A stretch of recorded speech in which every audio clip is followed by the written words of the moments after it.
grasslands like a punishment. The sun rose each morning into a sky bleached white with heat, and by noon the air shimmered in waves that made the horizon dance and dissolve. This wasn't the pleasant warmth of early summer when green grass ripples under gentle breezes. This was heat that cracked the earth open. Heat that turned once lush grasslands into expanses of brittle brown stalks that crunched under every step. The drought began in spring and never broke. April rains that usually soaked the plains and coaxed prairie grass to shoulder height simply didn't come. May stayed dry. By June, the creeks that normally ran year-round had become chains of stagnant pools, shrinking daily, ringed with the desperate tracks of cattle and wildlife competing for every drop. Ranchers watched their grasslands with growing unease, but not yet alarm. Bad years happened. The West was unpredictable. Surely the rains would come eventually. Surely this was just a temporary dry spell. They were running more cattle than the land had ever supported. That was the problem, though few admitted it. The rye cattle boom of the early 1880s had been intoxicating. Eastern investors and European nobility had poured money into Western ranching, seduced by stories of limitless grass and cattle that reproduced themselves into fortunes. Ranchers who'd started with a few hundred head now ran thousands. Some operations counted their cattle in the tens of thousands. The math was simple and irresistible. Cattle bought in Texas for $10 a head could be driven north, fattened, on free grass, and sold in Chicago for $40, $50, sometimes $60. The Great Plains were an enormous, rent-free feedlot. The grass was free, the water was free. All you needed was cattle and cowboys to watch them, except the grass wasn't limitless, and the water wasn't guaranteed, and running 10 times more cattle than the land could sustainably support worked fine until conditions turned bad. That summer, conditions turned very bad indeed. Prairie fires became constant. The dry grass ignited from lightning strikes, from careless campfires, from sparks off wagon wheels striking rocks. Once started, fires raced across the plains for miles, sometimes days, consuming what little forage remained. Cowboys fought these fires with wet blankets and desperate prayer, but mostly they just watched the range burn, knowing each acre of blackened stubble meant less food for the cattle that fall in winter. By late summer, water sources that had never gone dry in memory went dry. Springs that had sustained homesteads for years simply stopped flowing. Rivers that normally ran strong became braided trickles through wide, cracked mudflats. Ranchers began to panic, moving herds constantly in search of water and grass, often finding neither. The cattle themselves began to show the strain.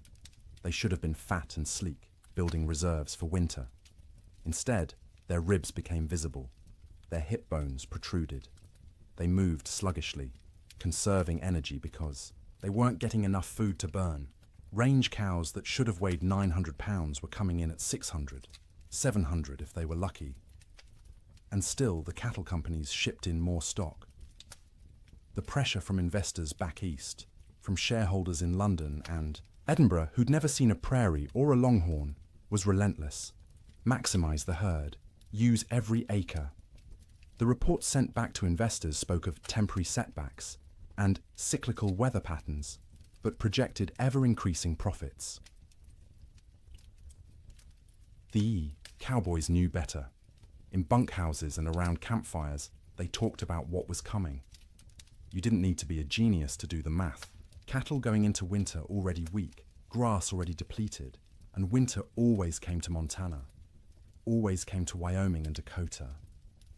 The question wasn't whether winter would be hard. Winter was always hard. The question was whether the cattle and the men who tended them could survive it in their already weakened state. Then came the signs. The old-timers noticed first.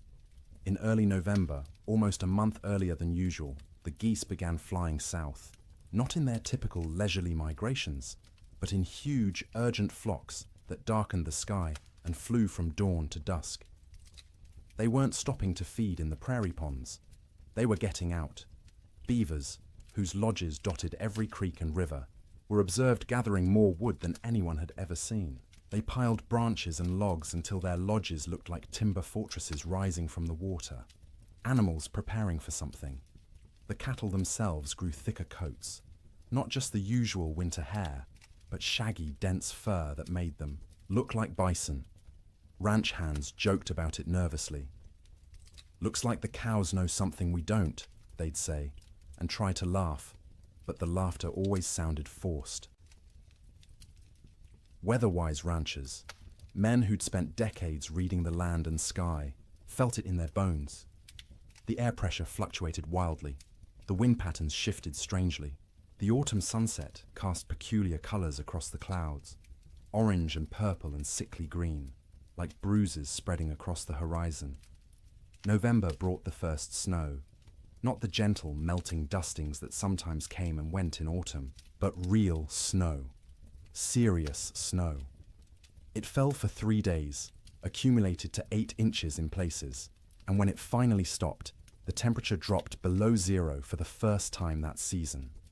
That snow melted eventually, as November snow often did, but it served as warning. Winter was coming early. Winter was going to be serious. The smart ranchers, the cautious ones, began laying in extra hay, stockpiling firewood, bringing cattle closer to ranch headquarters, where they could be watched and, if necessary, fed through bad stretches. But most didn't. Most couldn't. The scale of operations had grown too large. You couldn't barn 20,000 head of cattle. You couldn't buy enough hay to feed them through a Montana winter even if you wanted to. The entire business model of open-range ranching depended on cattle foraging for themselves, year-round, regardless of weather. This had worked mostly for years. The previous winters had been unusually mild. Cowboys spoke wistfully of the winter of '85, when temperatures barely dropped below freezing and cattle grazed comfortably all season. Or '84, when snow came late and melted early. They'd gotten complacent. The land had been kind, and they'd mistaken kindness for weakness. In December, the unease grew. The air felt wrong, too still, too heavy.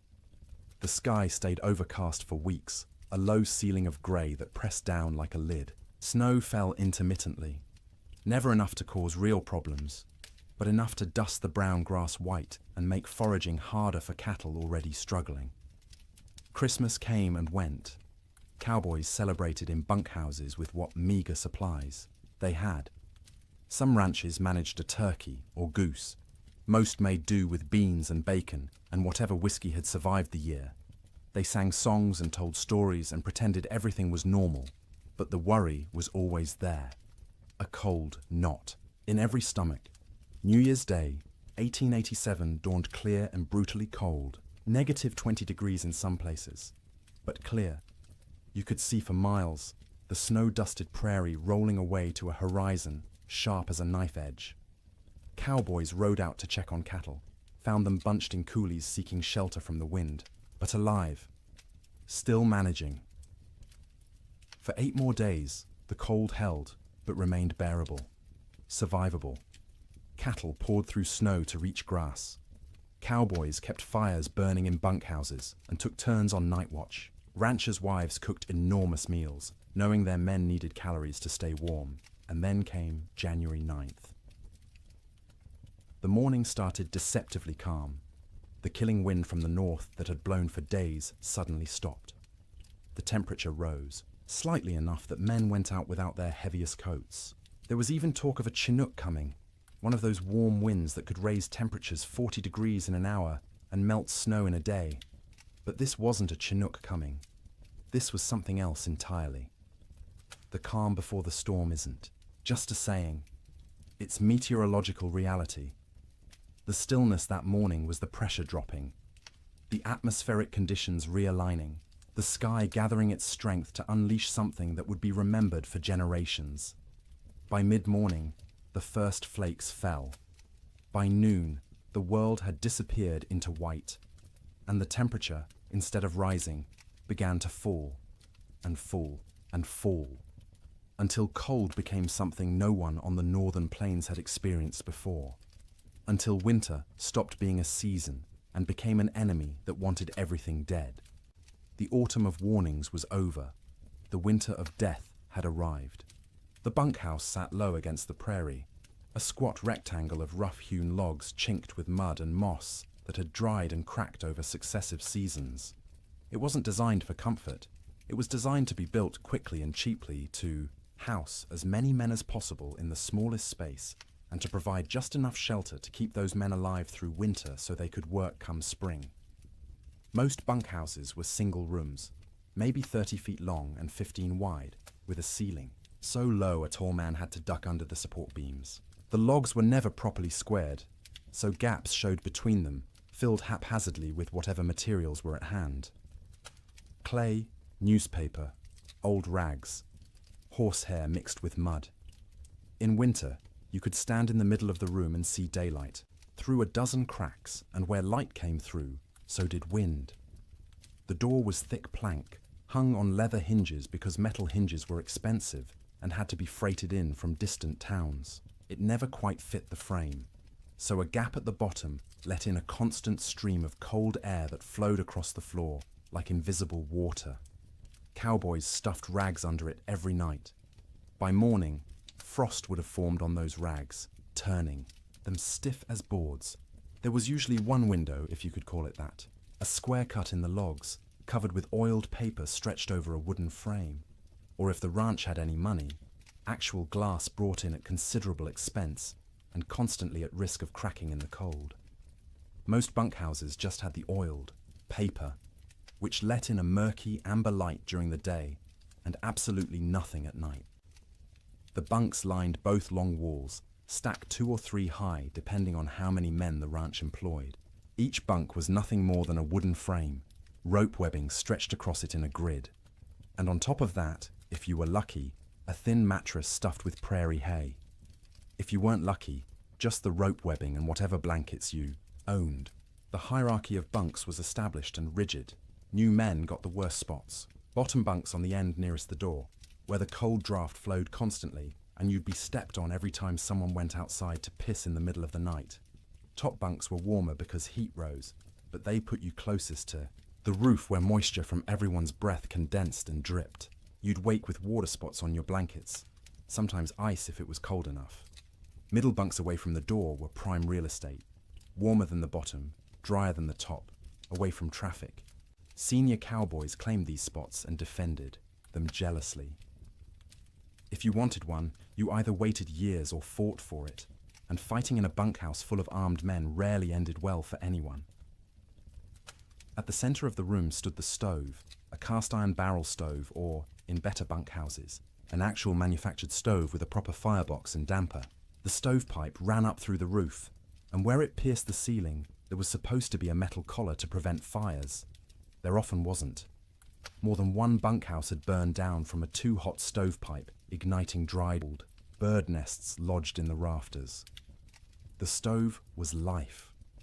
When it was burning hot, the men closest could almost be comfortable. 5 feet away, you could still be cold. 10 feet away, in a corner bunk, you might as well be outside. The stove created a temperature gradient so steep that men on one side of the room would be sweating, while men on the other shivered under piled blankets. Feeding the stove was a constant concern. Firewood was precious. Trees were scarce on the open plains, and what wood existed had to be hauled in by wagon from river bottoms or mountainsides miles away. Some ranches burned coal shipped in by rail, but coal cost money, and ranchers were notoriously cheap about anything that didn't directly increase cattle numbers. More often, cowboys burned whatever they could find: dried cow chips, sagebrush, buffalo bones, of which there were still plenty scattered across the plains from the great slaughter of a decade earlier. None of these burned hot or long. You had to feed the stove constantly to maintain any heat at all. At night, someone had to take responsibility for the fire. Usually, this rotated among the men, with each taking a shift to wake periodically and add fuel. Miss your shift, let the fire go out, and you'd wake to find 20 angry cowboys ready to throw you outside in your underwear to see how you liked the cold. Even with the stove going, the bunkhouse was never truly warm in winter. It was less cold than outside, which was the best that could be hoped for. Your face would be hot from the stove, while your back was cold from the draft. Your feet would be numb while sweat trickled down your spine. Comfort wasn't the goal. Survival, was the goal. Make it to morning alive and functional. That was success. Cowboys slept in their clothes. The idea of changing into night clothes, or worse, sleeping naked, was absurd.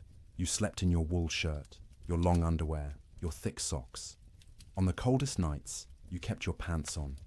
Your hat stayed on your head or under it as a pillow, because hats were expensive, and you didn't want someone stealing yours while you slept. Boots were the exception. You took off your boots because sleeping in boots was miserable, and because boots needed to dry. They'd sit by the stove all night, the leather slowly warming and releasing the accumulated moisture of the day. The smell of drying leather mixed with the smell of unwashed men, wet wool, tobacco smoke, and the acrid tang of burning sage or cow chips. The smell of a bunkhouse was indescribable to anyone who hasn't experienced it. 40 men living in close quarters, bathing rarely because hauling and heating water was labor-intensive and rarely worth the effort. Clothes worn for weeks or months without washing, because washing meant they'd be wet and might not dry in winter, and wet clothes could kill you. The privy was outside, so men used a bucket in the corner at night rather than brave the cold, and that bucket added its own special contribution to the atmosphere. Tobacco smoke hung in layers because every cowboy who could afford it smoked too, passed the time. Some chewed and spit into cans or just onto the floor because the floor was already a mess of tracked-in mud, snow, manure, and spilled food. Mice lived in the walls and came out at night to scavenge. You could hear them scratching and squeaking, see them dart across the floor in the stove light. Some cowboys tried to kill them. Most gave up. There were always more mice, as long as they didn't chew holes in your blankets or get into the food. Stores, you learned to coexist. The sounds of a bunkhouse at night were particular. The wind outside, constant, varying from low moan to sharp whistle, depending on its strength and the gaps it found. The stove ticking as metal expanded and contracted with temperature changes. The creak of rope webbing as men shifted in their bunks, the thump of boots being pulled off and dropped on the floor. Snoring. Dear God, the snoring. 40 men in one room meant you'd have at least 10 serious snorers. Deep, rattling snores that shook the bunks. High, whistling snores that pierced through any attempt at sleep. Snores that stopped and started, until you'd lie there waiting for the next one, unable to relax. Sometimes men would throw boots at particularly bad snorers. Sometimes it helped. Usually it just made everyone else laugh and the snorer angry. Coughing was constant. The cold, the dust, the smoke, the close quarters meant everyone had some kind of lung affliction. Dry, hacking coughs that went on for minutes. Wet, rattling coughs that made you wonder if the man would survive the night. Cowboys coughed themselves, awake, coughed themselves back to sleep, coughed their way through the entire winter. Conversations happened in the dark. Men talked about home, about women, about cattle, about anything but the cold pressing in from all sides. Some conversations were quiet, just between neighbors in adjacent bunks. Others involved the whole room, stories being told and retold, jokes that weren't funny but made everyone laugh because laughter was warmth of a different kind. Letters were read and reread by stovelight. A letter from home was precious, and a cowboy might read the same letter 100 times through a winter, memorizing every word, every loop of handwriting, every piece of news from a world that felt impossibly far away. Some men prayed. You'd hear whispered prayers in the darkness, usually from the younger cowboys, the ones still new enough to the work that death seemed like a possibility rather than an inevitability. Older hands didn't pray much. They'd made their peace with whatever was coming, or they'd stopped believing anything was listening. The bedding itself deserves attention. Each cowboy owned his own bedroll, a collection of blankets, and maybe a quilt that he'd rolled up and carried with him from job to job. These blankets were wool, heavy and scratchy, and they accumulated the smell of their owner, along with the smell of horses, cattle, campfire smoke, and prairie dirt.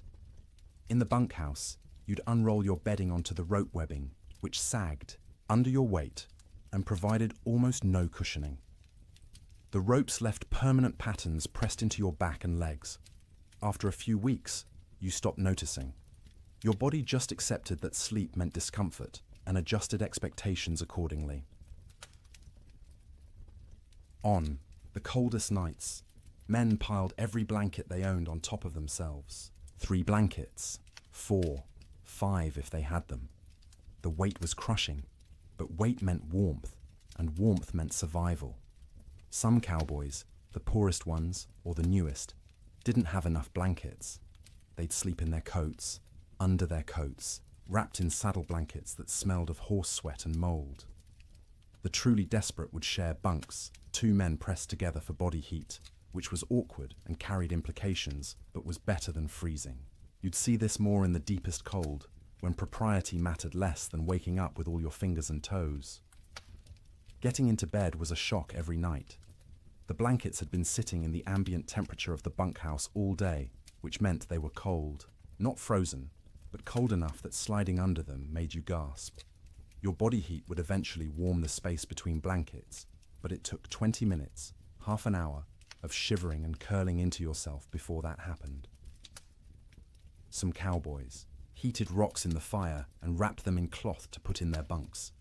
This worked for about an hour, providing a spot of genuine warmth for your feet or your hands. After that, the rocks were just heavy, cooling lumps taking up space, and you'd have to decide whether the effort of getting up and throwing them out was worth the loss of heat from opening your blanket cocoon.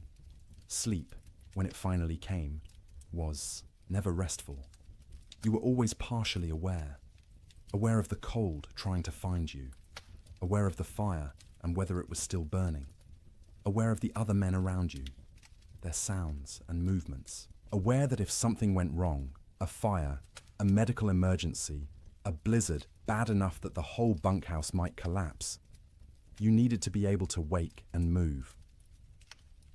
Cowboys learned to sleep light, a skill born of necessity. In summer, you slept light because you might need to deal with stampeding cattle or approaching storms. In winter, you slept light because the alternative was dying without noticing. The nights stretched long, 15, 16 hours of darkness in the depths of winter. You couldn't stay awake for all of it. Candles and lamp oil were too expensive to burn for light. So you slept in stages. A few hours, then wake when the fire needed tending. A few more hours, wake because your body was too cold or needed to piss. A few more hours, wake because someone else was moving around, or coughing, or because your back hurt too much to stay in one position. This broken sleep was exhausting in its own way. You'd wake in the morning having technically slept for hours but feeling like you'd barely rested at all. That was winter sleep in a bunkhouse. Not the deep, renewing sleep of comfortable beds in warm rooms, but the fitful, survival-focused sleep of men living on the edge of catastrophe. Every single night, for months on end.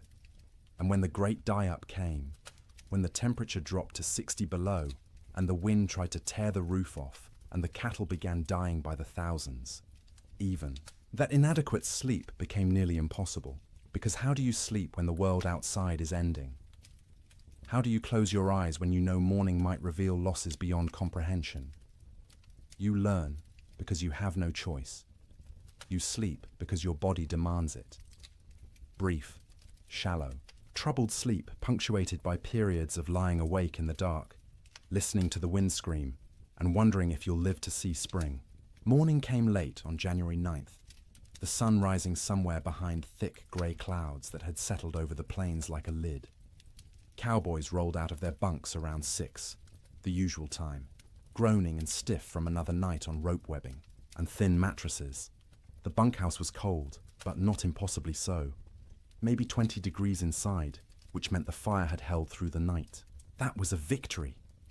They pulled on boots that had spent the night by the stove, the leather still warm to the touch, stomped their feet to get blood flowing, stretched arms and backs that ached from the perpetual cold. Someone got the coffee going, pouring water from buckets that had a thin skim of ice on top despite being inside. The foreman, A weathered man named Jack Thompson, on one particular ranch in Montana, stuck his head out the door to check conditions.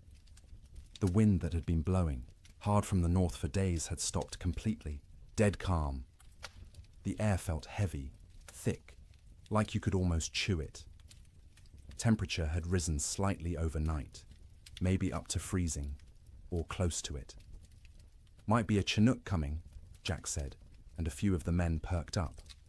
A Chinook, that warm wind that could raise temperatures 40 degrees in an hour, would be salvation, would give the cattle a break, would let everyone breathe a little easier. But the old-timers in the room, men who'd spent 20, 30 winters on the northern plains, exchanged glances and said nothing. The calm felt wrong. The air pressure made their joints ache more than usual. This wasn't a Chinook. This was something else. Breakfast was the usual. Beans warmed up from the night before. Fried salt pork. Biscuits if the cook had bothered to make them, which he usually didn't. Coffee, hot and bitter and strong enough to dissolve the spoon. The men ate quickly, not talking much. Mornings were for eating and getting warm before heading out into the workday. By 8 o'clock, men were saddling horses, checking cattle in nearby pastures, hauling water from the creek, which involved breaking through ice that had gotten thicker each day. The world was grey and still. Snow covered everything in a lumpy white blanket, but it was old snow, crusted and dirty. Nothing new falling yet. Around mid-morning, maybe 10 or 10:30, someone noticed the first flakes. Tiny things, falling straight down. No wind to push them sideways. They accumulated on coat sleeves, on hat brims, on the backs of cattle who stood motionless, already conserving energy. Within 30 minutes, the flakes had gotten larger and were falling more densely. The grey sky seemed to lower, pressing down, until it felt like you could reach up and touch it. Visibility, which had been miles, dropped to maybe a quarter mile, then less. Cowboys on the range started heading back to the bunkhouse. This was going to be a storm, and you didn't want to be caught out in a storm. The foreman sent riders to gather men from distant line camps to make sure everyone got back to the main ranch before conditions got bad. But conditions got bad faster than anyone expected. By noon, the wind returned. Not gradually building, but suddenly, like someone had opened a door. It came from the north, from Canada, from the Arctic, and it came with a howl that made horses shy and men grab for their hat brims. The temperature, which had been hovering near freezing, began to fall. 1 degree, 2 degrees, 5. The wind picked up the falling snow and threw it horizontally. Visibility dropped to 50 feet, then 20. Within an hour of the wind starting, you couldn't see your hand held at arm's length. The world became a screaming white chaos, where direction lost all meaning. Cowboys who'd been a mile from the bunkhouse when the wind started faced a terrible choice.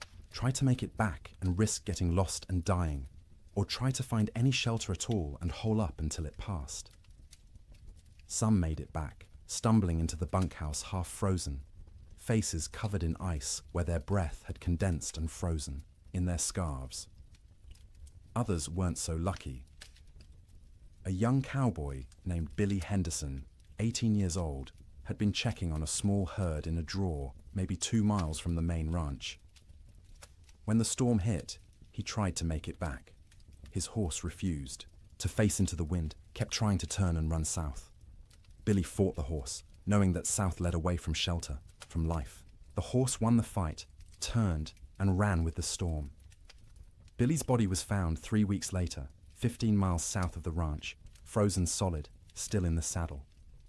The horse had died beneath him, also frozen, its legs locked in a final stride. Billy had tied himself to the saddle with his lariat so he wouldn't fall off. It hadn't saved him, but that tragedy was still in the future. At noon on January 9th, Billy was just missing, and everyone assumed he'd found shelter somewhere and would show up when the storm passed. People didn't yet understand that this storm wasn't going to pass. Not in hours, not in days. The temperature kept falling. By 2 in the afternoon, it was 0. By 4, it was 20 below. The wind, instead of slacking, grew stronger. It found every crack in every wall, every gap in every window frame. In the bunkhouse, men stuffed blankets against the door, hung canvas over the oiled paper window, and fed the stove constantly. But the cold still invaded. Snow didn't just fall. It flew sideways, driven by wind that hit 50, 60 miles per hour in gusts. The snow was fine and dry, almost like dust, and it found its way through impossibly small openings. It drifted through the cracks between logs. It sifted around the doorframe despite the blankets stuffed there. It even seemed to come down the stovepipe, hissing when it hit the hot metal. Inside the bunkhouse, men watched drifts form along the walls. Inside the building, snow accumulated in the corners, under the bunks, anywhere the wind could push it. They swept it out, but it just came back. Eventually, they gave up and let it pile. The sound was overwhelming. The wind screamed. There's no other word for it. A constant, piercing shriek that vibrated in your bones and made thought difficult. It rose and fell in waves, sometimes dropping to a mere roar before surging back to that terrible scream. Men had to shout to be heard 3 feet away. Between the wind's screams came other sounds. The building itself groaning under the assault. The roof lifting and settling as wind tried to peel it off. The sharp crack of wood contracting in the cold. The rattle of the stovepipe shaking in its collar. And from outside, distant but unmistakable, the sound of cattle, bawling, calling, the sound of thousands of animals confused and frightened and beginning to suffer. The cowboys listened to that sound and knew they were helpless. You couldn't go out in this. Going out meant dying. The cattle were on their own. The temperature hit 40 below by midnight. Inside the bunkhouse, with the stove glowing red hot, the temperature near the stove was maybe 50 degrees. 10 feet away, it was freezing. 20 feet away, in the corner bunks, water left in cups froze solid. Men piled on every piece of clothing they owned. 2 pairs of pants, 3 shirts, 2 coats, gloves and mittens worn indoors, blankets wrapped around shoulders like shawls. Some men wrapped their heads in scarves, leaving only their eyes visible, and still they shivered. The night of January 9th was the longest night most of those men ever experienced. Sleep was impossible for many. The cold, the sound, the fear, the knowledge that outside cattle were dying by the hundreds, by the thousands, all combined to keep eyes open and minds racing. Those who did sleep did so fitfully, waking every few. Minutes from nightmares or from the cold penetrating their blanket cocoons, or from the building shaking in a particularly hard gust. The fire had to be fed constantly, every 15 minutes, every half hour at most, because letting it die meant everyone would die with it. Men took shifts by silent agreement. One would get up, face the cold outside his blankets, feed the stove, and retreat. An hour later, someone else would do the same. All night long through those terrible hours, they kept the fire alive, and the fire kept them alive. But just barely.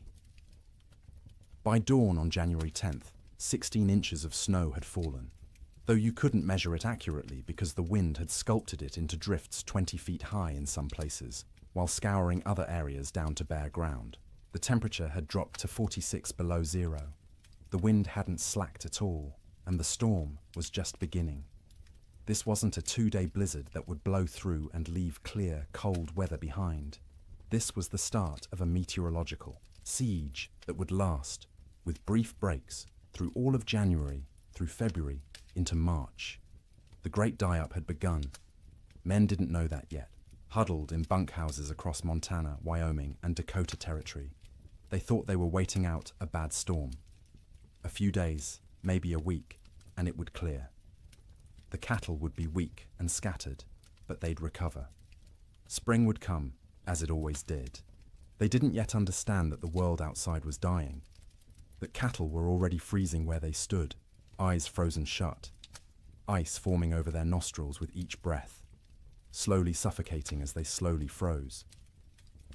That the open range, cattle industry, the boom that had made fortunes and drawn investors from around the world, was ending in that screaming wind. All they knew was cold. Cold beyond anything most had experienced. Cold that hurt to breathe, that made your lungs ache, that turned your breath to ice crystals before it could fully leave your mouth.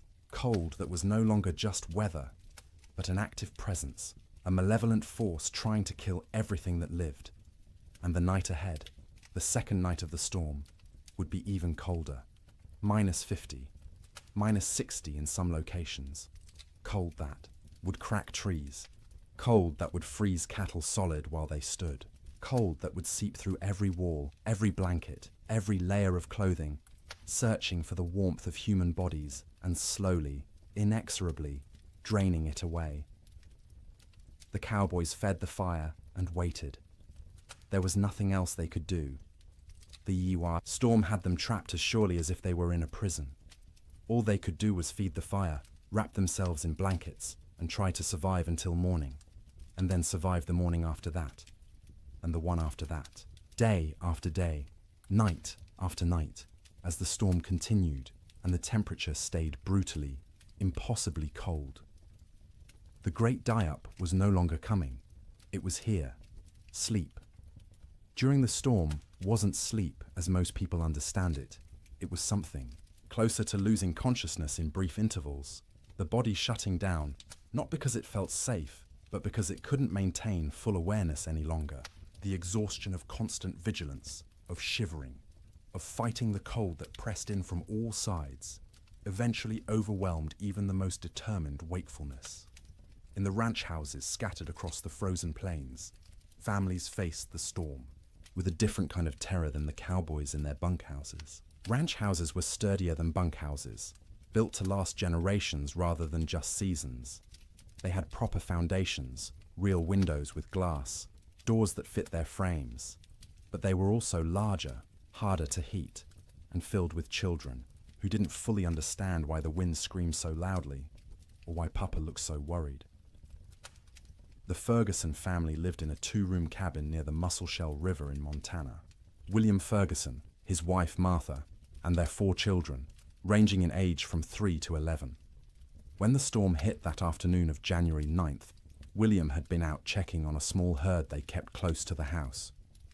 He barely made it back, stumbling through the door with ice caked in his beard and eyebrows, his face raw and bleeding from wind-driven snow. Martha had already pulled all the children into the main room, the one with the fireplace. The second room, the bedroom, was abandoned for the duration. You couldn't heat both rooms. You had to choose, and you chose the one with the fire. The children helped drag mattresses and blankets from the bedroom, piling them on the floor near the hearth. By nightfall, the temperature inside that bedroom, separated from the main room by just a thin wooden door, had dropped below freezing. Frost formed on the inside walls. The wash basin Martha had left on the dresser froze solid, expanding and cracking the ceramic bowl with a sharp report that made everyone jump. In the main room, the family arranged themselves for a siege. William stacked firewood within arm's reach of the fireplace, more wood than he'd normally burn in a week. Martha filled every pot and pan with water, knowing that if the storm lasted, they wouldn't be able to get to the well. The pump would freeze. The well itself might freeze. Water was survival. The children sensed their parents' fear and grew quiet, subdued in a way children rarely are.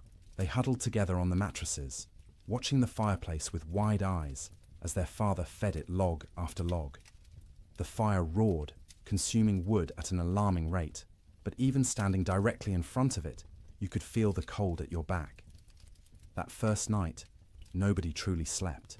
The children dozed fitfully, waking every time the wind hit a particularly violent gust, every time the house shook, every time their father got up to add wood to the fire.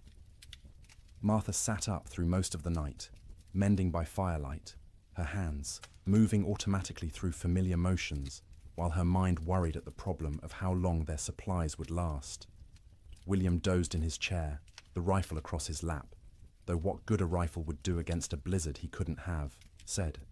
It was simply habit, the frontier habit of being armed, of being ready. When you couldn't do anything useful, you could at least maintain the posture of readiness. The second night was worse. By then, the storm had been blowing for 30 hours straight. The temperature had dropped to 50 below outside, which meant maybe 30 below in the unheated bedroom. And even with the fire blazing in the main room, it was barely freezing where they slept. They'd pulled every blanket in the house onto the mattresses on the floor. Wool blankets, quilts made from scraps of fabric, buffalo robes William had traded for years ago. The family slept together, all 6 of them in a pile, sharing body heat like animals in a den. The children in the middle, where it was warmest, the parents on the outside, taking the brunt of the cold that radiated from the walls despite the fire. Martha sang to the children before sleep, or what passed for sleep. Old songs her mother had taught her, lullabies in German that the children didn't understand, but found comforting anyway. Her voice was soft, almost lost under the shriek of the wind, but the children pressed close and listened. William lay on, his back, staring at the ceiling, listening to the roof creak and groan. Every gust of wind made him tense, waiting for the moment when the roof would tear free and expose them all to the killing cold. It never did, but the fear never left either. Sleep came in stages. The youngest child, 3-year-old Emma, went first, exhausted from crying earlier in the day. She whimpered and fussed until her eyes finally closed and her breathing deepened. Her 7-year-old brother James followed, fighting sleep as long as he could, determined to be brave, to stay awake like the adults. But his eyes drooped, opened, drooped again, and finally stayed closed. The 2 older children, 11-year-old Sarah and 9-year-old Thomas, took longer. They understood more, worried more, and their minds wouldn't quiet. Sarah kept asking when the storm would end. Thomas asked if the cattle were all right, if Papa's horse had made it to the barn, if the chickens in the coop behind the house had frozen yet. Martha answered in soothing murmurs, not really answering at all, just making comforting sounds until the children's questions trailed off and their breathing slowed. She waited until she was sure they were deeply asleep before she allowed herself to close her own eyes. But closing her eyes wasn't sleeping. It was resting with her ears still alert, still tracking every sound. The fire crackling, William shifting position, the wind pounding against the walls, the house settling with creaks and groans. Her mind catalogued each sound, assessed whether it meant danger, and only when satisfied the house still stood did she allow herself to drift towards something like sleep. William didn't sleep at all that second night. He dozed for minutes at a time, jerking awake at every sound, every change in the wind's pitch. Twice he got up to add wood to the fire, moving carefully to avoid stepping on children. Each time he stood, the cold away from the fire hit him like a physical blow. The air near the ceiling was noticeably colder than the air near the floor. Heat rose but couldn't escape fast enough through the gaps in the roof, so it pooled up there, wasted, while down where they slept, it was barely enough. Around midnight, by William's pocket watch, Emma woke crying. She was cold, she said, her teeth chattering. Martha pulled the child against her chest, wrapping her arms around her, trying to share warmth. Emma's feet were like ice, even though she wore wool socks and was buried under blankets. Martha rubbed the small feet between her hands, trying to restore circulation, terrified of frostbite. The child eventually quieted and fell back into restless sleep. But Martha stayed awake, feeling those cold little feet pressed against her stomach, wondering how much longer the storm could possibly last. The third night, exhaustion had set in so deeply that sleep came easier, even though conditions had gotten worse. The temperature outside bottomed out at 63 below zero. Inside, with the fire consuming wood at a frightening rate, they'd managed to keep the room at maybe 15 degrees, cold enough to see your breath, cold enough that the water in the pots near the fire had a skim of ice if you didn't stir it regularly, but not cold enough to kill. Not yet. The family had learned the rhythm of storm sleep. The children slept piled in the center, a tangle of arms and legs and shared warmth. The parents took turns in short shifts. Martha sleeping for 2 hours while William tended the fire and watched. Then William sleeping for 2 hours while Martha kept vigil. During her watch, Martha would sit close to the fire, feeding it, listening to her children breathe, and praying silently. She'd been raised Lutheran, not given to emotional displays, of faith, but now she prayed with desperate intensity. For the storm to end, for the wood to last, for her children to wake warm in the morning, for spring to come, impossible as that seemed in the howling dark. During his watch, William planned how to ration the wood, where to find more if it ran out, though going outside was suicide in these conditions. What they'd do when the food ran low. They had beans, flour, salt pork, and cornmeal. Enough for maybe 2 weeks if they were careful. But what if the storm lasted longer? What if they couldn't get to town when it ended because the snow was too deep? These thoughts circled endlessly, keeping him awake even during his supposed sleep shifts.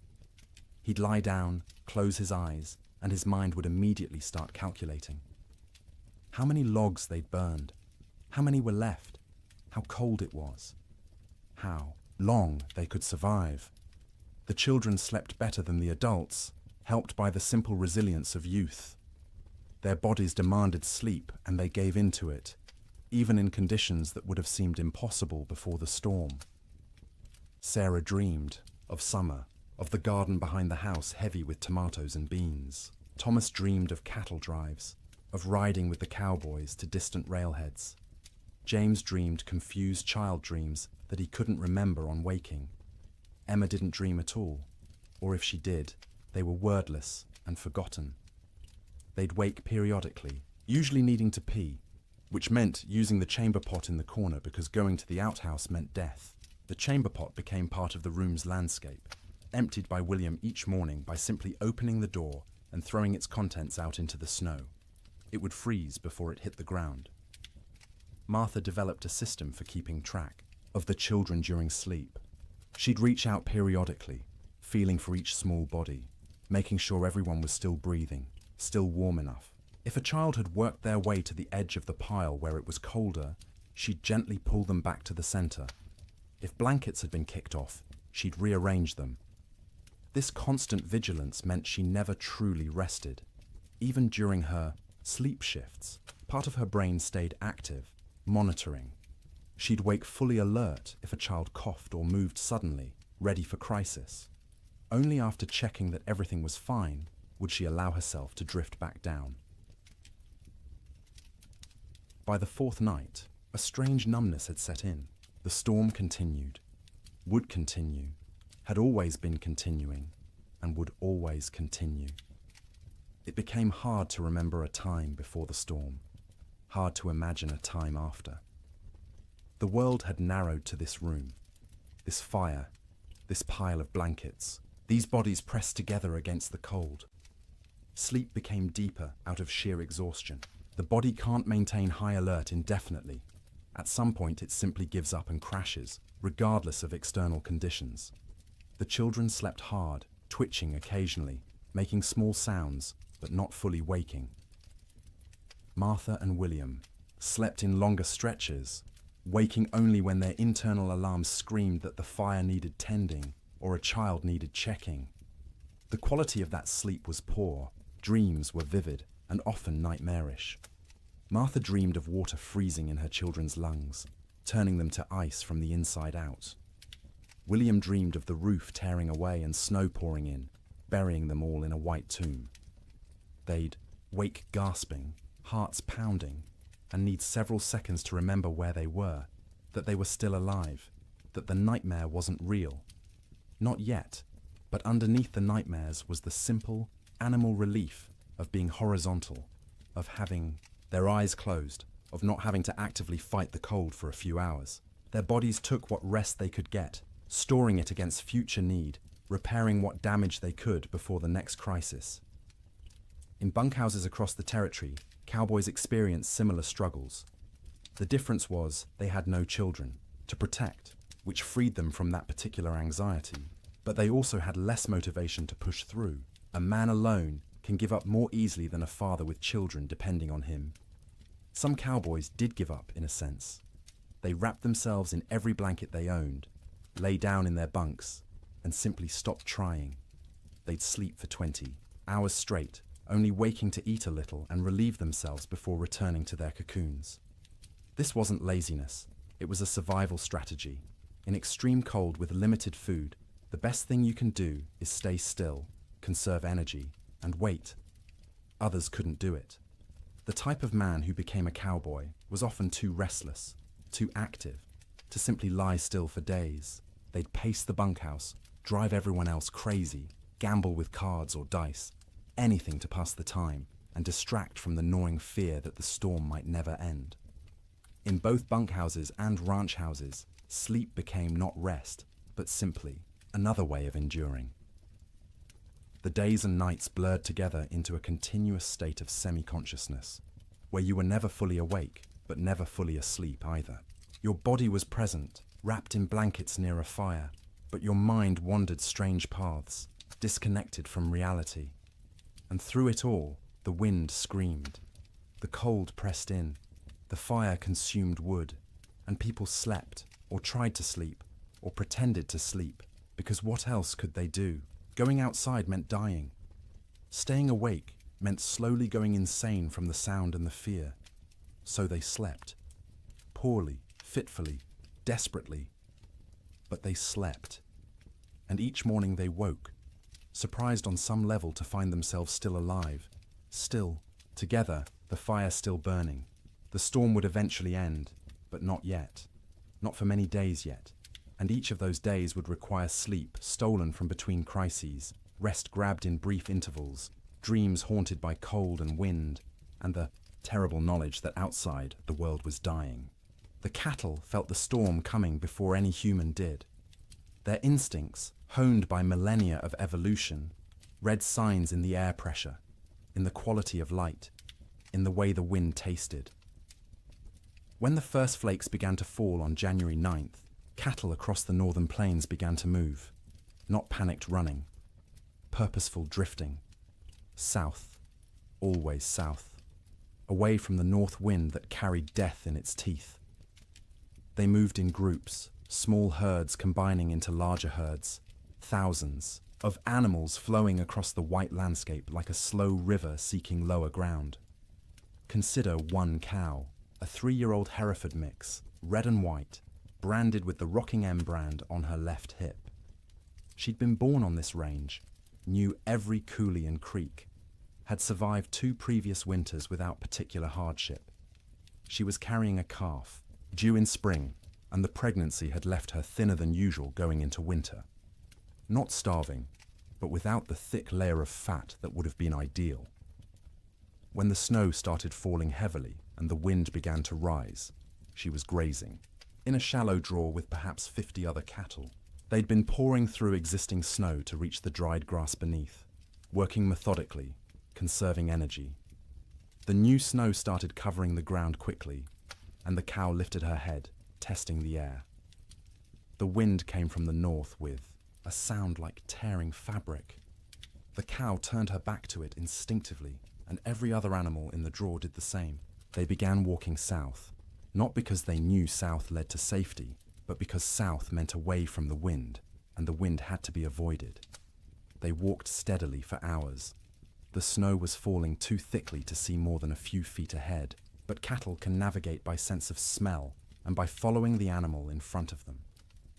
The cow found herself in the middle of the group, which offered some shelter from the wind, but also meant she had to keep moving at whatever pace the herd set. By nightfall, they'd walked perhaps 5 miles. Not far, but the constant fighting against wind and snow was exhausting.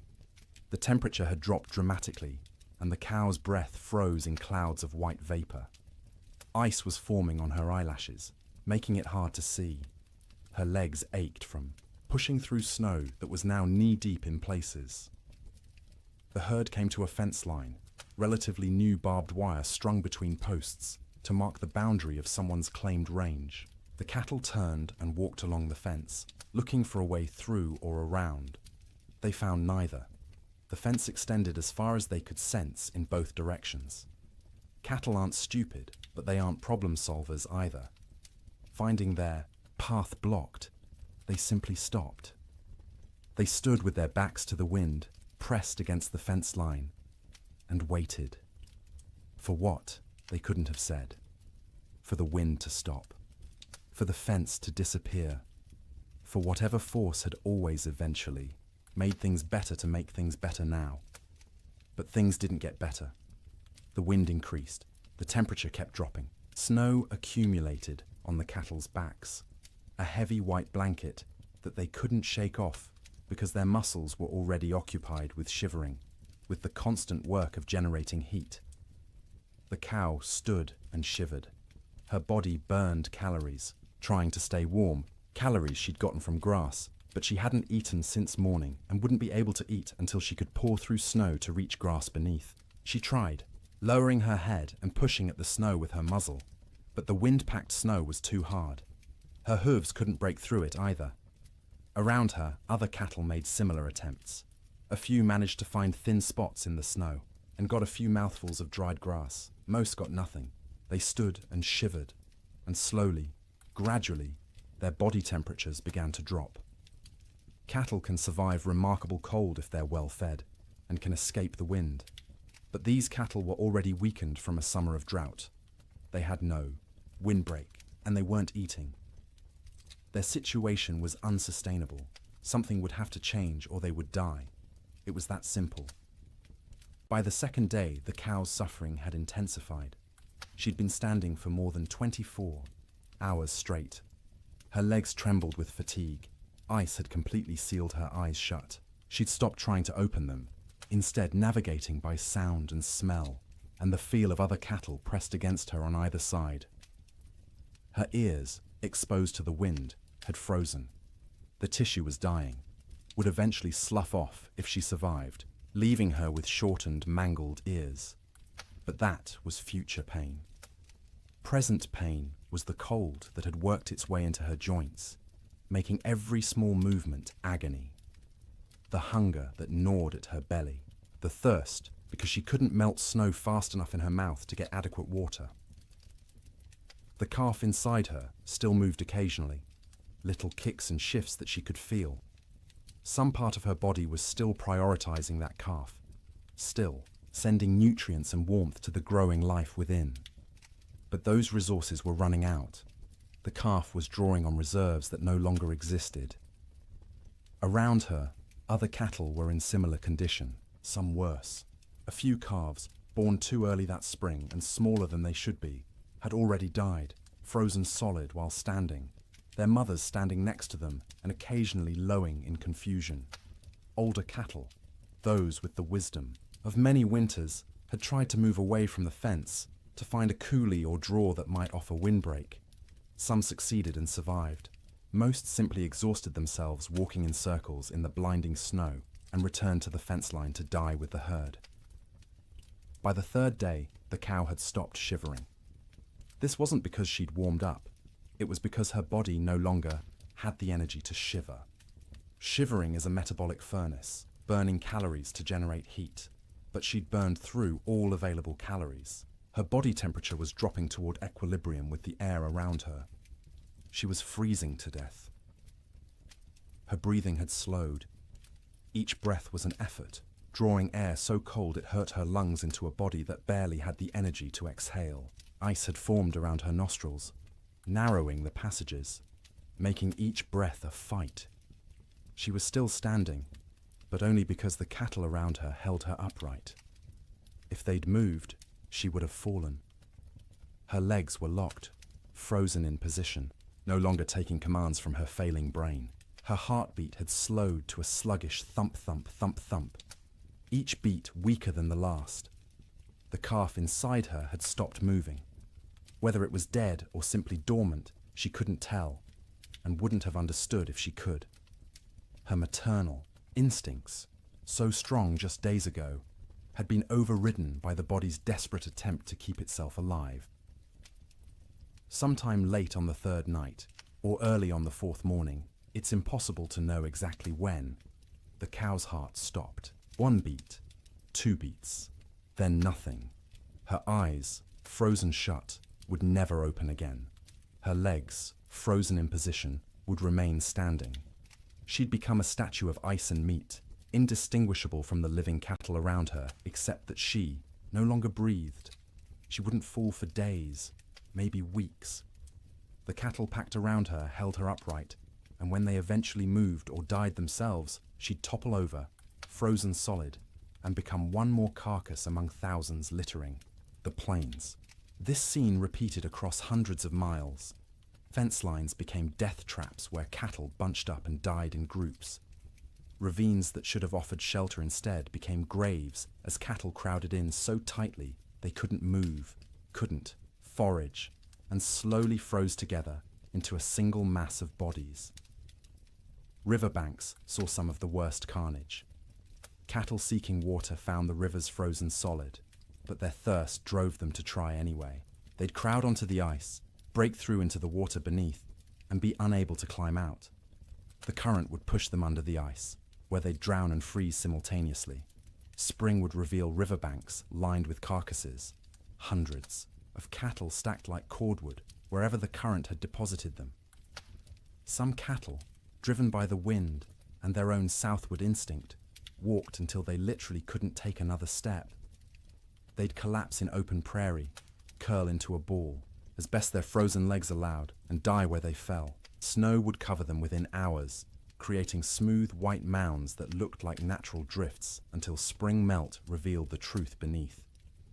The death toll was staggering in ways that are hard to comprehend. A single large ranch might lose 10,000 head.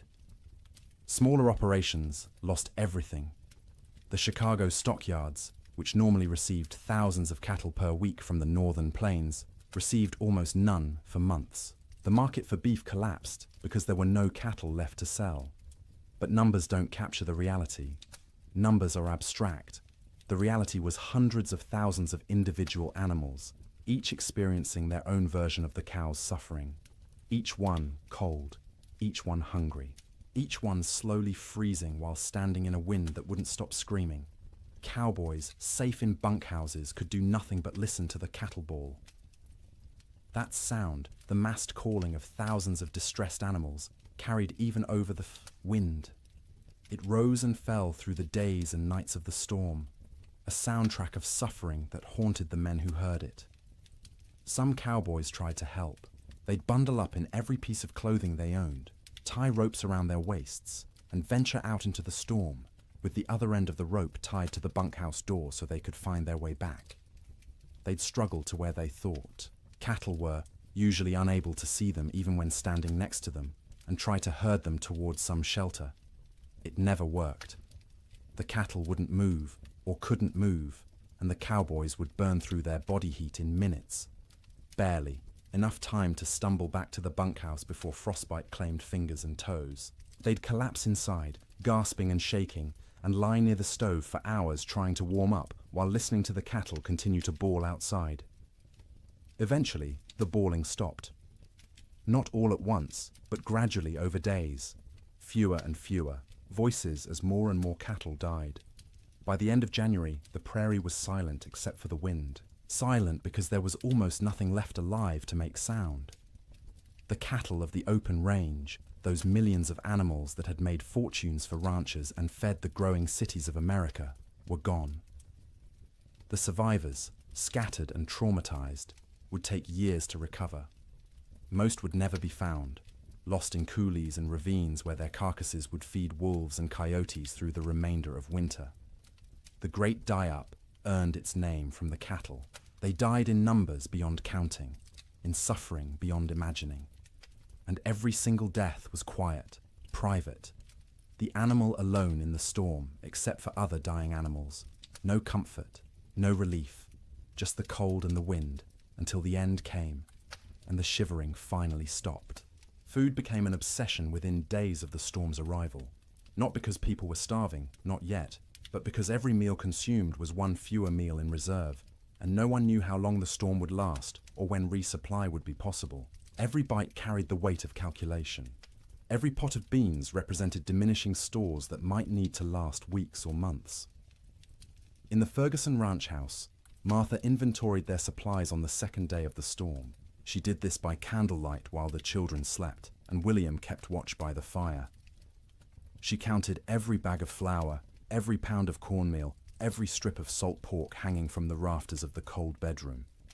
She measured beans by the cupful, rice by the handful, and wrote everything down in careful columns in a ledger book. Flour, 42 pounds.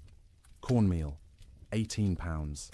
Dried beans, maybe 30 pounds, 3 different varieties mixed together in a burlap sack. Salt pork, 14 strips, some thick, some thin. Rice, 5 pounds. Sugar, 3 pounds, precious and rationed even before the storm. Coffee, 2 pounds of beans, still in their burlap sack, aromatic and dark. Salt, plenty, a whole sack, bought last fall. Lard, a good supply, stored in a crock. Dried apples, half a sack, from their own trees. Molasses, 1 jug, nearly full. She did the math in her head, working through possible scenarios. 6 people eating 3 meals a day, 18 meals per day. If they were careful, if they stretched everything, if they didn't waste a single bite, they had perhaps 3 weeks of food, maybe 4 if they went hungry. 3 weeks seemed like plenty. No storm lasted 3 weeks, but Martha had learned in her years on the frontier to plan for the impossible, because the impossible happened with disturbing regularity. So she began rationing from day 1, before hunger forced the decision. Breakfast became smaller. Instead of flapjacks for everyone, she made 1 per person, thin and stretched with extra water to make the batter go further. The children complained but ate them anyway. William said nothing, just ate what was put in front of him and drank his coffee black to save the sugar. Dinner became the main meal, usually beans. Martha soaked dried beans overnight in water, then cooked them slowly through the day in a pot, suspended over the fire. She'd add a little salt pork for flavor, 1 strip cut into small pieces so everyone got a taste of meat. The beans cooked until they were soft, the liquid thick and sustaining. Everyone got a bowlful, sopped up with cornbread made from carefully measured cornmeal. Supper was often just leftover beans from dinner, reheated and eaten with whatever bread remained. Sometimes Martha made a thin soup from the bean broth, adding bits of dried apple for sweetness, calling it a special treat to make the children smile. The coffee was for William alone. Cowboys and ranchers believed coffee was essential, more important than food, and William was no exception. He drank it black and strong, rationing the precious beans so he could have at least 1 cup per day. That coffee was his luxury, his reminder that civilization existed beyond the wind and snow. Martha drank tea when she drank anything, made from herbs she'd dried the previous summer. Mint that grew wild along the creek, sage gathered from the prairie, rose hips collected in autumn. The taste was thin compared to real tea shipped from China or India, but it was warm, and it was hers, and it didn't consume their stores. The children drank water or milk, though the milk supply was problematic. They had 1 cow, a gentle Jersey, kept in the barn, and William had to venture out twice a day to milk her. The trip to the barn was only 50 feet, but felt like a mile. He'd bundle in every piece of warm clothing he owned, wrap his face in a scarf until only his eyes showed, and step out into the wind. The cold hit him like a fist every time. In the few seconds it took to cross from house to barn, exposed skin would start to freeze. His eyes would water, and the tears would freeze on his cheeks. His lungs would ache from breathing air that felt like shards of glass. But he made the trip because the cow had to be milked or she'd sicken, and they needed the milk. The children needed the milk. It was protein and fat and calcium and all the things growing bodies required. So twice a day, through the entire storm, William made that 50-foot journey and considered himself lucky the barn was so close. The cow produced less in winter, maybe 2 quarts a day instead of her usual gallon, but those 2 quarts were precious. Martha skimmed the cream off the top and used it sparingly. The milk itself went to the children, divided equally, measured carefully, so no one got more or less than their share. Cooking in extreme cold presented unique challenges. The fire had to be hot enough to cook food, but not so hot it consumed wood too quickly. Martha became expert at judging the flames, adding just enough fuel to maintain cooking temperature while stretching the wood supply. Water was perhaps the most critical resource. William filled every bucket and pot with snow scooped from outside the door, then left the containers near the fire to melt. It took hours for snow to melt into usable water, and the water that resulted tasted flat and strange because it had no mineral content. But it was wet, and it was clean, and it kept them alive. They couldn't wash dishes properly, couldn't waste water or wood heating water for washing. Instead, Martha wiped plates and bowls clean with rags, rinsed them quickly in cold water if necessary, and called it good enough. No one got sick from dirty dishes. There were larger concerns. Personal hygiene went by the wayside entirely. No baths, no washing hair, no changing clothes. Everyone wore the same shirts and pants for weeks, adding layers when cold, removing them when near the fire. The smell in the main room became oppressive, but you stopped noticing after a few days. It was just how things were. In the bunkhouses, cowboys faced similar but different challenges. They had supplies, but those supplies were designed for men doing hard physical labor in normal winter conditions, not for men trapped indoors during the worst cold in recorded history.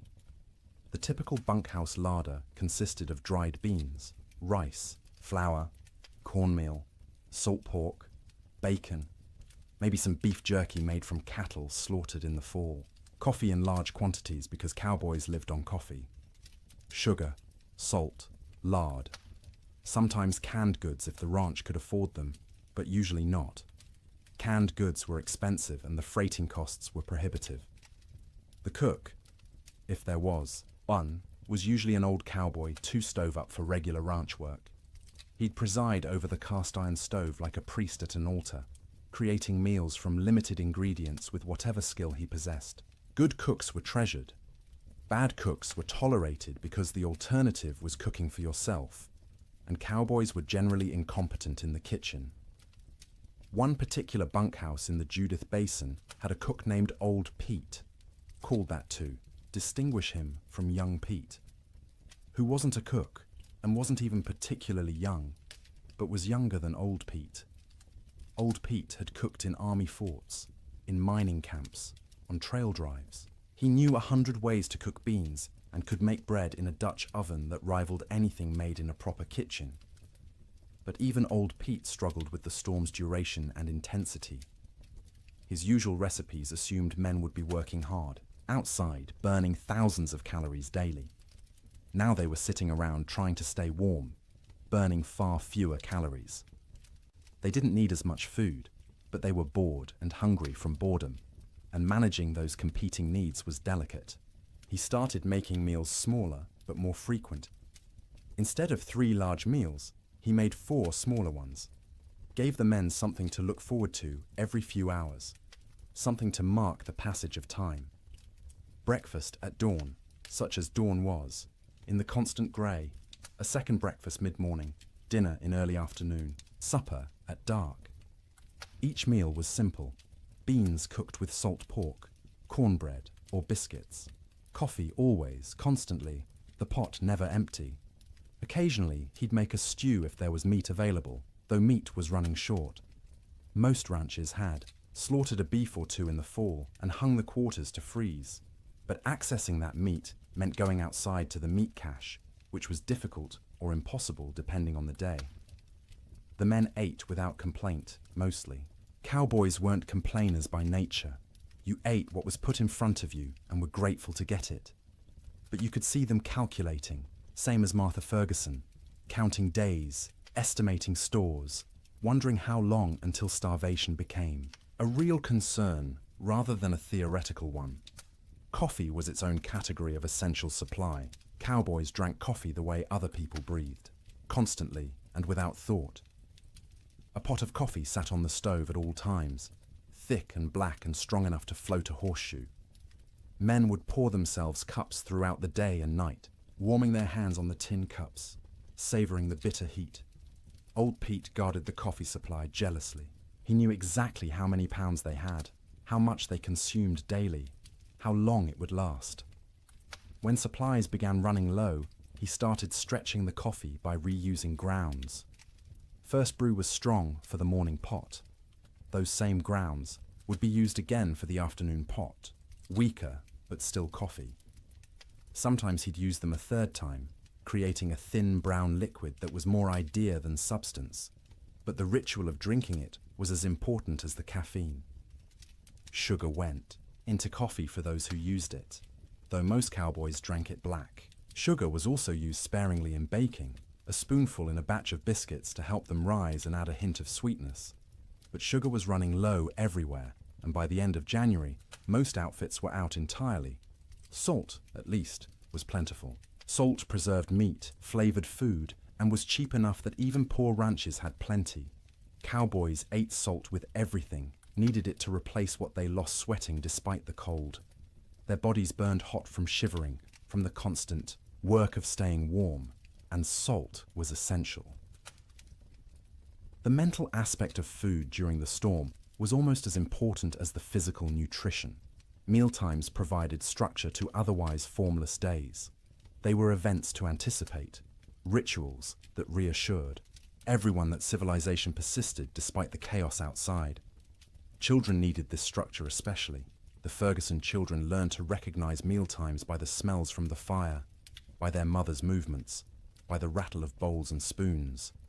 They'd gather without being called, eager not just for food, but for the routine. Martha would serve, each child personally, making a small ceremony of it. Sarah first, as the oldest, then Thomas, then James, then Emma. Each child received their portion with their name spoken, a moment of individual attention that said, "You are seen, you are valued, you matter." Then William, then finally herself, always last, always the smallest portion, though no one noticed because she was skilled at hiding it. They'd eat together, mostly in silence because food was serious business. But afterward, there might be stories or songs. William would tell tales of his own childhood in Ohio, of winters there which had seemed hard at the time, but were nothing compared to this. Martha would sing in her soft voice German lullabies or hymns. The children would listen and feel for a moment that everything might be all right. After eating came the work of making food last. Crumbs were gathered and saved for thickening, soup. Grease from cooking was poured into a jar and used again. Bones from salt pork were boiled to extract every bit of flavor and nutrition, then boiled again, then fed to the dog who lived outside the door in a snow shelter William had built. Nothing was wasted. Waste was sin in the arithmetic of survival. Every scrap had value, potential use, future purpose. Martha became a miser of food, hoarding and parceling it out with grim determination, knowing that running out meant death, and death was not an option while her children lived. The storm continued. January crawled past, each day a battle against cold and hunger and despair. Food supplies dwindled steadily. By the end of the month, the Ferguson household was eating 2 small meals per day instead of 3. The children's eyes developed the hollow look of inadequate nutrition. Martha's dresses hung loose where they'd once fit snugly. William's belt had to be tightened 2 notches, then 3, but they ate something every day, and they were all still alive. And the cow still gave milk, though less each week, and the fire still burned, and that was enough. It had to be enough, because spring would come eventually. It always came. The question was whether they'd survive long enough to see it, and whether there would be anything left of their lives when it finally arrived. Theodore Roosevelt was not in Dakota Territory when the blizzard struck. He was in New York, warm and comfortable in his sister's house, living the life of an Eastern gentleman which he'd tried so hard to leave behind. But his money was in Dakota. His dreams were in Dakota. And when the reports began filtering east about the catastrophic winter destroying the northern plains, Roosevelt's future was being written in frozen cattle and bankrupt dreams. He'd come to Dakota Territory in 1883, a wealthy young man fleeing personal tragedy. His mother and his wife had died on the same day, in the same house, within hours of each other. The grief had been unbearable, suffocating, And Roosevelt did what men of means often did when Eastern life became too painful. He went west. He invested heavily in cattle ranching, buying into two operations: the Maltese Cross Ranch and the Elkhorn Ranch, both along the Little Missouri River in what would become North Dakota. He'd thrown himself into the work with characteristic energy, trying to become a real Westerner, a real cattleman. He'd learned to ride, to rope, to shoot. He'd earned grudging respect from cowboys who initially mocked his Eastern accent and glasses.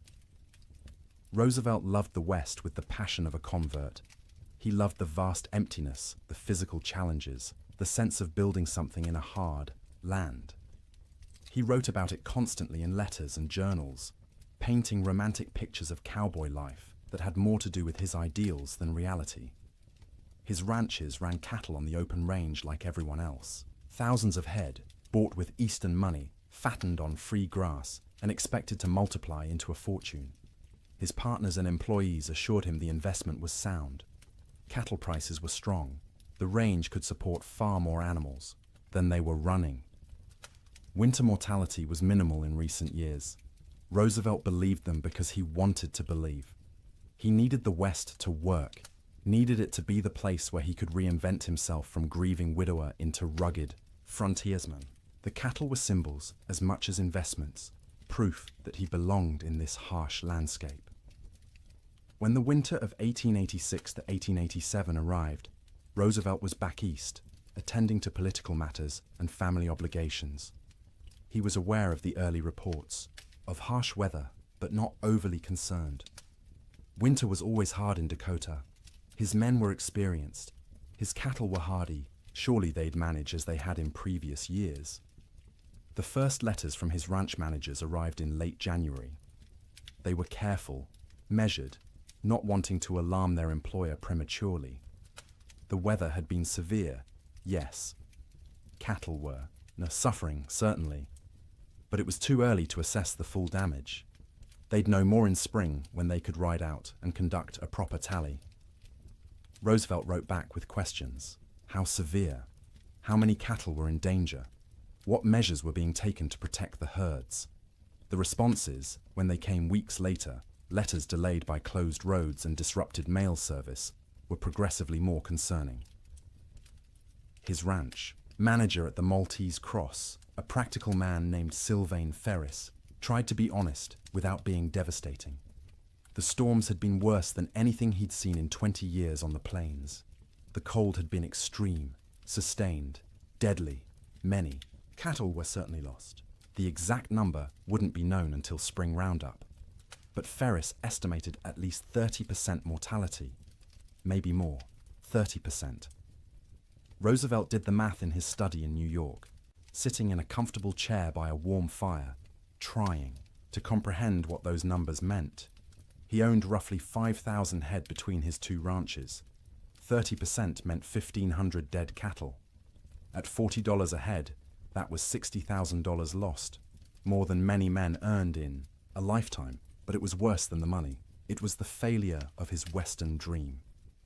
The revelation that the land he'd romanticized could be cruel, that nature didn't care about his needs or desires, that the West wasn't the frontier of opportunity he'd imagined, but a hard country that broke more men than it made. The letters continued through February and into March. Each one was grimmer than the last. 50% losses now estimated, maybe 60. Entire line camps reporting no surviving cattle at all. Fences lined with dead animals piled 3 deep. The Little Missouri River, when it thawed, clogged with carcasses that had to be dynamited free to restore flow. Roosevelt read these letters with growing horror and despair. He'd been so confident, so certain of success. He'd borrowed money, encouraged friends to invest, staked his reputation on the cattle business. And now it was all dying in a winter he wasn't even present to witness. In March, when travel became possible again, Roosevelt received a telegram from Ferris. Brief, direct, devastating. Come west, you need to see this. Roosevelt went. He took the train to Medora, the small town near his ranches, arriving in early April to a world transformed by death. The snow was melting, revealing what had been hidden. And what it revealed was carnage beyond anything he'd prepared himself for. He rode out with Ferris and other ranch hands to assess the damage. Everywhere they looked, cattle. Dead cattle. Frozen cattle. Cattle that had been dead so long the coyotes and wolves had already been at them. Cattle piled against fences. Cattle in ravines. Cattle scattered across the prairie like obscene statues. The smell was overwhelming. Thousands of rotting carcasses perfuming the air with decay.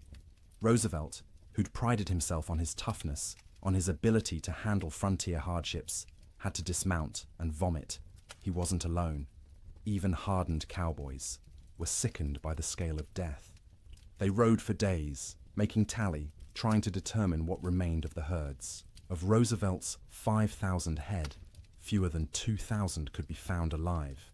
60% losses. Some of those survivors were in such poor condition they'd likely die anyway. His investment, his dream, reduced by 2/3 in a single winter. The financial blow was severe. Roosevelt had invested approximately $80,000 in his cattle operations. He'd now lost at least $50,000. Maybe more when accounting for lost breeding potential, disrupted operations, and the collapse of cattle prices as the market flooded with emergency sales from desperate ranchers. But Roosevelt was wealthy by birth. His family money cushioned the financial loss. He could absorb $50,000 and remain solvent, which most ranchers could not. What he couldn't absorb as easily was the emotional and philosophical blow. He'd come west believing in self-reliance, in the nobility of honest labor, in the frontier as a proving ground for American character. The Great Die-Up revealed those beliefs as naive. Self-reliance meant nothing when nature decided to kill everything. Honest labor couldn't prevent disaster driven by forces beyond human control. The frontier proved nothing except that it could kill you regardless of your character. Roosevelt spent several weeks at his ranches that spring, helping with the cleanup, the salvage operations, the grim work of trying to build something from the ruins. He participated in roundups, searching for surviving cattle, trying to assess what could be rebuilt. At night, he slept in the cabin at the Maltese Cross Ranch, the same cabin where his cowboys had weathered the storm. The bunks were still there, the stove, the smoke-stained walls. He'd slept here before on previous visits, treating it as an adventure, roughing it among the men. Now he slept in those bunks, knowing what they'd endured, what this room had protected them from. The cabin was small, cramped, cold even in April. Roosevelt lay on a rope bunk under wool blankets that smelled of smoke and men, and tried to imagine what January had been like. The wind screaming outside, the cold pressing in from all sides, the sound of cattle dying in the darkness, the knowledge that your livelihood, your future, everything you'd worked for was ending, and there was nothing you could do. He couldn't fully imagine it. He'd missed the actual storm, been warm and safe in New York while his employees fought for survival. That distance, that absence, haunted him. He'd been the investor, the gentleman rancher playing at being a cowboy. When it mattered, when the real test came, he hadn't been there. This realization changed him. Not immediately, not in one dramatic moment, but gradually over the following months and years. The West was no longer a romantic escape. It was a hard place where hard things happened, where nature was indifferent to human suffering, where the rules that governed Eastern society didn't apply. This understanding would shape his later conservation work. As president, Roosevelt would set aside millions of acres as national forests and parks, would push for scientific management of natural resources, would argue that the West's resources weren't infinite and needed protection. The cattle disaster of 1887 was the seed of that understanding. But in the spring of 1887, Roosevelt was just a wealthy young man surveying the wreckage of his dreams. He walked among the dead cattle, rode across ranges that should have been covered with livestock but were eerily empty, and made calculations about what could be salvaged. His ranch managers were exhausted, traumatized by the winter they'd survived. Roosevelt listened to their stories with growing respect. These men had faced conditions he'd only read about and emerged alive, if not unscathed. Ferris told him about nights when they weren't sure the bunkhouse would stand, about mornings when they'd wake to find new snow drifted inside through the cracks, about the constant work of keeping fires burning, of rationing food, of listening to cattle die and being unable to help. Roosevelt paid his men bonuses, unexpected and generous, acknowledging what they'd endured. It was the least he could do, given that he'd been warm and safe while they'd nearly frozen. He also made a decision. He would not abandon his Dakota ranches entirely, but he would not rebuild to previous scale. The open range era was over. The land couldn't support the numbers they'd run. The climate was too unpredictable, the investment too risky. He kept the Elkhorn Ranch as a retreat, a place he could visit and remember why he'd come west in the first place. But the cattle operation was downsized dramatically. A few hundred head, manageable, with hay put up for winter feeding. A sensible operation rather than a grand adventure. The Maltese Cross was eventually sold. Too many bad memories. Too much money lost. Roosevelt needed to move forward, and that meant leaving behind the ranch that had represented such hope and ended in such disaster. In his autobiography, written years later, Roosevelt would describe the winter of 1886 to 1887 as a necessary education. The romantic had been burned away, leaving behind a more realistic understanding of nature and human limitations. The winter had killed his cattle and his illusions simultaneously, but he rarely spoke about what his employees endured. Their stories weren't his to tell, and he knew his own experience, arriving after the worst had passed, was nothing compared to theirs. He'd lost money. They'd nearly lost their lives. One story stayed with him, though, told by a cowboy at the Maltese Cross. During the worst of the storm, this cowboy had volunteered to check on a nearby line camp, worried about the two men stationed there. He'd ridden out with a rope tied around his waist, the other end tied to the bunkhouse, planning to follow the rope back if he got disoriented.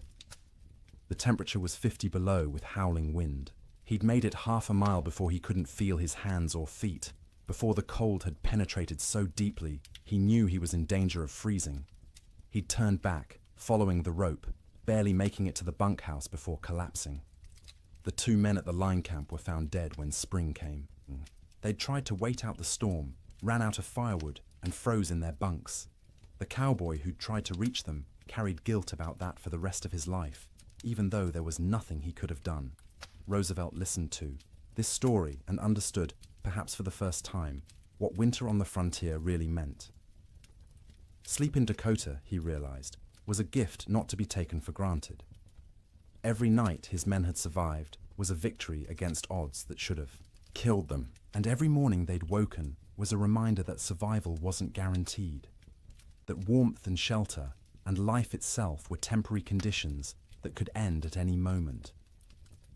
Roosevelt returned east that spring, his western adventure permanently altered. He would continue to love the West, would continue to visit and hunt and write about it, but he would never again be naive about its harshness. The winter of 1887 had taught him that nature didn't care about your dreams, your money, or your character. It simply existed, indifferent, and you survived or you didn't. His cattle were mostly dead. His investment was lost, but he was alive, and his employees were alive, and that had to be enough. January ended, but the storm did not. February arrived with no fanfare, no change, just another day of grey sky and screaming wind and cold that wouldn't break. People stopped marking days on calendars. Time lost meaning when every day was identical. An endless repetition of surviving until dark, surviving through dark, waking to survive again. The psychological weight of the storm's duration became as dangerous as the physical cold. Humans are resilient, but not infinitely so. We can endure terrible conditions if we believe they'll end. But when days stretch into weeks, weeks stretch toward months, and conditions remain unchanged, the mind begins to fracture in subtle ways. In the Ferguson household, the children grew quieter. They'd stopped asking when the storm would end. They'd stopped asking much of anything. They sat by the fire, conserving energy, their eyes following their mother's movements with an intensity that unnerved her. They were always hungry now, and the hunger made them old beyond their years. Martha found herself forgetting things. She'd go to the cold bedroom to fetch something and stand there, shivering, unable to remember what she'd come for. She'd start sentences and lose the thread midway, words dissolving like snow on her tongue. William said her name sometimes, and she wouldn't hear him, lost in thoughts that circled endlessly around food, fire, survival. William stopped shaving. There was no point. No one to see him except his family, and vanity seemed absurd when survival was uncertain. His beard grew thick and unkempt, ice forming in it every time he went outside to milk the cow or fetch wood. He'd come back in looking, like a wild man, and the children would stare at him until Martha made them look away. The cow's milk production had dropped to less than a quart per day. The animal was suffering from cold and inadequate feed, standing in the barn with her ribs visible through her hide. William knew they should slaughter her, use the meat, but the milk was too precious. As long as she gave any milk at all, he'd keep making that twice-daily journey to the barn. Sleep patterns disintegrated completely. There was no day or night anymore, just periods of lighter grey and darker grey outside the oiled paper window. People slept when exhaustion overwhelmed them, woke when cold or hunger or nightmares forced consciousness. The family's sleeping. Piles shifted constantly as people moved, trying to find warmth, trying to escape dreams. Martha's dreams were always about food, elaborate meals from her childhood in Wisconsin. Her mother's kitchen, warm and fragrant, tables loaded with roasted chicken and potatoes and fresh bread and butter. She'd wake with saliva flooding her mouth, stomach cramping with want, the disappointment of reality crushing. They had beans, always beans, the same beans cooked the same way, day after day, until the thought of eating another spoonful made her gag. William dreamed about summer, riding across green ranges, cattle fat and healthy, sun warm on his shoulders. He'd wake disoriented, expecting heat, finding only cold. The contrast between dream and reality was so sharp it hurt physically. His chest would ache. His throat would close. He'd lie there fighting tears while his family slept around him. The children's dreams were less specific, but more unsettling. They'd whimper in their sleep, reach out for comfort, wake crying without being able to say why. Emma, the youngest, stopped sleeping deeply at all. She'd doze in fits and starts, never truly relaxing, her small body tense even in sleep. The storm broke briefly in early February. For 3 days the wind dropped to a whisper, the snow stopped falling, and temperature rose to just below freezing. Clouds remained, but didn't seem as oppressive. The change felt miraculous after weeks of unrelenting assault. William ventured outside beyond the barn for the first time since January. The landscape was unrecognizable. Snow had sculpted itself into bizarre formations, drifts 20 feet high in some places, bare ground in others. The fence line he'd built 2 summers ago was completely buried. Only the tops of fence posts showed, wooden fingers pointing at the grey sky. He walked out across what had been their pasture, breaking through crusted snow with each step. The snow held his weight for a moment, then collapsed, dropping him thigh-deep into soft powder beneath. It was exhausting to move, each step a battle, but he kept going, desperate for space, for distance from the cabin that had become their prison. He found a dead cow half buried in a drift. One of their small herd, frozen solid, the hide pulled, tight over protruding bones. He stood looking at it for a long time, feeling nothing. He was too tired for grief. The cow was dead. More would be dead. Everything might be dead. These were just facts now, beyond emotion. When he returned to the cabin, Martha and the children were standing in the doorway, watching him. They looked like ghosts in the grey light, pale and thin and insubstantial. He realized he probably looked the same to them. That night the Chinook wind arrived, warm wind from the southwest, carrying temperature up 30 degrees in 2 hours. It felt like a gift from God, a promise that winter could end, that warmth still existed somewhere in the world. People opened doors and windows despite the waste, of heat from their fires, desperate for fresh air, for the feeling of movement, for anything different. The warm wind melted the top layer of snow, water dripped from roofs, ran in small streams across frozen ground, pooled in low spots. For brief hours, it seemed like spring might actually come, that the nightmare might be ending, but the Chinook betrayed them. After 2 days of relative warmth, the wind shifted back to the north. Temperature plummeted. The water that had melted froze instantly, creating a thick crust of ice over everything. The snow that had softened turned to concrete, and when more snow fell on top of that ice, it created a prison for any surviving cattle.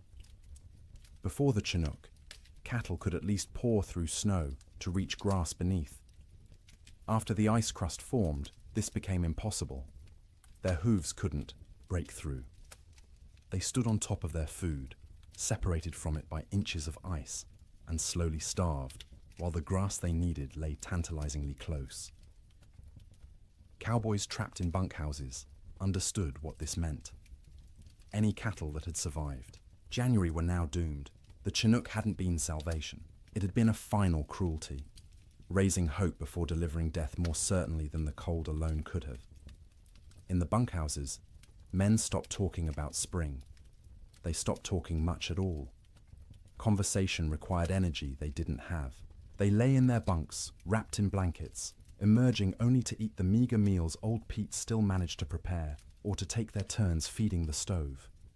The silence was worse than the earlier noise of men talking and joking and trying to maintain morale. Silence meant defeat.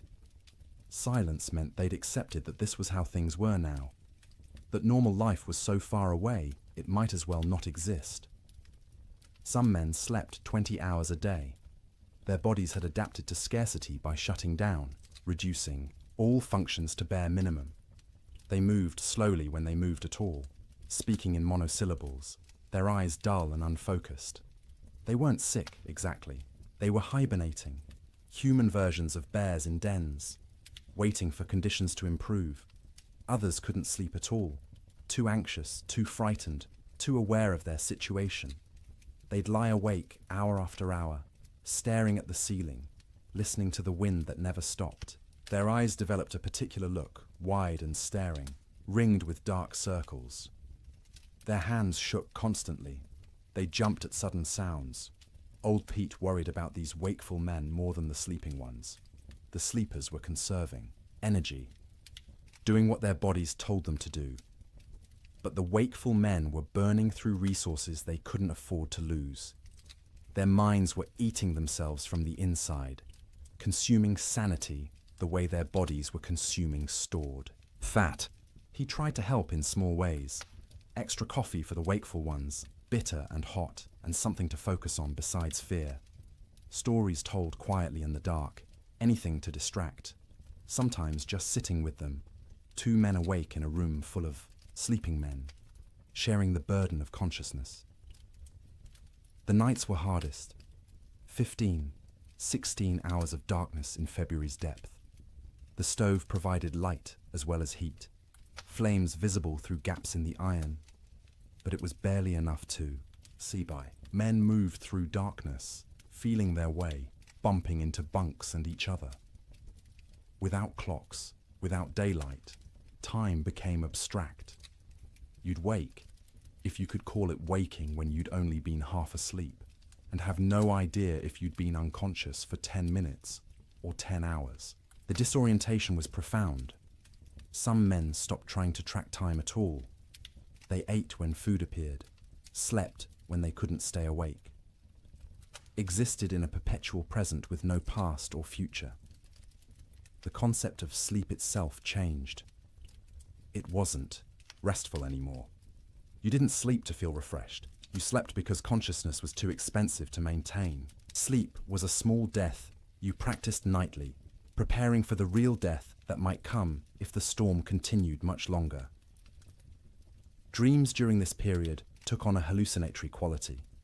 Men dreamed they were awake, walking around the bunkhouse, having conversations with others, only to actually wake and realize none of it had been real. Or they'd dream they were outside in the storm, freezing, struggling toward shelter, and wake to find themselves wrapped in blankets by the stove. The boundary between sleeping and waking blurred. Some men experienced what would now be called dissociation. They'd observe themselves from outside their bodies, watching a stranger wear their clothes and speak with their voice. This disconnection was protective, a way the mind created distance from unbearable circumstances. But it was also terrifying to lose even the certainty of being yourself. In the ranch houses, children handled the extended ordeal better than adults in some ways. They adapted, accepting the new reality more easily than their parents who remembered how things should be. To the children, this was simply how life was now, cold, hungry, confined, but normal within its own context. But they also suffered in ways adults didn't. Their growing bodies needed more food than they were getting. Their development was being stunted by malnutrition. Sarah Ferguson, 11 years old, stopped growing taller. Her monthly bleeding, which had just started that fall, stopped entirely. Her body shut down non-essential functions to preserve life. Thomas developed a cough that wouldn't go away, a deep rattling in his chest that scared Martha. She'd give him extra portions of the thin soup she made, sacrificing from her own bowl, but it didn't help much. The cough persisted, worsening at night, keeping him and everyone else awake. James, 7 years old, stopped talking almost entirely. He'd answer questions with nods or shakes of his head, but volunteered nothing. He'd sit for hours staring at the fire, his face expressionless. Martha worried about him most of all, this strange, silent child who'd been so vibrant just months. Emma, the baby, clung to her mother constantly. She'd scream if Martha tried to put her down, terrified of separation. Martha learned to do everything one-handed, cooking, cleaning, even sleeping with the child attached to her like a growth. It was exhausting, but she understood.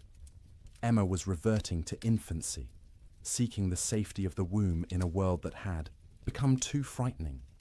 February crawled past with the weight of years. Each day was a week long. Each week felt like a month. People stopped believing in spring. Spring was a myth, a story told by liars. There was only winter, eternal winter, and the question was no longer when it would end, but whether you'd survive it. And still the wind blew, and still the cold pressed in, and still people slept fitfully in their prisons of wood and hope, waiting for deliverance that seemed less likely with each passing day. Children experienced the great die-up through a lens of confusion and adaptation that was both heartbreaking and remarkable. They didn't fully understand what was happening or why, but they adjusted to impossibility with a flexibility adults had lost. To them, the storm wasn't an economic disaster or a failure of planning. It was simply the way the world had become, and they learned to live in it. Sarah Ferguson, at 11, was old enough to sense her parents' fear, even when they tried to hide it. She watched her mother's hands shake when portioning out food. She noticed her father's long silences, the way he'd stare at the fire without seeing it. She understood, in a way her younger siblings didn't, that something was terribly wrong. This knowledge was a burden. She couldn't share it with Thomas or James or Emma because they were too young to understand, and speaking it aloud would make it more real. So she carried it silently, trying to help without being asked, watching for ways to ease the tension that filled the cabin like smoke. She learned to anticipate her mother's needs. When Martha reached for the water bucket, Sarah was already moving, to refill it with snow. When the fire burned low, Sarah added wood before being told. She took charge of Emma when the toddler grew fussy, singing to her, telling her stories, anything to give Martha a few minutes of peace. At night, Sarah lay awake, listening to her siblings breathe, counting breaths, making sure everyone was still, alive.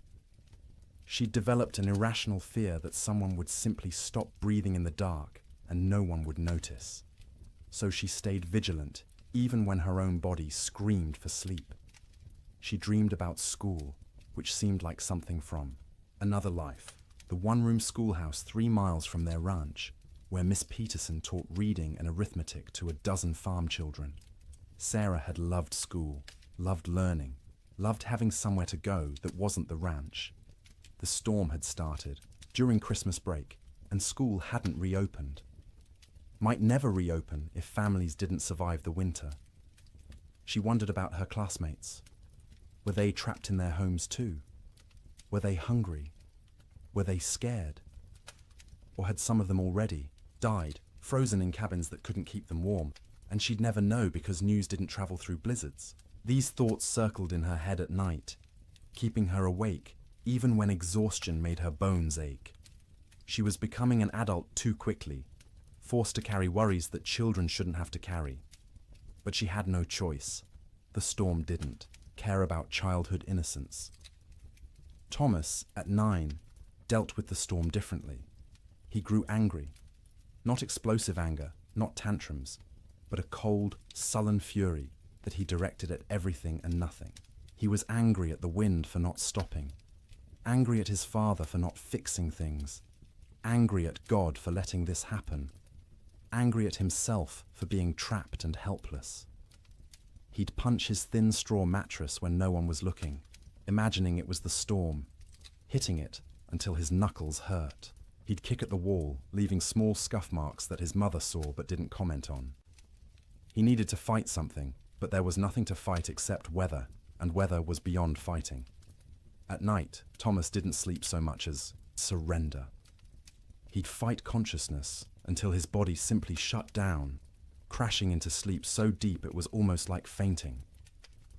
He'd wake suddenly, disoriented, not remembering where he was for terrifying seconds before memory returned and reality settled back into place. His dreams were violent. He fought bears, wolves, faceless men. He swung fists and weapons, defending his family against threats that dissolved when he tried to focus on them.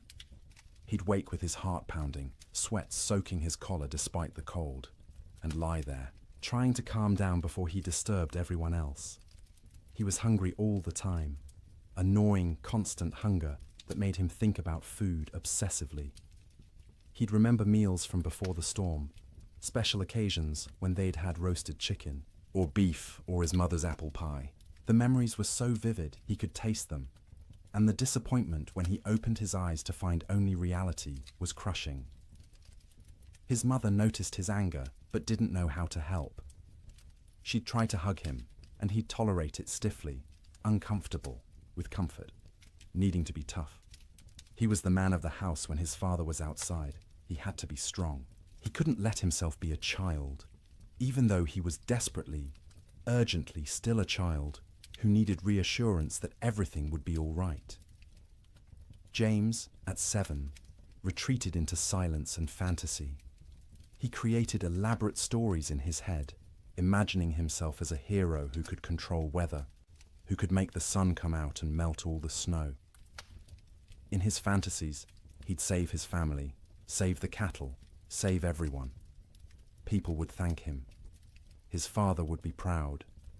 These daydreams occupied hours. He'd sit by the fire, face blank, living entirely in his imagination where he was powerful instead of helpless. His mother worried about his silence, not understanding it was protection. If he didn't talk, he didn't have to acknowledge reality. He could stay in his head where things made sense and he had control. At night, James slept deeply but unrestfully. He'd thrash and kick, fighting battles in his dreams, sometimes crying out words no one could understand. His siblings had learned to sleep away from his feet because he'd kick without waking. Martha would sometimes reach over and touch his forehead, checking for fever, but he was just hot from the exertion of his dreams. When he did talk, it was often about summer. He'd ask when they could go outside and play, when they could go fishing in the creek, when the cattle would come back. His questions broke Martha's heart because she had no answers. She'd deflect, saying soon, or when winter ends, knowing these were lies, but unable to tell a 7-year-old that winter might not end, that nothing might come back. Emma, just 3 years old, understood least and suffered most. in some ways. She knew something was wrong but couldn't articulate what. Her world had shrunk to one room, a fire, and the immediate presence of her family. She didn't remember clearly how things had been before the storm. This cold, confined existence was becoming her normal. She cried often, not from any specific pain, but from generalized distress. Hungry cries, cold cries, tired cries, scared cries. Her vocabulary wasn't sufficient to express what she felt, so she cried and clung to her mother and refused to be put down. Martha carried her constantly, the child's weight a familiar burden. Emma was getting lighter instead of heavier, losing weight she couldn't afford to lose. Her ribs showed through her thin dress. Her eyes seemed too large for her face. She looked like children in pictures of famine, skeletal and haunted. At night, Emma slept fitfully, waking every few hours crying for her mother even though Martha was right there. She'd need to be held, rocked, soothed back to sleep, a process that took longer each time. Martha would hold her daughter and feel the tiny heart beating too fast, the small body too hot one moment and too cold the next, and wonder if Emma would survive even if the storm ended. Emma's dreams, when she could describe them in her limited vocabulary, were simple and sad. She dreamed of being warm, of having enough to eat, of going outside to play. She dreamed of summer in fragments, sensory impressions rather than coherent narratives. Sun on her face, grass under her feet, the feeling of running without being cold. The children had created small rituals to mark time and maintain some structure. Every morning, however they defined morning, Sarah would lead them in a counting game. They'd count to 100 together, which took Emma's entire concentration and distracted her from crying. Then they'd count by twos, by fives, by tens, math as comfort, numbers as proof that some things remained stable. In the afternoon, Thomas would tell stories. He'd inherited his father's storytelling ability and would spin tales about cowboys and cattle drives and adventures that took place in summer warmth. His siblings would listen, transported briefly to worlds where people weren't trapped and cold and hungry. Emma had a doll, a simple thing made from rags stuffed with more rags, with button eyes and yarn hair. She carried it everywhere, talking to it in her baby voice, explaining things. The doll was hungry. The doll was cold. The doll wanted Mama. Through the doll, Emma processed her own feelings, giving voice to fears she couldn't express directly, the EE. Children learn to read their parents' moods and adjust their behavior accordingly. When Martha looked particularly strained, they'd be quieter, more cooperative. When William came in from the barn looking defeated, they'd give him space, not asking for attention he couldn't provide. They became expert at making themselves small, at not adding to the household's burdens. But they were still children, and children need play. They'd create games from nothing, counting cracks in the ceiling, making shadow figures on the wall with their hands when the fire was bright enough, building towers from the few wooden blocks they owned, then knocking them down and building again. Sarah taught Emma songs, the same songs their mother had taught her. Simple rhymes about animals and weather and daily life. Emma's favorite was about a bird that flew south for winter, which seemed especially relevant. She'd sing it over and over, the words slurring together, while her siblings tried not to show their irritation. The children also absorbed lessons they shouldn't have needed to learn so young. That food was precious and must never be wasted. That fire was life and must be watched constantly.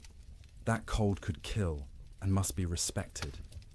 That sometimes adults didn't have answers, didn't know what to do, were as frightened and helpless as children, but had to pretend otherwise. They learned what their parents looked like when pretending to be brave, the slight tremor in their mother's voice when she said everything would be fine, the way their father's smile didn't reach his eyes. They learned to accept these performances without comment, understanding that challenging them would make things worse. In later years, the Ferguson children would remember the winter of 1887 as a blur. They'd recall specific images. The fire, always the fire, and their mother's face in its light, and the sound of wind that never stopped. But the timeline would be confused, events blending together because days had no distinct markers. Sarah would remember being hungry but never being fed. Thomas would remember being angry but not knowing why. James would remember his fantasy world more clearly than reality, which was probably for the best. Emma would remember almost nothing directly, just a vague sense of having been cold once, long ago, for longer than seemed possible. But they'd also remember warmth of a different kind. The feeling of sleeping piled together, siblings in a heap like puppies, their mother's songs in the dark, their father's hands, rough and gentle, checking them for frostbite. The way Sarah would hold Emma when Emma cried. The way Thomas would share his tiny portion of food, even though he was starving. The way James would tell stories that made them laugh despite everything. Children are resilient, but resilience has costs.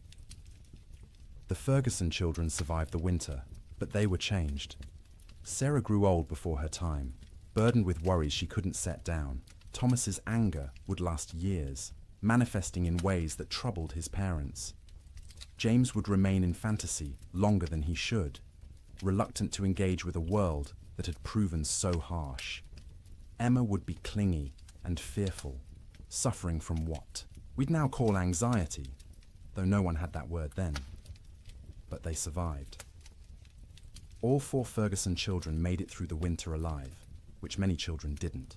In the spring, when Sarah returned to school, half her classmates were missing, died in the storm, or their families had moved away, or they were too weak to attend.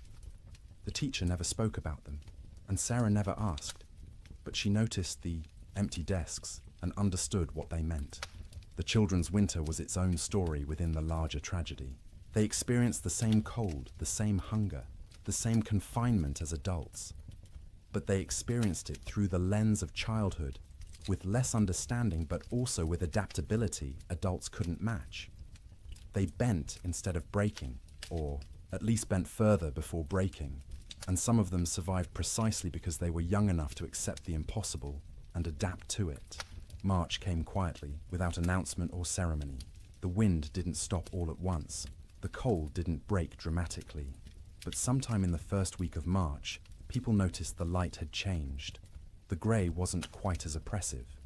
The sun, invisible for months behind clouds, occasionally created a bright spot in the overcast sky, a suggestion that it still existed somewhere beyond the grey.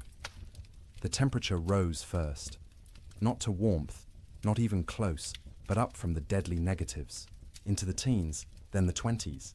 At 20 degrees, after months of temperatures well below zero, it felt almost tropical. William Ferguson stepped outside without his heaviest coat for the first time since January and felt the difference immediately. Still cold, but survivable cold. Manageable cold. Human cold. The wind dropped next. Not gone, but diminished from its constant shriek to something closer to a whisper. You could hear other sounds again. Birds, tentatively returning. The creak of the barn, your own footsteps in the snow. After months of wind that drowned out everything, the relative silence was disorienting, and then finally the snow stopped falling. Days passed without new accumulation. The sky remained cloudy, but the clouds weren't releasing their burden anymore. What was on the ground would stay on the ground, but nothing new was coming. This realization spread through trapped households, like a physical wave. The storm was ending. Winter was releasing its grip. Spring, impossible spring, was actually going to come. But the thaw revealed horrors that had been hidden under snow. As temperatures rose above freezing and snow began to melt, the dead emerged. Cattle everywhere. More cattle than anyone had imagined possible. They lay along fence lines, stacked 3 and 4 deep, where they'd crowded against barriers trying to escape the wind. They filled ravines, hundreds in a single coulee, frozen together into a grotesque mass. They lined riverbanks, piled where they'd sought water, and found ice instead. William rode out in mid-March to assess their losses. The snow had melted enough to navigate, though the ground was a swamp of mud and standing water. He rode for hours, seeing nothing but dead cattle. Their small herd of 30 head was gone, all 30 dead. Some near the barn where they'd sought shelter. Others scattered across their range, frozen in place, some still standing. The smell was overwhelming. As the carcasses thawed, they began to rot. The air across the plains filled with the sweet, cloying stench of decay. You couldn't escape it. It permeated clothing, hair, got into your mouth and nose until you tasted it constantly. Cowboys tied, scarves soaked in vinegar over their faces, but it barely helped. The financial devastation was absolute. Ranches that had run thousands of head found hundreds alive, if that. The great cattle companies, backed by Eastern and European money, went bankrupt overnight. Investors who'd expected returns of 20–30% instead lost everything. The boom was over. The cattle kingdom had fallen. But more important than money, more immediate, was the human cost. As spring progressed and travel became possible again, stories emerged. A family in Wyoming had burned their furniture for fuel, then their floorboards, then had frozen to death anyway. A cowboy in Montana had tried to reach town for supplies, got lost in a storm, and was found frozen solid sitting upright on his horse, both man and animal dead. Children died quietly in their sleep, their small bodies unable to maintain heat.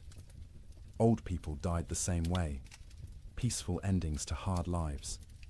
Young men died trying to help, venturing out into storms to check on neighbors or cattle, never making it back. Women died in childbirth in cabins where no help could reach them. Babies dying with their mothers. The death toll among cattle was calculable, measurable, shocking in its enormity. Estimates ranged from 60 to 90% mortality across the northern plains. Hundreds of thousands of animals dead. But the human toll was harder to count. People died alone in isolated cabins, their bodies not discovered until spring. Whole families vanished. Homesteads found empty when the snow cleared. No trace of where the occupants had gone, or whether they'd survived. Theodore Roosevelt returned to his ransacked ranches and surveyed the ruin of his Western dreams. Cowboys, who'd barely survived, told stories of unimaginable hardship. Ranchers calculated losses that dwarfed their ability to recover. And slowly, painfully, everyone who'd survived began the work of rebuilding. But they rebuilt differently. The open range was dead, killed as surely as the cattle that had grazed it. Ranchers who continued in the business built barns, stored hay, kept smaller herds they could actually feed through winter. They fenced pastures, rotating cattle seasonally rather than letting them roam year-round. The cowboy, as romantic figure, driving vast herds across unfenced prairie, became a relic of a past that had ended in ice and death. The survivors were changed. Martha Ferguson emerged from that winter 20 pounds lighter, her hair gone grey at 32. William's hands shook for months afterward, trauma expressing itself in tremors he couldn't control. The children carried scars that wouldn't show. For years, psychological wounds that would shape their entire lives, but they'd survived. All of them. The Ferguson family made it through intact, which was more than many could say. And as spring truly arrived, as green grass pushed up through mud and trees began to bud and the sun returned with actual warmth, they began to remember what life could be. The first night Martha slept without waking every few hours, checking on her children. She woke feeling guilty for having rested. The first morning, William went outside and wasn't hit by killing cold. He stood in the barn doorway and cried. The children, resilient as children are, adapted more quickly. They ran outside in bare feet, feeling grass beneath their toes, relearning, joy they'd almost forgotten. Sleep in spring was different from sleep in winter. The fear was gone, the vigilance unnecessary. People slept deeply for the first time in months, their bodies finally feeling safe enough to truly rest. They slept for 10 hours, 12 hours, catching up on sleep debt accumulated over winter. They woke refreshed, amazed at the feeling, remembering what normal had felt like. but the dreams remained. For years afterward, survivors would wake from nightmares about the winter of 1887. They'd dream of being trapped, of being cold, of hearing cattle die, and being unable to help. These dreams would fade over time, but never entirely disappear. The winter had carved itself into their psyches, a permanent scar. And now, dear traveller through this story, we've reached the end of our journey through the coldest winter in wild West history. We've walked with cowboys in their bunkhouses, huddled with families around failing fires, witnessed the death of cattle and dreams, and an entire way of life. The Great Die-Up of 1887 was catastrophic. It killed hundreds of thousands of animals, bankrupted fortunes, and ended the era of open-range ranching forever. But more than that, it tested human endurance in ways few events ever have. It asked people to survive the unsurvivable, to sleep, in conditions where sleep seemed impossible, to maintain hope when hope was absurd, and they did. Not all of them, not even most of them without terrible cost, but enough survived to tell the story, to rebuild, to ensure that the lessons learned would protect future generations. As you lie in your warm bed tonight, safe from cold and storm, let yourself feel the profound gift of that warmth. The pioneers of the Wild West would have considered your comfort miraculous, impossible luxury beyond imagining. Central heating, insulated walls, blankets made in factories rather than woven by hand. You live in the future they could only dream of, the safety they fought to reach. Their struggle made this possible. Every improvement in building techniques, every advance in weather prediction, every system we have now to survive winter grew from lessons learned in disasters like the Great Die-Up. They suffered so that eventually people wouldn't have to suffer, so that sleep could be restful rather than survival, so that winter could be endured without terror. Let their memory settle over you gently now. Let the wind that screamed across the Montana plains become the whisper of your fan. Let the cold that killed become the pleasant coolness of your air conditioning. Let the hunger that gnawed at them become the satisfaction of knowing you can eat when you wake. You are safe, you are warm, you are comfortable in ways they couldn't have imagined. And as you drift towards sleep, carry with you gratitude for that safety. Honor their endurance by appreciating what you have. Remember their suffering by cherishing your comfort. The winter of 1887 is over. It has been over for more than a century, but its story remains, a testament to human resilience and the terrible power of nature. The cowboys and ranchers and children who lived through it are long gone, but their experience echoes forward to us, teaching us about survival, about courage, about the precious gift of a warm place to sleep. So sleep now, deeply and peacefully. Let the weight of blankets comfort rather than burden you. Let the darkness be restful rather than fearful. Let your dreams be gentle rather than haunted. The storm has passed. Spring has come. The long winter night is over, and you, in your warm bed, in your safe room, can rest without fear, can close your eyes without vigilance, can surrender to sleep, knowing you'll wake to warmth and safety. The Great Die-Up claimed so much, so many cattle, so many dreams, so much hope. But it couldn't claim everything. It couldn't kill the human capacity to endure, to adapt, to survive impossible conditions, and emerge, if not unscathed, then at least alive. Still capable of love, still capable of rebuilding, still capable of hope. That resilience lives in you too. You carry it in your genes, inherited from ancestors who survived winters and storms and hardships we can barely imagine. Their strength is your strength. Their determination is your determination. Their ability to close their eyes in terrible circumstances and wait to face another day is yours as well. You don't need it tonight. Tonight, you can simply rest. Let the story of the Great Die-Up fade like snow melting in spring sun. Let the cold recede. Let warmth embrace you completely. Sleep well, knowing that winter always ends, that spring always comes, that the coldest night eventually gives way to dawn, The pioneers of 1887 learned this truth at terrible cost. But they learned it, and they survived. And because of them, you live in a world where winter is manageable, where cold is temporary, where sleep is safe. Close your eyes now. Let your breathing slow. Feel the weight of your body sink into your mattress, supported and comfortable. You've traveled a long way tonight, through a winter that ended before you were born. You've witnessed suffering and endurance and the slow arrival of relief.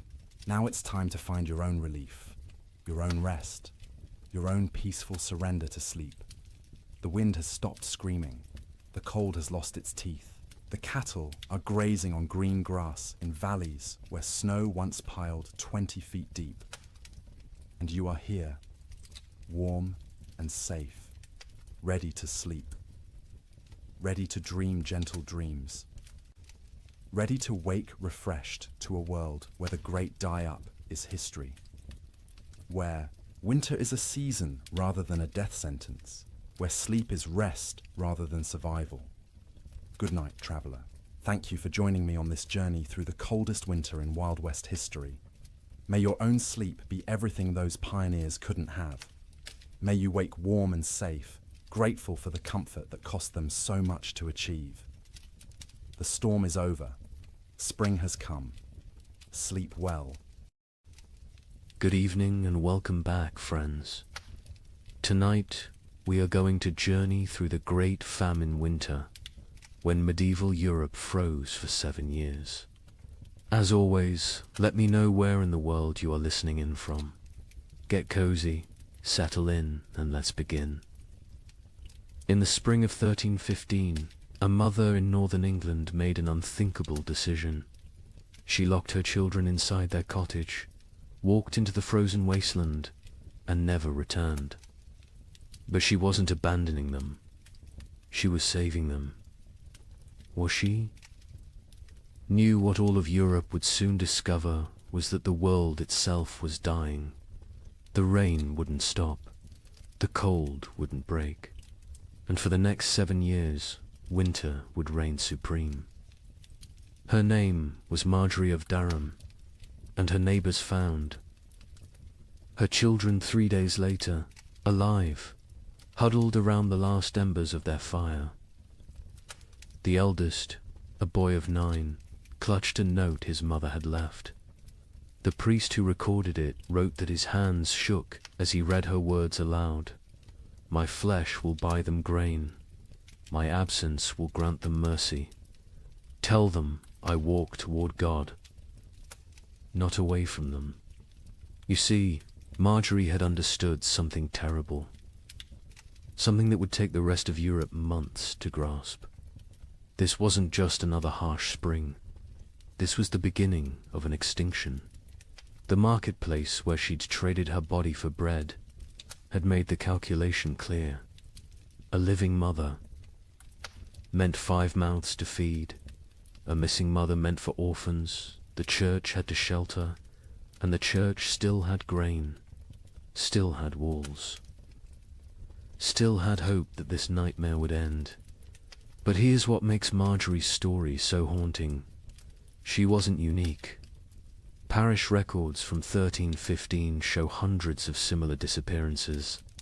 Parents vanishing into blizzards, elderly grandparents wandering into forests, always leaving notes, always locking doors from the outside, always walking toward death like it was salvation. The chronicler Geoffrey Le Baker would later write about that spring with words that feel pulled from nightmares. Rains began on St. George's Day and fell like God had forgotten how to do anything else. Not the warm rains of April that wake sleeping seeds, but frozen needles that killed whatever they touched. Crops didn't fail, they drowned standing. Rivers didn't flood, they exploded from their banks like wounded animals. Think about that. For a moment, you're a medieval peasant. Your entire world is 3 miles wide. Everything you know about survival, every technique your father taught you, every prayer your mother whispered, assumes one simple truth that seasons follow patterns. Spring brings life, summer brings growth, autumn brings harvest, winter brings rest. But what happens when spring never comes? When winter refuses to die? When the very foundation of existence cracks beneath your feet? That's what began in 1315. Not a famine, not a crisis, but the complete collapse of natural order. And Marjorie of Durham, walking into that frozen dawn, leaving her children behind to live, was just the first character in a story that would consume 15 million souls. Before it ended. The question isn't how Europe survived, it's what Europe became to survive it. Picture yourself waking up on Easter morning, 1315, in a small village outside Paris. Your neighbor Johannes jokes about yesterday's rain ruining his seedlings. His wife laughs, saying one wet spring never hurt anyone. Within 6 months, Johannes will trade his youngest daughter for a bag of moldy grain. His wife will disappear one night, and the village will pretend not to notice the fresh meat at the butcher's stall. But this morning, they're still laughing. The peculiar thing about catastrophe is how quietly it arrives. No trumpets, no divine warnings, just rain. Endless, crushing, biblical rain that began falling across Europe in May 1315 and simply didn't stop. That Easter morning in Kratzy-le-Chapelle, 20 miles from Paris, felt like any other. The baker Michel had risen at cockscrow to fire his ovens. His wife Agnes counted their silver, planning to buy young pigs at the summer fair. Their son Pierre played with wooden knights, recreating battles he'd never fight because there wouldn't be a world left to fight for. The church bells summoned them to Mass. Father Bernard, still young enough to believe suffering had meaning, delivered a sermon about resurrection, about new life, about God's promise that seed time and harvest would never cease. The congregation nodded along, comfortable in their certainty. Why wouldn't they be? Their grandfathers had survived wars. Their fathers had survived plagues. Surely they could survive a little rain. But if you'd looked carefully that morning really, Latude have seen the signs. The sparrows that usually nested in the church eaves were gone. Not dead, gone. The cats had stopped hunting, instead huddling in doorways with their fur perpetually damp. And the old women, the ones who remembered the harsh winter of 1258, had started hoarding soldat.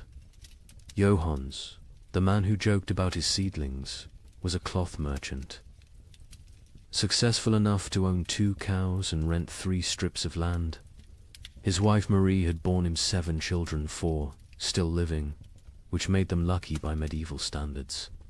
Their youngest, Isabel, had just turned 6, hair like spun gold. Her father would say, worth its weight in gold, someone else would say 6 months later, weighing her against a sack of spoiled wheat. The rain that Easter was unusual only in its persistence. It had fallen for 3 days straight, turning the roads to mud, keeping the holiday merchants away. But rain in April wasn't catastrophe, it was inconvenience. The real terror wouldn't begin until May 15th, the feast of St. Dymphna, when the rain turned cold. Brother Francis of the Abbey St. Denis recorded it first. He'd been copying manuscripts when he noticed his breath misting in the scriptorium. In May, at midday, the ink froze on his quill. He thought perhaps illness had taken him. Fever turned backward into chills. Then he saw the other monks rubbing their hands, saw the frost forming on the inside of the windows. By June, That cold rain had become something medieval Europeans had no word for. We might call it freezing rain, but they called it devil's spit. Water that fell as liquid but froze on contact. Entire fields became sheets of ice in summer. Roses bloomed and died in the same hour, encased in crystal tombs. The wheat, which should have been knee-high and green, stood stunted and yellow. The barley rotted in the earth before it could sprout. The rye grew, but wrong-twisted, black, infected with something that would later be recognized as ergot, the fungus that causes hallucinations and gangrene. Some villagers, desperate for any harvest, ate it anyway. They danced themselves to death in the streets, laughing as their fingers turned black and fell off. But we're getting ahead of ourselves. Let's return to Johannes and his family, because their story is everyone's story. By late May, Johannes had stopped joking about anything. The constant rain had ruined the roads, making trade impossible. No merchants could travel, which meant no cloth could be sold, which meant no coins for bread. Not that there was bread to buy. The baker Michel had closed his ovens now. Grain meant no flour, meant no purpose to the fire. June brought the first death in Crassy-la-Chapelle. Not from starvation, not yet. Old Catherine, who'd survived 70 winters, simply gave up. She announced at Sunday Mass that God had abandoned them, walked home, lay down in her bed, and willed herself to die. The priest called it despair, a mortal sin. But privately, he envied her escape. The real horror began in July, when the rain briefly stopped. For 3 days, the sun appeared, weak and watery but present. The villagers rushed to salvage what they could, to plant anything that might grow before autumn. They worked day and night, hands bloody from tearing at the muddy earth, planting beans, turnips, anything fast-growing. On the 4th day, the hail began. Not regular hail. Chunks of ice the size of fists, driven sideways by winds that shouldn't exist in summer. They shattered shutters, killed chickens, knocked full-grown men unconscious. When it stopped, nothing remained of those desperate plantings. The fields looked like they'd been trampled by an army of giants. That's when Johannes made his first, unthinkable choice. He killed one of his cows, not for meat not, yet but for mercy. It was starving, crying constantly, too weak to stand. He told his children it had gotten sick, but Marie knew. She saw him save the blood in buckets, saw him portion it carefully with their dwindling barley. Blood pudding would keep them alive another week. Argus arrived wearing winter's clothes. Frost in the mornings, ice on the water buckets, breath. Misting even at noon. The second cow died on its own, and Johannes counted it lucky. They ate everything: the meat, the organs, the marrow from the bones. They boiled the hide for soup. They ground the bones for flour. Nothing was waste, because waste meant death. Brother Thomas of Westminster Abbey wrote something strange in his chronicle that summer. The heavens have forgotten how to cease their tears. At first, monks like Thomas saw it as God testing their faith. A brief punishment, maybe for the wars between England and Scotland, maybe for the French king arresting the Pope. Surely it would pass. But then came the letters from sister monasteries. From Cologne, our fields are lakes. From Florence, the Arno has swallowed 3 villages. From Krakow, the children ask what the sun looked like. What terrified Thomas wasn't the rain itself, it was the temperature. In July, the height of summer, he could see his breath while saying morning prayers. Ice formed on the altar wine, and still the rain fell. The monastery's chronicle, which Thomas kept with meticulous care, tells us exactly when normal ended and nightmare began. June 23rd, the eve of St. John, traditionally celebrated with bonfires that burned until dawn. That year, no fire would stay lit. The rain fell horizontally, driven by winds that belonged to December, not midsummer. Thomas wrote, "The brothers attempted 7 times to light the sacred fire. Each time, the rain doused it before a single prayer could be spoken. Prior William declared it a sign of what he dared not say." Thomas had been corresponding with monasteries across Christendom for 20 years. His position as chronicler meant he received letters from abbeys in Scotland to Sicily, from Ireland to Poland. Usually, these letters discussed theological matters, requested copied manuscripts, or shared news of appointments and deaths. But starting in July 1315, every letter carried the same message, dressed in different words. Something was terribly wrong with God's creation. From Melrose Abbey in Scotland came a letter that made Thomas's hands shake.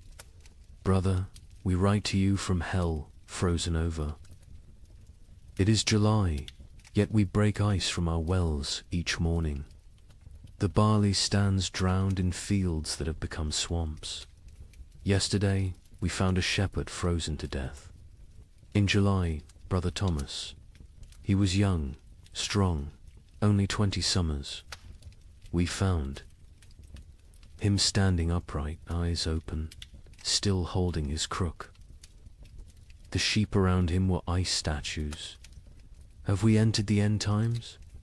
The abbot of Cluny in France sent word that would have been dismissed as madness any other year. The vine withers as if cursed. The soil rejects all seed. We have consulted. Our oldest records nothing, speaks of summer frost, of hail in August, of rain that burns like ice. Our farmers weep in the fields, beating the mud with their fists, begging it to remember its purpose.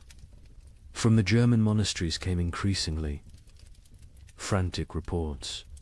The prior of Reichenau wrote, "Lake Constance rises daily. Entire villages now exist only as church bells tolling beneath the waves. We ring our own bells in answer, but God remains deaf. The rain tastes of sulphur. Birds fall from the sky mid-flight, frozen solid.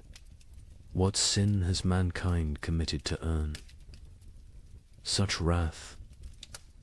But it was a letter from an Italian monastery that contained the most chilling observation. Brother Antonio of Monte Cassino, a learned man who'd studied both scripture and natural philosophy, wrote, "This is not divine punishment. Brother Thomas, I have read the ancient texts, Greek and Roman both. This happened before. They called it the years without summer. Crops failed, empires fell, and mankind retreated to caves. We are not being punished. We are being erased." Thomas himself had begun keeping detailed records of the weather, something unprecedented for the time. His entries from July 1315 read, "Like fever dreams. July 4th, Feast of St. Ulrich. Rain for 16 straight hours. Temperature cold enough that we wore winter robes to matins. 2 brothers collapsed during prayers, their lips blue. July 11th. The rain has not ceased for 40 hours. We cannot light fires. We eat cold porridge and pray with numb fingers. Brother Matthew suggests we are experiencing Noah's flood again. Prior William had him whipped for heresy. But privately, we all wonder. July 19th. Something impossible today. The rain froze as it fell, coating everything in ice. In July, the vegetable garden is destroyed. Every plant encased in crystal, beautiful and dead. We gathered to pray, but the words stuck in our throats. How do you pray when creation itself seems broken? The correspondence between monasteries became increasingly desperate as summer crawled toward autumn. They began sharing survival techniques rather than theological debates. How to keep manuscripts from molding in the constant damp. How to preserve food when nothing would dry. How to maintain faith when every prayer for sun was answered with more rain. From Prague came instructions for building underground storage that might resist the water. From Dublin came recipes for making bread from acorns and chestnuts. From Rome came silence. The Holy See had problems of its own. With the Tiber flooding the papal palace repeatedly, Thomas noted something else, something that wouldn't be fully understood for centuries. The rain wasn't uniform. It would pound. One region while barely touching another 20 miles away. But those dry spots weren't lucky, they were cursed differently. Without rain, but with temperatures below freezing in summer, crops still died. Wells still froze. People still starved. A letter from the Bishop of Bergen in Norway contained an observation that haunts historians today. The merchants from Iceland have not come. They were due in May, as always. It is now August. Ships sent to investigate found the sea routes blocked by mountains of ice that should not exist in summer, or perhaps should not exist at all.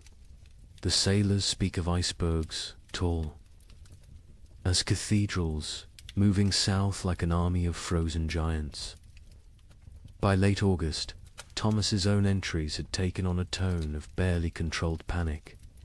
We have begun rationing in August. The harvest is already lost, and we must survive on stores meant for winter. But what winter awaits us if summer itself has become frozen? Prior William no longer speaks of God's tests. He speaks of God's absence. The most telling entry comes from September 3rd. Brother Francis asked me today why I still write these chronicles. Who will read them? Who will survive to care about the weather of a dead year? I had no answer. I write because the act of writing means I still believe in tomorrow. When I stop writing, I stop hoping. So I write of rain, of cold, of death creeping closer. I write because someone must witness the ending of the world. Imagine watching your entire years work everything you need to survive a rotting in the field before your eyes. Not failing to grow, not dying from drought, but literally dissolving into grey sludge. A French peasant named Guillaume left us. A rare written account dictated to a priest. The wheat stood tall and green in June, promising the best harvest in memory. By August, it was black soup. The smell, God forgive me, it smelled like death before death had even come. But here's where our story takes its first dark turn. The failed harvest of 1315 was just the opening act. Because while the peasants mourned their rotted grain, something else was happening. Something that would transform a bad harvest into an apocalypse. Guillaume of Soissons was not a typical peasant. He'd served in the king's army, learned his letters during a campaign, and returned home with enough silver to rent 5 strips of prime farmland. His account, preserved because the priest thought it might matter someday, gives us the only peasants. I view of the catastrophe unfolding in those fields. I have seen men die with their guts spilling onto French soil. Gideon told the priest. But watching my wheat die was worse. A man dies once. My wheat died every day for 60 days, and each morning I watched it die again. The process was unlike anything farmers had encountered. Usually, crop failure was quick frost, drought, or pests. You knew within days if you were ruined. But 1315 tortured them with hope. Gideon described walking his fields each dawn, and each dawn finding a new horror. First, the stalks grew too fast. In June, they shot up like they were racing toward heaven. We thought ourselves blessed. My wife danced between the rows, saying we'd have enough to sell, enough to buy that ox we'd dreamed of. The children planned what they'd eat at harvest feast: honey cakes, white bread, meat every Sunday until Christmas. But the unnatural growth was a warning, not a blessing. The constant rain and bizarre temperature swings had triggered something in the planter. Desperate attempt to reproduce before dying. The stalks grew tall but hollow. The kernels formed but never filled. By July, the color started changing. Not all at once. First, little spots like rust on a blade. We told ourselves it was nothing, just moisture. It would pass, but the spots spread. They merged, they consumed. A field that was green at sunrise would be brown by sunset. What Gideon was describing, though he couldn't know it, was a perfect storm of plant diseases. The cold, wet conditions had created ideal breeding grounds for multiple fungi. Stem rust, leaf blight, and ergot attacked simultaneously. But ergot was the cruelest. It didn't just destroy the grain, it transformed it into poison. The heads of wheat turned black and swollen, like fingers left too long in water. When you touched them, they burst, releasing clouds of black dust that made you cough blood. My neighbor Henry, trying to save something, anything, gathered these black kernels. His family ate bread made from them. Within 3 days, his children were screaming about devils in the walls. His wife's fingers turned black and fell off. Henry himself danced naked in the square until his heart burst. The aristocracy, watching from their castles, initially felt secure. They had stores from previous years, contracts with merchants, the ability to import grain. The Lord of Soissons, Robert de Courtenay, even rode through the failing fields in July, telling the peasants not to despair, that he would reduce their taxes, that no one would starve. But Lord Robert didn't understand what Gideon understood. This wasn't one bad harvest. This was the end of agriculture itself. The ground changed. Gillam explained. It wasn't soil anymore. The rain had been falling so long, so hard, that all the good earth washed away. What remained was grey clay. That wouldn't hold seed, wouldn't grow weeds, wouldn't even grow the grass. It was like God had salted the earth, but with water instead of salt. By August, desperation drove innovation. Farmers tried everything their ancestors had never dreamed of. They built fires in the fields, trying to dry the soil. They dug drainage ditches that filled faster than they could empty them. They brought their livestock to sleep among the crops, hoping animal warmth might save something. An educated monk observing these efforts wrote, "They perform rituals that border on paganism, dancing naked under the full moon, burying live cats at field corners, bleeding themselves onto the soil. They have forgotten Christ and remembered older, darker gods, yet still the crops fail. The nobility began to panic when they realized the Implications. No harvests meant no taxes. No taxes meant no armies. No armies meant no power. The entire feudal system depended on agricultural surplus. Without it, civilization itself would collapse. The Bishop of Reims recorded a meeting of local lords in August 1315. Lord Thibaut suggested we take what grain remains by force, store it in our castles, and let God sort the living from the dead. Lord Gautier proposed we sell our lands to Italian merchants who don't yet know of our catastrophe. Lord Felipe said nothing, just sharpened his sword throughout the meeting. We all knew what he was thinking.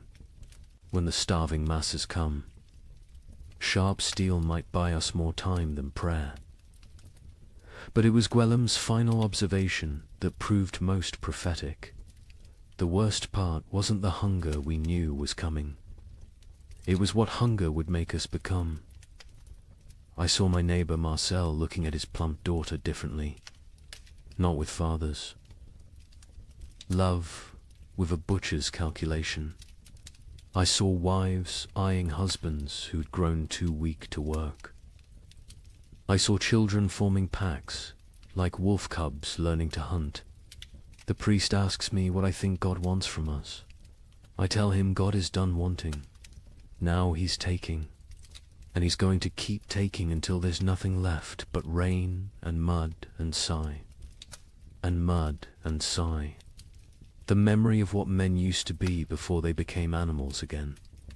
The failed harvest of 1315 wasn't measured in bushels of lost grain.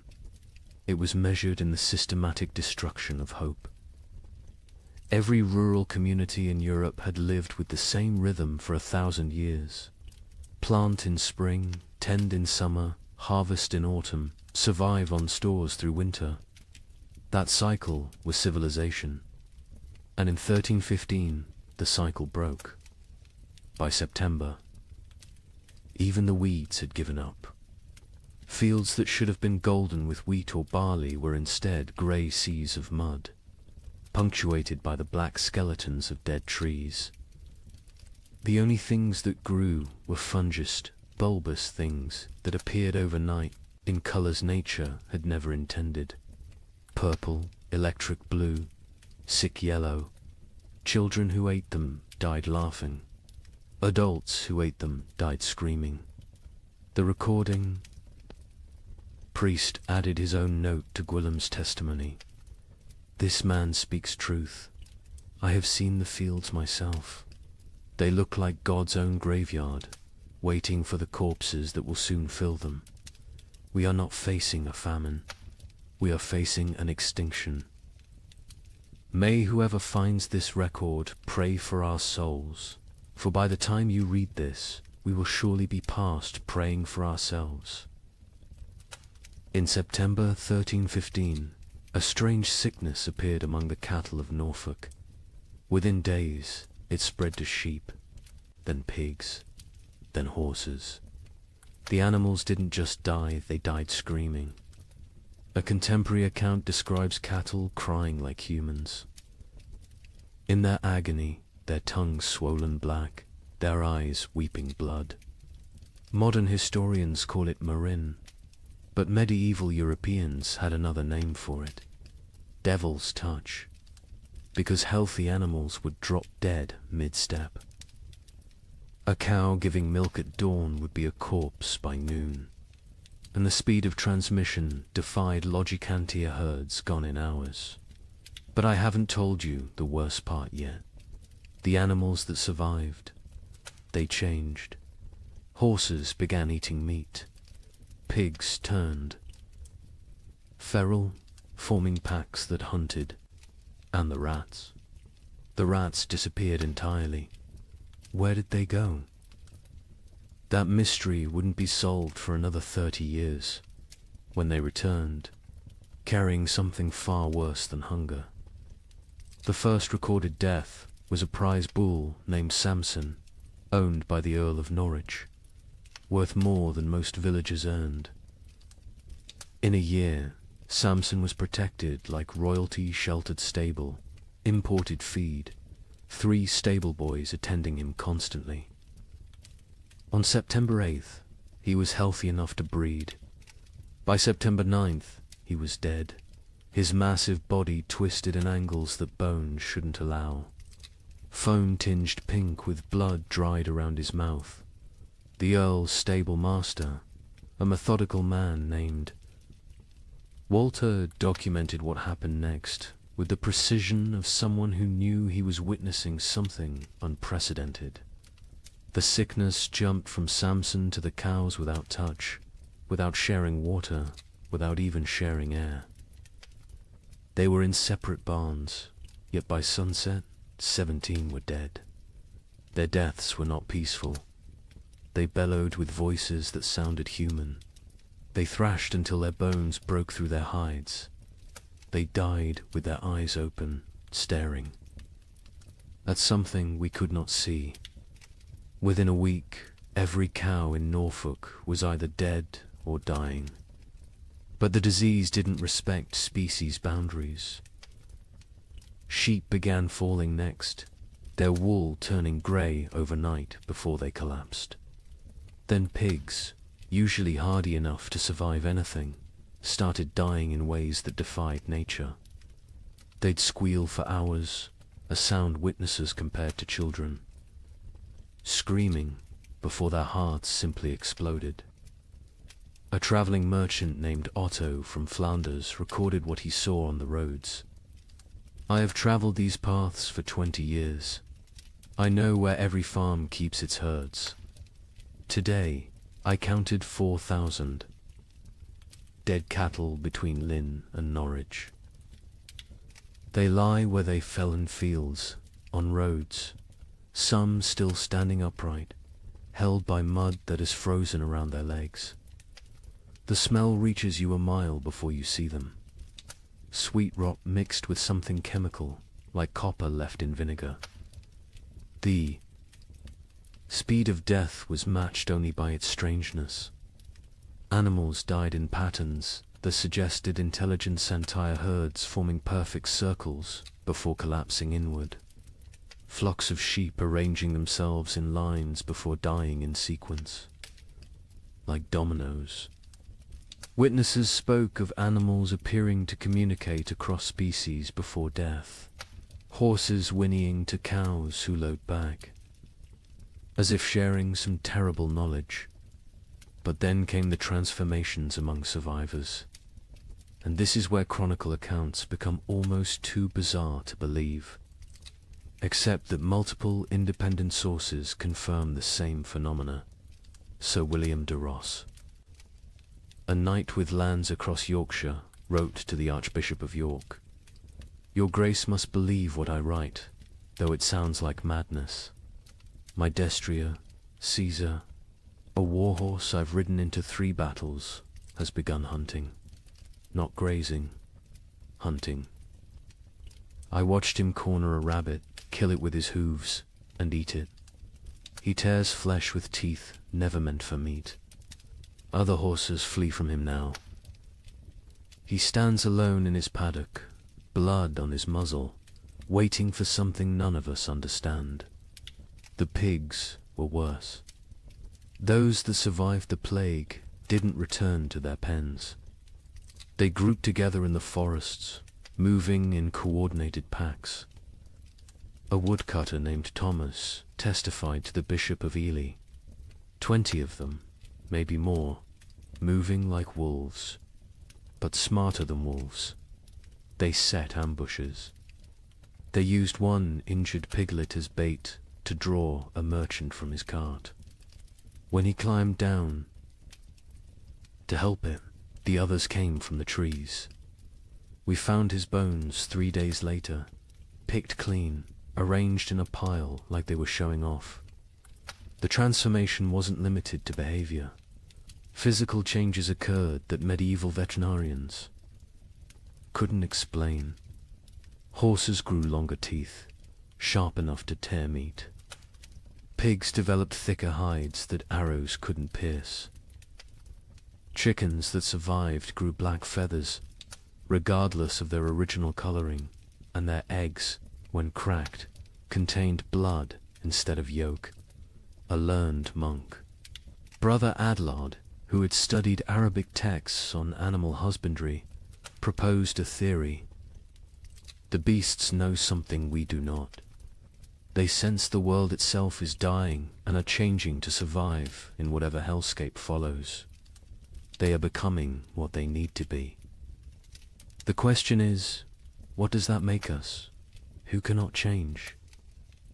The economic implications were immediate and catastrophic. Medieval society ran on animal power. Oxen pulled plows. Horses carried knights. Sheep provided wool. Cattle gave milk and meat. Without them, agriculture collapsed entirely. You couldn't plant without oxen. You couldn't travel without horses. You couldn't stay warm without wool. The reeve of a manor in Lincolnshire left records showing the speed of collapse.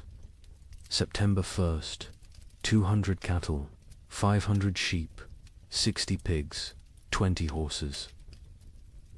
October 1st, 3 cattle, 12 sheep, 0 pigs, 2 horses.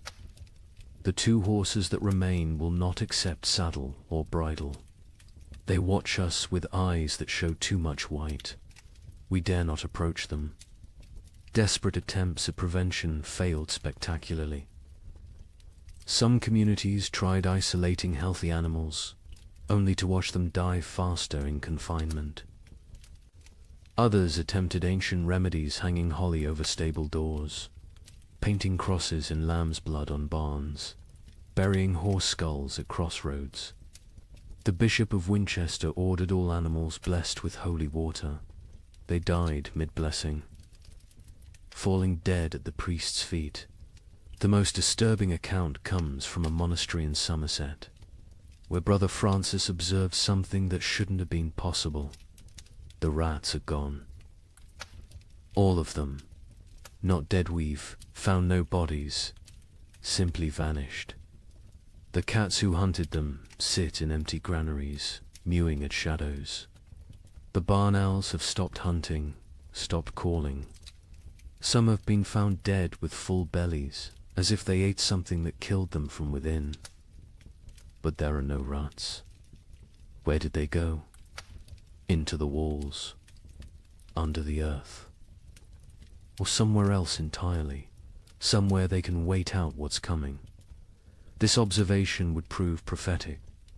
The rats had indeed gone somewhere deep into Eastern European forests, into cave systems, into places where they could breed and change and feast on the endless supply of corpses the famine would provide. When they returned in the 1340s, they brought the Black Death with them, as if they'd been preparing their revenge for 30 years. But in September 1315, all anyone knew was that the animals were dying or changing, and without them, human survival became nearly impossible. The social contract that had existed between human and beast for millennia, we feed you, you serve us, shattered completely. Nature itself had declared war on civilization, and the animals were its first casualties. In London, December 1315, something unprecedented happened. A wealthy merchant named Richard de Barkin tried to buy bread with a gold coin worth more than most people saw in a lifetime. The baker laughed in his face. "Can your gold fill my children's bellies? Can it bring back the grain?" This is the moment medieval Europe's entire economic system shattered. For the first time in recorded history, food became more valuable than gold. The price of wheat increased 800% in 6 months. But those are just numbers. Let me tell you what that really meant. Richard de Barkin wasn't just any merchant. He controlled the wine trade from Bordeaux to London, owned 3 ships, and held contracts with the royal household. His wealth was legendary. He'd once bought an entire street in London just to evict a rival. On that December morning, he walked into Thomas Baker's shop on Bread Street carrying a gold noble, a coin worth 80 silver pence, enough to buy a horse.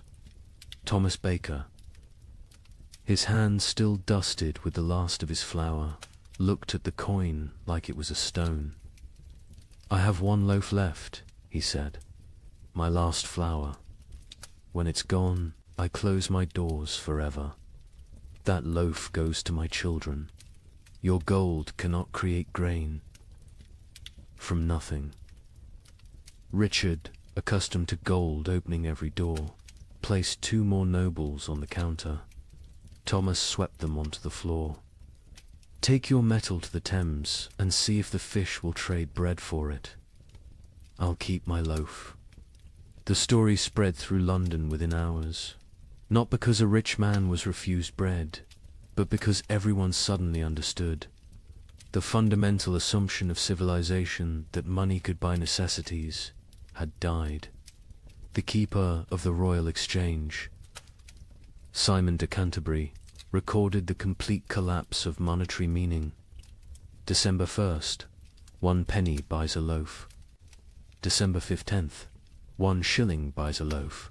December 30th, 1 pound buys a loaf. January 13, 16, no amount buys a loaf, for there are no loaves to buy. But the breakdown went deeper than inflation. The very concept of value imploded.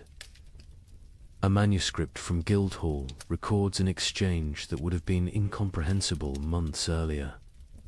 Margaret Carpenter traded her wedding ring, passed down 5 generations, for 2 turnips. John Smithson offered his house for a ham. The hams. Owner refused. The guild system, which had regulated trade for centuries, collapsed overnight.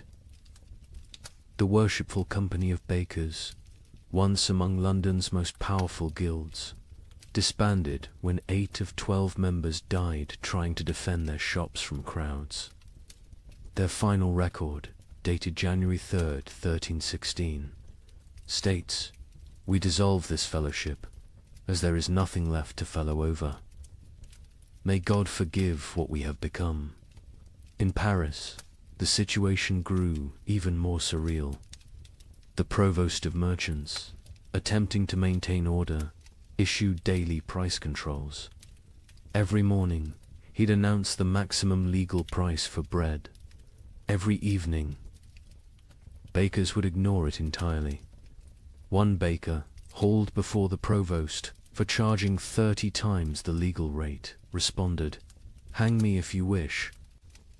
My corpse will bake no bread.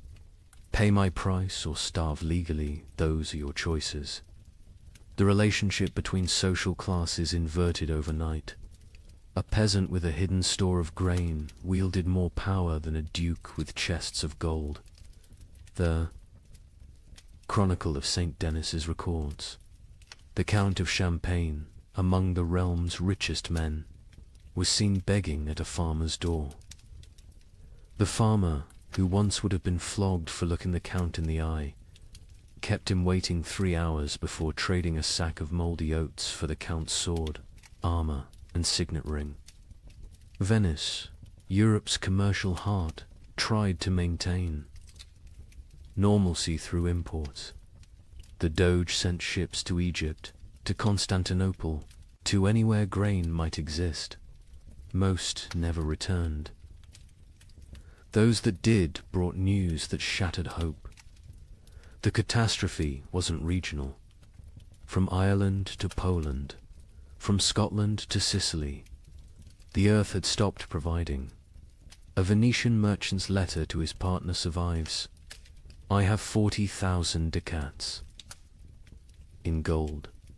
Yesterday, I tried to buy bread with it all. The baker said he'd rather throw his last loaf to the fish than trade it for coins. I offered him my palazzo. He laughed and said, 'Can I eat marble? Can I digest paintings? We have invented money, created banking, built commerce. None of it matters when there is nothing to buy.'" The church, traditionally the provider of last resort, faced impossible mathematics. The Abbey of Cluny's accounts show their dilemma starkly. We have grain for 300 souls for 6 months. 7,000 souls crowd our gates. If we feed all 4, compassion's sake, all die in 3 weeks. If we feed only our brothers, we survive but lose our purpose. Christ multiplied loaves in Phaesus. We can only divide and subtract. Some monasteries chose martyrdom through generosity, opening their stores until empty, then dying with those they tried to save. Others became fortresses, monks armed with clubs, defending walls, while starving crowds pleaded outside. The abbot of Glastonbury wrote, "We have become what we swore never to be, choosers of who lives and who dies. Each grain of wheat is a decision, each meal is a judgment. We are not God, yet we play him daily." The collapse of money created new forms of trade that horrified contemporary observers. The Bishop of Lincoln recorded, "Women sell themselves, not for coin, but for bread. A loaf buys what gold cannot. Mothers auction their children to whoever can feed them. These are not choices. These are mathematics of survival." In Hamburg, they developed a grotesque solution: the flesh market.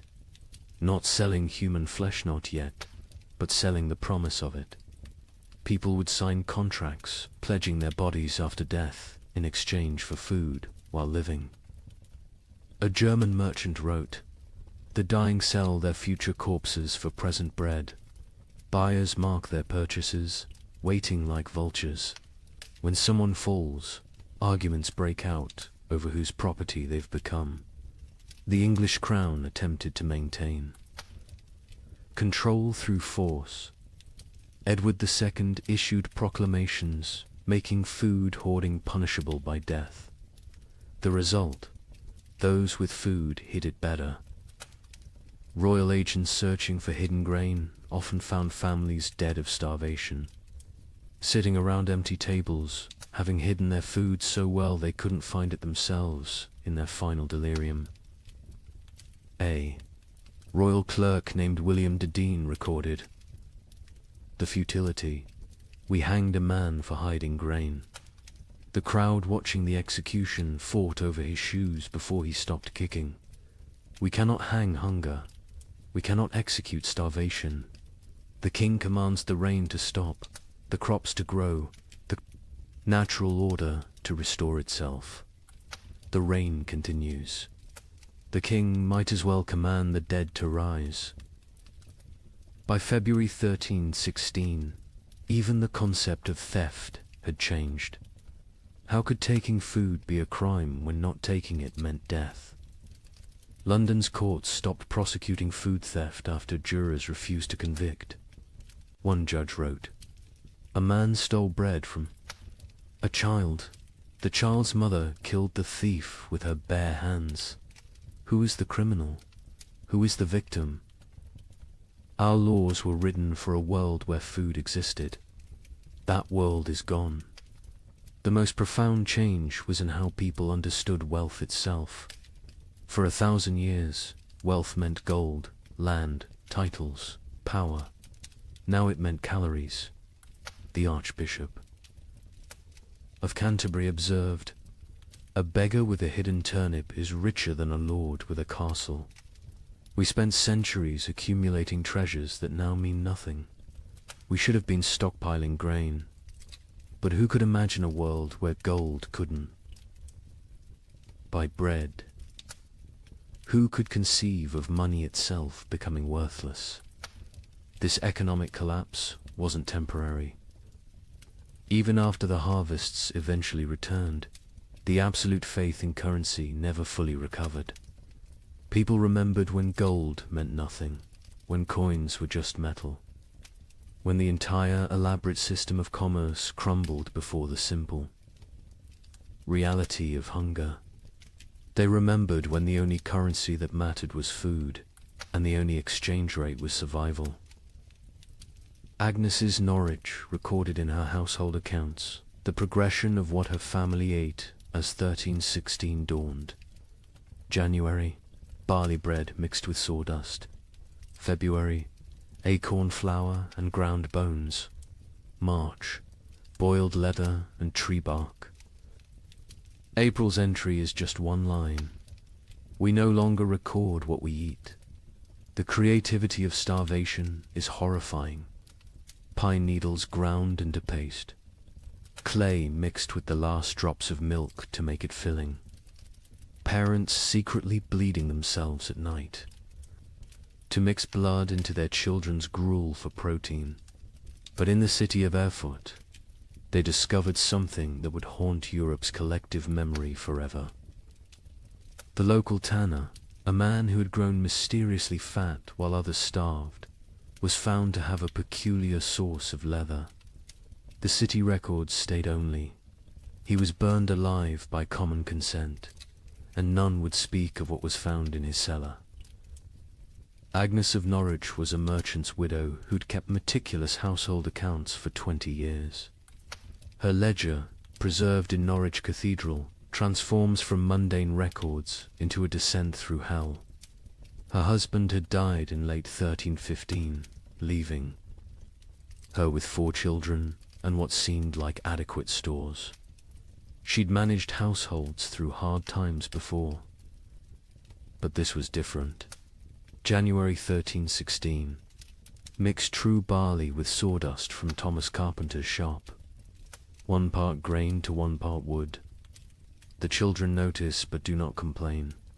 The sawdust fills their bellies even if it provides no sustenance. We tell ourselves it is fibre, like bran. We pretend not to see the splinters in their stall. The recipe sections of her ledger became increasingly elaborate as real ingredients vanished. Acorn bread. Gather acorns before the pigs find them. Boil. 7 times to remove bitterness, the water turns black as sign. Dry what remains. Grind with stone's mill wheels are too precious for such base material. Mix with water and anything that binds egg. If God provides, blood if he doesn't. Bake until it stops smelling of forest rot. By February, even her precise nature couldn't hide the desperation. Bone meal from the butcher, he claims it's sheep, but the fragments look human-sized. I do not ask. Mix with the last acorn flour. Add melted snow-clean snow from rooftops, not the ground where the dead have lain. The children eat, their teeth hurt from the grinding. Better tooth pain than belly pain. A travelling monk who sheltered with Agnes that February wrote his own account. The widow feeds her children soup that is merely hot water with leather boiled until it releases some essence of the animal it once was. She watches them drink it, with such intensity as if her gaze could transform it into beef stew. The youngest boy asks what meat this is. She says it is shukau. He accepts this. The substitutions became a science. Flemish merchants developed detailed guides for extending food that read like alchemical texts. Pine needle tea provides the sensation of eating when boiled thick enough. Add chalk dust for substance. The stomach believes it is full for precious hours. Warning: more than 3 cups daily causes blood in the urine. In Paris, a baker named Henri Fouquet was arrested for his miracle bread that stayed fresh for weeks. Under torture, he revealed the secret. Ground bones mixed with plaster, baked with real flour, spread only on the outside. People see bread. Smell bread, initially tastes bread, he confessed. By the time they realize it's mostly limestone and corpse dust, they're too hungry to care. The Guild of Physicians in Montpellier documented the physical effects of these substitutions. Patients present with bellies swollen like pregnant women, yet they starve. Cut open after death, we find stomachs packed with clay, leather, wood, pulp, everything except food. They die full of nothing. Their bodies refuse to process tree bark into sustenance, no matter how finely ground, how carefully prepared. Children adapted faster than adults, developing tastes for the impossible. A priest in Reims wrote, "The young ones seek out specific trees, knowing which bark tastes less bitter. They have favorites: soak over ash, young wood over old. They teach each other which mushrooms cause the least pain, which grasses fill the belly longest." Children who should be learning Latin are instead becoming experts in eating the inedible. But March brought innovations that crossed into nightmare. Agnes's ledger, her handwriting now shaky. Martha Fisher says fresh blood from living animals goes further than from the dead. A cup drawn from a cow still walking provides more strength than meat from a week-old corpse. We take turns cutting our last goat, keeping it alive, taking just enough. It screams now when it sees us coming with the bowl. The monastery at Fulda recorded even darker adaptations. Brother Marcus suggests we bleed ourselves in rotation, each monk providing for others. The abbot forbids it, calling it cannibalism by degrees. But when the abbot falls ill, we find he's been secretly bleeding himself to feed the youngest novices. His arms are covered in cuts. He dies drained, literally and figuratively. In London, they discovered people grinding the mortar from between stones of ancient Roman walls. It contained traces of animal blood used in its mixing centuries ago. "They call it stone soup," wrote the sheriff. "They believe Roman blood maintains potency across 1,000 years. The city walls are disappearing as people eat our defenses." The absolute nadir came in Erfurt, where Hermann the tanner had maintained his weight while everyone else became skeletal. His neighbors noticed he always had meat, always had leather to work, even as all animals had died months ago. They noticed, too, that missing persons' clothes appeared in his shop, cleaned and folded. The investigation began when a mother recognized her missing daughter's distinctive birthmark on a piece of leather. The city records are deliberately vague.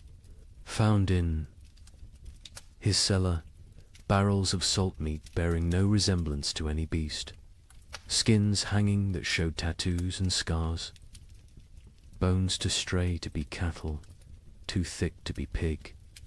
The mob didn't wait for trial. They sealed Hermann in his own tanning vat and boiled him alive. His screams lasted 3 hours. No one considered this excessive, but Hermann wasn't unique. Across Europe, the mathematics of survival created impossible choices. A Dutch merchant wrote, "In Amsterdam, we no longer ask what meat is served. We know, we all know, but we eat it and pretend it's pork. The alternative is death. God forgive us, but he's the one who sent this famine."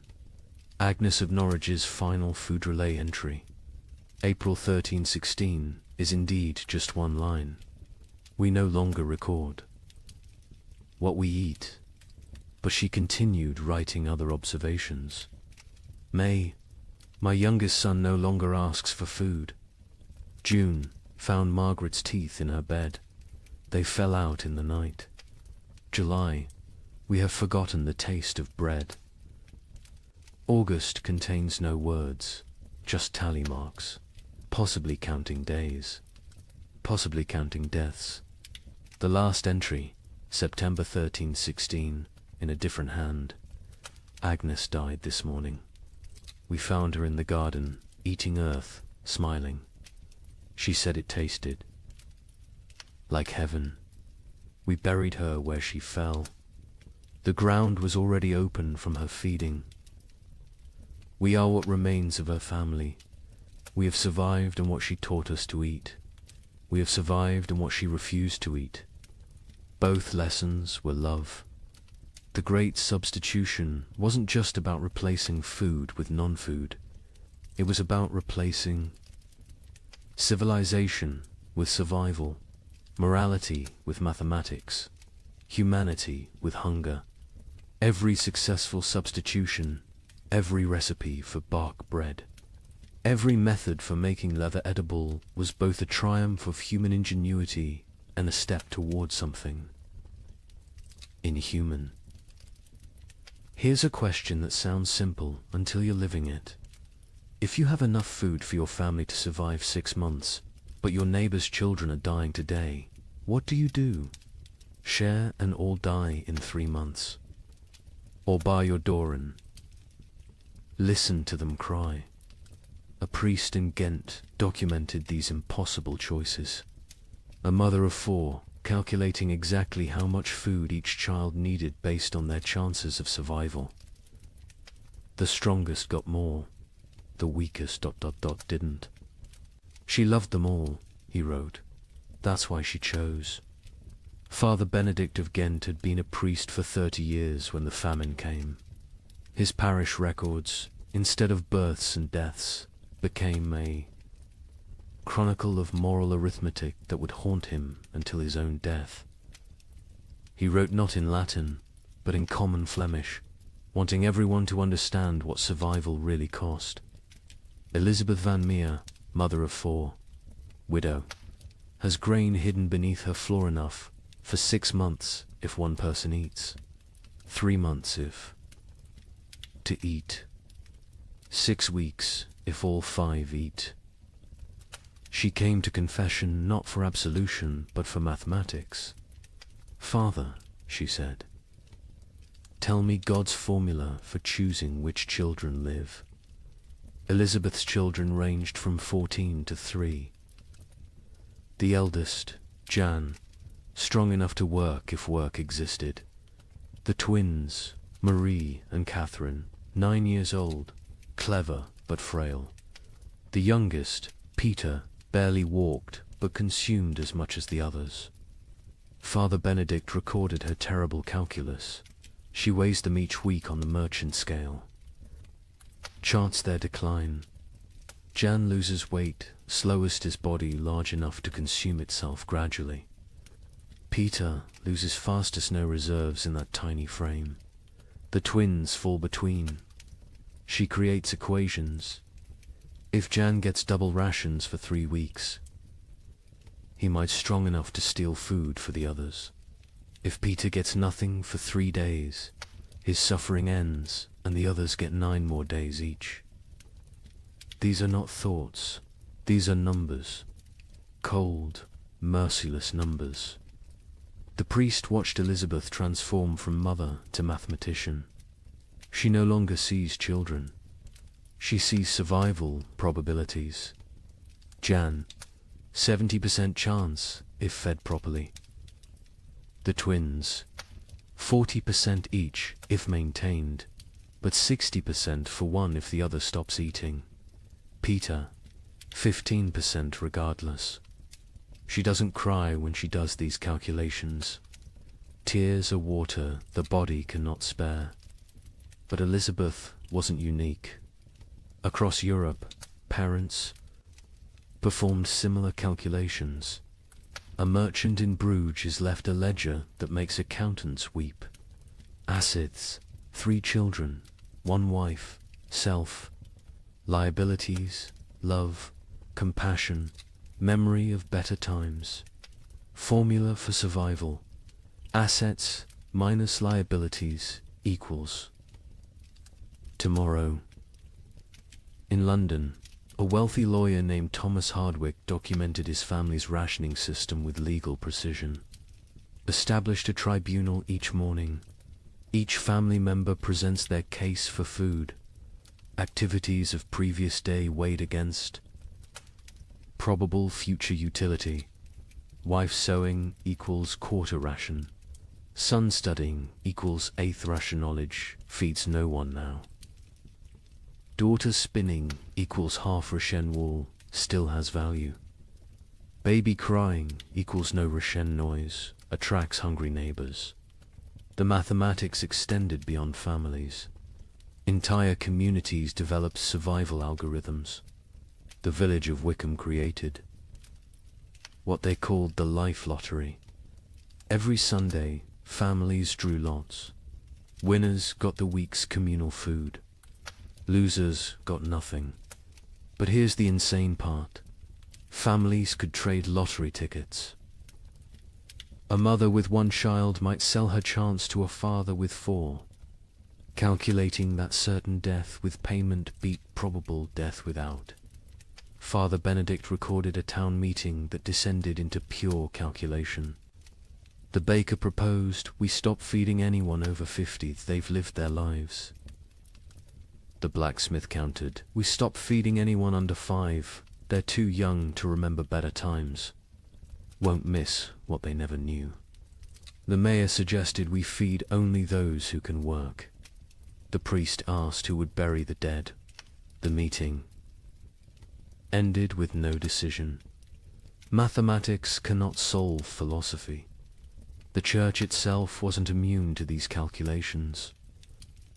The Bishop of Tonnerre issued guidelines that read like actuarial tables.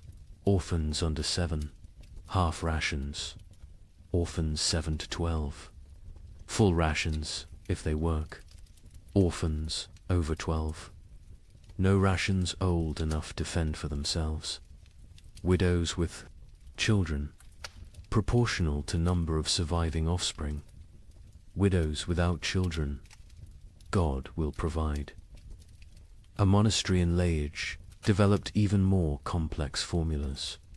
Each monk assessed daily, prayer hours multiplied by manual labor divided by food consumed.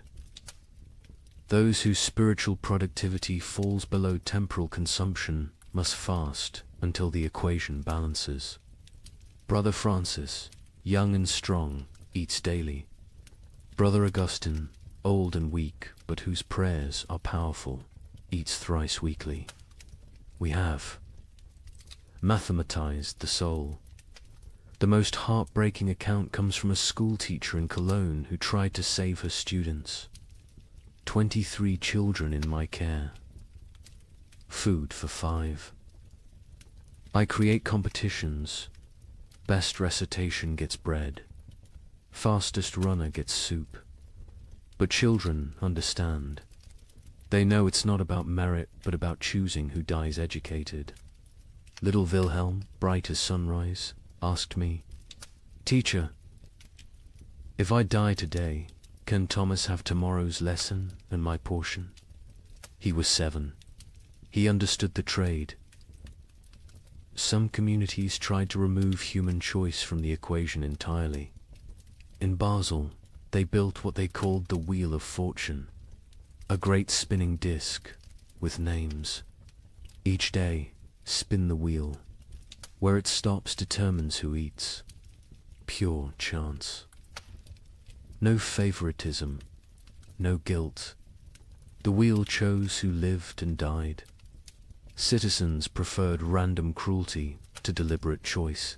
A Venetian merchant named Carlo Dandolo wrote the most clinical assessment. Sentiment is luxury. Love is liability. Calculate thus.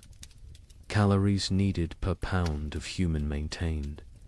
Work output possible per calorie invested. Return on investment measured in days survived. My eldest son provides best ratio, strong enough to forage, smart enough to steal. My youngest daughter provides worse, consumes without producing. The middle children are variables, depending on daily performance. I am not a monster, I am an equation. But perhaps the most disturbing mathematics came from those who calculated backwards, not from food to survival, but from death to food. How many must die for the rest to live? If the population halves, do rations double? These calculations appeared in secret documents, burned after reading. But Father Benedict saw enough to write. They draw circles on maps. This district has grain for 1,000. Population 3,000. Solution: ensure 2,000 die quickly. How? Bar thee. Gates: poison the wells. Spread disease. These are not plans of war. These are plans of peace. Peaceful elimination of excess population.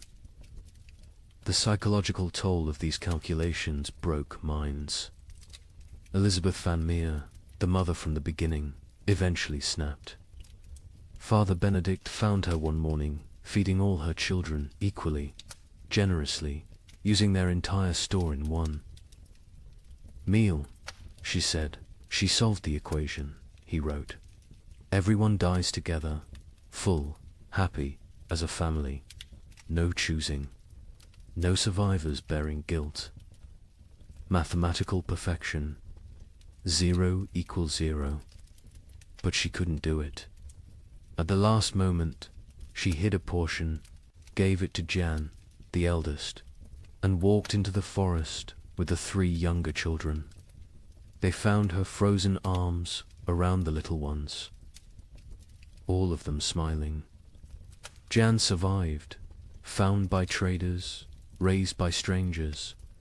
Years later, he became a mathematician, obsessed with solving unsolvable problems, never saying why. Father Benedict's final entry on the mathematics of survival: God gave us multiplication be fruitful and increase.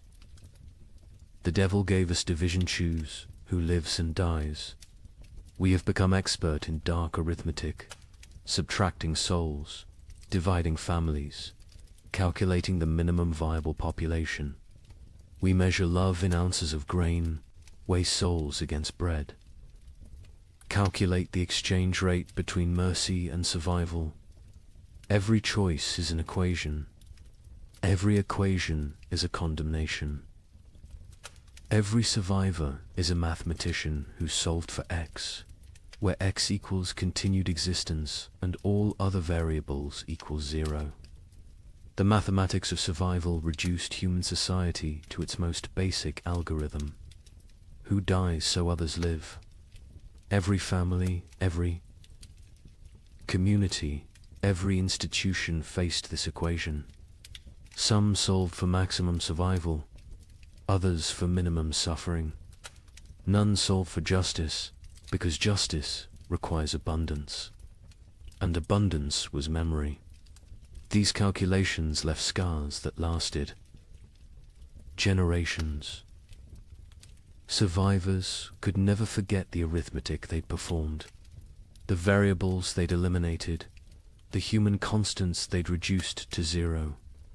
They'd learned that civilization was just addition, add food, add comfort, add morality, and that's survival, which is subtraction. Subtract the weak, subtract the old, subtract love itself if necessary. In the end, the only sum that mattered was greater than 0. In the summer of 1316, something extraordinary happened. The rain stopped for 3 weeks, just long enough for desperate farmers to plant whatever seeds remained. The chroniclers called it God's mercy. Markets opened, people celebrated. A merchant in Bruges wrote to his partner, "The curse is lifted. Prepare the wagons." The crops grew with supernatural speed in the brief sunshine. Green shoots everywhere.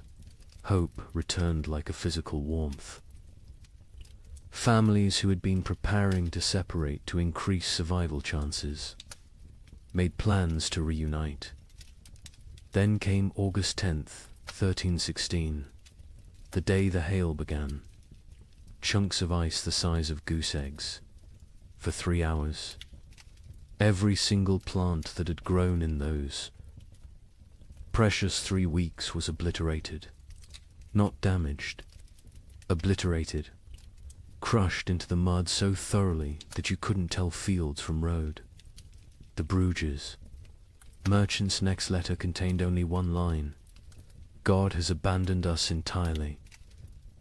But let me tell you how those 3 weeks unfolded, because understanding the height of hope makes the fall into despair that much more devastating.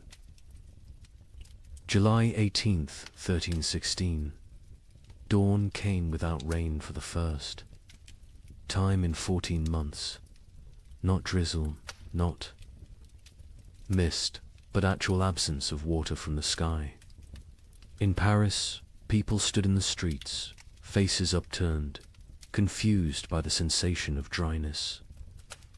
Children who'd been born during the deluge touched sunlight for the first time and screamed they thought they were burning. Brother Michel of Cluny recorded the moment. The clouds parted like curtains drawn by God's own hand, light actual. Golden light poured onto the earth. Monks fell to their knees, not in prayer, but in disbelief. We had forgotten the sun could exist without water. Word spread faster than plague. Church bells rang continuously, not for death this time, but for resurrection. In every village, town, and city, people emerged from their homes like creatures crawling from caves. Pale, skeletal, blinking in brilliance they'd forgotten existed.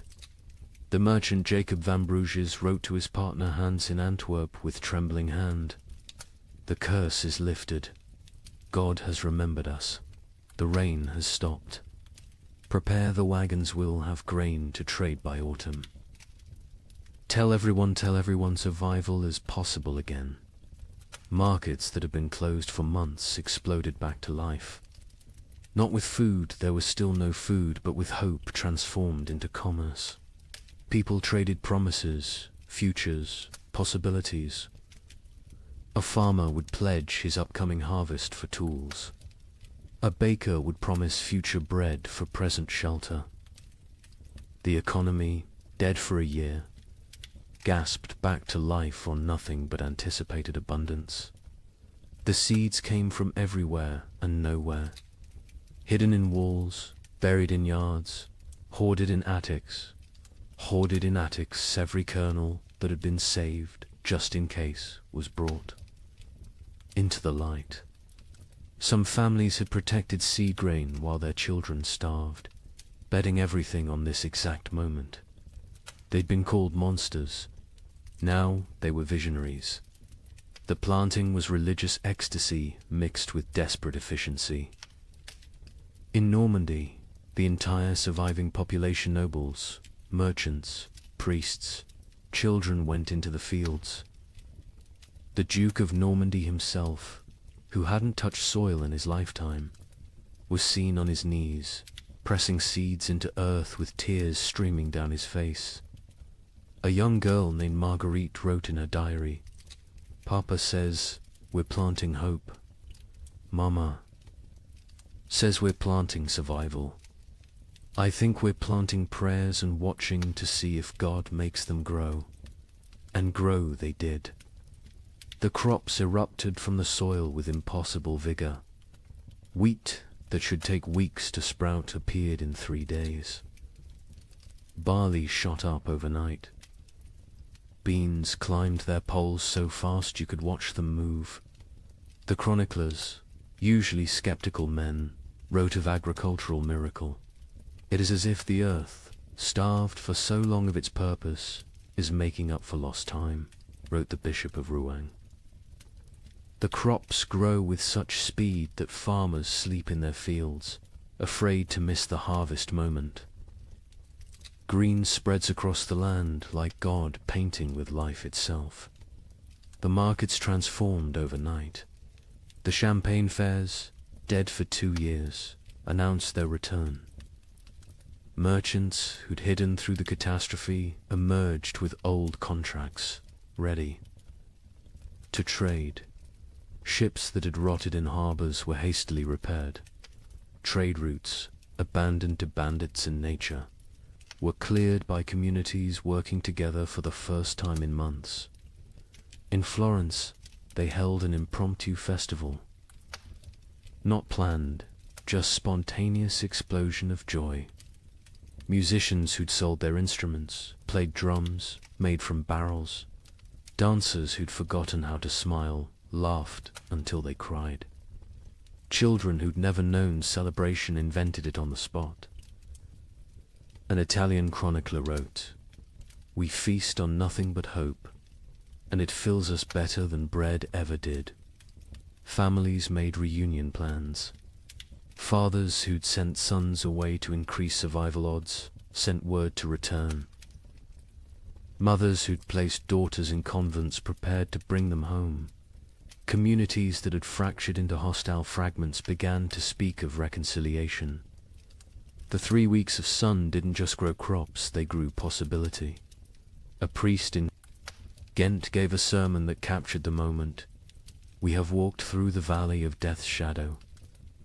But see, the shadow lifts. The valley blooms. We are Job, tested and found faithful. We are Noah, watching the waters recede. We are Lazarus, called from the tomb."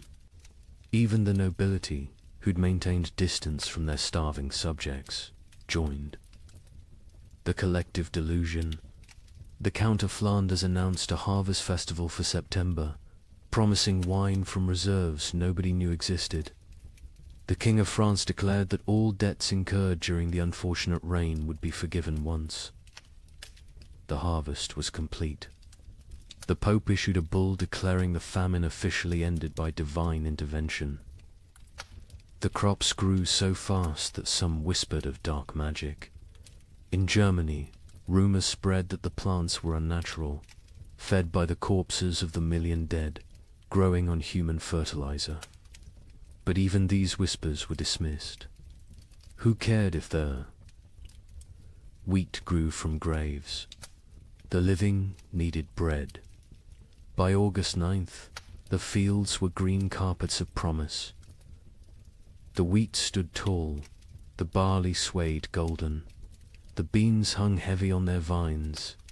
Another week, maybe 2, and harvest could begin. Calculations were made not of who would die, but of who would live. All of them. All would live. The night of August 9th, strange clouds gathered. Not rain clouds, something else. They glowed with an odd green light. Lightning without thunder. Wind without direction. Animals, the few that remained, became restless. Horses screamed. Dogs howled. Cats vanished entirely. August 10th, 1316. 2:47 in the afternoon. The exact time is known because the clock tower in Bruges stopped when the first hailstone hit it. They fell like God's own artillery. Ice chunks the size of goose eggs, driven by winds that shouldn't exist in August. But these weren't normal hailstones. Witnesses described them as sharp, angular, some shaped like pyramids, others like daggers. They didn't just fall, they attacked in. The fields of Flanders, farmers tried to shield their crops with their own bodies. The hail broke their backs, shattered their skulls, left them dead atop the plants they'd tried to protect. Children sent to bring in animals were found hours later, beaten to death by ice from the sky. But the crops suffered worse. The hail didn't just flatten them, pulverized them, drove them so deep into the mud that archaeologists still find compressed plant matter at that geological layer. 3 weeks of growth erased in 3 hours. Not damage deleted. The fields looked like they'd been scraped clean by God's own hand. When it stopped, silence fell across Europe. Not peaceful silence, the silence of complete despair.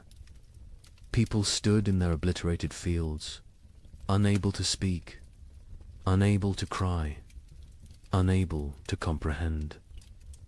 The hope hadn't been gradually eroded, had been murdered in a single afternoon. Jacob van Vey. Bruges, the merchant who'd written so joyfully to his partner, sent one final letter. Not even a letter, just 8 words on a torn piece of parchment. God has abandoned us entirely. Do not come. The suicides began that evening. Not the slow suicide of starvation, but immediate, decisive ending. Entire families walking hand in hand into rivers. Farmers hanging themselves from trees that overlooked their destroyed fields. Bakers closing themselves in their ovens. The Diocese of Reims recorded 300 suicides in 3 days. Those were just the ones found. A chronicler in Paris wrote, "The cruelty was not in taking the crops. It was in letting them grow first, in letting us believe, in letting us hope. This was not God testing faith. This was God showing us faith is mockery. We are not Job. Job was loved enough to be tested. We are nothing." The 3 weeks of sun had been crueler than 14 months of rain. The rain had killed slowly, allowing adjustment, acceptance. The false hope killed instantly, crushing spirits that had just dared to unfold. Those who'd shared their last seeds, believing in tomorrow, now faced starvation with nothing. Those who'd emerged from hiding, trusting in recovery, were now exposed with nowhere to return. The miracle markets closed forever. When archaeologists excavate medieval marketplaces, they find a distinct layer dated to August 13th. Coins, rotted wagon wheels, and human remains of those who simply laid down where they stood and never got up again. Hope, it turns out, is the cruelest killer of all. You might think the nobility weathered this better. They had stores, armies, stone walls. Let me tell you about the Count of Flanders' winter feast of 1317. 40 nobles gathered in his great hall, the last of the wine flowing, the final reserves of grain baked into bread. They ate, they danced, they pretended the world wasn't ending. By morning, 12 were dead. Not from poison, from shock. Their bodies, weakened by months of subtle starvation, couldn't process the sudden richness. The Count himself survived. 3 more days, long enough to dictate his final words. "My castle is my coffin. Let none enter until the curse lifts." They found his body 4 years later. He had burned his furniture, his tapestries, even his books for warmth. The richest man in Flanders died gnawing on leather straps. The feast itself had been an act of delusion dressed as defiance. Count Louis of Nevers had sent invitations in December 1316, written on vellum worth more than food. "Let us gather as nobility ought, to demonstrate that breeding conquers nature." The guests who arrived on January 6th, the feast of the Epiphany, looked like spectres playing at being lords. The Duchess of Brabant arrived in a carriage pulled by servants her horses had been eaten months ago. The Duke of Luxembourg wore armor that hung loose on his shrunken frame, clanking with every movement like bones in a box. The Bishop of Liege blessed the meal with hands that shook from more than cold, his episcopal ring sliding off fingers made skeletal by hunger.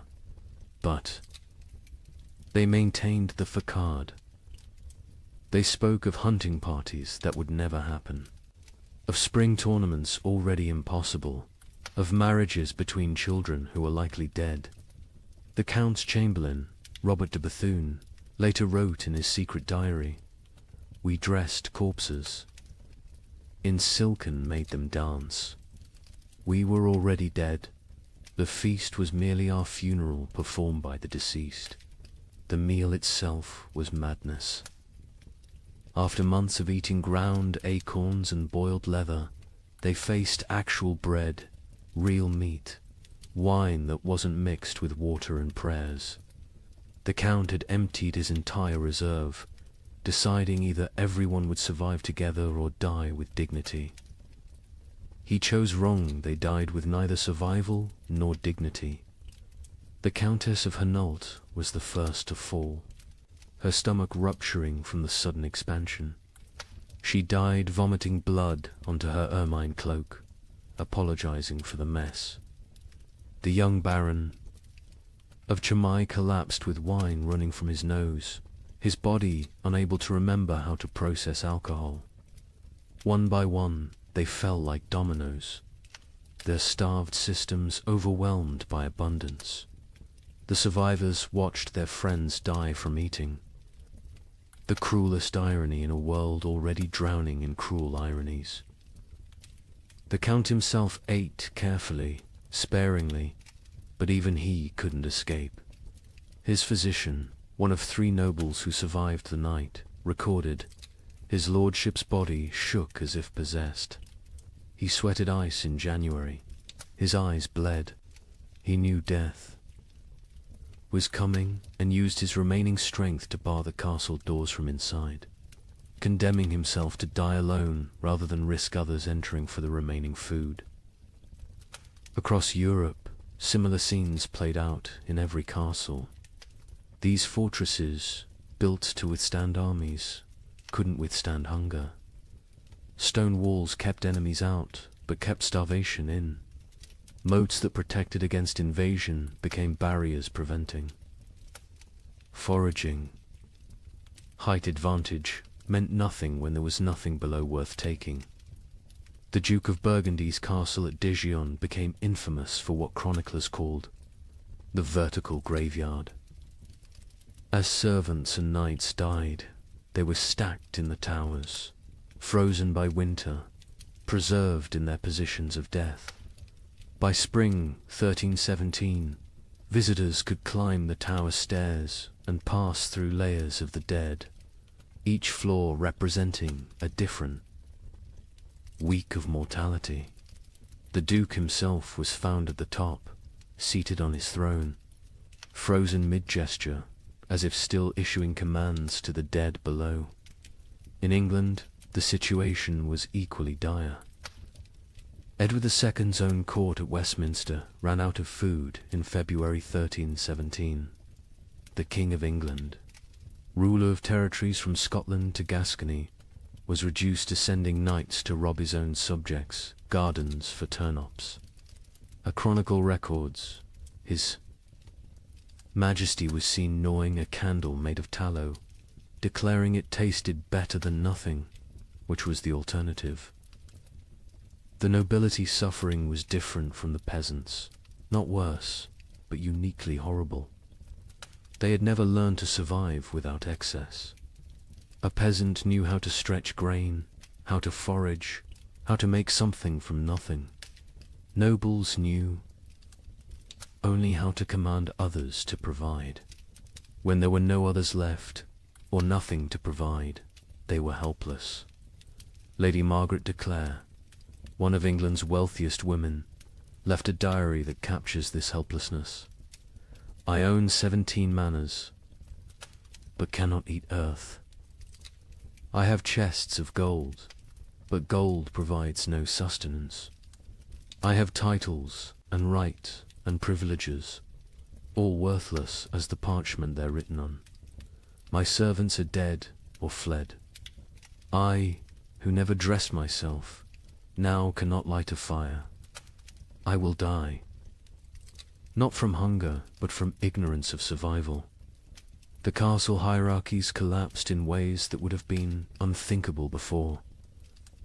The Earl of Warwick's chronicle describes finding his cook a commoner sitting in the Earl's chair, eating the last food while the Earl's children begged for scraps. When confronted, The cook simply said, "I know how to prepare food. You know how to eat it. Which skill matters now?" The Earl had no answer.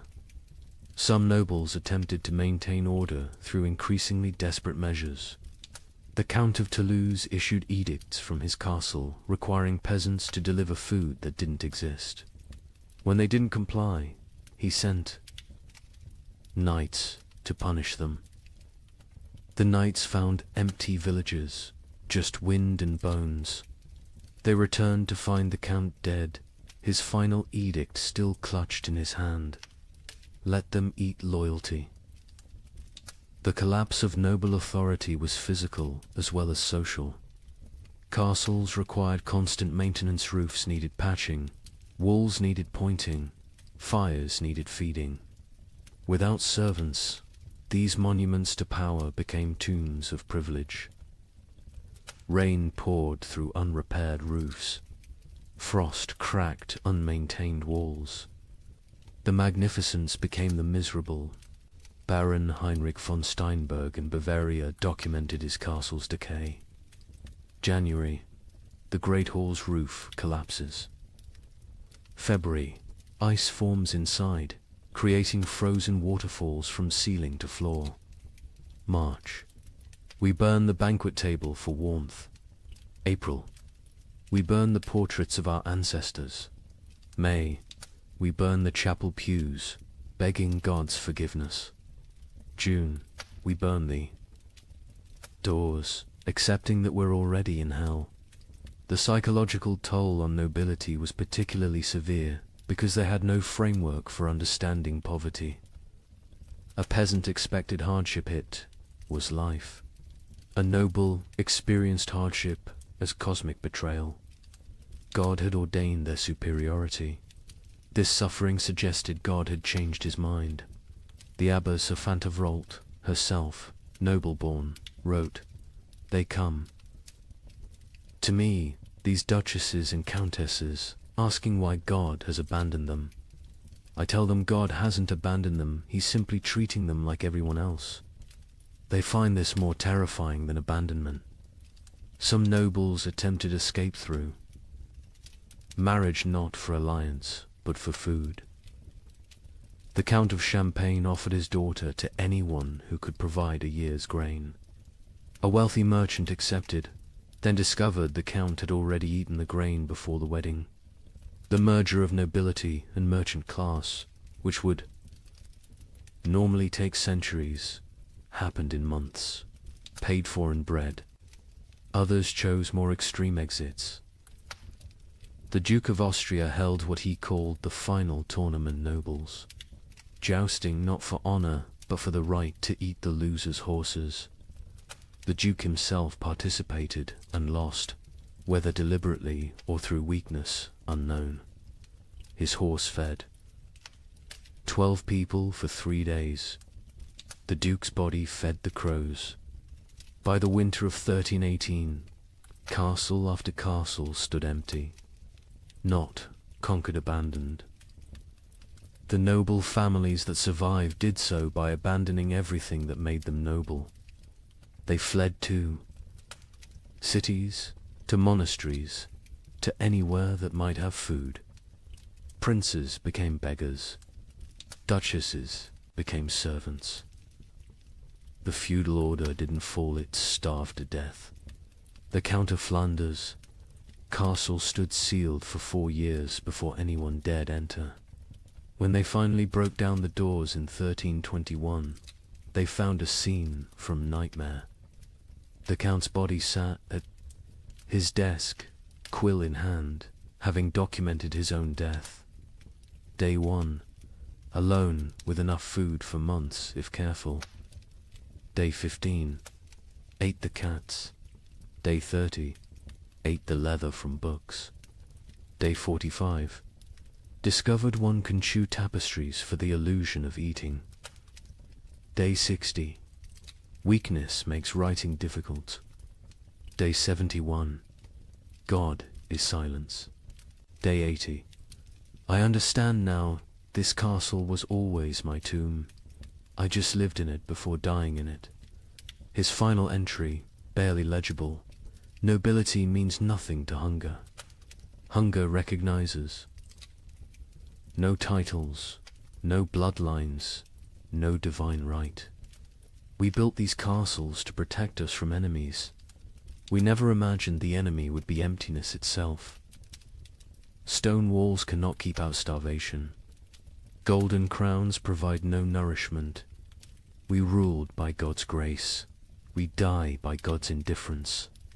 Let whoever finds this know, we were not better, we were just better fed, until we weren't. In the midst of this frozen hell, something strange began happening. Groups of people started walking naked through the snow, whipping themselves, claiming the cold couldn't touch true believers. They called themselves the Brethren of the Cross. But locals had another name: Ice Apostles. Their leader, a former monk named Heinrich, preached that the famine wasn't God's punishment, it was God's gift. He freezes the world to preserve the faithful for paradise, Heinrich declared. His followers would stand naked in blizzards until they collapsed, believing hypothermia was religious ecstasy. But here's what the chroniclers don't usually mention. In villages where the ice apostle was passed through, the death rate dropped. Not from miracles, from mathematics. Every follower who froze to death meant more food for those who remained. Heinrich of Cologne had been a respectable Dominican monk until the winter of 1316. He'd studied theology in Paris, could read Greek and Hebrew, and was known for his reasoned sermons on divine mercy. Then something broke in him. Maybe it was finding his entire monastery frozen to death during morning prayers. Maybe it was the child who died in his arms asking why God made her hungry. Whatever the cause, Heinrich emerged from that winter transformed. His first sermon as leader of the Ice Apostles was delivered naked in a blizzard outside Mainz Cathedral. You cling to warmth as if warmth is life.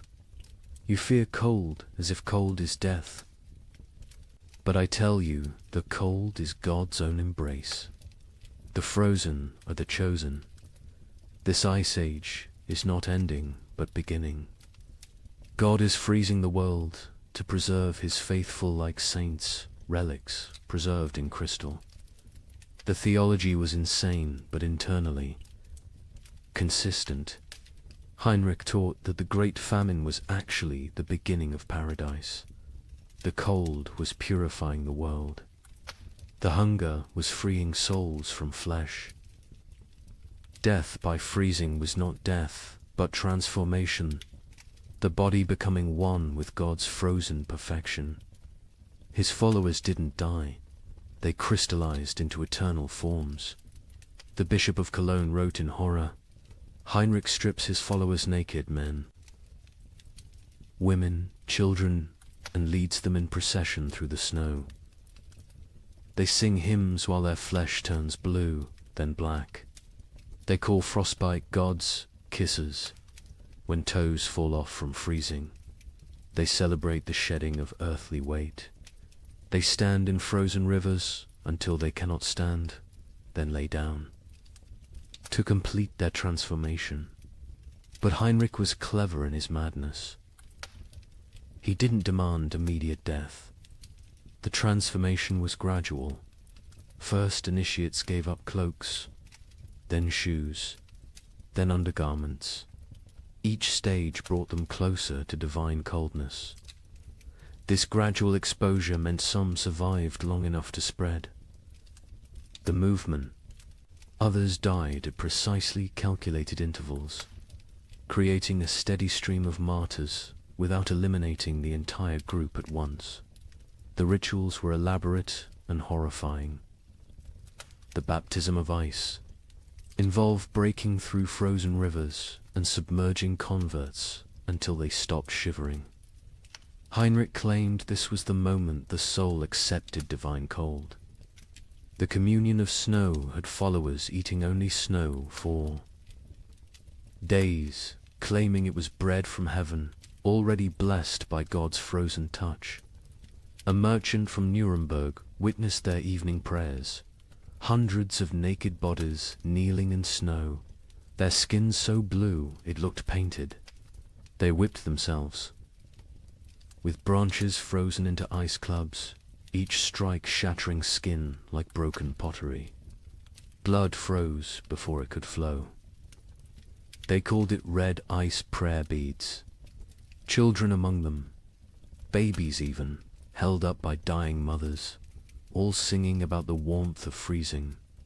The movement spread with terrifying speed. By spring 1317, ice apostle groups appeared from Poland to England. Each had their own variation of Heinrich's teachings, but all shared the core belief. The cold was sacred, survival was sin, and freezing to death was the highest form of worship. In France, they called themselves Les Jelly Saints, the frozen saints. They would stand motionless in town squares during blizzards, human statues gradually covered in snow until they died standing. Townspeople would find them in the morning, frozen mid-prayer, and debate whether to move bodies that looked more like ice sculptures than corpses. The English variant. The Frost Brothers added self-cannibalism to their practices. As members froze to death, others would eat their frozen flesh, claiming it was purified by God's cold, and therefore not cannibalism, but communion. The Archbishop of Canterbury banned the movement, but enforcement was impossible for authorities who tried to arrest Frost.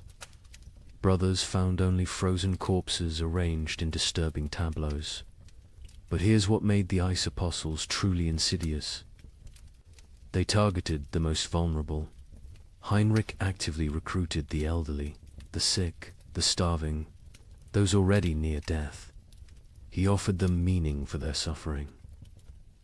Instead of dying forgotten in some hovel, they could die as martyrs in public spectacles. A widow named Agnes wrote before joining them, "My children are dead. My husband is dead. I will die within days regardless. Heinrich offers me the choice to die for something instead of from something. Is joining madness worse than dying sane but meaningless?" The mathematics of their deaths were coldly practical. A village of 100 people with food for 50 had a problem. If 30 ice apostles achieved transformation, suddenly there was enough for the remaining 70. The movement solved starvation through voluntary mass suicide disguised as religious ecstasy. Some villagers actively encouraged the ice apostles.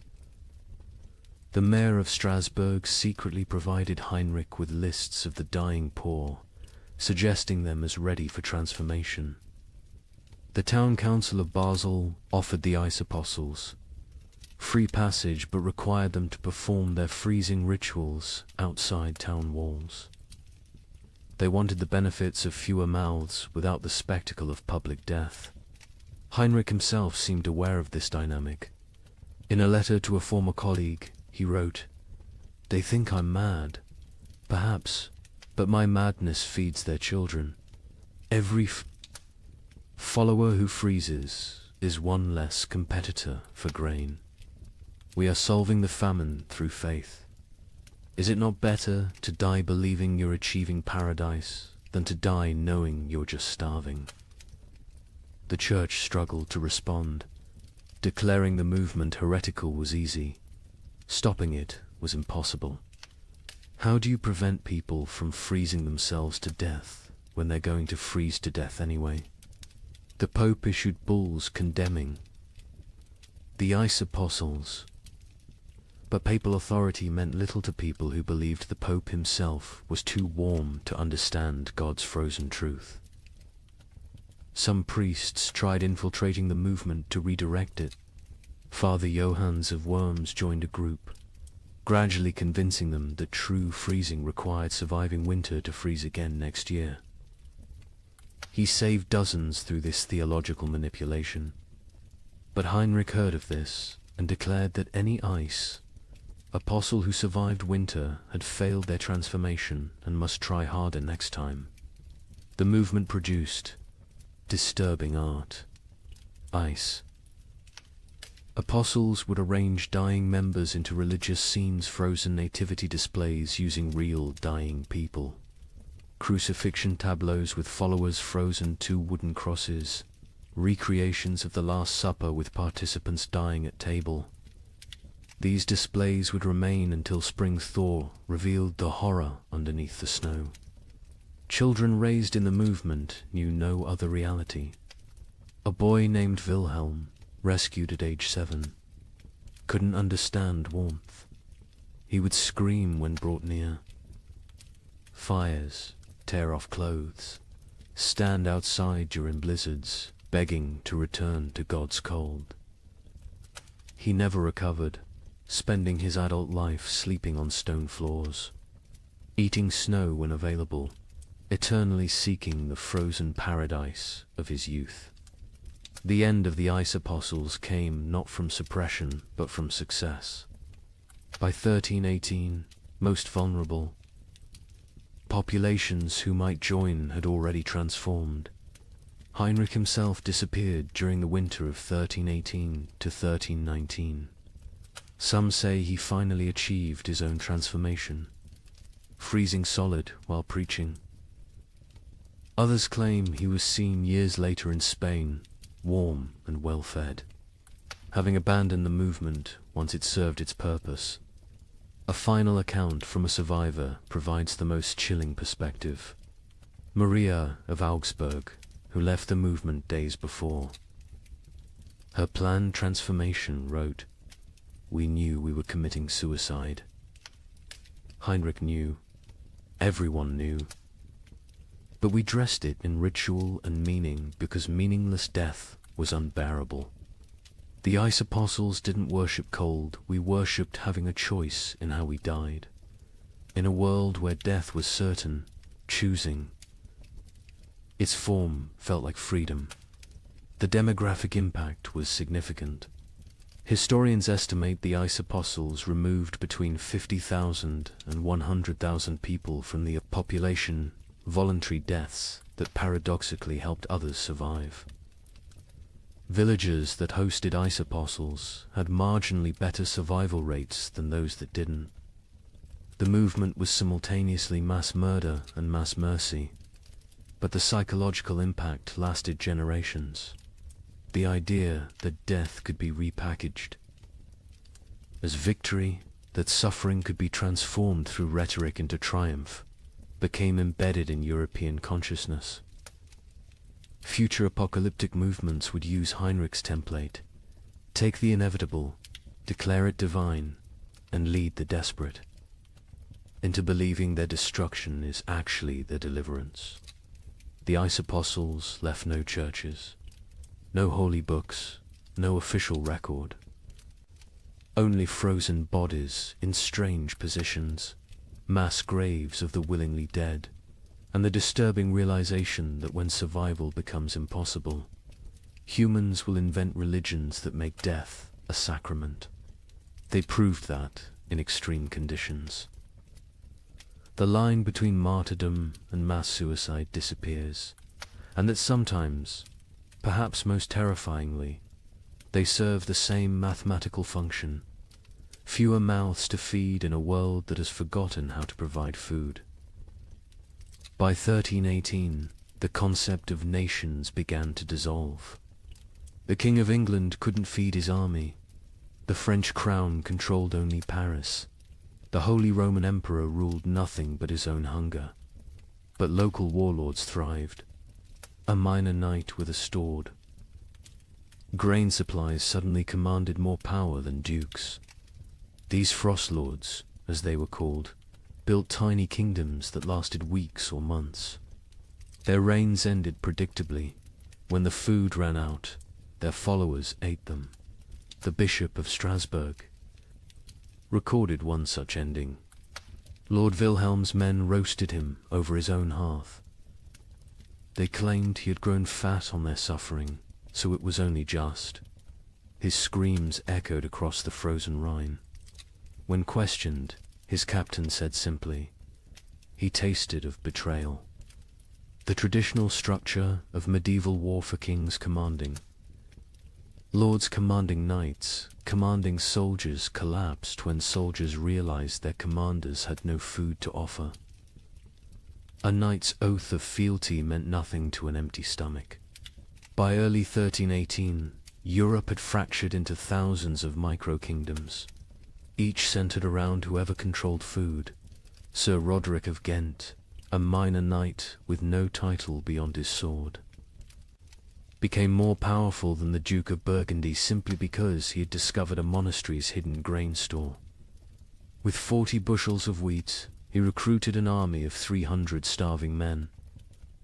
They called him the Wheat King, and for 6 weeks, he ruled a territory spanning 3 villages. His reign followed a pattern that would become horrifyingly common. Week 1. Triumphant distribution of food to followers.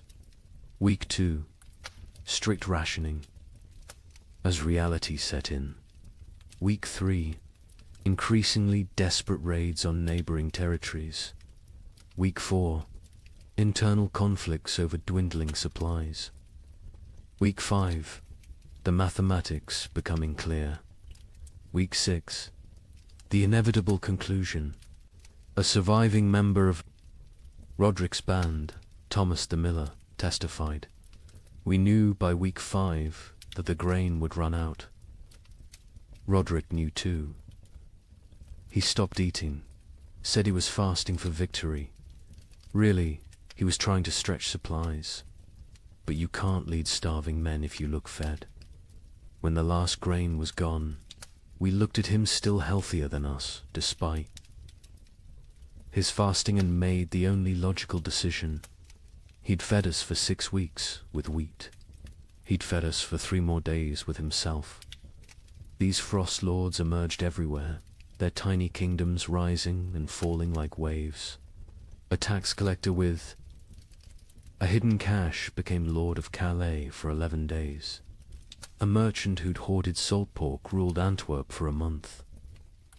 A priest who'd discovered Roman-era grain stores in ancient ruins declared himself Pope King of Regensburg, and lasted 2 months before his congregation ate him during what they called the True Communion.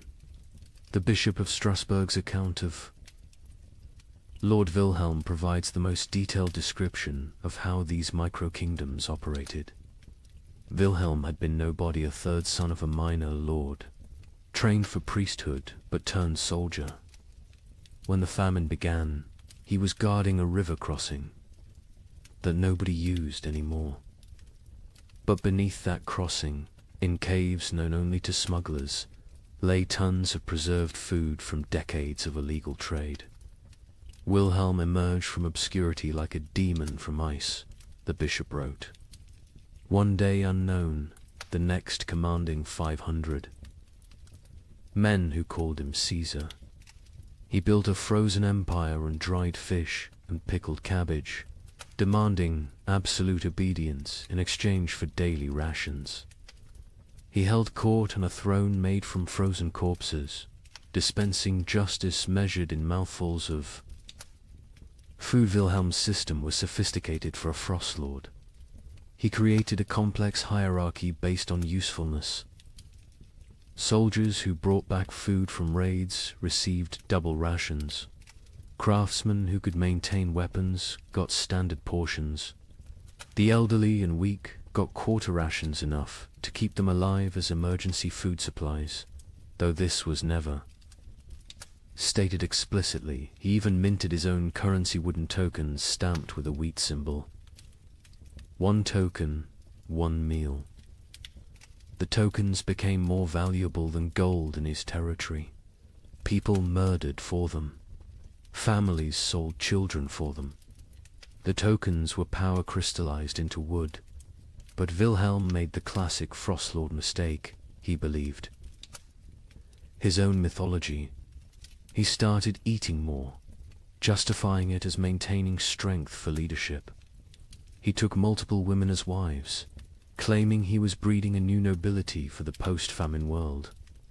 He built a palace from commandeered timber, while his followers sheltered in ruins. He grew fat while they grew thinner. The end came in March 1318. His captain, Hans Württemberg, later testified to church authorities. We could see his belly growing while ours shrank.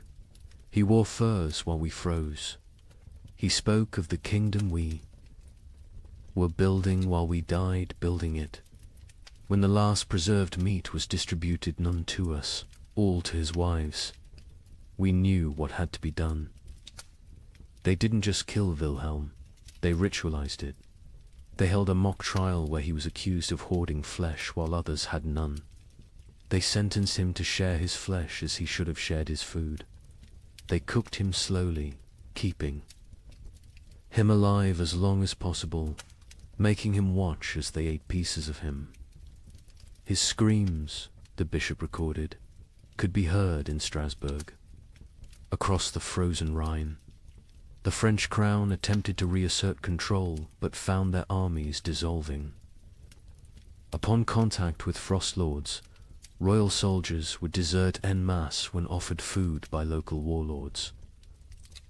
The Constable of France reported to King Philip V, "I departed Paris with 2,000 men. I arrived at Orleans with 200. The rest did not desert. They simply found new masters who could feed them. A kingdom cannot compete with a kitchen." The Holy Roman Emperor faced even worse. His imperial army, once the terror of Europe, simply ceased to exist. The Chronicle of Augsburg records, "The emperor sent orders to mobilize his forces. The messengers returned with laughter." What forces?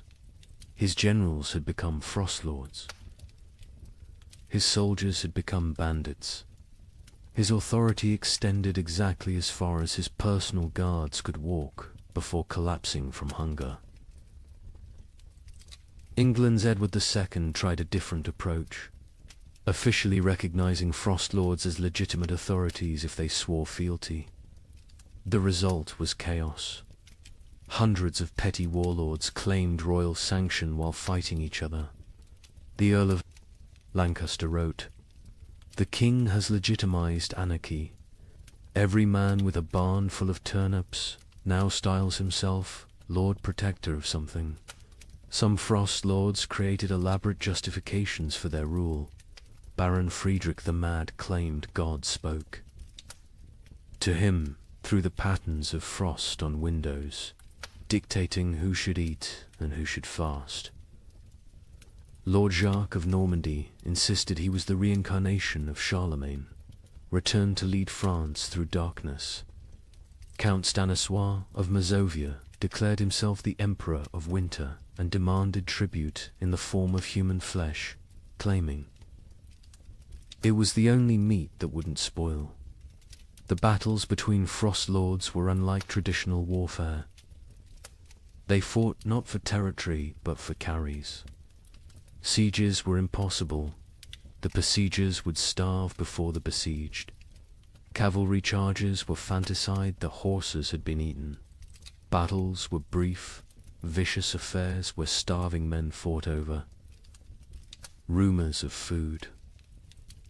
A typical battle might involve 100 men fighting to the death over a storehouse. That turned out to contain only rotted turnips. The Chronicle of Cologne describes one such conflict. Lord Henrik's men met Lord Dietrich's at the frozen mill. They fought for 6 hours in the snow, men dying from cold as much as combat. The winners found 3 sacks of mouldy barely enough to feed them for the march home. 43 died for perhaps 43 meals. This is the mathematics of the winter wars. Naval warfare ceased entirely. Ships required crews, crews required food, and any ship with food became a target for its own sailors. The entire English fleet in Portsmouth was found in spring 1318 with the officers eaten and the common sailors gone, having sailed to wherever they imagined food might exist. Most likely, they ate each other at sea. The mercenary companies that had plagued Europe for decades transformed into something worse. No longer fighting for pay, they fought for food itself. The Free Company of the Wolf, led by a former priest called Father Fang, became notorious for their practice of recruitment. They would attack villages, eat the weak, and force the strong to join them. Their ranks swelled with the desperate and depleted with the digested. The most successful frost lord was arguably Margaret the Terrible, a former abbess who controlled grain stores across 3 monasteries. She ruled for 8 months in eternity in frost lord terms by being utterly ruthless. She fed her followers just enough to keep them loyal, but not enough to make them strong. She rotated guards constantly so none could organize rebellion. She had tasters for her food, but the tasters were different each meal. Chosen by lottery, her end came not from rebellion, but from mathematics. She calculated she could survive another month on remaining stores. Her followers calculated she was the only remaining store. They didn't kill her quickly like Wilhelm. They kept her alive, locked in her own granary, taking small pieces when needed. She lived for 3 weeks as a conscious larder, her brilliant mind intact enough to appreciate the irony. By summer 1318, most frost lords were dead. They're tiny. Kingdoms dissolved into memory and meat, but they had served a horrific purpose. They had organized the chaos of starvation into structured systems of consumption. They had turned random death into regulated death. They had made the unbearable bearable by giving it hierarchy and meaning. A surviving chronicle summarizes the winter wars perfectly. Nations require shared purpose. Kingdoms need common cause. But in the frozen years, the only shared purpose was survival. The only common cause was calories. Every man became his own nation, every grain store its own kingdom. We didn't have wars between countries, we had wars between kitchens. And in the end, every king became a meal. But nothing compares to what happened in the winter of 1319. In villages across Germany, something unprecedented occurred. The children left, not taken, not sold. They simply walked away into the snow, hundreds of them, following. A 12-year-old girl named Margareta, who claimed she knew where summer was hiding. Parents were too weak to stop them. Some say too relieved. The children marched south, singing hymns, leaving tiny, frozen footprints.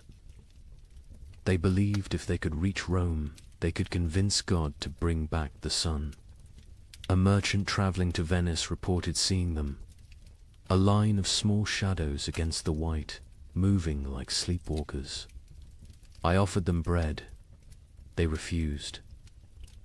The girl at the front said they were already full of winter and kept walking. They never reached Rome. A woodcutter found them in an alpine pass the following spring. Hundreds of small bodies perfectly preserved in ice, still holding hands. Still walking formation. Still heading south toward a summer that would never come. Margareta of Hamelin. Was nobody special before the winter of 1319? The baker's daughter?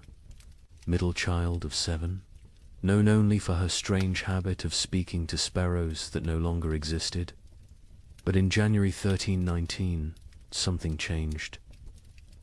She began telling other children about dreams where summer lived in a golden palace beyond the mountains, imprisoned by winter demons, waiting for children pure enough to free it. The priest of Hamelin, Father Ernst, recorded the beginning. The girl stands in the square each dawn, speaking of summer as if it were a person. She describes the taste of strawberries to children who have never seen fruit. She tells them about flowers, what colors they were, how they smelled. Children who were born during the famine, who know only grey and white and cold, listen to her like she's describing paradise.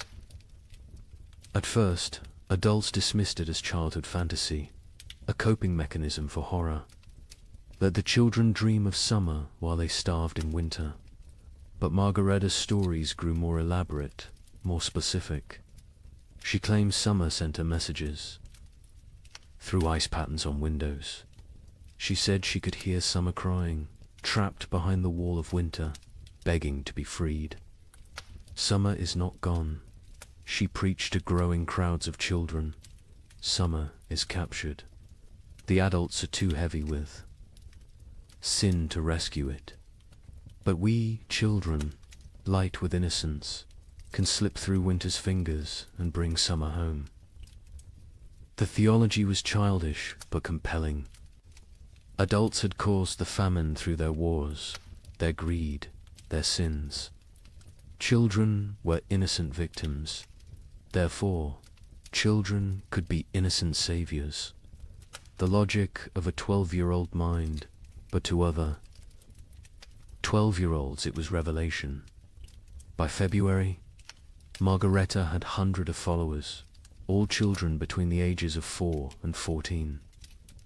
They met in secret, practicing for their journey. They would walk to Rome, she said, where God's representative lived. They would demand, not ask, demand that the Pope release summer from its prison. If he refused, they would find summer themselves. The preparation was heartbreaking in its innocence. Children stole their parents' shoes, too large for tiny feet, stuffing them with straw. They made summer cloaks from stolen blankets, decorated with charcoal drawings of flowers they'd never seen. They practiced walking in formation, the older children carrying the younger, believing that unity would protect them from winter's grasp. Hans Müller, a traveling merchant, encountered them preparing. They train like an army of ghosts. 80-year-olds teaching 4-year-olds how to walk through snow. They share imaginary food, practicing for when they'll have real food again. The girl Margaretta watches them with eyes too old for her face. She knows, I think. She knows where this leads. But she continues anyway. Parents were paralyzed by impossible mathematics. Stop your children from leaving and watch them starve slowly at home. Let them leave and maybe, possibly, they find food elsewhere. Or at least they die with hope instead of despair. The mayor of Hamelin wrote, "We cannot feed them. We cannot save them. If they wish to walk to their deaths, is that worse than sitting to their deaths?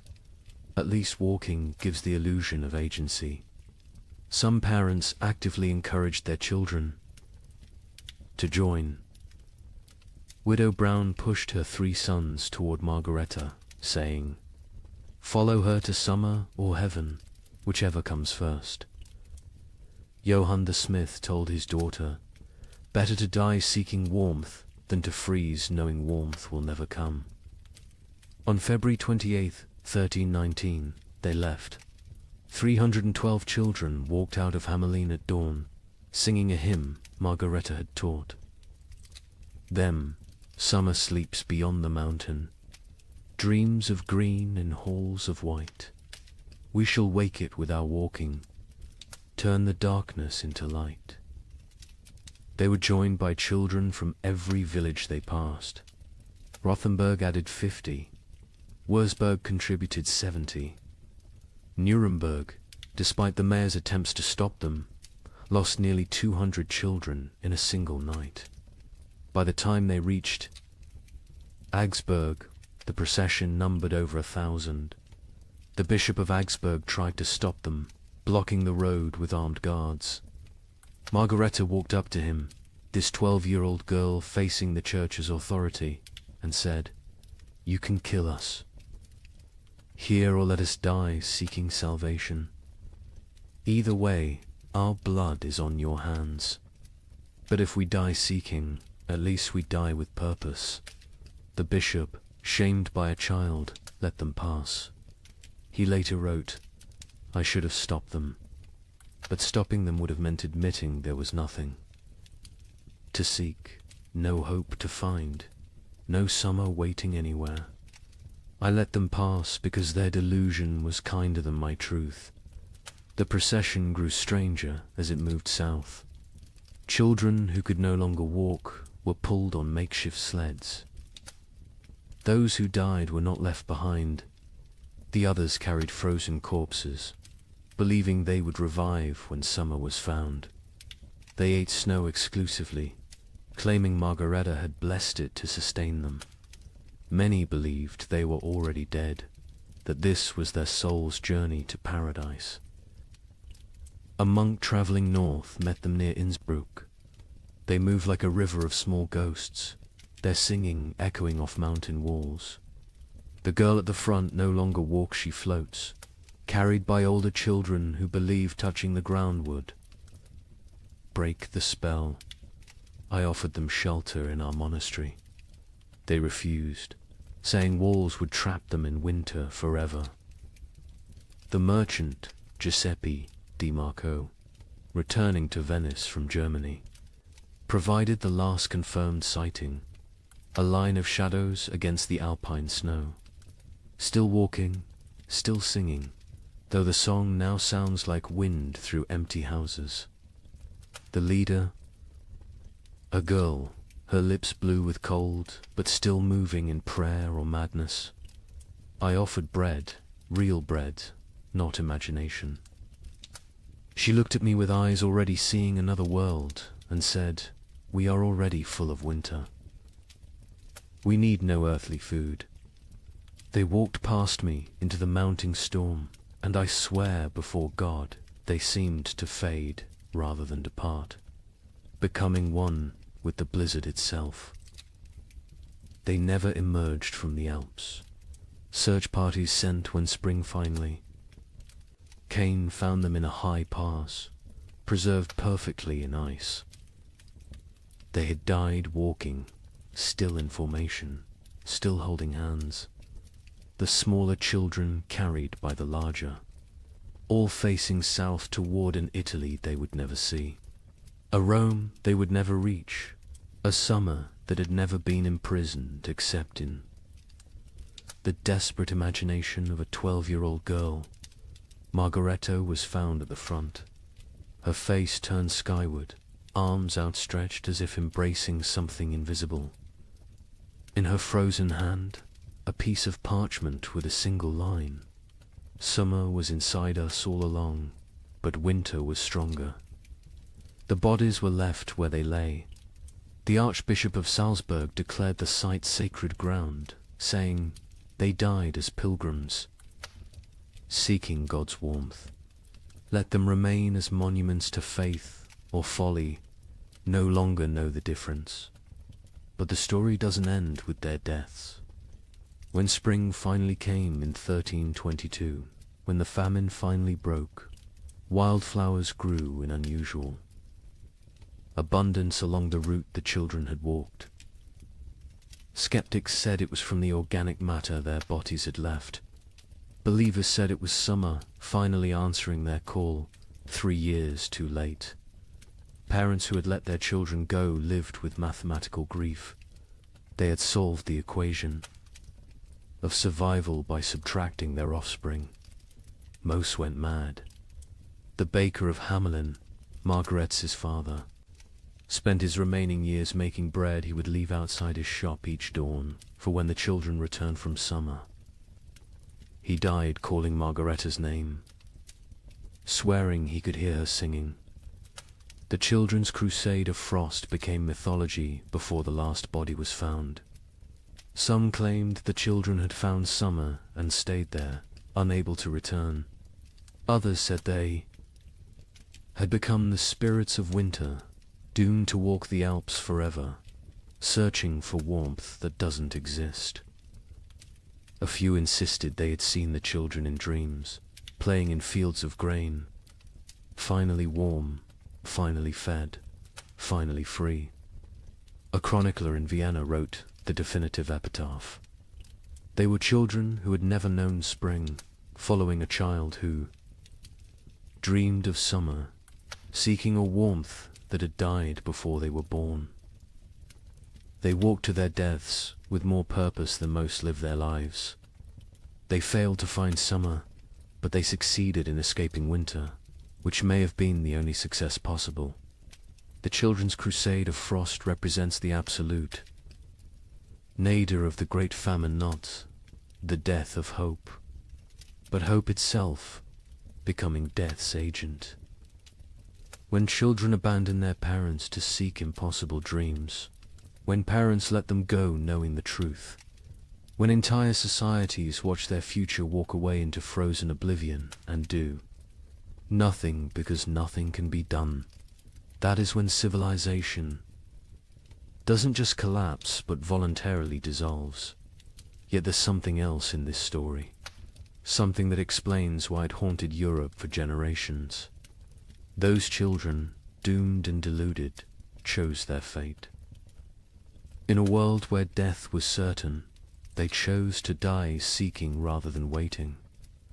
They wrote their own ending rather than having it written for them. They failed, but they failed attempting the impossible, which is perhaps the most human thing one can do. The last word belongs to a nameless child, one of hundreds found in that alpine pass, who had carved into a frozen tree trunk. We came to find summer. We found each other. That is enough. By 1320, something unprecedented was happening across Europe. Entire villages were disappearing, not dying, disappearing. A tax collector would arrive to find homes standing empty, fires still warm, food still on tables, but not a soul in sight. Bishop of Lincoln investigated 17 such villages. His report contains a chilling observation. In each dwelling we found the same thing, a single word carved into the main beam. Forgiven. We know not if they sought forgiveness or granted it. Modern archaeologists have found evidence these villagers walked en masse into forests, bogs, or the sea. Mass suicide? Mass migration to nowhere? We'll never know.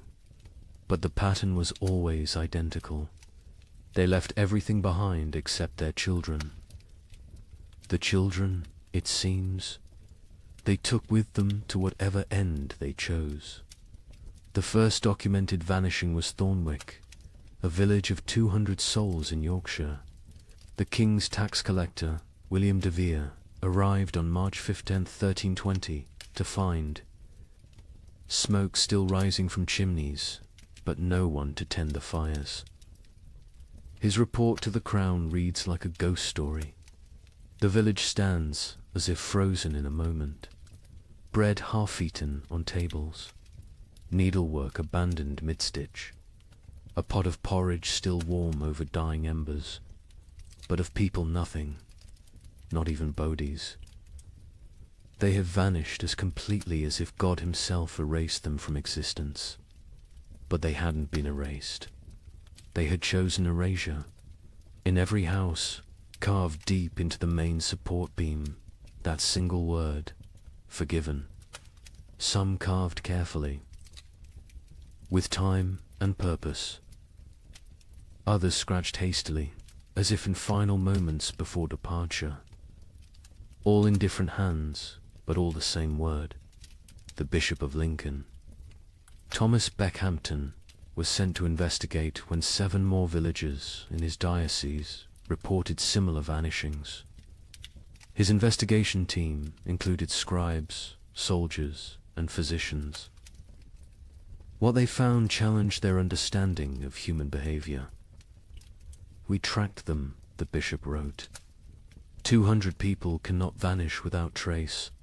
We found footprints leading from the village, all together, walking in the same direction. Men, women, children, elderly, every soul that could walk had walked. Those who couldn't walk had been carried. The tracks led to Sherwood Forest and then ... stopped. Not scattered, not turned back, simply stopped, as if they had stepped off the earth itself. Deeper investigation revealed planning. These weren't spontaneous disappearances, but coordinated evacuations. In Thornwick, they found evidence of a final feast. Everyone had eaten together one last time, using the last of their stores. In Grimsby, they discovered that villagers had released all livestock, opened all gates, freed all caged birds. They had systematically undone civilization before walking away from it. The physician, Master Hugh of Salerno, noted something disturbing. No signs of violence, no evidence of force. These people chose to leave. More troubling, they chose together. What conversation, what collective decision leads an entire community to abandon existence itself? The pattern spread across Europe like a plague of absence. In Bavaria, the village of Klinwald vanished, leaving behind a communal letter. We go to find what God has hidden from us. We go together because alone we are nothing. We take our children because they deserve better than this slow death. We leave our homes because homes without hope are merely tombs with windows. Seek us not. We are already farther than you can follow. The French village of Moulambus left more disturbing evidence. Every adult had written their name on the church wall, followed by their sins: murder, theft, adultery, cannibalism. The last entry in the priest's hand: we have all sinned beyond redemption. We go to place ourselves before God's judgment directly, rather than wait for him to find us here. But it was the German village of Hofnungslos that provided the most complete picture. They had left a chronicle, written collectively, each family, contributing a passage. We have eaten our horses. We have eaten our dogs. We have eaten our leather. We have eaten our dead. We have eaten hope itself. What remains is not life, but the mockery of life. We choose to end this mockery on our own terms. The Muller family counts 5 souls still breathing. We have survived by unspeakable acts. Our youngest no longer speaks. Our eldest no longer sleeps. We are alive, but not living. Tomorrow we walk toward whatever judgment awaits. I am Klaus the smith. I have beaten plowshares into weapons, weapons into tools, tools into nothing. My hammer has nothing left to strike. My forge has nothing left to burn. I have nothing left to be. We go to become nothing together. The entries continued 4 pages, each family's testament to horror endured and horror committed. The final entry, unsigned: we forgive each other because no one else will. We forgive ourselves because we must. We forgive God because he knows not what he does. The children were always taken. This detail haunted investigators. In villages where adults were found dead from starvation, disease, violence, children's bodies were often present. But in the vanished villages, no children remained. Whatever dark pilgrimage these communities undertook, they brought their young. A woodcutter named Franz claimed to have seen one such procession near the Black Forest. 300 shadows walking into the trees at dusk. No talking, no crying. Even the babes silent in their mother's arms. They walked like they were already dead, just looking for a place to lie down. I called out, but none turned. They walked into the forest, and the forest swallowed them. The church struggled to explain the vanishings. Suicide was mortal sin, but was this suicide?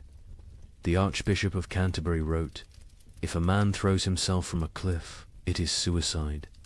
If a village walks into the sea, what is it? Mass suicide? Or something else, a collective return to the nothing from which we came?"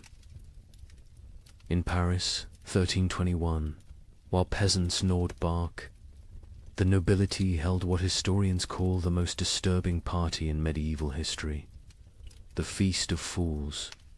Organized by Count Robert of Artois, it was meant as defiance against death. Here's what happened. Nobles dressed as peasants, peasants dressed as nobles.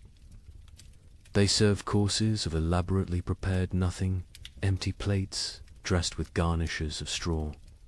They held mock executions where the condemned gave recipes for cooking leather. They crowned a skeleton as May Queen, but the climax was the last. Supper 13 nobles drew lots. The one who drew the black stone would provide the feast. Count Robert drew it himself. He laughed, opened his veins into wine cups, and served his blood to his guests while making toasts. He bled to death. Standing, cup raised, still smiling. The chronicle states, none stopped drinking until the cup was empty. The invitation had arrived on vellum worth more than most Parisians would see in a lifetime, written in gold ink that could have been traded for bread. Count Robert of Artois requests your presence at the Feast of Fools, where we shall dine. On reality and drink deep of truth. Come as you are not, leave as you never were. April 1st, year of our absent Lord 1321. Count Robert had survived the famine through typical noble privileged hoarded grain, fortified walls, the ability to take from those who couldn't resist. But something had broken in him when his youngest daughter died not from starvation, but from abundance. She'd found his hidden honey store, eaten herself to rupture, died vomiting sweetness while Paris starved. He'd laughed when they found her body, and hadn't stopped laughing since. The feast's preparation was elaborate insanity. Robert spent the last of his wealth on decorations for serving nothing. He commissioned golden plates for emptiness, silver, chalices for air, elaborate centerpieces celebrating absence. The great hall of his chateau was transformed into what witnesses called a cathedral of mockery. Lady Isabelle de Valois, who survived the feast, left the most complete account. We arrived to find reality inverted. Servants sat at the high. Tableware in our clothes robe had demanded we exchange garments at the door. We nobles served them, dressed in rags that stank of death. But the servants were more disturbed than we. They knew this game could only end badly for them. First course was soup of memories. Empty bowls filled only with steam from heated stones. Guests were required to describe what they tasted. Duke Philippe claimed he tasted his mother's fish stew. Countess Marie swore she could taste strawberries. Baron Henry said he tasted his own death and was asked to be more specific about the flavoring. Robert presided over this madness dressed as death himself, black robes, skull mask, scythe resting against his chair.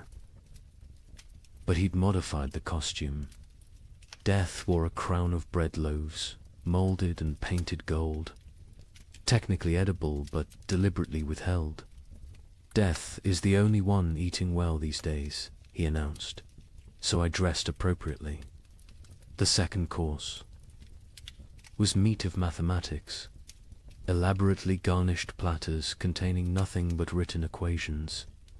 If one person eats for 3 days, 3 people eat for 1 day, or 9 people eat for 4 hours. Solve for X, where X equals survival. Guests were required to eat the paper, chewing their calculations, swallowing their arithmetic. The Duke of Orleans choked on a particularly complex formula involving compound interest in human flesh. Between courses, entertainment. A troupe of starving actors performed the tragedy of abundance, a play where King Midas starved surrounded by golden food. Halfway through, one actor actually collapsed mid-soliloquy. The audience applauded, thinking it was part of the performance. When they realized he was truly dead, they applauded louder. The third course, fish of philosophy. Servants brought paintings of fish, beautifully rendered. While Count Robert delivered a lecture on the nature of reality, is a painting of a fish less real than a fish? Can you eat either in these times? At least the painting doesn't rot. Art has become more substantial than substance. Then came the mock trials. Guests took turns being executed for the crime of survival. Each condemned had to share their worst act, their method of staying alive. The Duchess of Berry admitted to eating her own stillborn infant. The Count of Nevers confessed to walling up servants with grain stores so he wouldn't be tempted to share. The Bishop of Parisiaz, a bishop attended, revealed he'd been giving last rites with unconsecrated hosts because he'd eaten all the blessed ones. Each confession was met with mock judgment. Guilty of humanity, Robert would declare. Sentenced to continued existence. The crowd would laugh, but it was laughter like screaming, laughter like sobbing. Laughter because the alternative was acknowledging what they'd all become. The fourth course was vegetables of vanity, sculptures made from human hair and nail. Clippings arranged to look like salads. We consume ourselves, Robert explained. We always have. The famine just made it literal. Guests were required to eat these too. The Marquis de Toulouse vomited immediately. He was forced to eat that as well. Nothing wasted, Robert insisted. That's the new nobility. The entertainment grew darker. A puppet show where marionettes made from human bones performed a harvest dance. A choir of orphans singing recipes for preparing leather.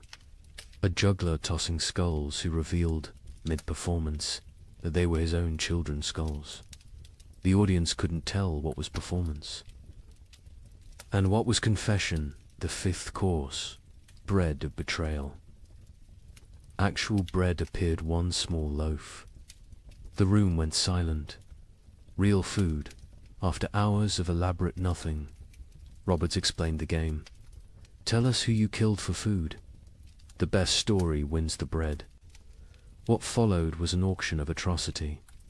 The Baron of Anjou described smothering his elderly mother to inherit her hidden grain. The Countess of Blois explained how she'd poisoned her husband when she discovered he'd been secretly eating while she starved. The Duke of Normandy won with his tale of hosting a dinner party, serving his guests his own son, then revealing the truth after they'd eaten. He took one bite of the bread and vomited blood. The bread was made from sawdust and painted to look real. The sixth course, wine of wisdom. Empty goblets that guests had to fill with their own fluid stares, saliva, blood, whatever they could produce. We toast to truth, Robert declared. The truth that we are bags of liquid pretending to have purpose. They drank their own essences while Robert laughed and laughed and laughed. Then came the moment that would define the feast in history. Robert announced the Last Supper, 13 volunteers to recreate Christ's final meal. but with a twist. They would draw lots. 12 would feast. 1 would be the feast. The volunteers came forward, 12 nobles, so broken by horror they'd embrace any ending. Robert himself was the 13th. They drew carved bones from a jeweled box. Robert palmed the black bone, ensuring he drew it. Everyone knew. No one spoke. "I am the feast," he announced with genuine joy. "I am bread and wine. I am flesh and blood. I am the only honest noble lefty. Give myself to be consumed." He opened his veins with ceremonial precision, not to die quickly, but to fill 13 cups. He made toasts as his blood flowed, to abundance. Nervous laughter to the feast that never ends. Desperate drinking to the truth that we're all already dead.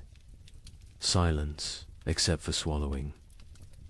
He conducted himself like a summer lay describing vintages. Note the iron undertones, the hint of despair, the full body of wasted life. He grew paler with each toast, but never stopped smiling. Drink deep, friends. I'm a vintage that won't be repeated. The guests drank because stopping would mean acknowledging what they were doing. They drank because Robert was watching, still standing, still bleeding, still insisting this was all a grand joke.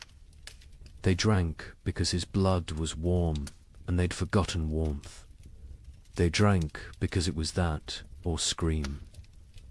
Robert's final toast, as his knees began to buckle, to the feast of fools, where fools feast on fools, where wisdom is folly and folly is survival. To the nobility that dies with nobility, leaving only animals wearing crowns. To the joke that God played on us, and the joke we play back. To the end that never ends, and the ending that never he fell forward. Cup still raised, smile still, fixed. Dead before he hit the ground, but somehow still laughing. The guests sat with empty cups, full stomachs, and the knowledge that they'd literally drunk noble blood while dressed as peasants in a world where symbolism had become sustenance. The aftermath was swift and terrible. The servants, forced to watch nobles drink noble blood, revolted, not politically aside. They stripped off the noble clothes, fled the chateau, most walking directly into the Seine to drown. The nobles, trapped in servant rags, covered in Robert's blood, stumbled into Paris streets where they were attacked by mobs who didn't recognize them or didn't care. Of the 100 guests at the Feast of Fools, 13 survived to Easter. Most died by suicide, unable to process what they'd participated in. Lady Isabel, who recorded the events, ended her account. We went to mock death and became death's mockery. We tried to feast on nothing and discovered we were nothing. Count Robert won his game. He died laughing at a joke only he understood, leaving us to live with the punchline. The Feast of Fools wasn't just noble decadence, it was aristocracy's suicide note written in performance art, when the highest class of society serves nothing on golden plates, crowns, corpses, and drinks human blood as entertainment, the social order hasn't just collapsed, has performed its own autopsy while still breathing. The king, upon hearing of the feast, reportedly said, "Count Robert has shown us our future elaborate rituals around nothing, performances of power without power. Substance, consumption of ourselves disguised as celebration." He then ordered all records of the feast destroyed. They survived because Lady Isabel hid her account inside a Bible, writing, "Let future generations know that when the world ended, the nobility threw a party. We dressed our doom in silk and served our destruction on silver platters. We made horror into art because art was all we had left. And when the last toast was raised, it was to our own annihilation, delivered with perfect etiquette. Let me share numbers that medieval minds couldn't comprehend. In 1310, Europe's population was roughly 75 million. By 1322, it was 60 million. 15 million people gone. Not from plague, not from war, from cold and hunger, but statistics hide. Individual horror.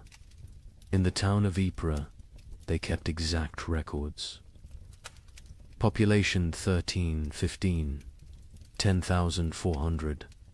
Population 1,322, 2,100. But here's the detail that haunts. Of those 2,100 survivors, only 300 were the original residents. The others, they came from elsewhere, drawn by rumors of food, only to find more death. The prior of Ypres wrote, "We no longer bury the dead. We stack them like cordwood, waiting for spring. But spring never comes warm enough to dig. The numbers tell a story that words cannot." The Abbey of Saint-Denis kept meticulous death records, originally for prayers for the departed. By 1318, they'd stopped recording names, just tally marks. 5 marks crossed through. 5 marks crossed through. Pages and pages of groups of 5, like a child learning to count, except each mark was a human soul. Brother Felipe, the abbey's mathematician, calculated the rate of death. In 1315, we lost 1 soul per week. By 1316, 1 per day. By 1317, 1 per hour. By 1318, we stopped counting because the living were too few to count the dead. Mathematics itself collapsed when the numbers exceeded comprehension. The Italian city-states, with their banking traditions, kept the most precise records. Florence's census of 1310 recorded 120,000 souls. The census of 1322 recorded 45,000. But hidden in those numbers was darker arithmetic. Of the 45,000 survivors, 30,000 had arrived during the famine, refugees from the countryside. The original Florentine population had dropped from 120,000 to 15,000. 7 of every 8 natives had perished. Venice's records reveal the geographic mathematics of death. The city's famous districts died at different rates. San Marco, where the wealthy lived, lost 40% of its population. Castello, where the poor crowded, lost 85%. But here's the cruel irony: the wealthy districts died faster in the final years. Once money meant nothing, poverty became an advantage. The poor knew how to starve. The rich only knew how to eat. In England, the Domesday Book had recorded settlements since 1086. By comparing tax records from 1310 to 1322, we can track village-level devastation. In Norfolk, 40% of villages recorded in 1310 no longer existed. By 1322, not depopulated, erased. The land itself forgot humans had ever lived there. But let's look deeper at Ypres, because their obsessive record-keeping reveals the true mathematics of societal collapse. The town's cloth guild recorded not just deaths, but causes. 1,315. 500 deaths to 400 starvation. 100 disease 1316. 1,200 deaths to 900 starvation. 200 disease. 100 violence 1317. 2,100. deaths to 1,000 starvation, 500 disease, 400 violence, 200 voluntary, 18, 2,500 deaths to 800 starvation, 600 disease, 700 violence, 400 voluntary, 19, 1,800 deaths to 300 starvation, 400 disease, 500 violence, 600 voluntary, 1,320, 900 deaths minus 100 starvation, 200 disease, 200 violence, 400 voluntary. See the pattern. As starvation deaths decreased because the weakest had already died, violence and suicide increased. The mathematics of survival had shifted from competing for food to eliminating competitors. The demographic breakdown is equally telling. By age, infants 0 to 2, 95% mortality children 3 to 12, 80% mortality young adults 13 to 25, 60% mortality adults 26 to 45, 70% mortality elderly 46 plus, 90% mortality. The young adults survive best old enough to fight, young enough to endure. Children and elderly died first, too weak to compete. But adults in their prime died at higher rates than young adults. Why? They had families. They gave their food to their children, starved themselves for others. Love was mathematically lethal. The gender mathematics were brutal. In 1315, Ypres had roughly equal numbers of men and women. By 1322, there were 3 men for every woman. Not because women were weaker, because women fed their children first, their husbands second, themselves last. Maternal sacrifice showed clearly in the survival statistics. The social class mathematics defied expectations. Nobility, 60% mortality clergy, 50% mortality merchants, 70% mortality craftsmen, 75% mortality peasants, 80% mortality beggars, 40% mortality beggars. Survived best. They already knew how to live on nothing. The nobility, despite their resources, died from inability to adapt. Merchants died because their profession became meaningless. But beggars, they thrived in a world that had become universal beggary. The geographic distribution created what scholars called death shadows. Cities drew refugees from the countryside, creating rings of escalating mortality. Paris, with a 1310 population of 200,000, had 80,000 survivors in 1322. But the villagers within a day's walk of Paris, complete annihilation. They'd all walked to the city seeking food, died in the streets, their homes becoming ghost towns. The monastery of Cluny mapped deaths across their network of abbeys. They discovered death followed trade routes not because trade spread disease, but because rumors of food traveled along merchant paths. Entire populations would migrate toward imagined abundance, creating waves of mobile starvation that crashed against city walls. The seasonal mathematics were predictable yet horrifying. Spring, highest death rates, bodies hidden by snow revealed. Last stores exhausted summer, moderate deaths, some forage available. But disease spread autumn. Lowest deaths, whatever harvest existed, plus weakest already dead winter. Rising deaths, cold, multiplying hungers, lethality, but within those seasons. Specific dates showed spikes. Christmas saw mass suicides. The contrast between religious celebration and reality broke minds. Easter saw violence spiked, the promise of resurrection mocked by death's omnipresence.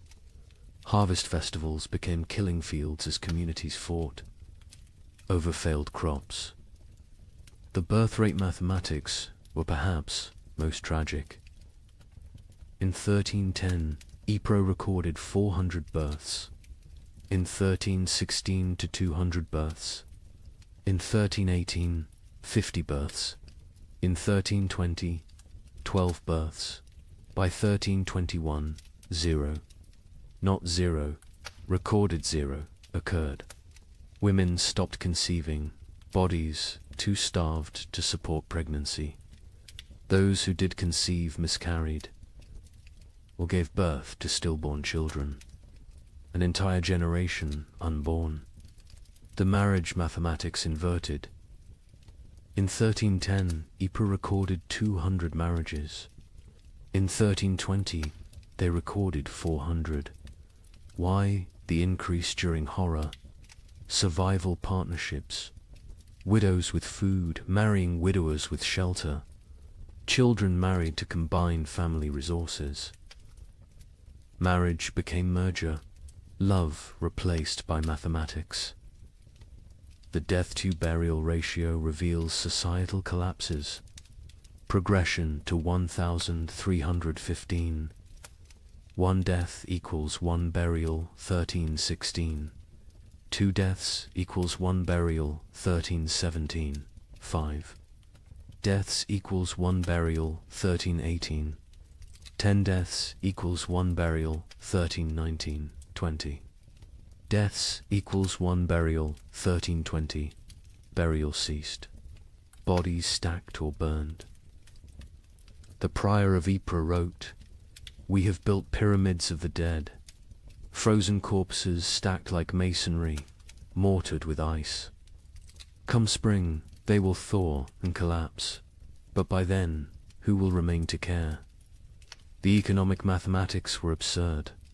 The price of wheat increased 2,000% between 1315 and 1320, but expressing it as percentage obscures the reality.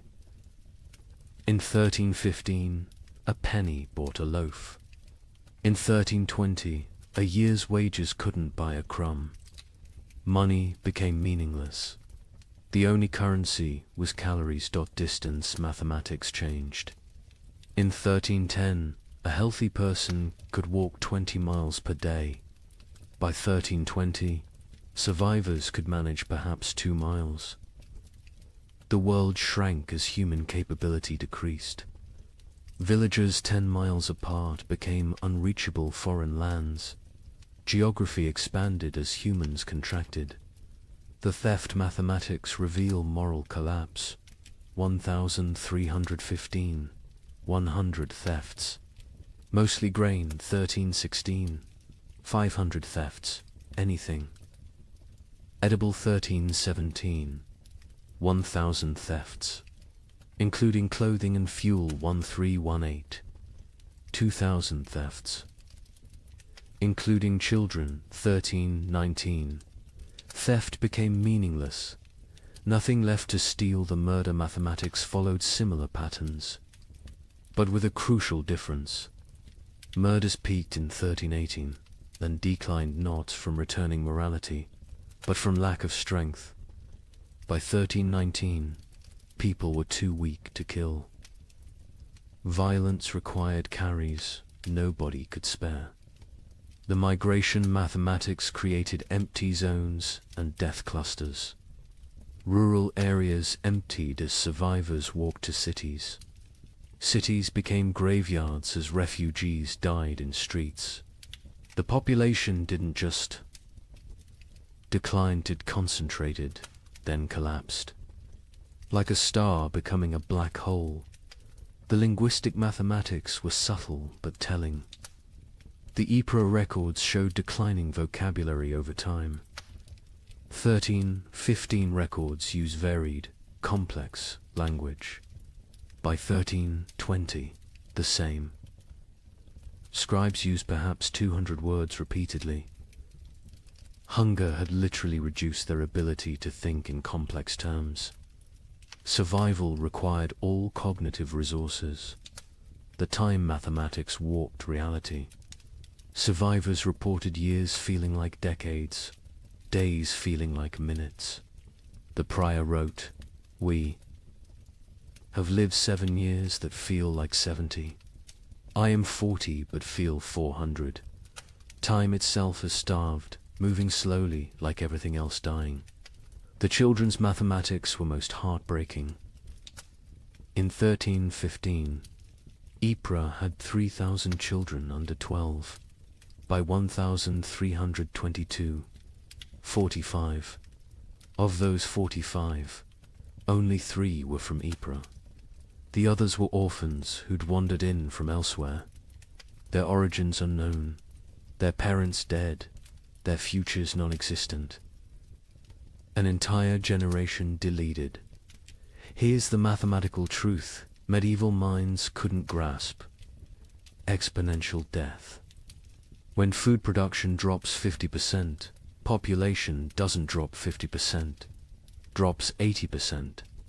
Because that 50% reduction creates competition, disease, violence, and suicide that multiply mortality beyond the initial cause. Famine doesn't just kill through starvation, kills through the mathematics of social collapse. The final statistic, the one that captures the true horror of the 15 million who died. Historians estimate only 5 million died directly from starvation. The other 10 million died from what starvation created: disease, violence, suicide, exposure, accidents caused by weakness, childbirth without resources, infections without medicine. 2/3 of deaths weren't from famine, but from famine's mathematics. The prior of Ypres' final entry, dated March 1322. I have kept these records for 7 years. I have reduced human souls to marks on parchment, lives to numbers, horror to mathematics. But mathematics cannot capture the sound of children crying for food that doesn't exist. Cannot calculate the weight of watching your family die by degrees. Cannot solve for why God allows such equations. The numbers say 2,100 remain from 10,400. But numbers lie. None remain. We 2,100 are not survivors, we are the not yet dead. Walking statistics waiting for our final tally. Mathematics has proven that hell is not fire and brimstone. Hell is subtraction without end, division without remainder, the null set of human hope. In 1321, as the worst seemed to be passing, something strange happened. The rats returned, but they were different, larger, bolder, moving in coordinated swarms. A chronicler in Milan wrote, "They fear neither cat nor dog nor man. They walk in daylight like they own the earth." Where had they been for 7 years? Some scholars believe they survived in the vast granaries of Eastern Europe, growing fat while the West starved. Others think they evolved, adapted to the cold. But everyone agrees on one thing: they brought something back with them. A Venetian merchant noted, "The rats are sick. They dance in circles before dying, black swellings on their necks." Those swellings would have a name soon enough. But in 1321, as Europe began to believe, the worst was over. Nobody knew they were witnessing the overture to the Black Death.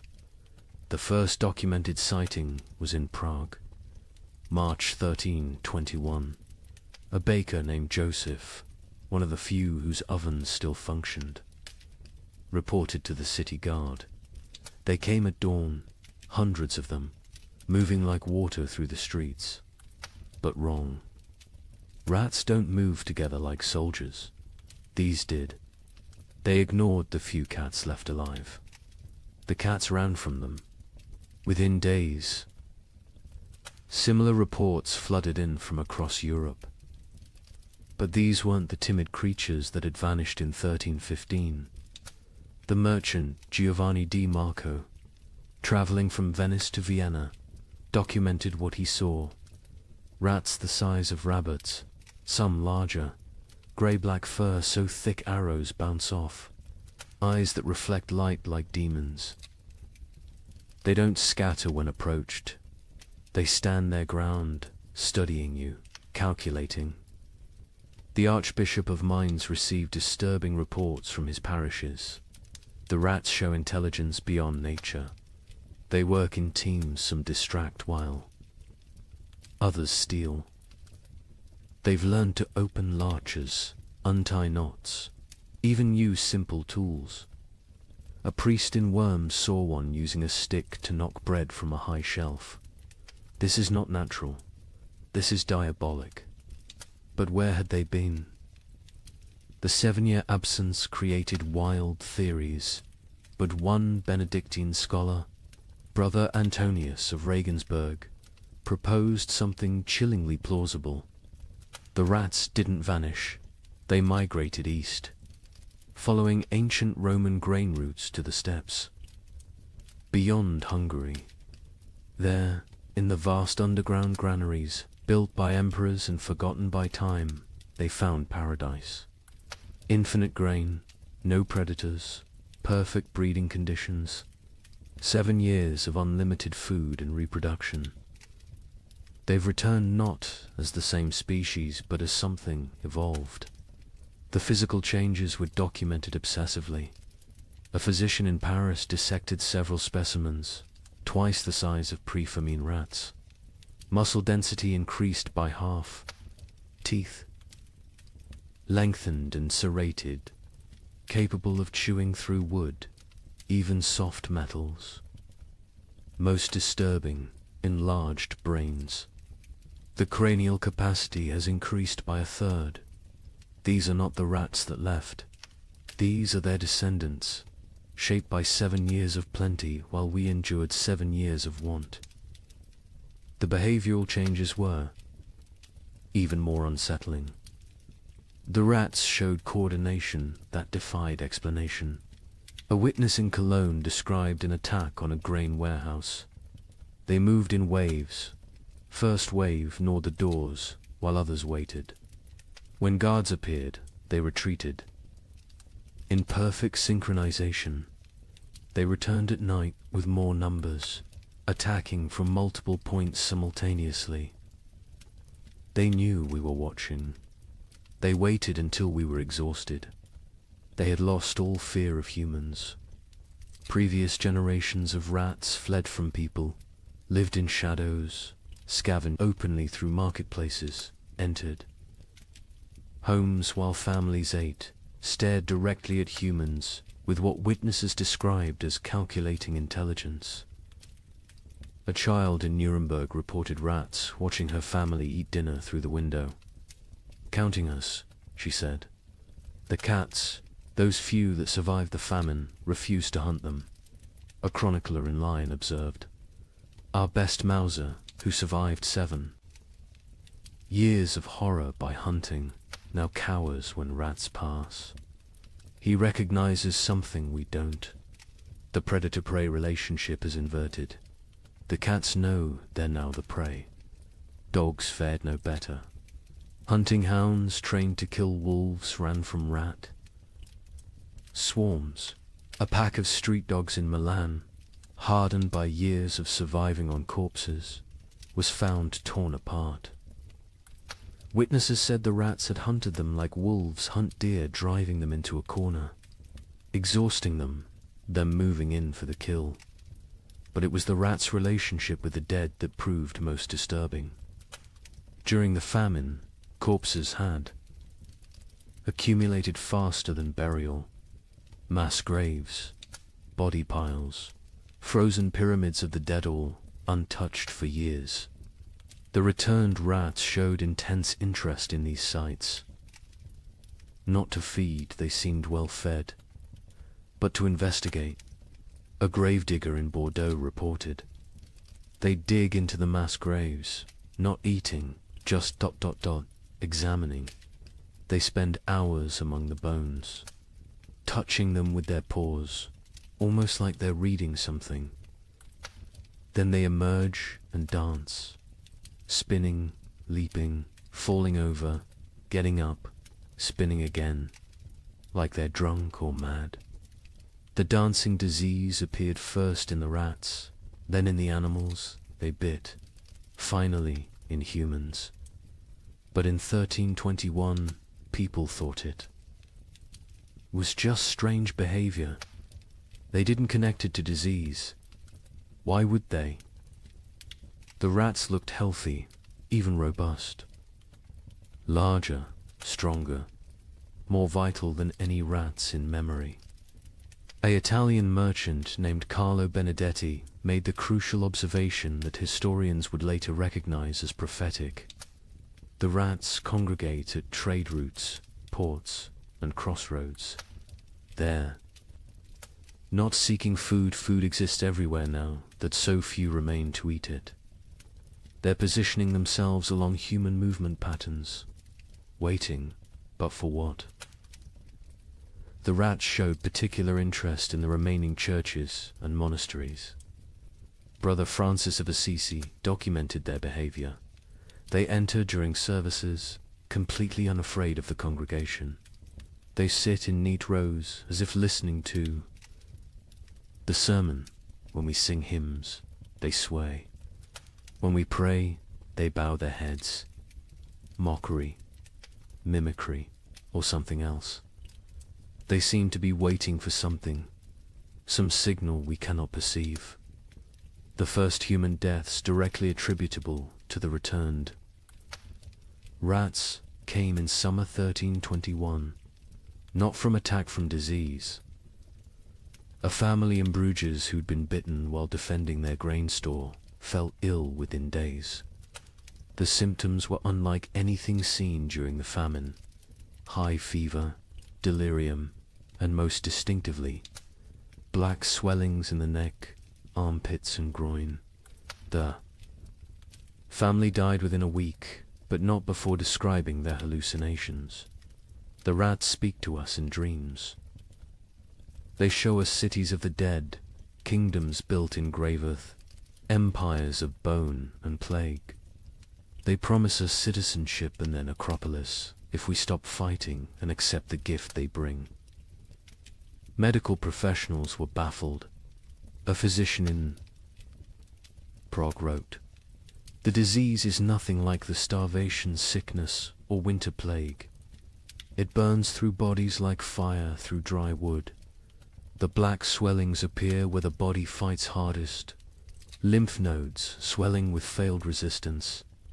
But, strangest of all, the victims dance before they die, just like the rats." The dancing sickness spread from the bitten to their families, from families to neighborhoods, from neighborhoods to districts. But in 1321, it was still contained, still rare. Most who died that year still died from famine's lingering effects. The new plague was just beginning its incubation, both in human bodies and human societies. The rats' intelligence manifested in increasingly complex ways. They learned to avoid traditional traps, poison, and hunting methods.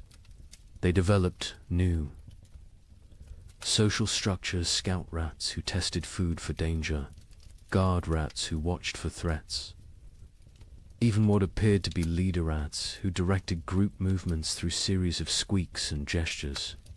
A scholar in Vienna documented their learning capabilities. We captured one, intending study.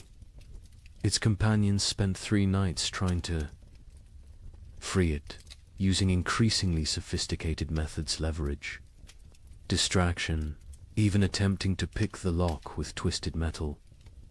When they failed, they sat outside the cage in vigil until the captured rat died. Then they left, but the next night, our laboratory burned. The fire started in 3 places simultaneously. Draw your own conclusions. The church struggled to explain the rats' return. Were they demons? Punishments? Tests? The Bishop of Cologne preached. For 7 years they abandoned us to our suffering. Now they return in our moment of hope, stronger for their absence. They are either God's final curse or Satan's opening move in some greater game. Either way, they herald something worse than what we've endured. Popular folklore developed quickly. Rats were secret rulers of the underworld who'd retreated to plan humanity's destruction. They would transformed human souls, twisted by starvation into animal form. They were advanced scouts for an invasion from hell itself. Each theory was more fantastic than the last, but none were as terrible as the truth. The truth was biological, not theological. The rats had spent 7 years in isolated populations, breeding rapidly in the eastern granaries. Diseases that would normally kill them had instead created resistant populations. The Black Death bacterium, Yersinia pestis, had found perfect incubation conditions, countless hosts, rapid reproduction, isolation from human interference. The rats weren't evil.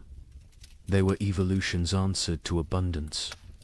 After scarcity, by autumn. 1321, the dancing sickness had spread to every major city. Still not epidemic, still not recognized as connected to the rats, but growing. The correlation between rat populations and disease was noticed by a few. An Italian doctor wrote, "Where rats congregate, sickness follows. Where rats dance, humans die. Where rats thrive, plague arrives." But Europe, exhausted from 7 years of famine, couldn't process another catastrophe. The return of the rats was seen as disgusting but manageable. The dancing sickness was concerning but limited. Nobody connected the dots that would seem obvious in hindsight that the rats weren't just returning from exile. They were bringing hell with them. The final observation of 1321 came from a child in Marseille, a girl who'd survived the famine by eating rats when they were still scarce. She told her priest, "The old rats tasted of hunger and fear. These new rats taste of death and patience.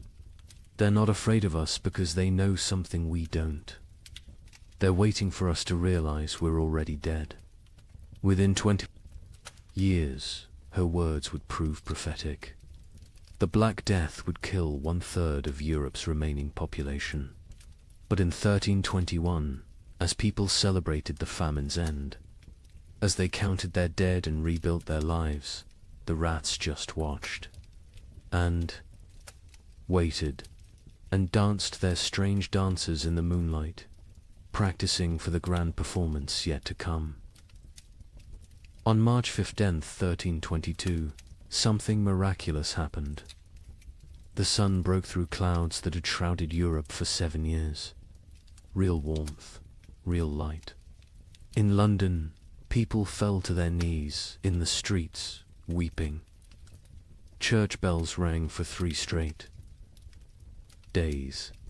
A young monk in Canterbury wrote, "We had forgotten the sun could hurt your eyes." Children who had never seen their own shadows screamed in terror at the dark shapes that followed them. But the thaw revealed horrors frozen in time. Bodies emerged from snowdrifts, perfectly preserved. Entire families found seated at tables. Frozen mid-meal. Armies discovered standing in formation, weapons raised, ice statues of a war that winter had won. The warmth came suddenly, without warning. Dawn broke grey as it had for 7 years. But by noon, actual golden light pierced through, not the weak, watery light that occasionally appeared, but real sunshine, hot, bright, alive. In Paris, people stumbled from their homes, shielding their eyes, unable to comprehend what they were seeing. Marie de Champagne, age 7, born during the famine, experienced sunshine for the first time. Mother fell to her knees and pulled me down, saying we must pray. I asked what the burning light was. She said God's eye has opened. I was terrified. I thought God was going to see what we'd done to survive. The ice began to melt with alarming speed. Winter's archives, 7 years of frozen death, began to reveal themselves. In Cologne, the Rhine's thaw exposed a grotesque gallery, hundreds of bodies that had fallen through ice over the years, preserved perfectly, now floating downstream like a parade of the damned. Citizens lined the banks, searching for relatives lost years ago, finding them looking exactly as they had at death. Brother Thomas of Westminster, who'd chronicled the disaster from beginning, wrote with shaking hand, "The earth gives up its dead, but not for resurrection. They return only to show us what we've done." A mother and child, frozen in embrace, so perfectly preserved I could count the tears frozen on their cheeks. Soldiers who died defending grain stores, still standing at their posts, ice guardians of nothing. God has kept perfect record of our failures. But with the thaw came something worse than revealed corpse. Truth-field truth. The ice had hidden the full scope of devastation. Entire districts thought to be empty were found to contain hundreds of frozen dead. Mass graves, hastily covered with snow, began to melt and shift, creating mudslides of human remains. The spring of 1322 didn't bring renewal. It brought archaeology of horror in the Alps. The thaw revealed the children's crusade of frost, perfectly preserved. A merchant reported, "They stand like an army of small angels, ice blue and beautiful. In their death, still holding hands, still facing south, still seeking summer that has finally come too late. Pilgrims are already calling it holy ground. I call it the world's guilt made manifest. Europe that emerged from the Great Famine was unrecognizable. Languages had changed, words for hunger had multiplied, while words for joy had been forgotten. Children born during the 7 years were stunted, marked forever by starvation. They would be called the famine generation, shorter, weaker, but survivors of the impossible. The social order had shattered. Peasants who survived owned land, for the first time inherited from the dead. The church's authority collapsed. Where was God during the freeze? And most critically, the population drop created labor shortages that would, within a generation, end feudalism itself. The Great Famine didn't just kill millions, it killed the medieval world. The linguistic changes were documented by scholars, attempting to translate pre-famine texts. The abbot of Cluny wrote, "We have 23 new words for different types of hunger, but have lost the words for feast, abundance, and satisfaction. Children learning to speak, use, eat, as past tense only, they cannot conceive of eating as a present or future action. We've developed exact terms for the taste of leather, bark, clay, but forgotten words for flavors of meat." The famine generation bore physical marks that would last lifetimes. Stunted growth, adults reaching barely 5 feet, bone deformities from childhood rickets, teeth destroyed from eating stones and wood, but worse were the invisible scars. They hoarded food obsessively, even in plenty. They ate alone in darkness, unable to share meals. They counted every grain, weighed every crumb. A physician in Paris noted, they survived famine but remain imprisoned by it. Their bodies live in 1322, but their minds remain in 1318. The social revolution was immediate and irreversible. A third of Europe's nobility had perished, entire bloodlines extinct.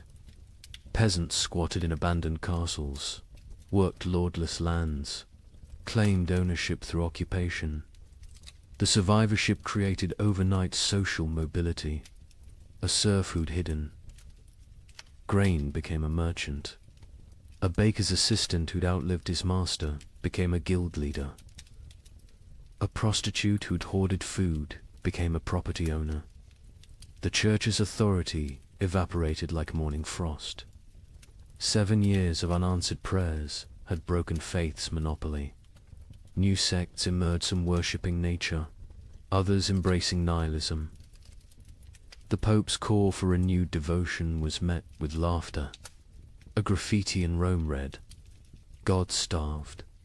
We survived. Who then is stronger?" Priests found congregations unwilling to tithe, unable to trust divine providence that had provided only suffering. But most revolutionary was the labor shortage. With 15 million dead, every survivor became valuable. Peasants demanded wages. Instead of feudal obligations, serfs simply walked away from their lords, knowing they'd find better conditions elsewhere. The statute of laborers, attempting to freeze wages at pre-famine levels, was universally ignored. A blacksmith could demand noble prices. A farmer could negotiate like a merchant. The medieval world built on hierarchy. Faith and agricultural abundance had been murdered by weather. What emerged was proto-modern, mobile, skeptical, calculating. The Great Famine didn't just kill people.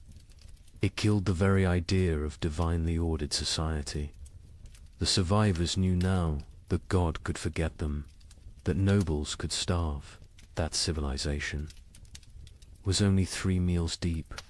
Europe would rebuild, but never recover.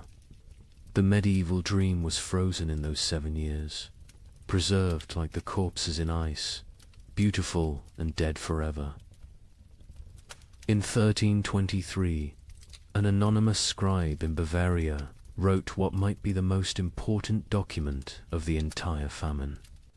Not a chronicle of events, but a warning. To those who come after, know this. We thought ourselves masters of the earth. We built castles against enemies, churches against damnation, walls against nature itself. But when the sky turned against us, when the very air became our enemy, we learned that civilization is only 3 meals deep. Beneath that lies the animal, and beneath that ... lies something worse, something that would eat its own shadow if it could provide sustenance. We survived. That is not the same as living. Some costs can never be repaid. Some hungers never leave you, no matter how much you eat. We measured time in deaths. We measured love in shared suffering. We measured God in his absence. If the cold comes again, and it will come again, remember that the greatest danger is not the freeze. It's what the freeze reveals about your neighbor, about your family, about yourself. May you never be warm enough to forget what we learned in the cold. The document was found hidden in a monastery wall, wrapped in waxed cloth, deliberately preserved. The scribe continued, "I write this with fingers that consumed my own flesh. I write with eyes that watched my children choose which sibling would eat. I write with a soul that has been to hell and discovered hell is not fire. Hell is ice and the mathematics of survival. We who survived are not heroes. We are the ones who did what heroes couldn't. We chose ourselves over others.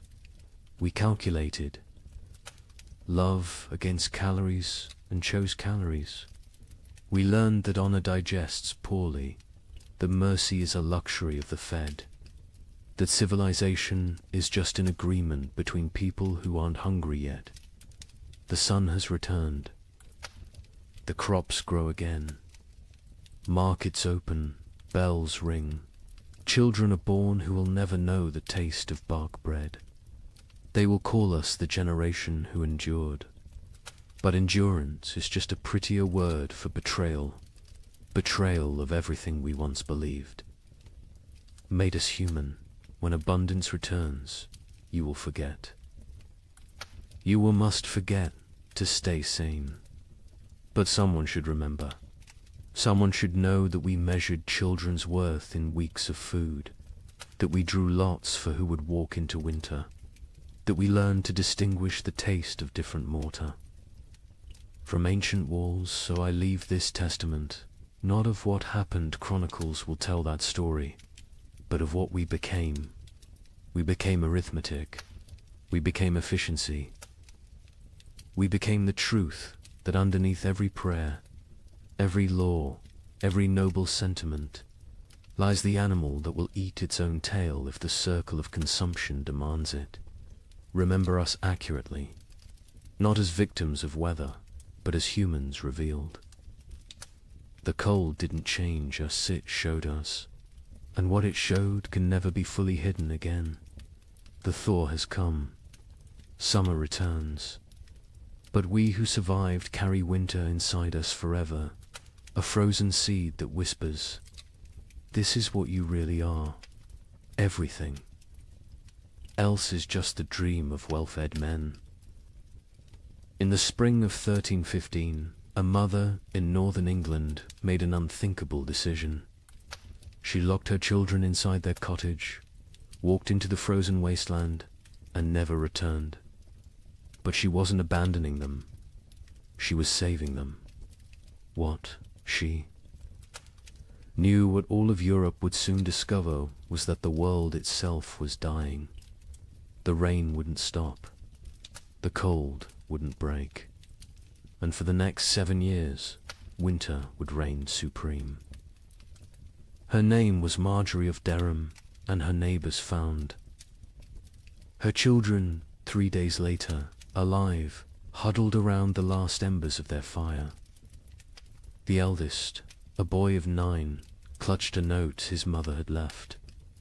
The priest who recorded it wrote that his hands shook as he read her words aloud. "My flesh will buy them grain.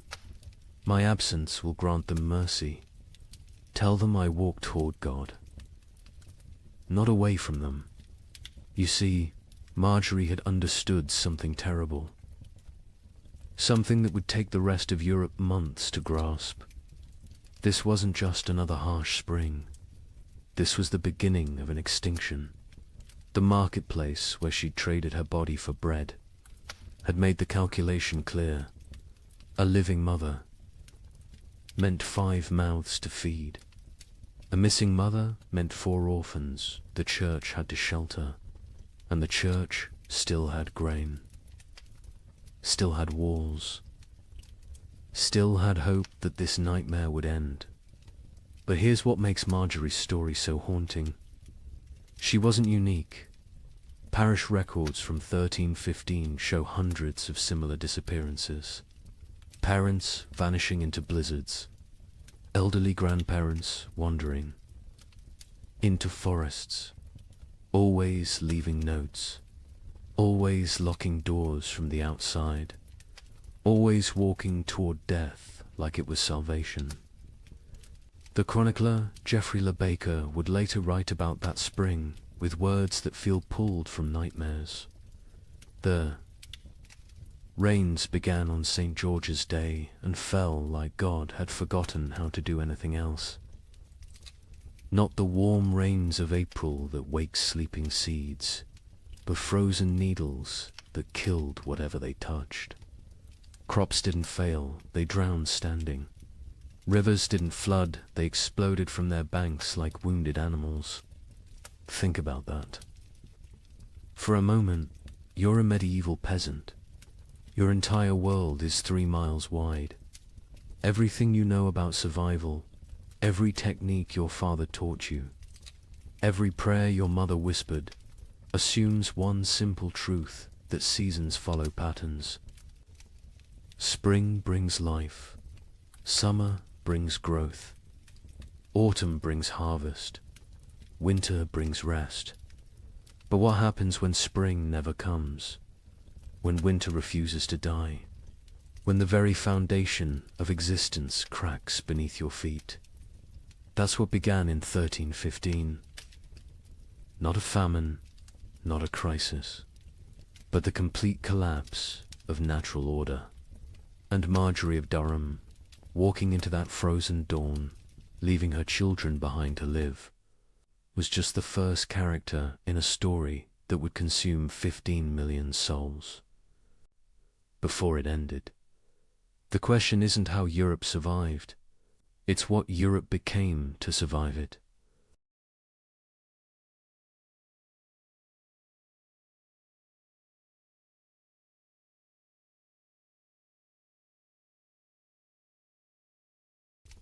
Good evening and welcome back, friends. Tonight, we are going to journey through the winter that never ended, America's forgotten ice years. As always, let me know where in the world you are listening in from. Get cozy, settle in, and let's begin. She stood at the frost-covered window. Her breath formed clouds in the June air. Outside, snow fell on what should have been green cornfields. Her children huddled by the dying fire. They wrapped themselves in every blanket the family owned. She whispered a prayer, the same prayer she had whispered every morning for weeks. She asked God when spring would finally come. She did not know this was only the beginning. Picture thousands of similar scenes across the American frontier. Thousands of windows, thousands of prayers whispered into the impossible cold. What happened in 1816 was merely a prelude, a warning that no one heeded. 20 years later, something far worse came to the American interior. This time it would last not 1 year, but 3 brutal winters. They bled into each other without mercy, without explanation, without end. Between 1836 and 1838, a climate catastrophe struck North America. It has been nearly erased from popular memory. Historians debate the causes today. Solar minimums, volcanic eruptions half a world away, or a deadly combination of forces beyond human understanding. The pioneers who lived through it had no such explanations. They had only survival. They had only the next day, and the day after that, if they were lucky enough to see it. This is their story.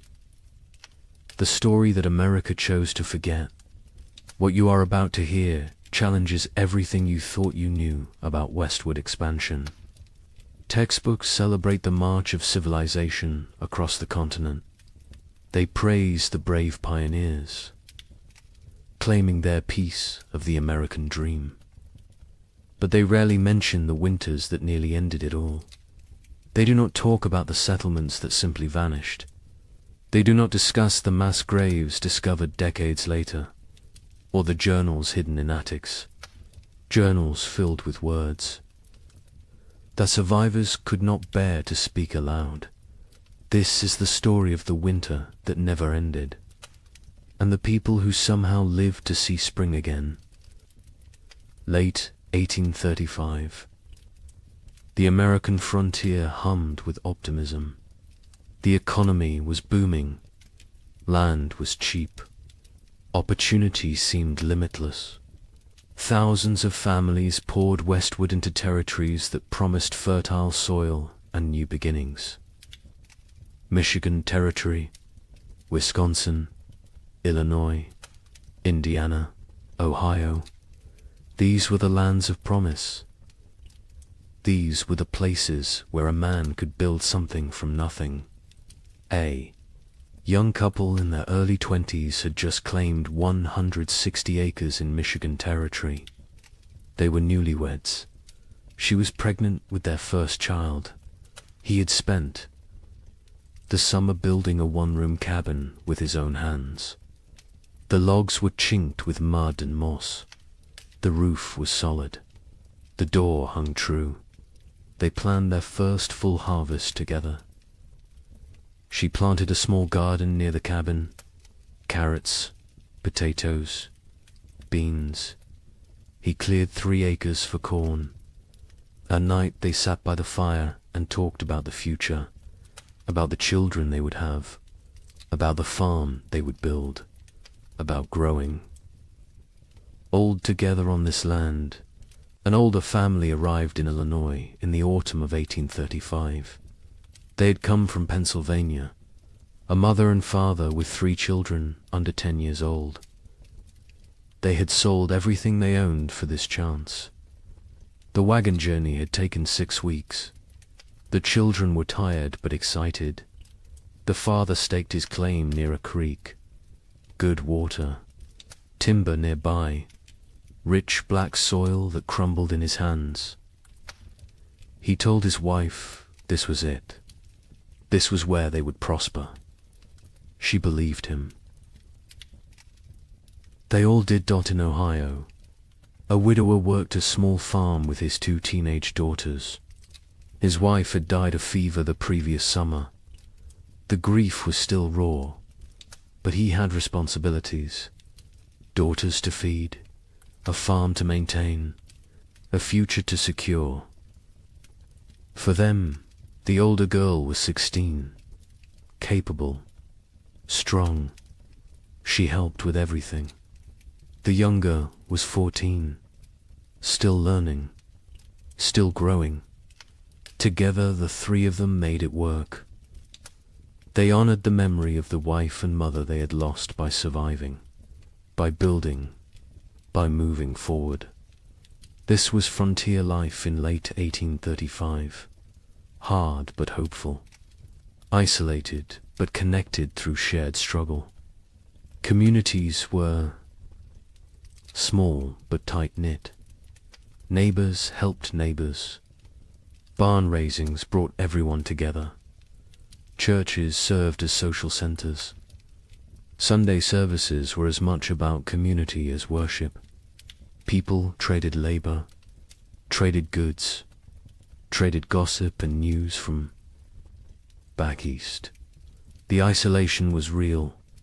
Some homesteads were miles from the nearest neighbor, but people found ways to stay connected, to remain human in the wilderness. Daily routines followed the sun. Wake before dawn, tend the livestock, milk the cows, feed the chickens, collect eggs. Breakfast was simple: cornmeal mush, salt pork if you had it. Then the work began. Men cleared land, plowed fields, mended fences, chopped endless cords of firewood.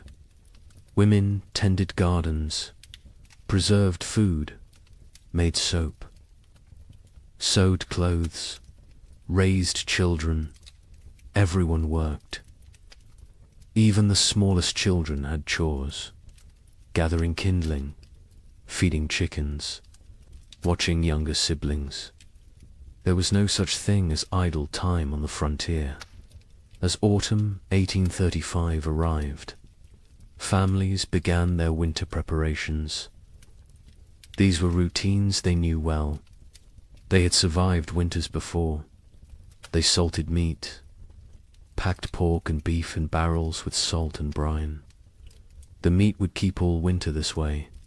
They filled root cellars with potatoes, turnips, carrots, squash, onions. They dried beans, preserved fruits, made apple butter, rendered lard. Every scrap of food was precious. Nothing was wasted. Firewood was crucial. Men spent weeks cutting and stacking wood, cord after cord after cord. A family could burn through several cords in a hard winter. The stacks grew higher, oak for long burning, maple for cooking, pine for quick heat. The wood had to dry, green. Would wood smoke and not burn hot? So they cut wood a season ahead when they could. The wood piles near cabins stood taller than a man. They looked like enough. They always had been enough before. The young couple in Michigan worked together on their preparations. He hunted, brought home deer and wild turkey. She preserved the meat. They worked side by side. Her belly grew with the pregnancy. He worried about her working too hard. She laughed and told him women had been having babies since the beginning of time. She would be fine. The baby would come in May, spring, when everything was green and growing. It seemed perfect. The family in Illinois worked frantically to prepare. They had arrived late in the season. They had less time. The father pushed himself. Hard. Too hard. His wife worried. But they got it done. Meat preserved, vegetables stored, firewood stacked. The cabin was small but well built. They had purchased it from a family moving back east. The previous owners had said they missed civilization, missed family. The father thought they were foolish. This land was too good to abandon. His wife was not so sure, but she kept her doubts to herself. The widower and his daughters prepared. Methodically, they had done this before. Last year they had done it without a wife and mother. This year was easier in some ways. The grief was less sharp. The routines were established. The older daughter had learned her mother's preservation techniques. The younger helped without complaint. They worked together in comfortable silence, the kind of silence that comes from shared loss and shared survival. They would make it through another winter. They had to. December 1835 arrived cold and early. The first snows came before Thanksgiving, heavier than usual. The temperatures dropped fast. Old-timers mentioned it reminded them of 1816, the year without a summer. But the younger settlers dismissed the comparison. Every old-timer thought their memories were the worst. This was just a hard winter, nothing more. They had food, they had shelter, they had firewood. They would be fine. By January 1836, something felt different. The cold had a quality that went beyond mere temperature. It was bone-penetrating, relentless, aggressive, the kind of cold that found every crack in a cabin wall, every gap around a door, every weakness in your clothing. People wore layers, wool on wool on wool. They stayed close to fires. They moved less, conserved energy, conserved heat, conserved everything. Animals behaved strangely. Livestock refused to leave their barns. Horses stood in corners, unmoving. Even when offered food, cows produced less milk. Chickens stopped laying. The wildlife disappeared. Deer vanished from the forests. Rabbits seemed to evaporate. Tracks in the snow became rare, then non-existent. Hunters returned empty-handed day after day. Where had everything gone? The young man in Michigan noticed the silence first. The forest was always noisy. Birds, squirrels, the rustle of small animals, whined through leaves. But now there was nothing. just silence and wind. The wind never stopped. It howled around the cabin at night. His wife pressed close to him for warmth, for comfort. She was 7 months pregnant now. He felt the baby kick against his back sometimes when they slept. He wondered what kind of world this child would be born into. In Illinois, the children asked their father why it was so cold. He told them God was testing them, testing their faith, their strength, their family. The mother said nothing. She watched. Their food stores. She calculated in her head. If winter ended in March like it should, they would be fine. But something in her gut told her March might not bring spring this year. The widower in Ohio kept a journal. He had started it after his wife died, a way to process grief, to feel less alone. In late January 1836, he wrote an entry that he would later try to burn. He wrote that the cold felt wrong, not natural, that he had a feeling of dread he could not shake, that his daughters felt it too, though they did not speak of it.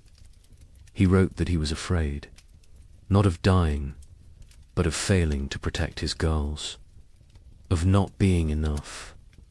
February arrived. It should have shown signs of weakening.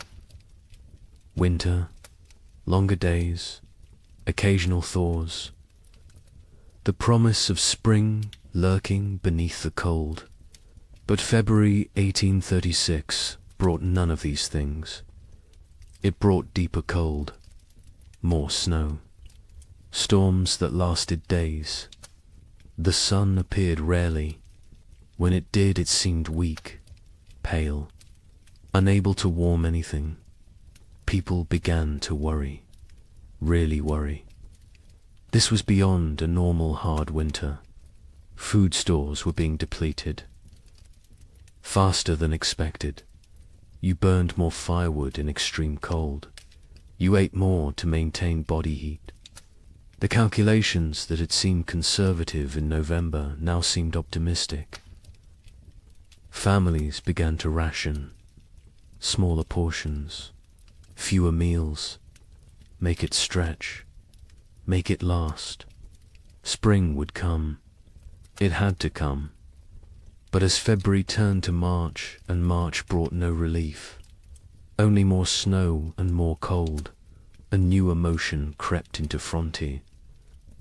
Cavern's fear, real fear, the kind that sits in your stomach and grows, the kind that wakes you at night, the kind that makes you count your remaining potatoes and feel panic rising in your chest, because spring should be here, and it was not. Coming, March 1836. The month that should bring thaw and birdsong and the first signs of life returning. Instead, it brought blizzards, heavy wet snow that collapsed roofs, winds that tore at cabin walls, temperatures that dropped so low that water froze solid inside homes, despite the fires burning constantly. People began to understand. This was not a normal winter. This was something else entirely. The young wife in Michigan went into labor on March 15th, 3 weeks early. Her husband rode through a blizzard to fetch the nearest midwife. She lived 4 miles away. He almost did not make it. The horse struggled through chest-deep drifts. The wind cut through every layer he wore. He found the midwife. She came. They rode back together. The journey that should have taken an hour took 3. The baby came that night. A girl, small but healthy, she cried strong. The mother wept with relief and exhaustion and fear. The midwife stayed 2 days until the storm broke. When she left, she told them the baby would need extra warmth, extra care. The mother already knew. She held the infant against her skin constantly, shared her body heat. prayed the cold would break before her milk ran thin. In Illinois, the family made a decision. They would send the eldest boy to the nearest town, 12 miles south, to buy supplies, if any could be had, extra flour, salt, anything. The boy was 8 years old, small for his age, but tough. His father gave him careful instructions. Follow the creek, stay near cover. If a storm comes, find shelter and wait it out. The mother packed him food for 2 days. She kissed his forehead, told him to be safe. He left before dawn. He returned 4 days later, frostbitten, exhausted, empty-handed. The town had nothing to sell. Their stores were depleted too. Everyone was rationing. Everyone was afraid. He had slept in a barn the first night, a chicken coop the second. A family had taken him in on the third night, fed him soup, let him warm by their fire. They had children his age, thin children with hollow eyes. He came home and told his parents what he had seen. His father nodded, said nothing. His mother turned away so the children would not see her cry. The widower in Ohio made an inventory in mid-March. He wrote down every item of food they had left. 2 bushels of potatoes, some sprouting, half a barrel of salt pork, 1 small sack of cornmeal, dried beans, maybe 20 pounds, some preserved apples, not many, he calculated. If they were very careful, if they ate little, if spring came in April, they might make it. Might, he gathered his daughters, sat them down, told them the truth. They were running low on food. They would need to ration carefully. The older daughter asked if they would starve. He could not lie to her. He said he did not know, but they would do everything possible to survive. They would hunt, they would trap, they would make every scrap. Count, she nodded. The younger daughter started to cry. The older put her arm around her sister, told her they would be all right. The widower was not sure which of them she was trying to convince. April came. April that should burst with life and warmth and renewal. April that should mean planting time and spring rain and hope. This April brought none of those things. The ground remained frozen solid, 18 inches deep, 2 feet in some places. No plough could break it. No seed could be planted. Even if they tried, nothing would grow in this cold. Families faced a terrible realization. Even if spring came tomorrow, the growing season was too short now. Crops planted in late April might not mature before full frost. And full frost in this new reality might come in August, or July, or never. Leave it all? The cycle of farming that had sustained human civilization for thousands of years was broken, and no one knew how to fix it. The young couple in Michigan began hunting for any food source. The man set snares for rabbits. The traps stayed empty. He tried fishing through the ice. Nothing. Not even the fish were biting. He ranged farther from the cabin, looking for any game, any sign of life. His wife worried when he was gone. She sat by the window with the baby, watched for his return. Sometimes he was gone for 2 days. When he came back with nothing, they did not speak of it. They simply held each other and their daughter and tried not to think about tomorrow. Neighbors began to disappear. The family 2 miles east was there. One day, gone the next. Their cabin door stood open, their belongings left behind. Only the food was gone, and their wagon, and their animals. They had fled south, or tried to. No one knew if they made it. More families followed. Every week someone else left. The community that had been tight-knit was fraying, unraveling. People made choices for their own survival now. There was no room for collective thinking anymore. Some tried to help each other still. Families with slightly more food shared with those who had less. But even generosity has limits when your own children are starving. A man in Indiana gave his last potatoes to a neighbor. His own family went without for a week. When his wife confronted him, he said it was the Christian thing to do. She said Christian charity would not save their sons. They argued. It was the first real argument of their marriage. There would be many more before spring finally came. Churches held special services, prayer meetings, asking God for deliverance, for spring, for mercy. Attendance was sparse. Travel was too dangerous.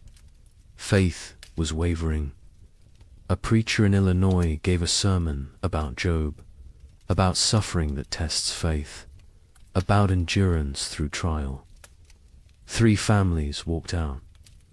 One man stood and shouted that God had abandoned them. The preacher had no answer, because maybe he had. By late April 1836, reality had set in. This was not going to end.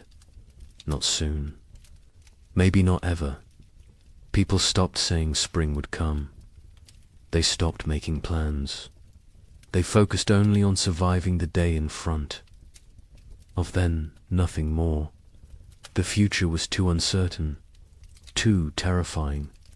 Better not to think beyond the next meal, the next night, the next morning if you were lucky enough to see it. The psychological toll was as brutal as the physical. People began to break under the strain. A woman in Wisconsin stopped speaking entirely, just sat by her fire, staring. Her husband tried everything. She would not respond. Their children were terrified. Eventually the husband took the children and left. He could not stay with a woman who had stopped being present. Some said he was cruel. Others said he did what he had to do. There was no right answer anymore. Marriages strained. Parents fought. Children grew silent and withdrawn. The pressure of constant survival wore away at human connections, at love, at compassion, at everything that made life worth living.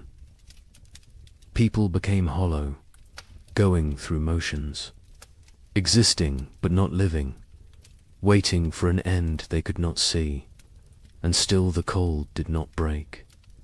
May arrive, May that should be warm and green, May that should mean gardens growing and livestock grazing. This May was grey and frozen. Snow fell on the 10th, again on the 18th, again on the 23rd. People stopped being surprised. They just accepted. This was the world now. Cold and dead and endless. But something else was coming. Something worse. Because as terrible as this first winter had been, it was only a prelude. The summer of 1836 would bring brief hope. Just enough to make people believe the worst was over. Just enough to make them vulnerable. And then winter would return. Colder, longer, more deadly. Wait until you hear what happens next. Spring refused to come. That is the simplest way to describe what happened in 1836. Spring simply refused to arrive. March became April. April became May, and still the ground stayed frozen. Still the snow fell. Still the temperatures remained far below what any living person had. Experienced Dot, the young mother in Michigan Territory, held her baby and watched the window. Every day she looked for signs.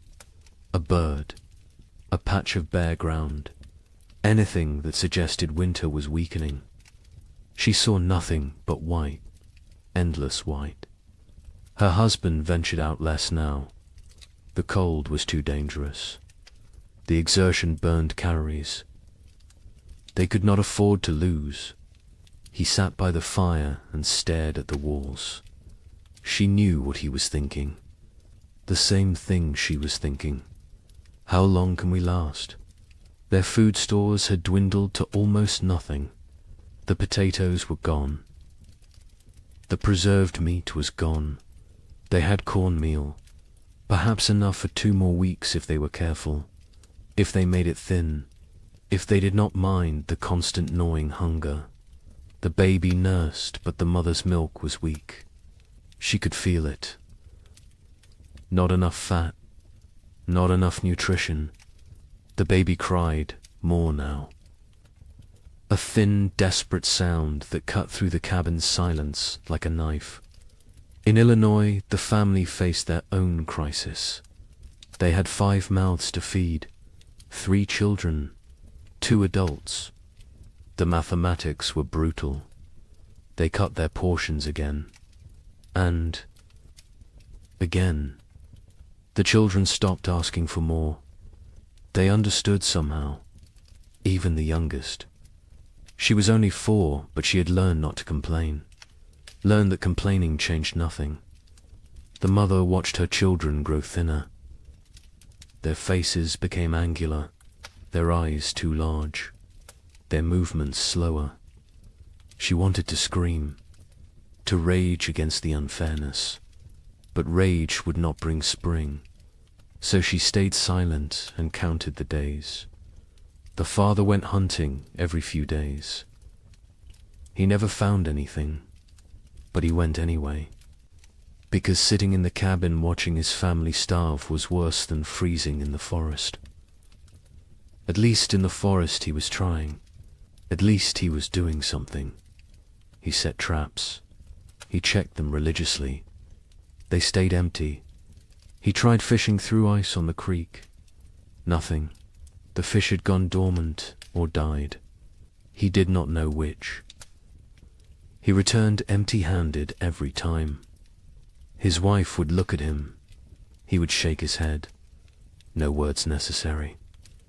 They both knew. The widower in Ohio and his daughters had become experts at survival. They burned furniture for warmth when the firewood ran out. A chair 1 week, a table the next. They ate 1 meal a day.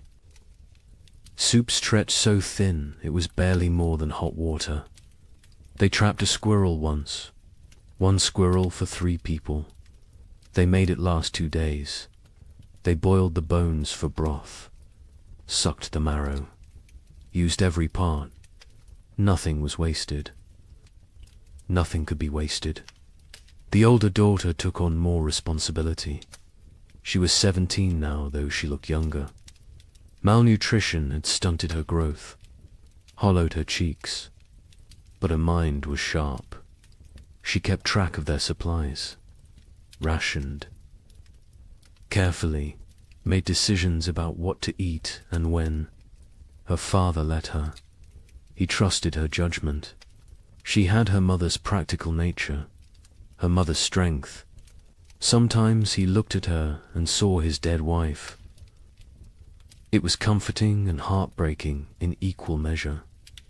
The younger daughter was 15. She spoke less than before. The cold and hunger had made her withdrawn. She did her chores without complaint, helped where she could. But there was a distance. In her eyes, a remove. Her father worried about her, about what this experience was doing to her mind. To her spirit, He tried to engage her in conversation. She would answer in single words. Yes, no, maybe, then return to silence. He did not know how to reach her anymore. Communities that had held together through the winter began to fracture. Trust eroded. A family in Michigan discovered their hidden food cache had been raided. Someone had broken in while they slept, taken half their remaining supplies. They suspected a neighbor, a man they had helped the previous autumn, but they could not prove it, and confrontation seemed pointless. Everyone was desperate. Everyone was capable of terrible things when survival was at stake. Theft became common. People took what they needed to live. A chicken here, a bag of grain there, tools, blankets, firewood, anything that might help them survive another day. Some felt guilt, others felt nothing. Morality becomes flexible when you are watching your children starve. The social contract that held frontier communities together was dissolving, replaced by something more primal, more brutal. Every family for themselves. Churches tried to maintain order, to provide spiritual comfort, but attendance dropped. People could not afford the calories to walk to services, could not spare the time away from survival, could not reconcile a loving God with this endless cold. A preacher in Indiana Territory gave his final sermon in April. He told his sparse congregation that God worked in mysterious ways, that suffering brought them closer to heaven, that this was a test of faith. A farmer stood up, said his 3-year-old daughter had died 2 nights before, asked what she was being tested for. The preacher had no answer. The church never held another service. Parents made impossible choices. A couple in Illinois debated whether to eat their last seed corn. It was meant for planting, for the future, for hope. But their son was dying, 6 years old and dying of starvation. They could see it, his body consuming itself, his ribs visible through his shirt, his eyes sunken. They ground the seed corn into meal, made bread, fed him. He ate slowly. His stomach had shrunk. He could not eat much, but it was something. They had chosen survival today over the possibility of food tomorrow. They would live with that choice for the rest of their lives. Livestock died. Cattle froze in their barns. Horses became too weak to stand. Pigs huddled together for warmth, but still succumbed to the cold. Chickens stopped laying entirely. People slaughtered their animals, not according to any plan, just when they became desperate enough. Each slaughter was a small tragedy. That cow represented future milk, future. Calves, future security. But future meant nothing when you might not survive the week. So they killed and ate and tried not to think about tomorrow. The meat from livestock helped, but it went fast. A family could butcher a pig and eat well for a few days. Then the meat was gone, and they were back where they started. Hungry, desperate, counting down to nothing. Some families tried to preserve the meat, to make it last, but without sufficient salt.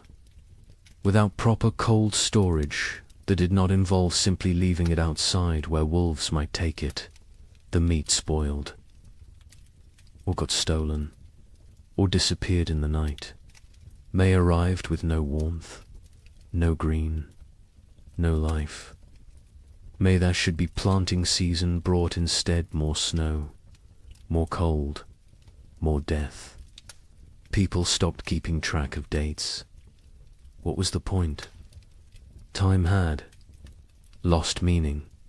There was only day and night, hunger and cold, survival and death. Nothing else mattered. Nothing else existed. The young man in Michigan made a decision. They had to leave, had to try to reach his brother's farm in southern Ohio. It was 200 miles, through frozen wilderness, with a 4-month-old baby. His wife thought he was insane, said they would die on the road. He said they would die here. At least moving gave them a chance. They argued, quietly, so as not to wake the baby. He wanted to leave immediately. She wanted to wait for weather to break. He said the weather was not going to break. She knew he was right. But she also knew their chances of surviving a 200-mile winter journey were close to zero. They compromised. They would wait 1 more week. If the weather did not improve, they would go. They both knew it would not improve. But the compromise gave them something. A deadline, a decision point, a plan. Even a futile plan was better than sitting and waiting. To die. They spent the week preparing. He made a sled from cabin boards. She sewed carrying sacks. They packed their few remaining possessions, some clothes, a pot, a knife, a blanket, and the baby. Always the baby. In Illinois, the father watched his children and made calculations. They had food for perhaps 10 more days. After that, nothing. He had no plan for day 11. No ideas, no options. He had exhausted every possibility, every resource, every connection. They were alone, isolated, and running out of time. He told his wife they might need to consider sending the children too.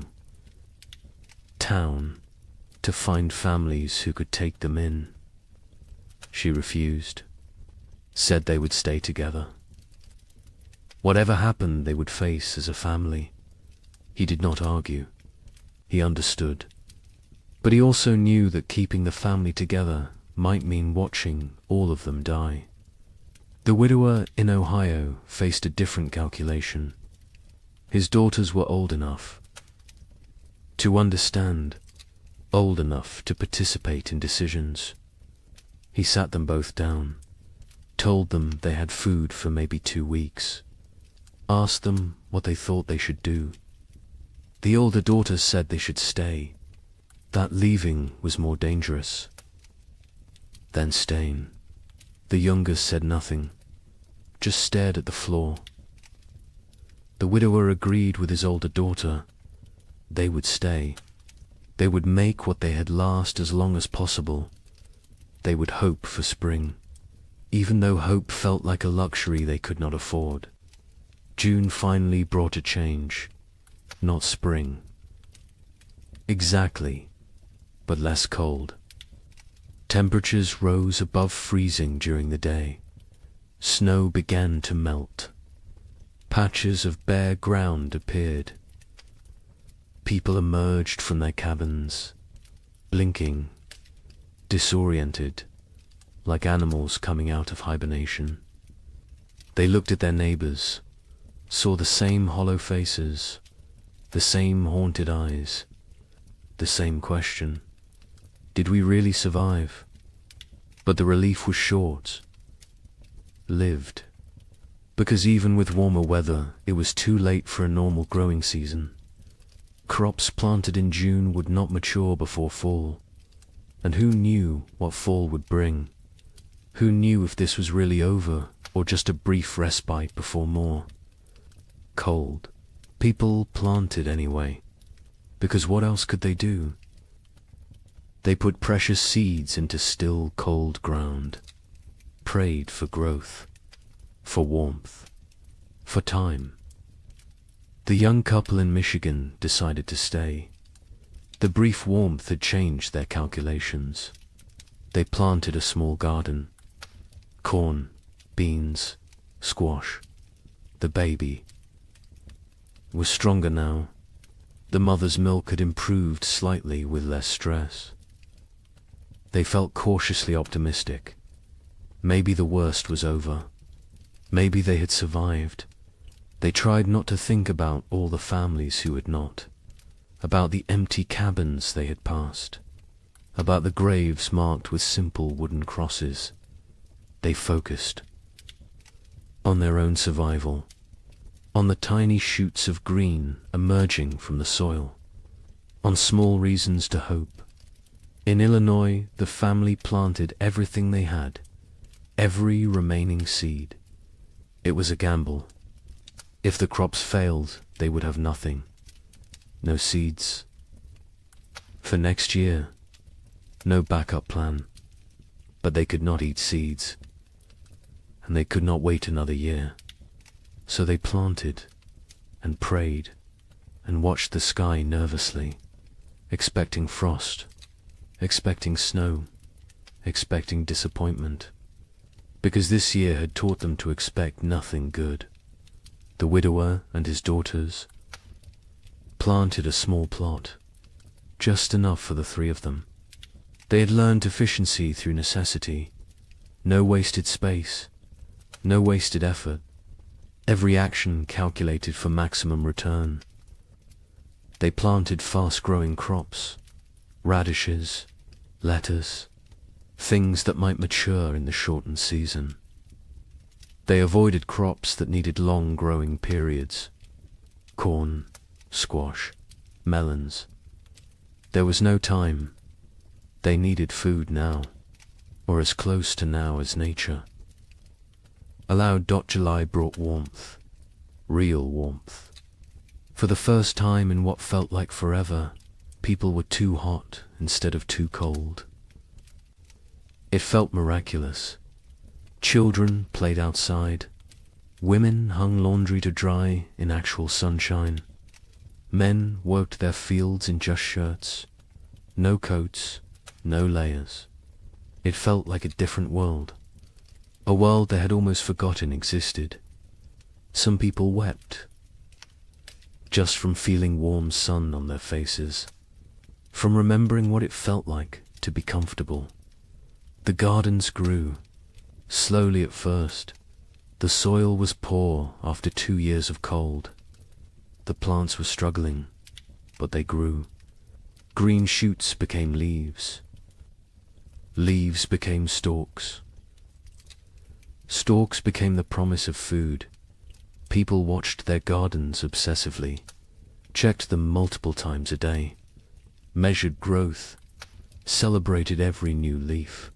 These plants represented survival, represented hope, represented the possibility of making it through another winter. But nature was not finished with them. On July 18th, it snowed. Not much, just flurries, but enough. Enough to kill the tender plants, enough to destroy weeks of growth, enough to crush newly formed hope. People walked out to their gardens. That morning, saw the white dusting, saw the blackened leaves, saw their food supply dying in front of them. Some fell to their knees. Some cursed God. Some simply turned around and walked back inside. There was nothing to say, nothing to do. It was happening again. The killing frost was not universal. Some areas escaped. Some gardens survived, but many did not. Families who had planted everything watched everything die. They had gambled on summer. Summer had betrayed them. Now they faced another winter with even less than before. The mathematics were impossible. They could not survive another winter like the last one. They simply could not. August brought more temperature swings, warm days, cold nights. Plants that survived the July frost struggled to grow. The growing season was too short, too unstable. Crops that should take 90 days to mature needed 120 now. because cold nights slowed growth, because the plants were stressed, because nothing was normal anymore. People harvested what they could: small potatoes, stunted corn, vegetables that in normal times they would have discarded. But these were not normal times. They harvested everything, used everything, wasted nothing. The young couple in Michigan harvested a small crop, not enough to last a winter, but something. They dried corn, made it last. Dug potatoes.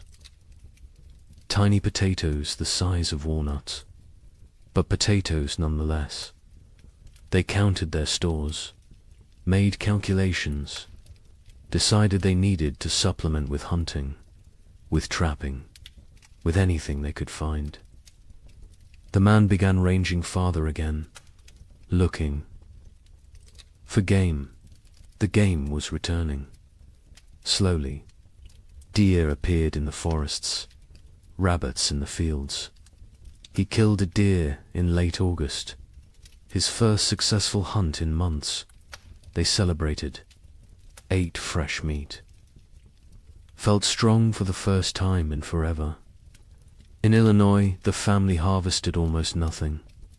Their garden had been hit hardest by the frost. Only a few plants survived. They gathered what they could: a handful of beans, some small squash. It was not enough, not even close. The father knew they could not stay, could not survive another winter here. He told his family they would leave before the snow came, go south, find warmer land, find food, find a way to survive. His wife agreed. The children said nothing. They had learned not to question adult decisions, learned that arguing changed nothing. The widower and his daughters harvested a better crop. Their fast-growing vegetables had matured before the frost. They had radishes, lettuce, some early peas. It was not much, but combined with careful rationing, it might be enough. Might. The older daughter did the calculations, told her father. They would need to find additional food. He nodded, said he would try. She knew what that meant: hunting, trapping, foraging, taking risks. She did not argue. They needed food. Risk was unavoidable. September arrived cold. Too cold for September. People looked at each other with understanding. It was starting again. The brief summer was over. Winter was returning. And this time they knew what to expect. This time there would be no surprise, no shock, only grim preparation, only the knowledge that they had barely survived the first time. And now they had to do it again, with less food, less strength, less hope. The psychology of facing a second winter was different from the first. The first winter had carried shock, disbelief, the constant expectation that surely this would end soon. The second winter carried no such illusions. People knew what was coming. They remembered the hunger, the cold, the fear, the losses, and they knew they were weaker now, less prepared, more vulnerable. The knowledge sat heavy on everyone who remained. Many families chose to leave before winter set in. Migration south became a steady stream. Wagons loaded with whatever possessions people could carry. Children wrapped in blankets. Livestock trailing behind. They abandoned cabins. Abandoned land claims. Abandoned dreams. Survival mattered more than property now. More than pride. More than the promise of the frontier. They headed toward Kentucky, Tennessee, places where winter might be survivable. The young couple in Michigan debated leaving daily. Every conversation came back to it. Should they go? Should they stay? He wanted to try one more winter. They had more food this time, more experience, more knowledge of what to expect. She was not convinced. The baby was only 6 months old. Traveling with an infant in winter was suicide. But staying might be too. They went in circles, never deciding, paralyzed by impossible choices. A neighbor stopped by in mid-September, an older man who had lived in Michigan territory for 10 years. He told them he was leaving, heading to his sister's farm in Kentucky. He offered to take them with him. Safety in numbers, shared resources, shared risk. The young man looked at his wife. She looked at the baby. The neighbor said he was leaving in 3 days, with or without them. Think about it. He left. They thought about it. They thought about nothing else. In the end, they decided to stay. The risks of travel seemed greater than the risks of staying. They had a cabin, firewood, some food, a chance. The journey was hundreds of miles through increasingly hostile weather with a baby. The math did not work, so they stayed. They watched their neighbor's wagon disappear down the trail, wondered if they had made the right choice, knew they would never know until it was too late to change their minds. In Illinois, the family prepared to leave. They sold what they could, traded the rest, packed a wagon with essentials. They left in late September, before the first snow. The father took one last look at their cabin, at the land he had dreamed would make his fortune. His wife put a hand on his arm, told him they would come back someday. He nodded but did not believe her. Neither did she. They climbed onto the wagon. The children huddled in the back. They started south, toward an uncertain future. But at least it was movement. At least it was trying. The journey south was hard. The roads were poor. Mud, ruts, fallen trees. The wagon broke an axle on the 3rd day. The father spent half a day repairing it. They pushed on. Other families traveled the same roads. Sometimes they camped together, shared fires, shared stories. Everyone had the same tale. Cold, hunger, loss, death. The stories became repetitive, became numbing. After a while, people stopped sharing, just nodded at each other, understanding without words. They reached southern Illinois after 2 weeks. The father inquired about land. Prices had dropped. So many people fleeing south had flooded the market. He found a small farm, 40 acres. The previous owner had died. His widow was selling. The father offered what he had. It was not much. She accepted anyway. She just wanted to go back east, back to family, back to safety. The Illinois family had a new home, farther south, maybe far enough. The widower and his daughters stayed in Ohio. They had discussed leaving, but decided against it.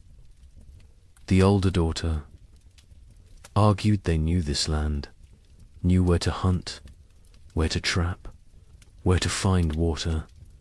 Starting over somewhere new meant learning everything again, meant being vulnerable in unfamiliar territory. Better to face the devil you know. Her father agreed. The younger daughter said nothing. She rarely spoke anymore, just existed. Moving through routines mechanically, October brought the first hard freeze, earlier than normal, earlier than even last year.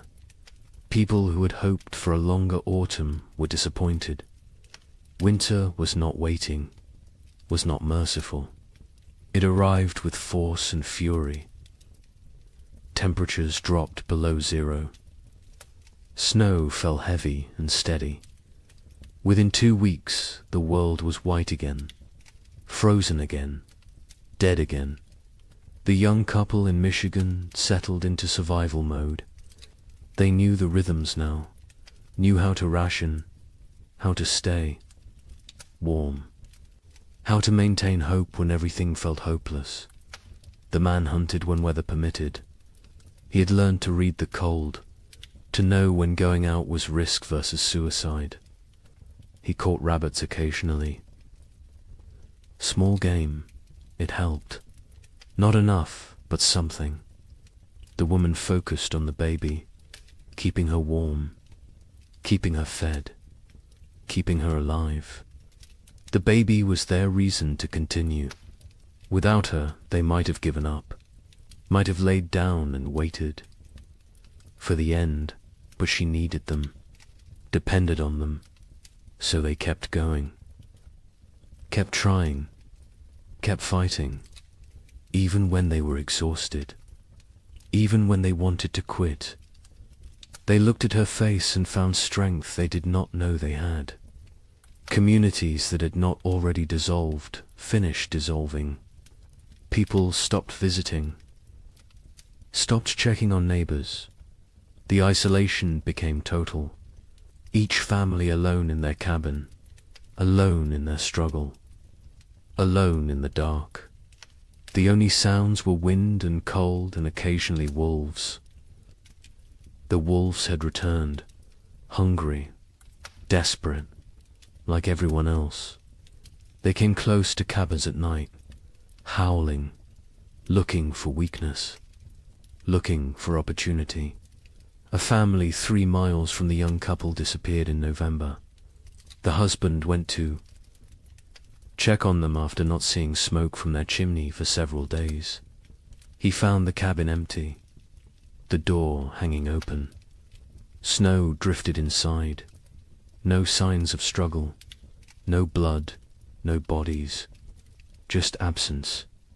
They had left, or something had taken them. Or they had died and been buried or dragged off.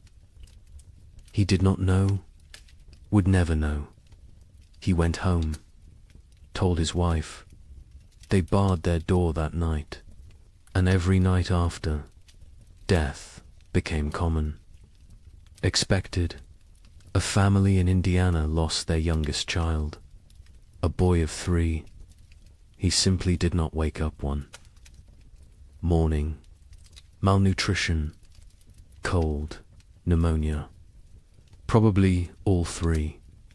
They buried him in snow because the ground was frozen, marked the spot with stones, planned to give him a proper burial in spring.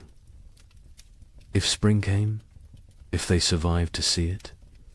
The mother stopped speaking after that, just rocked in her chair, staring at nothing. The father tried to reach her, could not. Eventually he stopped trying. Illness spread through weakened populations.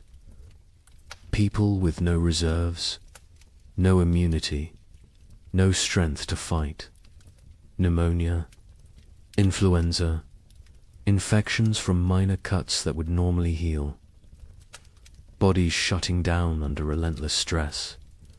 Some families lost multiple members, a father and 2 sons in 1 week, a mother and infant daughter, entire families, sometimes. Cabins found empty in spring, everyone gone, questions no one wanted to answer. The widower in Ohio kept his family isolated. He had learned from the first winter, contact with others meant risk of illness. They stayed home, stayed separate, stayed alive. The older daughter maintained their routines, rationed food precisely, kept the fire going, kept spirits up as much as possible. The younger daughter helped when asked, but remained distant, locked, inside her own mind, traumatized by 18 months of horror. The widower worried about her, but keeping everyone alive took precedence over mental health. Survival first, healing later. If there was a later, December arrived. The darkest month. Short days. Long nights. Endless darkness, both literal and metaphorical. People sat by fires and tried not to think, tried not to calculate, tried not to realize how bad things were, because thinking made it worse. Awareness made it unbearable. Better to exist moment to moment, not looking forward, not looking back, just being, just surviving. Christmas came and went unmarked. No celebrations, no gifts, no joy. Some families tried to acknowledge it, a special meal, a prayer, but mostly it passed like any other day. Cold, dark, hungry. Religion felt hollow to many now. Hard to believe in divine providence when children starved. Hard to have faith when prayers went unanswered year after year. Some held on to belief, others let it go, released it like one more thing they could not afford to carry. The young man in Michigan carved a small wooden toy for his daughter, a doll. Simple but carefully made. He gave it to her on Christmas morning. She was too young to understand, but his wife cried, not from sadness, from gratitude, that he still tried, still found ways to create beauty, still believed in something beyond mere survival. She held him, told him she loved him. They stayed like that for a long time, drawing strength from each other, from their small family, from the choice to keep going. January 1837 arrived, the coldest month of the coldest winter in memory. Temperatures that made the previous year seem mild, winds that cut through any barrier, cold that penetrated everything. People wore every piece of clothing they owned, layered until they could barely move, and still the cold found them. Still it reached through to skin and bone and soul. Food was running critically low for most families. The math was becoming impossible. Even with strict rationing, supplies would not last until spring. Families faced starvation, real starvation. Not just hunger, but the final stages of the body consuming itself. People grew skeletal, moved slowly, spoke rarely, conserved every calorie, every bit of energy. Some no longer had the strength to gather firewood.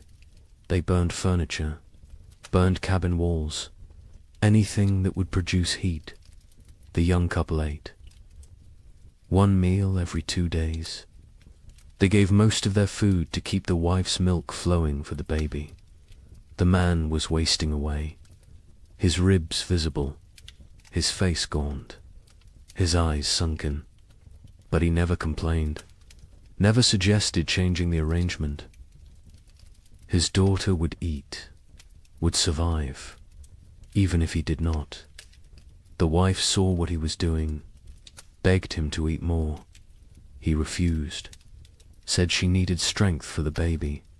She did not argue further, because he was right, and because arguing took energy. They did not have. February brought no relief, just more cold, more snow, more death. The widower in Ohio made a final inventory. They had perhaps 3 weeks of food left. After that, nothing. He gathered his daughters, told them the truth. They would need to start hunting more aggressively, taking more risks. It was dangerous, but necessary. The older daughter nodded, said she would help. She had learned to trap, to track, to skin small game, skills her mother never imagined she would need.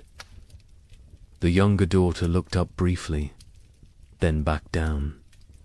The widower wondered what she was thinking, if she was thinking, or if she had retreated so far inside herself that she was unreachable. But then something changed.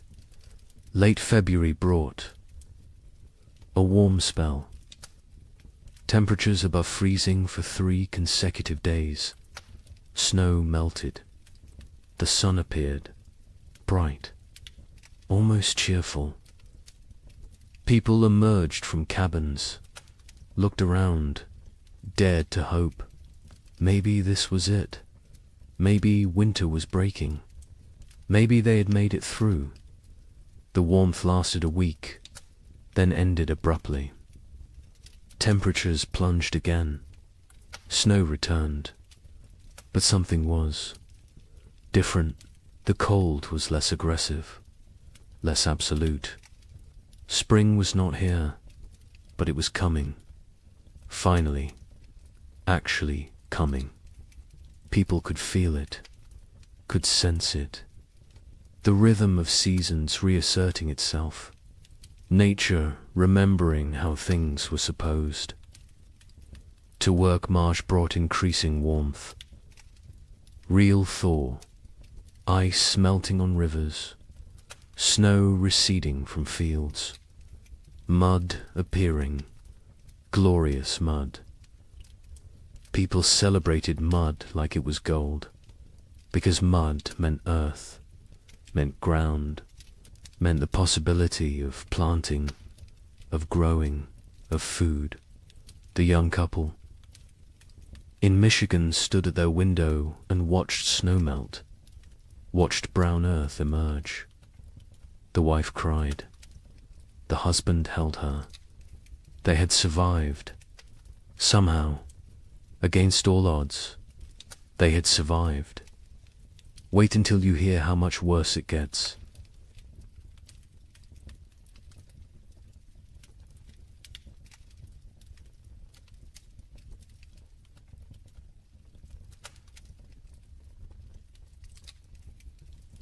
The relief of March 1837 was short-lived. Spring arrived tentatively, weakly, like it was unsure of its own existence. Temperatures rose, but not enough, not consistently. Warm days followed by cold nights. Progress followed by setbacks. Nature could not decide what season it wanted to be. People planted anyway, because what choice did they have? They put seeds in cold ground and prayed. The young couple in Michigan planted their entire plot. Every seed they had saved. Every seed they had traded for. Everything. It was all or nothing now. They could not hold anything back. Could not plan for next year. Next year was too far away. Too uncertain. They needed food this year, this growing season, or they would not see another. The man worked the field slowly, his body weakened from months of starvation. His wife helped when she could, the baby strapped to her back, growing, thriving somehow despite everything. In their new home in southern Illinois, the family that had fled hoped for better conditions. Warmer weather, longer growing season, better chances. The father plowed fields, planted corn, beans, squash. The soil was good, better than what they had left behind. But the weather was still wrong, still cold, still unpredictable, he realized. with growing horror that they had not escaped, had only delayed the inevitable. The cold had followed them south, or perhaps it was everywhere. Perhaps there was no escape. The widower in Ohio planted with his daughters. They worked together in silence. The older daughter had become the de facto head of household. She made decisions, organized work, kept them functioning. Her father followed her lead, grateful for her strength. The younger daughter worked mechanically, planting seeds, covering them with soil, watering. Her face remained blank, empty. The widower had accepted that she might never fully return, that the person she had been before the cold was gone, replaced by this hollow version. He mourned her even though she still lived at. April brought frost, killing frost. Not as severe as the previous year, but enough to damage crops, to set back growth, to remind everyone that nature was still hostile, still unpredictable, still deadly. People watched their seedlings blacken and die, watched weeks of work destroyed overnight. Some replanted, others gave up, decided to focus on foraging, on hunting, on finding food rather than growing it. Trust in agriculture had eroded. The contract between farmer and earth felt broken. Communities were shadows of what they had been. So many had left. So many had died. The ones who remained were changed, hardened, suspicious. The social bonds that had held frontier life together were gone, replaced by wariness, by self-interest, by the understanding that in crisis every person was ultimately alone. Neighbors who had once helped each other now avoided contact, feared obligation, feared the weakness that came from caring about others. A woman in Michigan Territory knocked on the young couple's door in late April. She was gaunt, desperate. Her husband had died in February. She had 3 children, no food, no options. She begged for help, anything they could spare. The young man looked at his wife. They had so little themselves, barely enough for their own family. His wife went inside, came back with a small sack of cornmeal, perhaps 2 pounds. It was a significant portion of their stores. The woman wept, thanked them, left. The young man and his wife never discussed it, never questioned the decision, but they both knew what that cornmeal might cost them later. May brought better weather, warmer, more stable.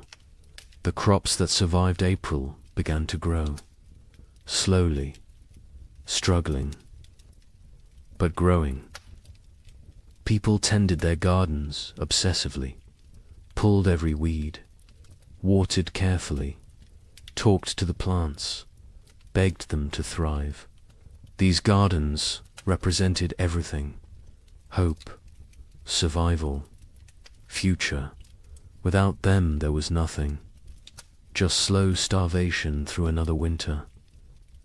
And no one could survive another winter like the last 2. The young couple's garden showed promise. The corn was growing, short stalks, but growing. The beans were climbing, the squash spreading.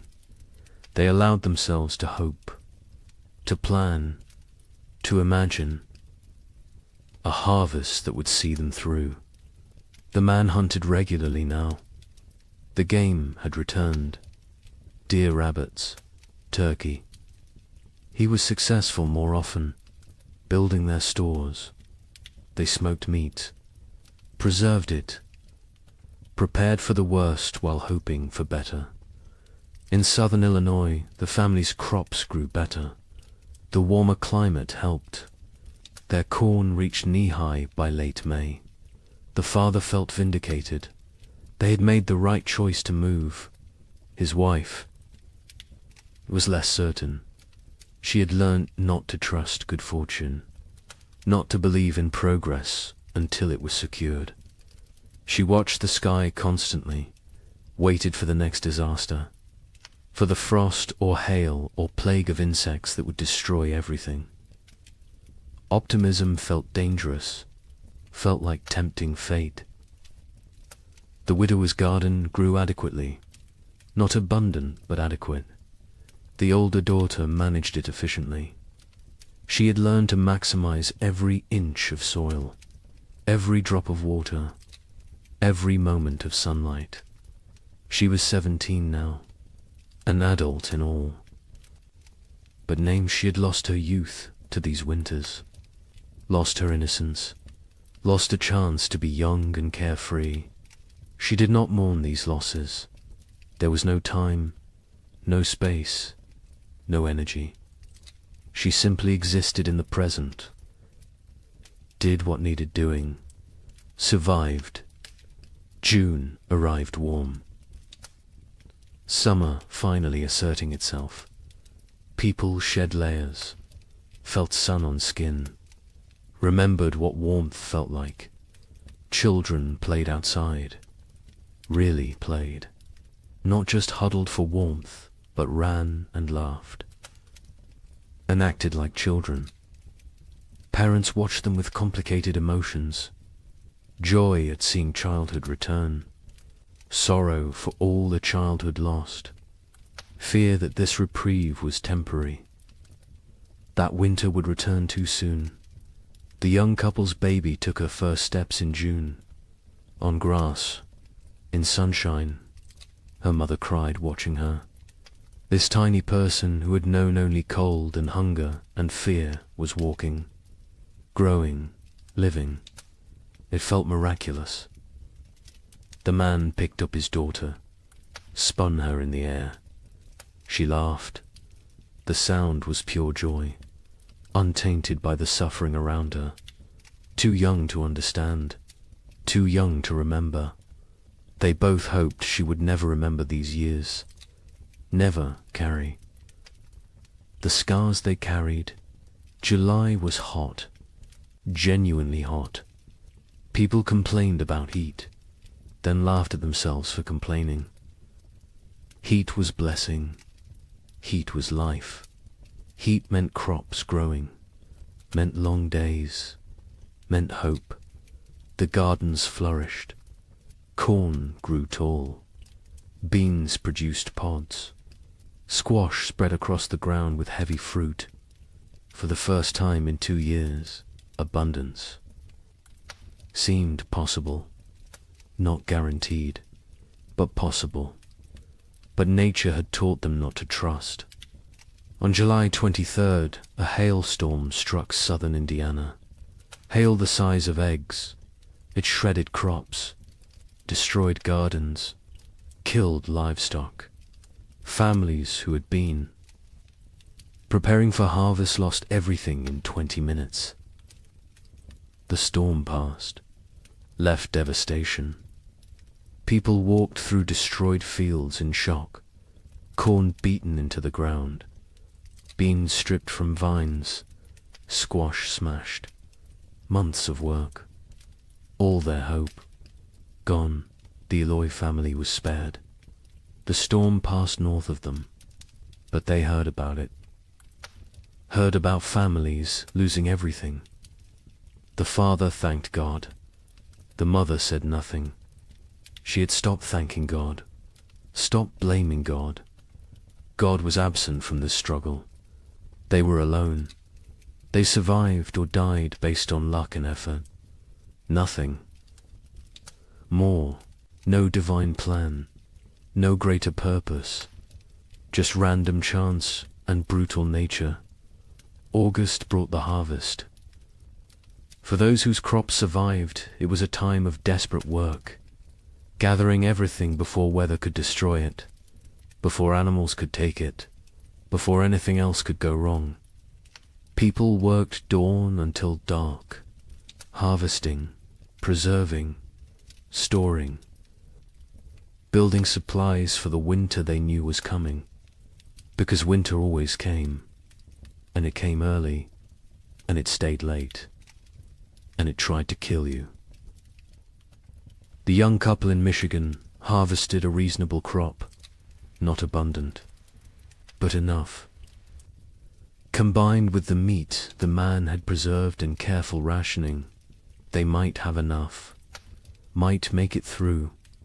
The woman calculated and recalculated, added numbers, divided portions, tried to make the math work. Her husband told her they would be fine. She wanted to believe him, but she had learned not to believe in fine. Fine was a luxury. Fine was an assumption they could not afford. The widower and his daughters harvested their garden methodically. The older daughter kept precise records, weight of every potato, count of every ear of corn, number of beans. She created an inventory, made a plan, calculated daily rations for each of them. Her father was impressed, told her so.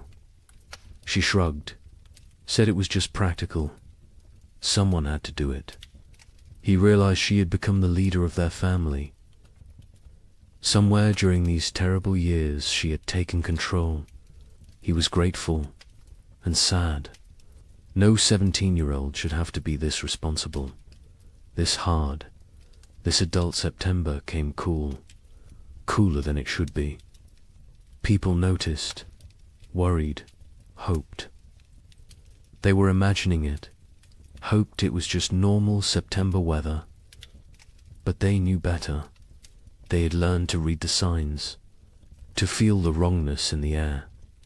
Winter was coming early again. The second winter in a row. The third overall in this nightmare cycle. And they were tired. So tired. Tired of fighting. Tired of surviving. Tired of being afraid. October brought the first snow. 6 weeks early. Heavy snow that blanketed everything. Buried the world in white. People watched from windows with dead eyes. They had known it was coming, had prepared as best they could, but knowing did not make it easier, did not make it less terrifying. They settled into their cabins, barred the doors, fed the fires, began the long dark wait. The psychology of the second winter was different from the first. The first had carried shock, disbelief, the hope that surely this would end. The second winter carried resignation, acceptance, the knowledge that this might never end, that they might die in this cold, that survival was not guaranteed no matter how hard they tried. This knowledge was heavier than the cold, heavier than the hunger. It pressed down on souls, crushed spirits, made people hollow. The young couple settled into routines. He maintained the fire. She cared for the baby. They rationed food strictly. 1 meal a day. Small portions. They talked less now. Conversation took energy, took hope. They existed side by side, parallel lives barely touching. The baby was their only connection, their only reason. Without her, they might have drifted apart entirely, might have retreated into individual isolation. But she needed both of them, so they stayed together, functioned as a unit, survived. In Illinois, the family that had fled south discovered that southern winter was still winter.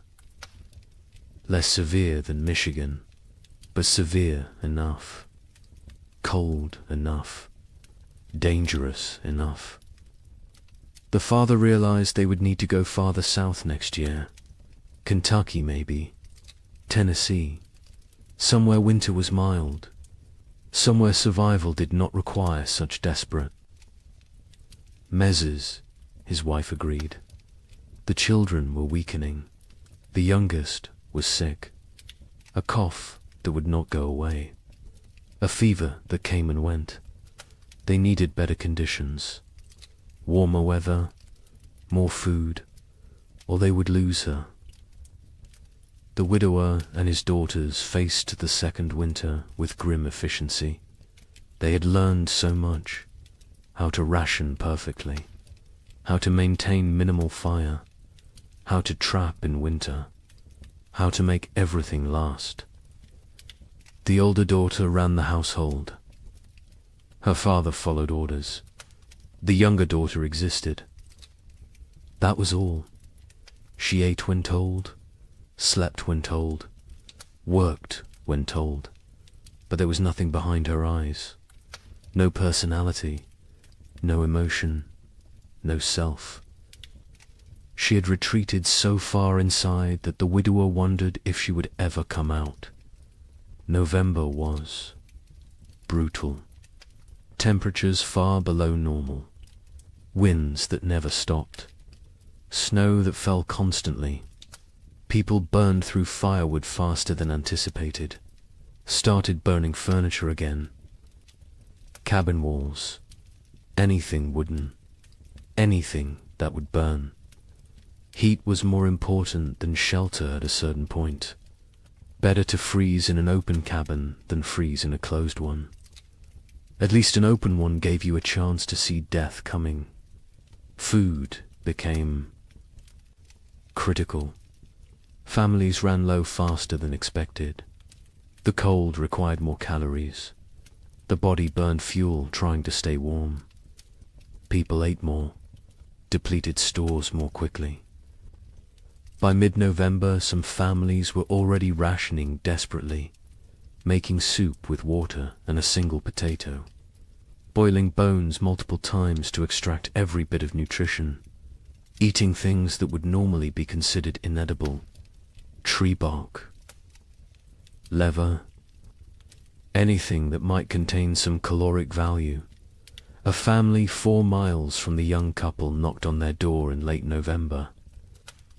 A father with 2 sons. Their wife and mother had died in October. Pneumonia. They had no food left. Nothing. They were starving. The father asked for help. His sons stood behind him, thin, shaking, eyes too large in gaunt faces. The young man looked at his wife. She looked at the baby. They had enough food for themselves. Barely, not enough to share. The young man told them he was sorry. He had nothing to give. The father nodded. Said he understood. They left. The young couple never saw them again. Never learned what happened to them. Preferred not to know. December brought darkness. Literal and metaphorical. The days were so short, the nights so long. People sat in dark. Cabins, conserving candles, conserving lamp oil, conserving everything. The darkness was oppressive, heavy. It made time feel strange, distorted. Days blended together. You woke, ate a small amount. Sat, slept, woke again. Was it day? Was it night? Did it matter? Time lost meaning when every moment was the same. Cold, dark, hungry, afraid. The young couple's baby got sick in early December. A fever. She cried constantly. Would not nurse. The mother held her day and night. Tried everything. Cold cloths. Warm cloths. Arb's prayer. The fever broke after 3 days. The baby survived, but the mother did not recover emotionally. She stopped sleeping. Watched the baby constantly. convinced that if she looked away, her daughter would die. The man tried to comfort her, told her the baby was fine. She would not listen, could not listen. Fear had taken hold. Rational thought had fled. Christmas came. No celebration, no acknowledgement. It was just another day. Cold, dark, hungry, the young. Man had carved another toy for his daughter. A small horse. He gave it to her on Christmas morning. She grabbed it, put it in her mouth. Too young to play properly, too young to understand. His wife smiled weakly, told him it was beautiful, then went back to staring at the baby. The man sat by the fire, wondered how much longer they could do this, wondered if survival was worth the cost, then felt guilty for wondering. The Illinois family's youngest child died on December 30th. The cough had gotten worse. The fever never broke. She was 6 years old. They wrapped her in a blanket, laid her in the snow, marked the spot. The mother did not cry. She had no tears left. The father built a small cross. The other children stood silently. They had learned not to show emotion. Emotion was weakness. Weakness was dangerous. The family went back inside. Life continued, because what else could they do? Stop living because one of them had died. Everyone was dying, slowly, quickly, inevitably. January 1837 was the coldest month in living memory. Temperatures dropped to levels that should not be possible, that could not be survived. People huddled by fires, wore every piece of clothing, burned everything that could burn.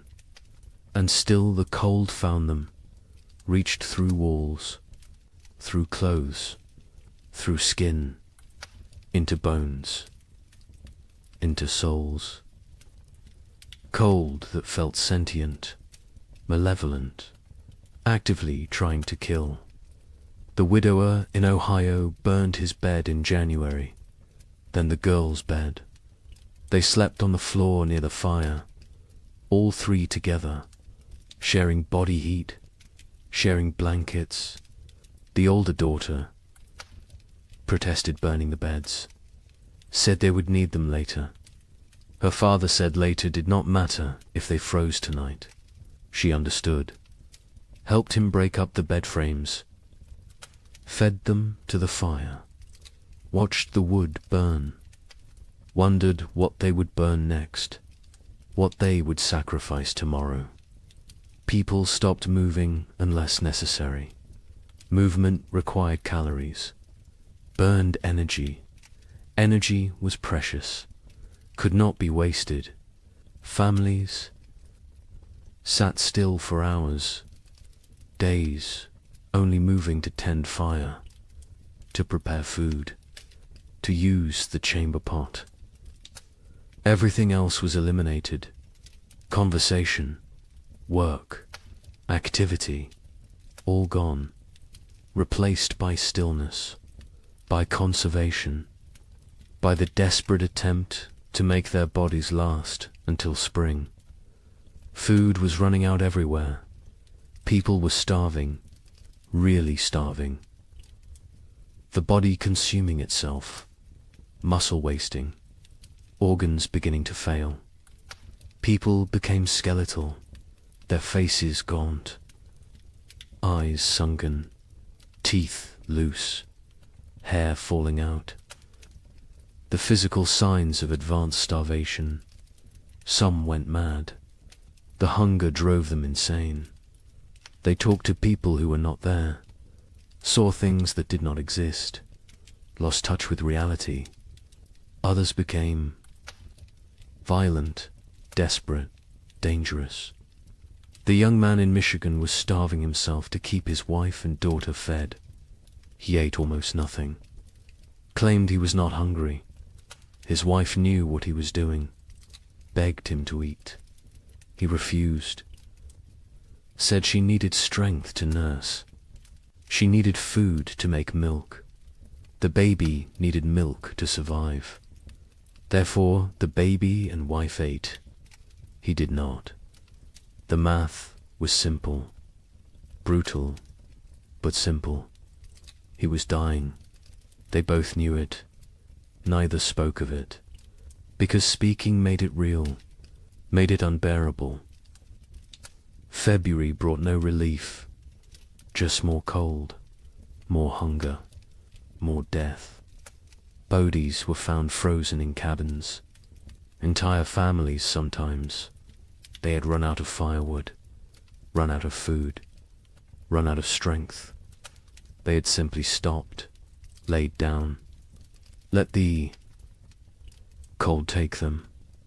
It was easier than continuing, easier than fighting every single day with no end in sight. Some people judged them, called them weak. Others understood, envied them even, because at least their suffering was over. The young couple reached their breaking point in late February. They had no food left, nothing. The man was too weak to hunt, too weak to trap, too weak to move. His wife was still nursing, but her milk was almost gone. The baby cried constantly, starving, dying. They sat together, held each other, held their daughter, waited for the end. They did not speak, did not cry, did not pray. They had moved beyond all that. They simply existed in the moment, waiting for it to be over. Then a neighbor appeared, the same neighbor who had offered to take them south. He had returned. His sister's farm had been no better. He had come back to his land, to his cabin. He knocked on their door. The young man opened it, could barely stand. The neighbor saw the situation immediately, went to his wagon, brought back food, salt pork, cornmeal, dried beans. Not much, but something. He told them he would check on them weekly, share what he had. The young man tried to thank him, could not find words. The neighbor nodded, said they were neighbors. That was enough. He left. The food saved them. They rationed it carefully, made it last. The wife's milk returned. The baby stopped crying, started nursing properly. The man ate small amounts, regained some strength. Not much, but enough to function, enough to survive. They knew they owed their lives to the neighbor, knew they could never repay him, but they would try. Someday, if they lived that long. March finally brought real thaw. Not false hope this time, real warmth, sustained warmth. Snow melted, ice broke up on rivers, mud appeared everywhere. Glorious mud. People emerged from cabins, looked around, counted who was left. So many were gone, dead or fled. The survivors looked at each other with hollow eyes. They had made it, somehow, through a second winter, through horror that should not be survivable. They had made it, but at what cost? Wait until you hear about the third winter. Asterisk.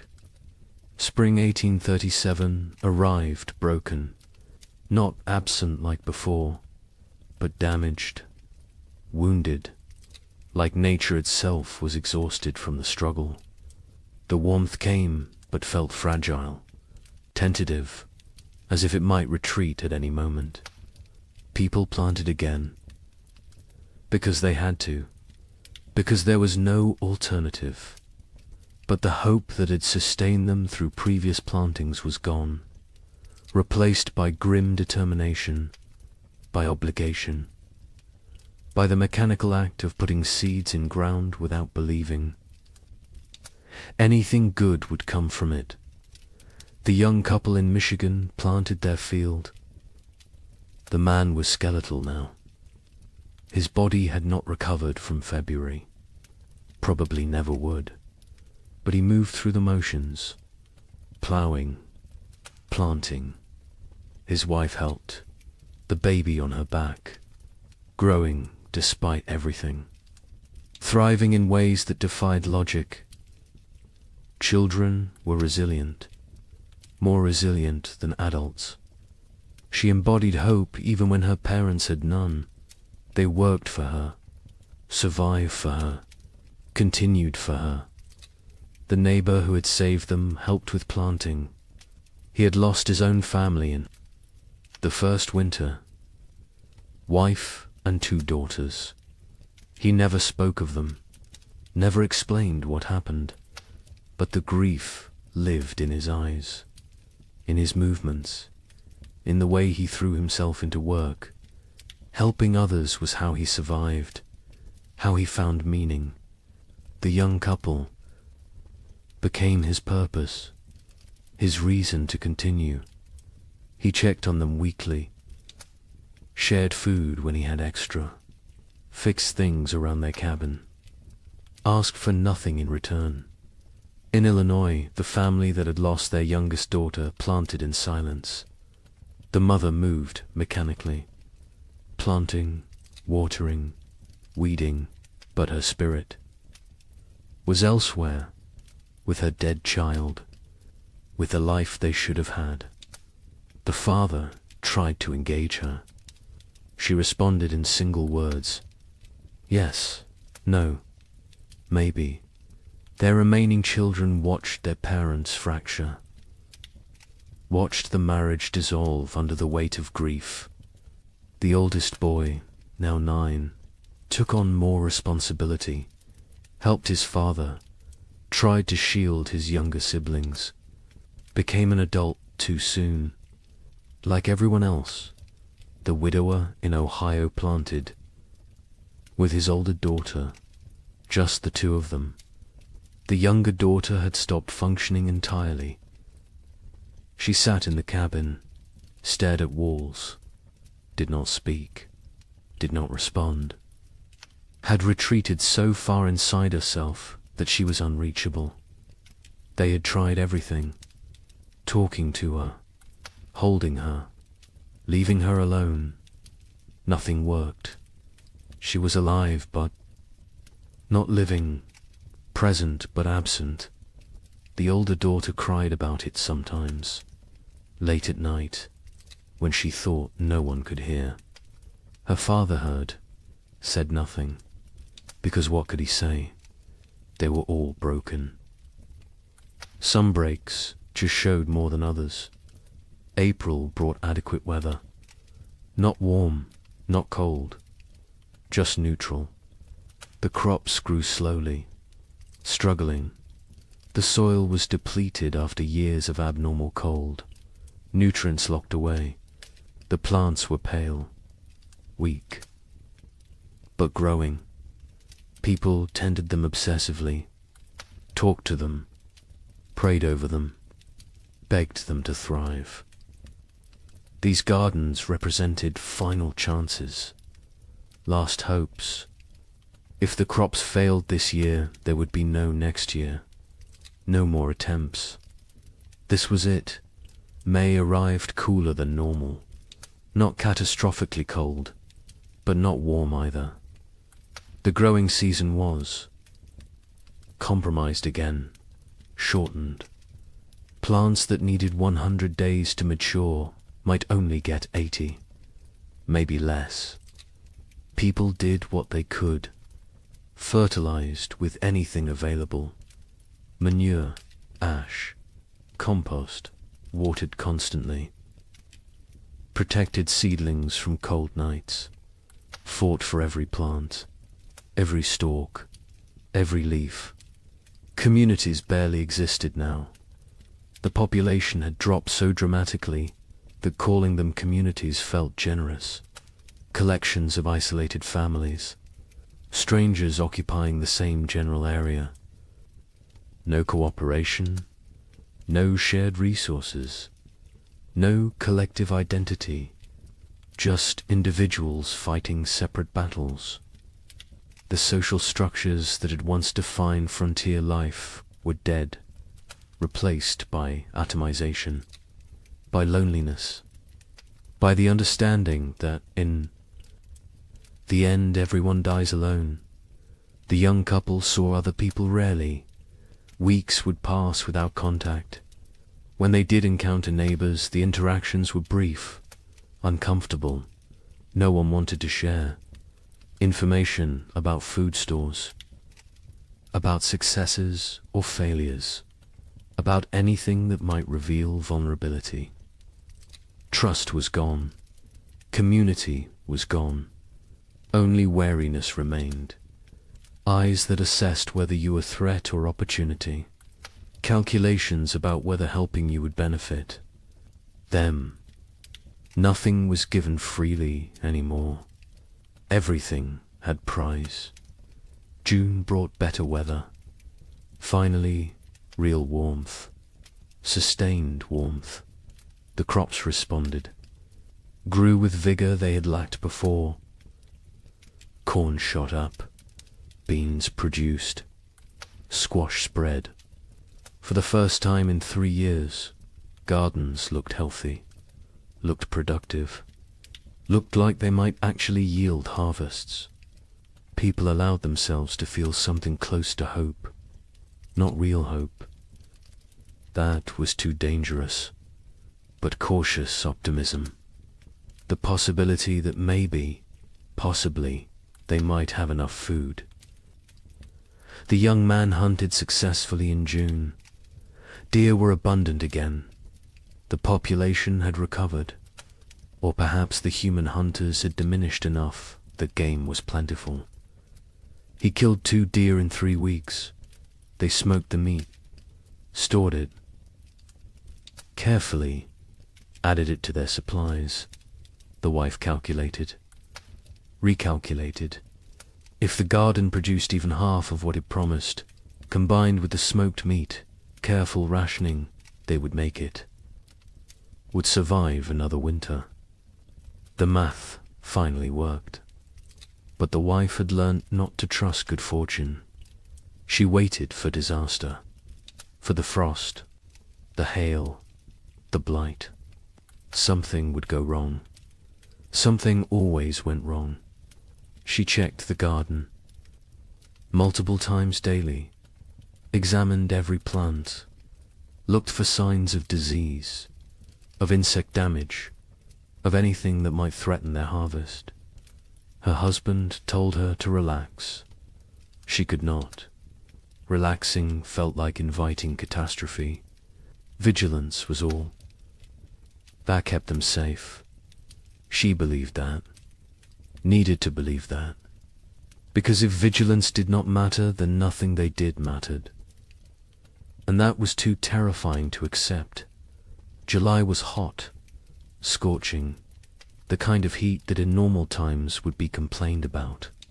But these were not normal times.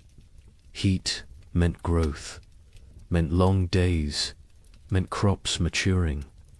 People celebrated heat, worked in it without complaint. Sweat was blessing. Discomfort was price of survival. They paid it gladly. The gardens flourished. Corn grew tall, over 6 feet. Tassels appeared. Ears formed. Beans hung heavy on vines. Squash fruit swelled. It looked like abundance, like salvation. The Illinois family's garden exceeded expectations. They would have enough, more than enough. The father felt vindicated again. They had survived, had made the right choices, had protected their family. His wife said nothing. She had learned that survival was temporary, that next year would bring new challenges, new threats, new opportunities for loss. The dead daughter haunted her, would always haunt her. Success. Today did not erase yesterday's failures, did not bring back what was lost. The widower and his older daughter harvested the first. Vegetables in late July, radishes, lettuce, early peas. They ate fresh food for the first time in months. The taste was overwhelming, sharp, vibrant, alive. The older daughter cried while eating. Her father pretended not to notice. They offered food to the younger daughter. She took it, chewed mechanically, swallowed. No change in expression, no recognition of the gift they were giving her. She was gone. The person she had been was dead. This shell remained. They would care for it, protect it. But they had accepted that their family was now too. People. Not August brought the main harvest. People worked frantically, gathering everything, storing everything, preserving everything. This harvest represented life, represented hope, represented the possibility of future they could not afford to lose any of it. Every ear of corn mattered, every bean, every squash. They worked dawn to dusk, exhausting themselves, not caring. This was too important to spare effort. The young couple harvested more food than they had seen in 3 years. Corn beans, squash, combined with the smoked venison, they had enough. Actually enough. Not barely enough. Not maybe enough. But truly. Enough. They stood in their cabin looking at the stores. The wife started laughing, then crying, then laughing again. The man held her. They had made it, had survived, had beaten the odds. Their daughter played at their feet, oblivious, perfect. A miracle they did not deserve, but received anyway. The neighbor helped them preserve food, showed them techniques for long-term storage, how to keep corn dry, how to prevent mold, how to protect against rodents. He had learned so much in his years on the frontier. Before the cold years he had been successful, prosperous even. Now he was just surviving, like everyone else. But he remembered the old knowledge, the techniques that worked. He shared them freely, asked nothing in return. The young couple offered to pay him, with food, with labor. He refused, said neighbors helped. Neighbors, even though neighbors barely existed anymore. Even though community was dead, he held on to the old ways, the old values. It was how he honored his dead family. September arrived cool. People tensed, waited for the cold, for winter to come early again, for the pattern to repeat, but it did not. September stayed temperate, pleasant even. Leaves changed color on schedule. Geese flew south at the normal time. Nature seemed to be remembering how to be normal, how to follow the rhythms that had existed for millennia. People did not trust it, could not trust it, but they noticed, hoped, very carefully hoped. October brought the first frost, right on schedule. Normal frost, expected frost, not the killing freeze of previous years, just regular autumn cold. Farmers finished their harvests, stored the last vegetables, prepared for winter. But this preparation felt different, less desperate, less terrified. They had food, real food, enough food. Winter was coming, but it was normal winter. Survivable winter. They could do this. The young family brought in their last harvest in mid-October, filled their cabin with stores. The man built additional storage, racks for corn, bins for potatoes, hooks for smoked meat. The cabin was crowded now, full of food, full of life, full of hope. His wife walked around touching everything, making sure it was real. Not a dream, not delusion, actually real. She counted, recounted. The numbers worked. They would eat this winter, would eat well even. The relief was almost unbearable. The Illinois family stored their harvests methodically. The father built a proper root cellar, dug into a hillside, lined with stone, cool and dry, perfect for storage. He placed potatoes carefully, carrots, turnips, everything that would keep. The corn hung from rafters, the beans dried in bags, the squash lined shelves. It looked like prosperity, like success. He allowed himself to feel proud. His wife did not share the feeling.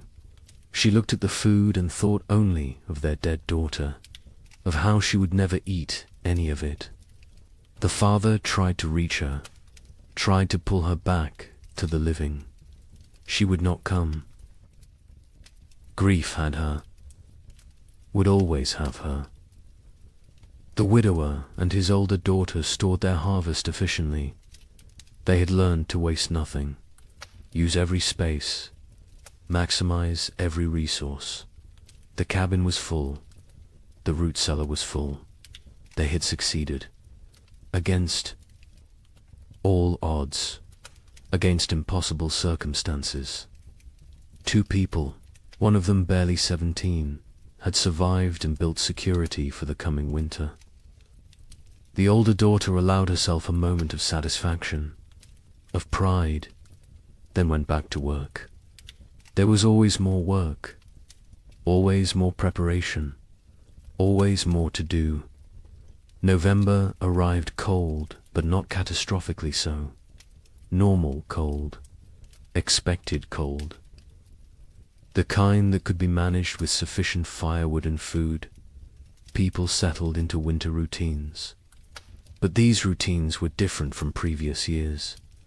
There was enough food, enough fuel, enough security. Meals were adequate, not abundant, but adequate. No one was starving. No one was burning furniture. No one was making desperate choices. It felt surreal, like they had forgotten what normal winter felt like, how survivable it was supposed to be. The young couple's cabin was warm. The man had cut plenty of firewood, more than enough. They burned it generously, keeping the space actually warm, not just barely above freezing, actually comfortable. They ate 2 meals a day, sometimes 3. The baby was thriving, walking now, talking, saying simple words. Mama, Dada, more. She was growing into a person, a personality, happy, curious, untroubled. She remembered nothing. Of the previous winters, was too young. It was blessing. The parents were grateful. Grateful she would not carry the scars they carried. Christmas came. The young couple celebrated. The man carved more toys for his daughter. A whole set now. Horse, dull, simple blocks. The wife cooked a special meal, used extra supplies, made bread, made stew with vegetables. It felt extravagant, wasteful even.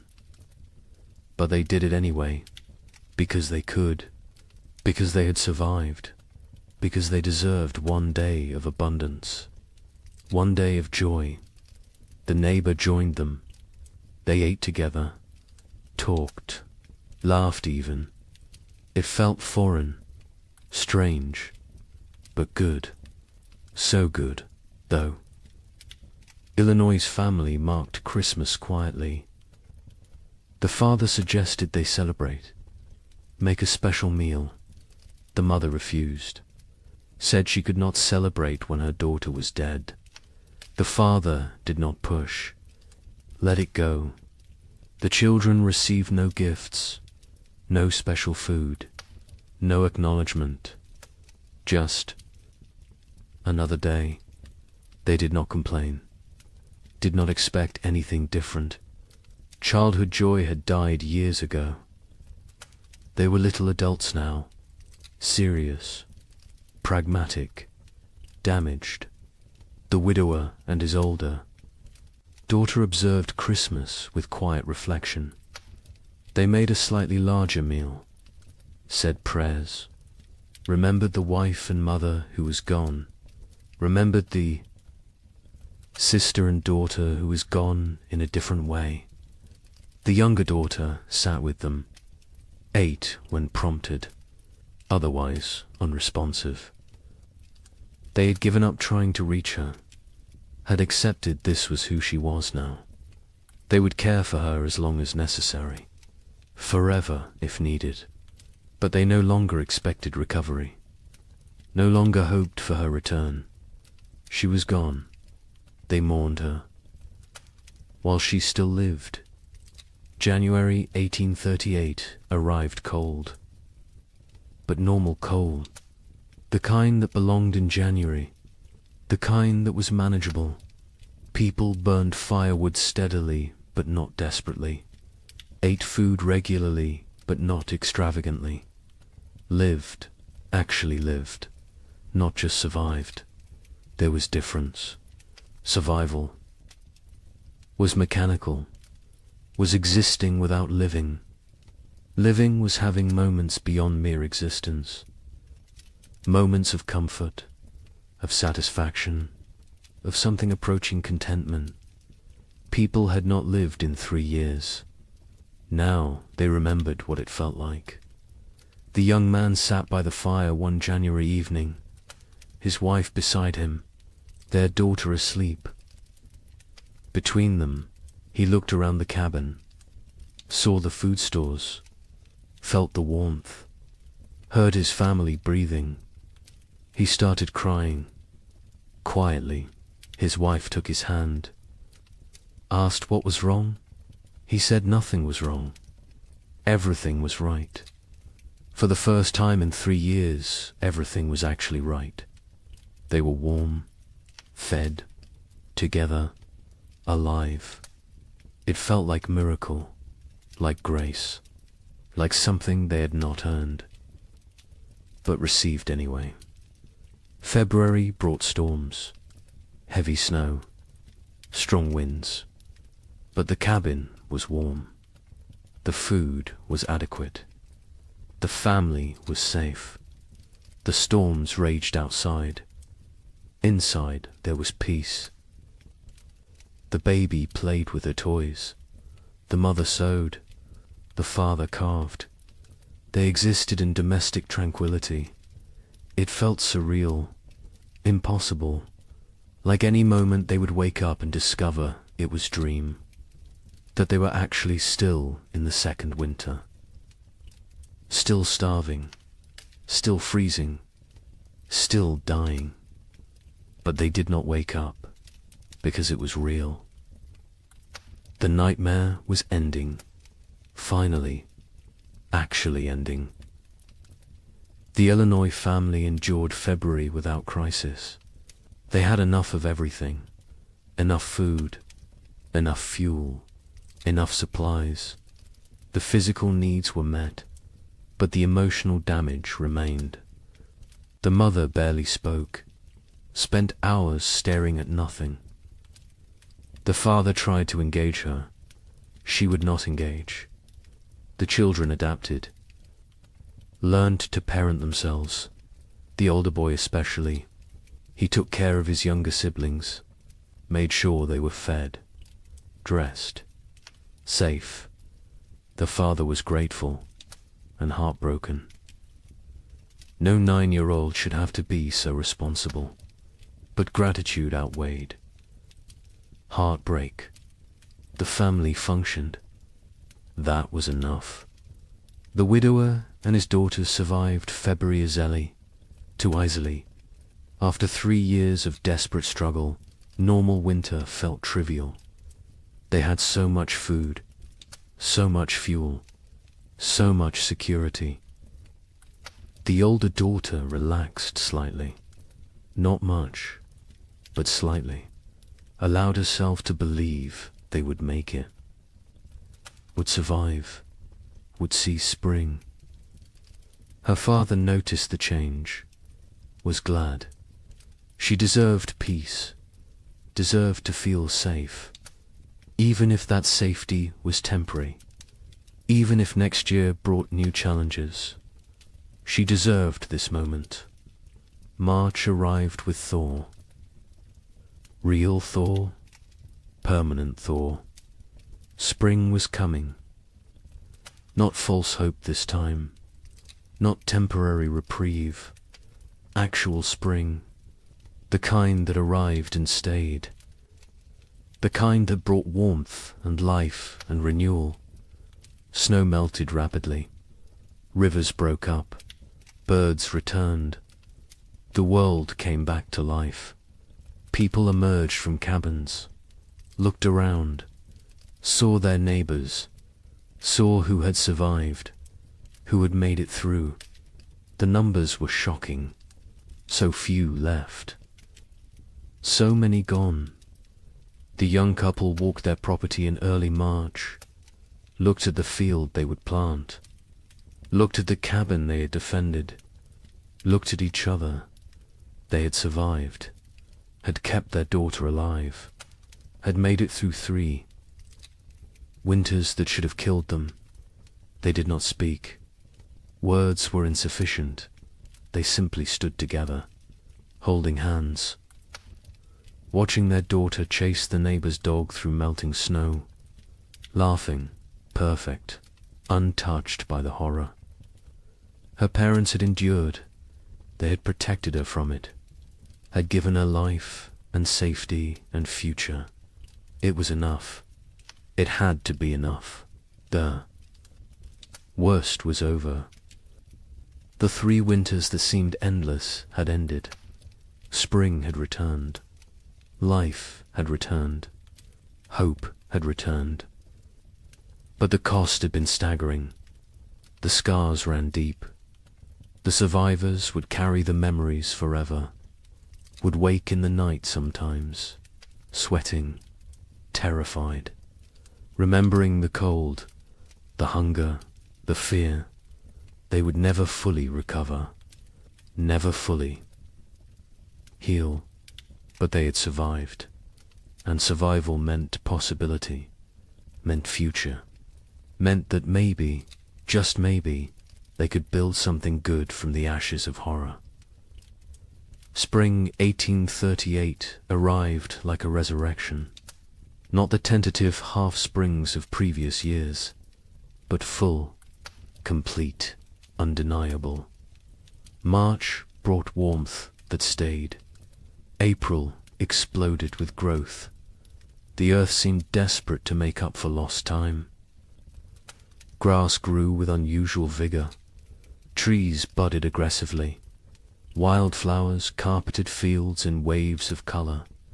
It was as if nature itself was apologizing, compensating, trying to heal the wounds it had inflicted.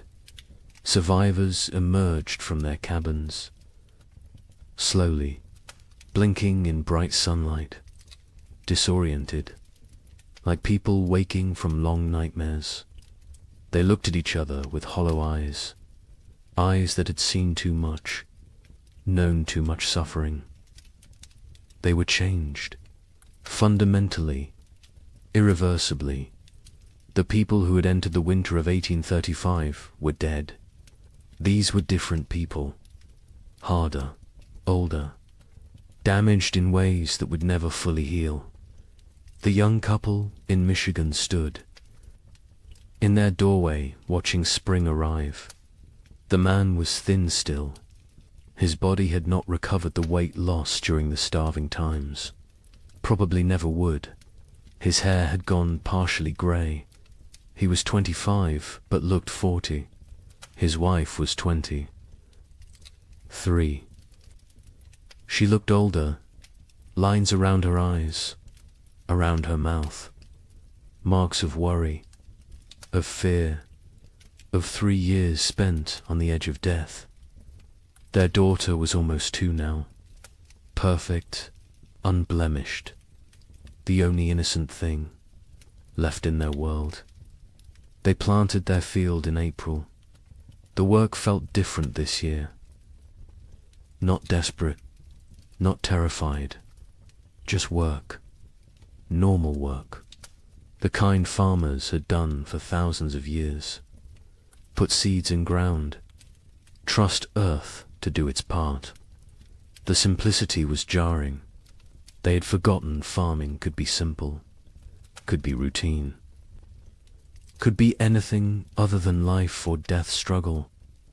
The man worked slowly, his body still weak. The neighbor helped. He always helped. It had become part of their family in ways that transcended blood. The field grew beautifully. The corn shut up, strong, healthy, dark green, the kind of growth they had not seen in years. The beans climbed vigorously. The squash spread rapidly. It looked like abundance, like prosperity, like the future they had imagined when they first claimed this land, before the cold, before the suffering, before they learned how fragile everything was. The wife watched the garden grow and felt nothing. No joy, no satisfaction, no relief. The capacity for positive emotion had been burned out of her.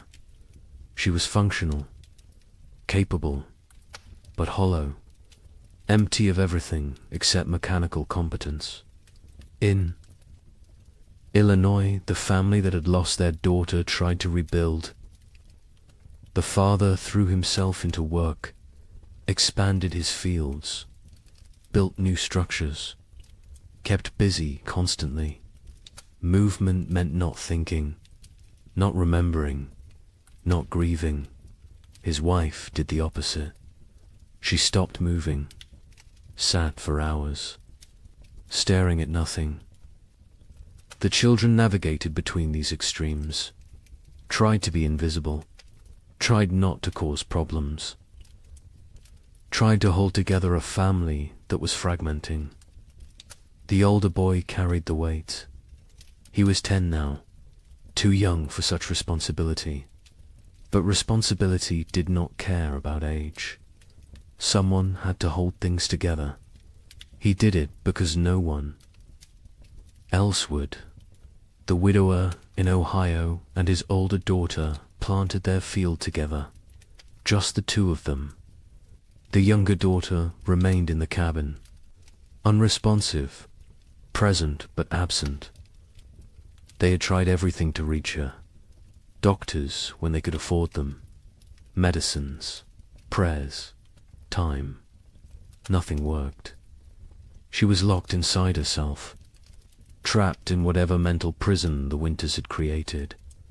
They cared for her, fed her, kept her clean, but they had stopped hoping for recovery. Hope was too expensive, too painful when it failed. Better to accept reality. She was gone. They would tend her shell for as long as necessary. Other families across the frontier faced similar struggles. The physical danger had passed. Food was available. Weather was normal, but the psychological damage remained. People suffered from what we would now recognize as severe trauma, depression, anxiety, what was then called melancholy or nervous. Exhaustion.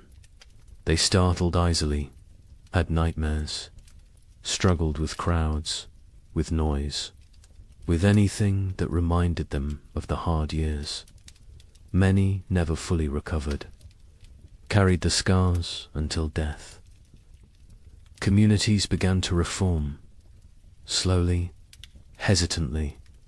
People who had isolated for survival started reaching out again, started talking to neighbors, started attending church, started rebuilding the social structures that had dissolved.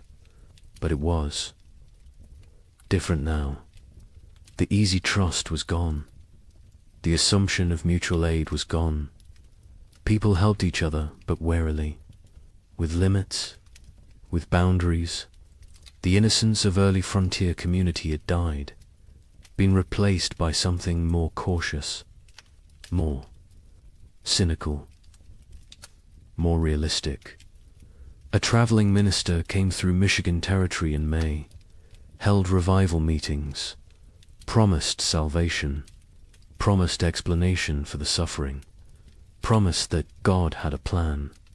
Some people came, desperate for meaning, desperate to believe their suffering had purpose. The young couple attended once, listened to the minister talk about divine testing, about job, about how suffering brought people closer to God. The wife stood up, walked out. Her husband followed. They never went back. If God had done this to them, then they wanted nothing to do with God. If God had not done this, then he was powerless to prevent it. Either way, church offered nothing they needed. Others found comfort in religion, clung to faith as the only thing that made sense of senselessness, believed that heaven waited, that their dead children were safe, that suffering on earth was temporary, that eternity would compensate for temporal pain. The young couple did not judge them.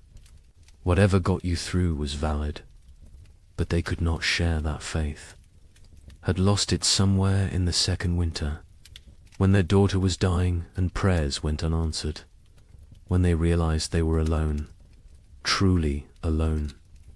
Number. God, no providence. Just luck and effort and random chance. Summer brought abundance. The crops matured perfectly. The harvest was extraordinary. People gathered more food than they had seen in 5 years. Barns filled, root cellars filled, cabins filled. It was almost obscene, this wealth after such poverty, this abundance after such scarcity. Some people hoarded reflexively, stored food they would never eat, could not stop gathering, could not trust that next year would also be good. The trauma of scarcity had rewired their brains, made them incapable of feeling secure no matter how much they had. The young couple harvested their field in August. The yield was massive, more than they could possibly use. They sold some, traded some, gave some away, kept plenty for themselves. Their stores were overflowing. The man built additional storage. The wife watched him work, felt disconnected, like she was observing someone else's life.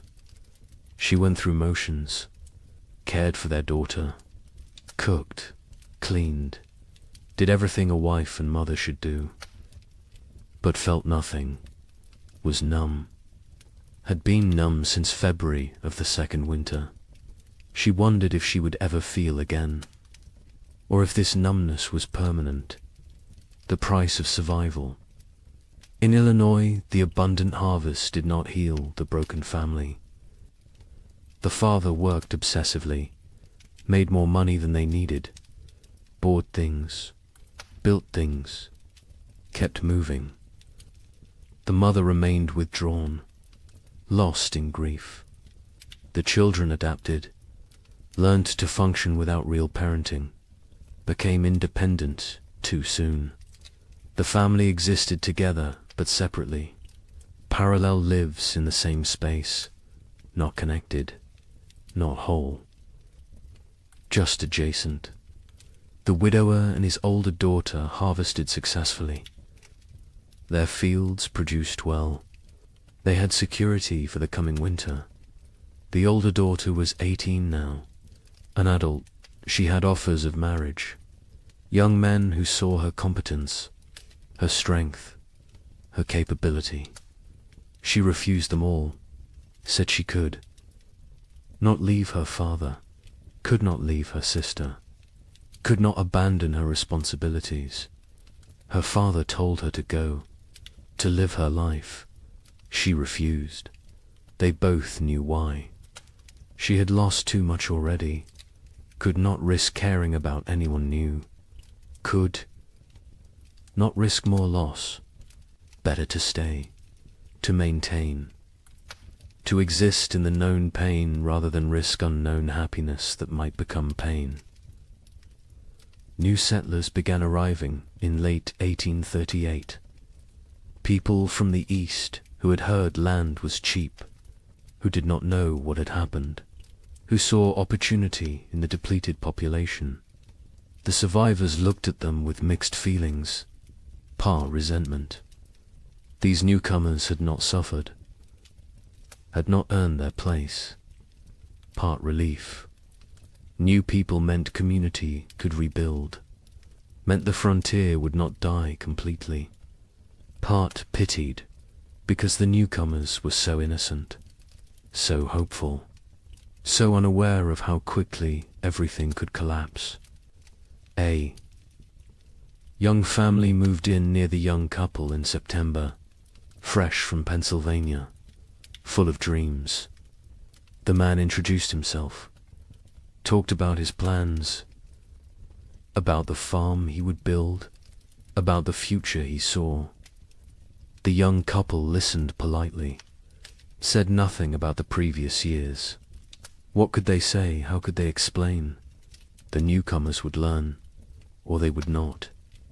Either way, it was not the survivors' responsibility to shatter their illusions, let them have their hope, while it lasted. The physical scars were obvious. People were thinner, weaker. Many had lost teeth from malnutrition, had hair that had gone white or fallen out, had skin that showed the effects of vitamin deficiency, scurvy, rickets. Conditions that should have been rare were common. Some people recovered physically. Others carried permanent damage, weakened hearts, damaged lungs, bodies that had been pushed beyond sustainable limits and never fully healed. But the psychological scars went deeper. The young wife woke screaming. Sometimes nightmares of her daughter dying, of snow falling in July, of cold that would not end. Her husband held her, said nothing, because what could he say? He had his own nightmares, his own fears. They did not discuss them, did not process them, just carried them, separately, together. The weight never lessened, only became familiar, became part of who they were now. The Illinois mother never recovered. She existed but did not live, went through motions but found no joy, no peace, no release from grief. Her family tried to reach her. She was unreachable. Eventually, they stopped trying, accepted that she was gone even though her body remained.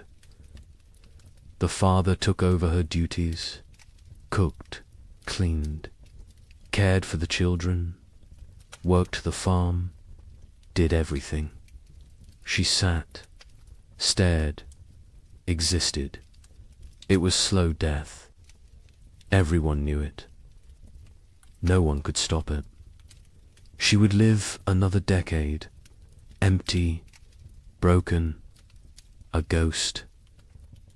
In her own life, some survivors found ways forward, created new lives from the ruins of the old.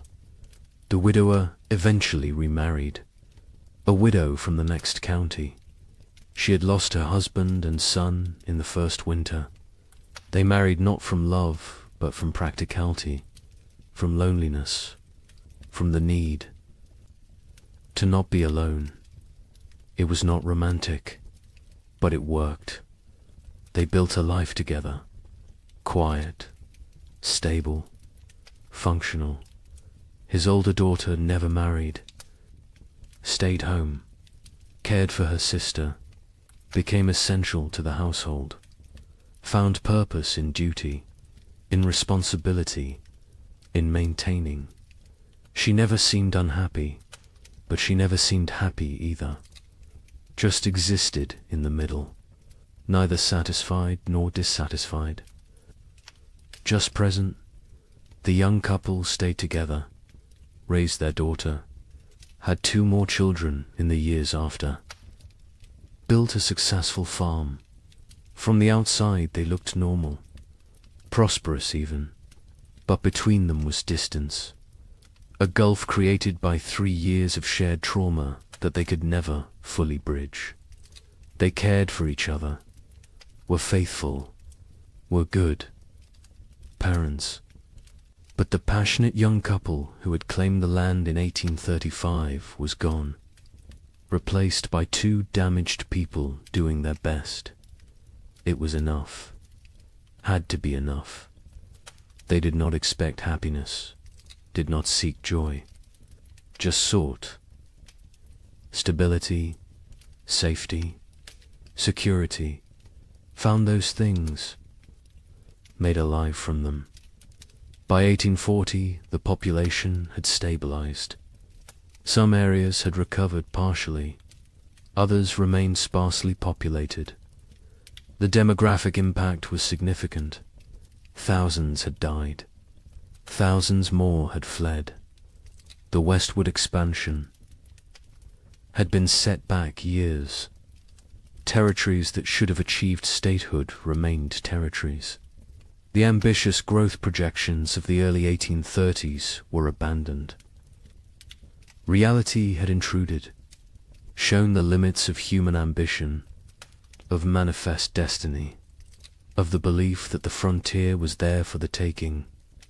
Nature had reminded everyone who was really in control.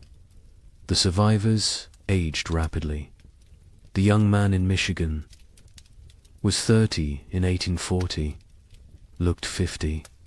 His body was worn out from the hard years. He would die at 45. Heart failure. His body simply gave out. Used up. Exhausted. His wife outlived him by 20 years. Raised their 3 children. Alone. Never remarried. Never spoke of the hard years. Her children knew something had happened. Could see it in her eyes, in her reactions to cold, to hunger, to waste. But she never explained, never wanted them to know, wanted them innocent, untouched, protected from the knowledge of how bad things could get. The records from this period are sparse. Many families did not keep records, could not read or write, or chose not to document what had happened. The census of 1840 shows dramatic population decline in the affected territories. But the numbers tell only part of the story, cannot capture the psychological damage, the broken families, the lost potential, the dreams that died, the innocence that was shattered. Those losses are not recorded, not documented, not preserved. But they were real, were significant, were the true cost of the winters that would not end. Some survivors tried to document what happened, wrote letters to relatives back east, kept journals, created records. But even as they wrote, they sensed their accounts would be doubted, would be dismissed as exaggeration, as hysteria, as the ramblings of traumatized minds. How could they explain what it felt like to watch your child starve? To burn your furniture for warmth? To consider actions that in normal times would be unthinkable? Words were inadequate. Experience was untranslatable. They wrote anyway, because someone needed to remember, someone needed to bear witness, even if no one believed them. The young man in Michigan wrote to his brother in Ohio in 1840, described what they had endured. His brother wrote back, said surely it had not been that bad, said the human mind exaggerated traumatic memories. The young man never wrote to him again, did not have energy to convince anyone, to defend his experience, to prove his suffering. He knew what had happened. His wife knew, their neighbor knew. That was enough.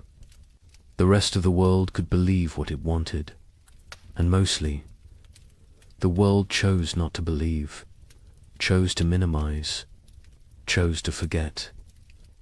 Because the story of the 3 winters did not fit the narrative America wanted to tell itself. The narrative of progress, of conquest, of manifest destiny, of inevitable triumph. The winters suggested that nature was more powerful than human. That civilization was fragile, that confidence was dangerous. These were not popular messages, not messages the growing nation wanted to hear.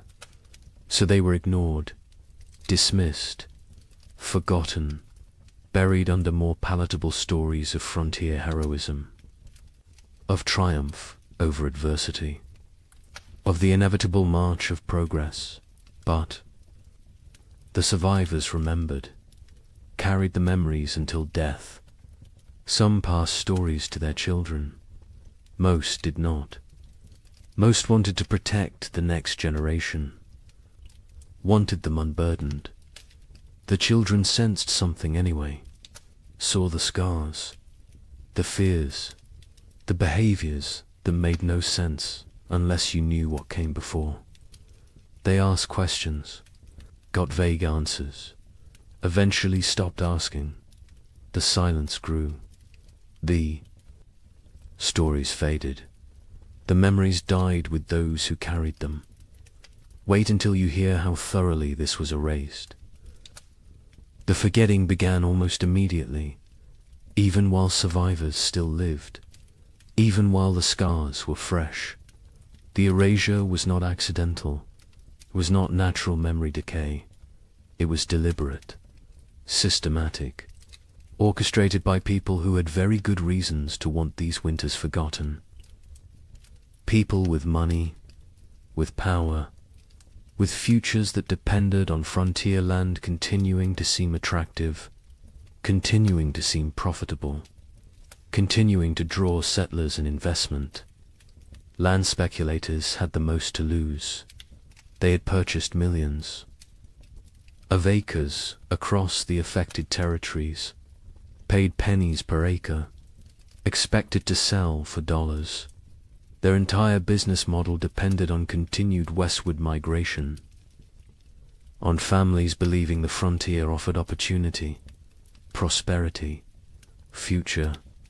Stories of 3 consecutive winters of mass death were bad for business, very bad. So the speculators acted, quickly, decisively, with coordinated purpose. Eastern newspapers began refusing letters from survivors. Editors received instructions, guidance, sometimes bribes. Do not publish accounts from the territories. Do not run stories about crop failures, about deaths, about settlements failing. Focus on success. Stories on prosperity, on opportunity. A newspaper in Philadelphia received a letter in 1839 from a Michigan survivor. detailed account of the 3 winters, the suffering, the deaths, the horror. The editor filed it away, never published it. Years later asked why. He explained simply, no one wanted to read depressing stories. People wanted hope, wanted optimism, wanted to believe in American progress.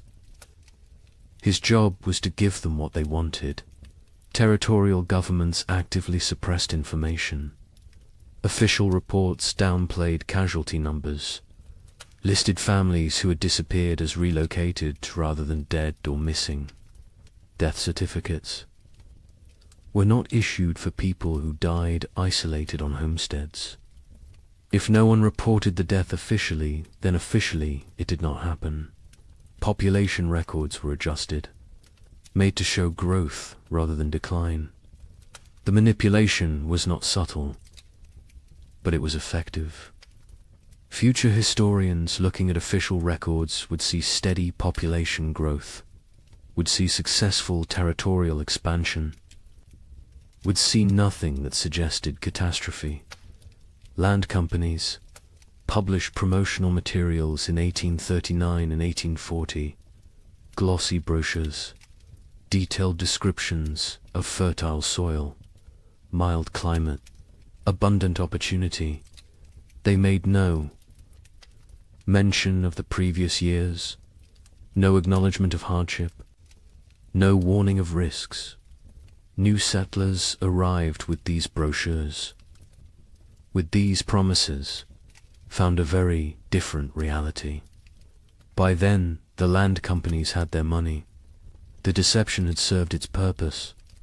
The newcomers were stuck, had to make the best of it, or abandon their investment and flee. Most stayed, tried to succeed. Never knew they had been deliberately misled. A land office clerk in Michigan Territory received orders in 1839. Adjust the records. Families who had disappeared needed to be listed as relocated to other territories. Deaths needed to be minimized. The numbers needed to show growth, success, progress. He complied. His job depended on it. His family depended on it. He made the changes, falsified documents, erased people from existence. Years later, guilt-ridden, he confessed to his wife, told her what he had done. She told him he had no choice. Everyone had to survive somehow. He accepted this, but the guilt never left. He carried it until death, never told anyone else, never made it right.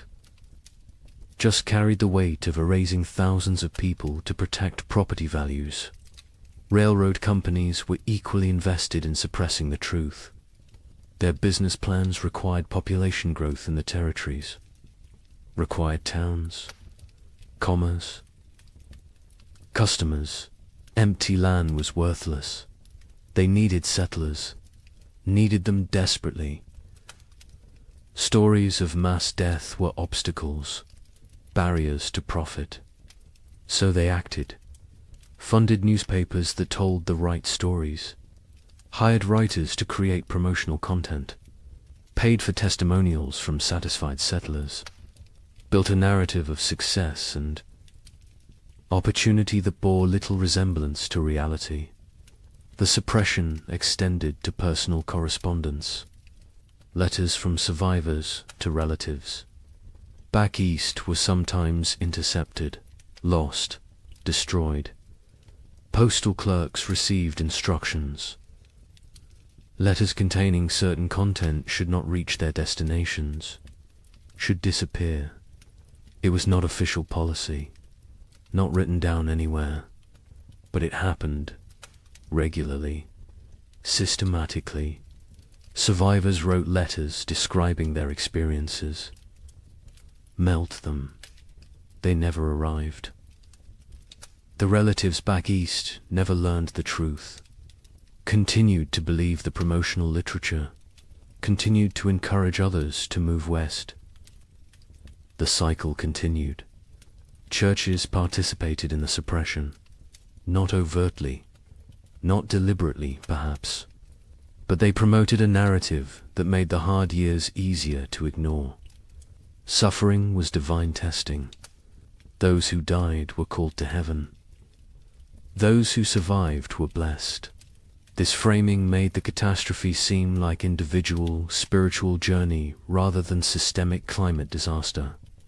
Made it about personal faith rather than policy failure. Made it easier to move forward without asking difficult questions, without assigning blame, without demanding accountability. The survivors themselves often did not speak about their experiences. Many were deeply traumatized, could not articulate what had happened. The words did not exist. The concepts did not exist. Post-traumatic stress disorder would not be named. For another century, they just knew they could not talk about it, could not revisit it, could not make others understand. So they stayed silent, kept the memories locked inside. The silence was mistaken for acceptance, for healing, for moving on. It was none of these things. It was survival mechanism. It was protective barrier. It was the only way they could continue functioning. Others faced social pressure to remain silent. Communities wanted to move forward, wanted to rebuild, wanted to forget. People who dwelt on the hard years were seen as weak, as complainers, as obstacles to progress. A woman in Illinois tried to talk about losing her daughter, about the starvation, about the cold. Her neighbors told her to stop living in the past, to focus on the future, to be grateful for what she had. She stopped talking, but the memories did not stop. They never stopped. She just carried them alone, in silence, until they consumed her. Some survivors feared judgment for the choices they had made, for the actions they had taken to survive. Better not to speak of those years at all than to risk revealing what they had done, what lines they had crossed, what boundaries they had violated. Silence protected them, protected their reputations, protected their ability to be seen as respectable members of society. The price was isolation, loneliness, the inability to process trauma, but the alternative seemed worse. So they chose silence. The scientific community of the era struggled to explain the phenomenon. Without modern climate science, they lacked frameworks for understanding. Some suggested it was localized, exaggerated, not as severe as reported. Others proposed natural cycles, temporary aberrations, nothing to worry about long term. A few recognized it as significant climate event, but their voices were minority, were drowned out by those who preferred simpler explanations, who preferred not to see pattern, not to acknowledge that this could happen again. Meteorological records from the period are incomplete. Weather stations were sparse. Record keeping was inconsistent. The data that exists shows temperature anomalies, shows unusual patterns, but gaps in the record allow for interpretation, allow for doubt, allow for dismissal. Later research, looking at the fragmentary data, could conclude it was not that bad, could argue the survivors exaggerated, could minimize the catastrophe. The incomplete record became excuse for incomplete acknowledgement. By 1850, just 12 years after the final winter ended, the 3 winters were rarely mentioned. Textbooks focused on westward expansion, on Oregon Trail, on Gold Rush, on the exciting narrative of American growth.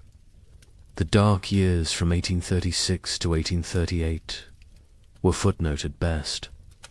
More often, they were completely absent. A generation of children learned American history without knowing thousands had died in the supposedly empty territories, without knowing their parents or grandparents had survived horror. The erasure was nearly complete. The Civil War cemented. The forgetting. After 1861, the nation had new trauma, new deaths, new catastrophe to process. The frontier winters seemed distant, irrelevant. Why dwell on old suffering when new suffering was everywhere? The few survivors who tried to tell their stories found no audience, found a nation consumed by present crisis. Unwilling to hear about past pain, they gave up, accepted that their experience would die with them, that no one would remember, that no one cared. The American mythology of the frontier required triumph, required success, required the narrative of bold pioneers conquering wilderness, building civilization, creating something from nothing. The three winters did not fit this mythology, could not be incorporated, so they were excluded. The myth was more important than history. The story was more important than truth. America needed heroes, needed victories, needed to believe in manifest destiny, needed to believe that will and work were enough, that nature could be tamed, that progress was inevitable. The erasure served another purpose. It protected those in power, politicians who had encouraged westward expansion, who had promoted territorial development, who had promised safety and opportunity. Acknowledging the winters meant acknowledging failure, meant admitting they had. Sent people into danger, had promised what they could not deliver, had prioritized expansion over safety. This admission was politically unacceptable, so the winters were forgotten. And the politicians continued promoting westward movement, continued making promises, continued prioritizing growth over caution. Survivors who tried to speak faced ridicule, disbelief, accusations of exaggeration, of hysteria, of attention-seeking. The young man in Michigan attempted to tell his story to a traveling writer in 1845. The writer listened politely, then suggested perhaps the cold had not been quite as severe as remembered.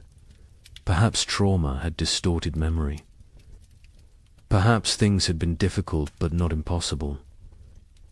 The young man stopped talking mid-sentence, realized there was no point. People would believe what they chose to believe. Truth was irrelevant. He never tried to tell his story again. The conspiracy of silence was not organized. No one coordinated. The suppression, no central authority dictated what could be said. But the incentives aligned perfectly. Land speculators needed silence. Railroads needed silence. Governments needed silence. Churches preferred silence. Survivors chose silence. The result was comprehensive, effective, devastating. Within 20 years, the three winters had been nearly erased from collective memory. Within 50 years, they were completely forgotten. A climate catastrophe that killed thousands and destroyed.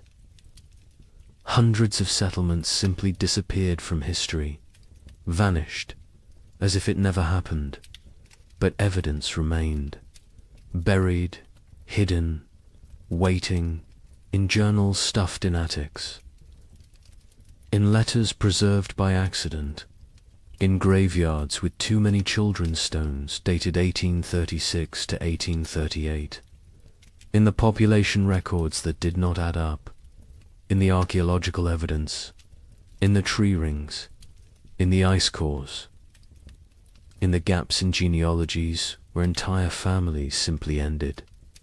The evidence was there, scattered, fragmentary, ignored, but there, waiting for someone to look, someone to ask questions, someone to remember. Wait until you hear what we found. Modern science has uncovered what deliberate forgetting tried to erase. The evidence exists, scattered across disciplines, buried in places most people never think to look. But it is there, consistent, compelling, undeniable. The 3 winters happened, were as severe as survivors claimed, perhaps more severe than they could articulate. The truth has emerged slowly, piece by piece, building into a picture that validates everything the survivors tried to tell us. Tree ring analysis provides the most objective evidence. Trees record their growing conditions in their rings. Wide rings mean good growing seasons. Narrow rings mean stress, cold, drought, poor conditions. Researchers examining old-growth trees across the Midwest discovered something remarkable. The rings from 1836 to 1838 are extraordinarily narrow, some of the narrowest in the entire record. These trees were stressed, struggling, barely growing. The pattern is consistent across species, across regions, across thousands of individual trees. The cold was real, was widespread. Was severe ice core samples from Greenland tell a similar story. Each layer of ice preserves atmospheric conditions from when the snow fell. Chemical analysis reveals volcanic particulates, sulfur compounds, evidence of major eruptions.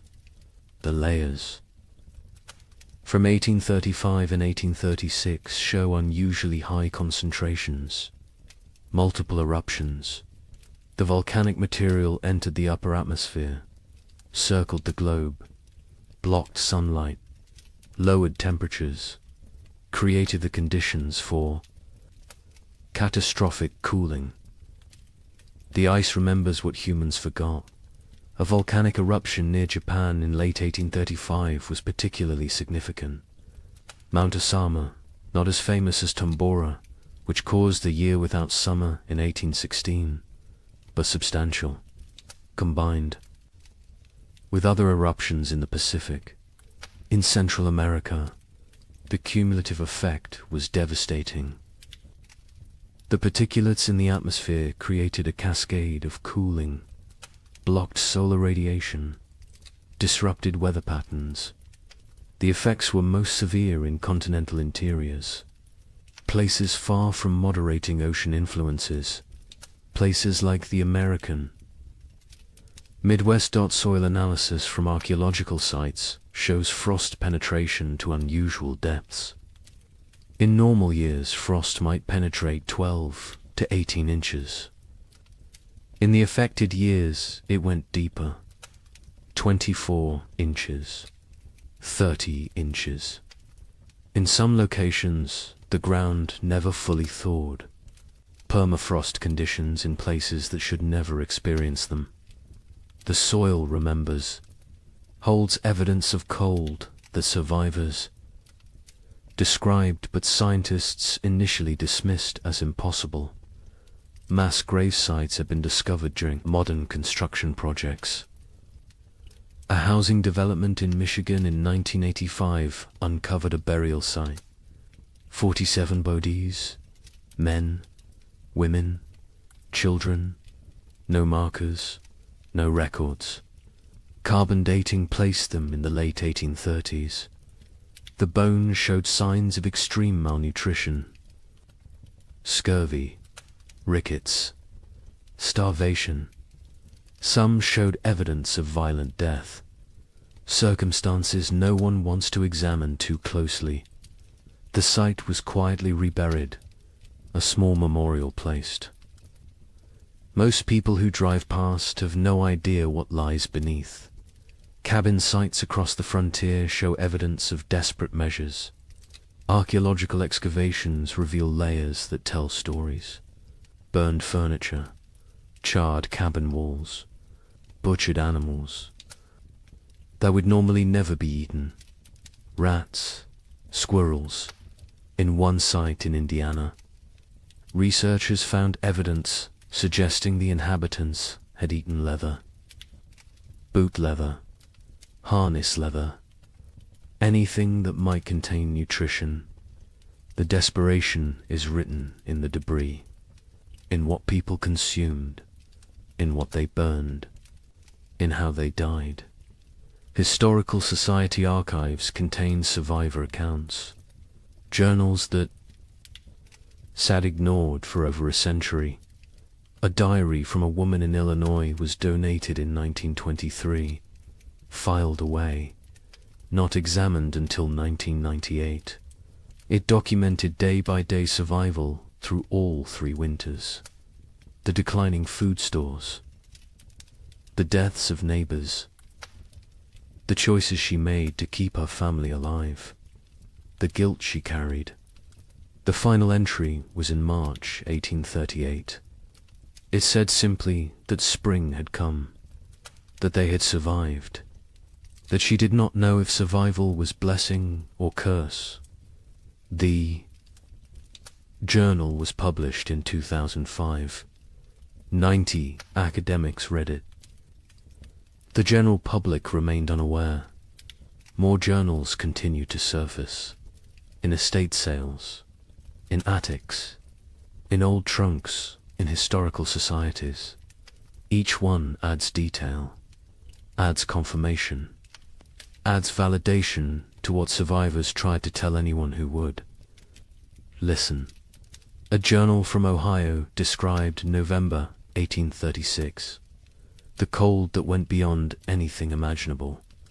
The wind that never stopped. The children asking when they could go outside again. Being told maybe spring, knowing spring might never come. The journal, as a matter of fact, unemotional, which makes it more powerful.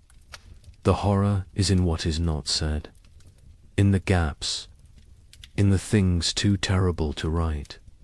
Census records show the truth when examined carefully. The 1840 census recorded population in the affected territories. Researchers comparing it to 1830 projections found massive discrepancies. The expected population based on immigration rates and natural growth should have been far higher.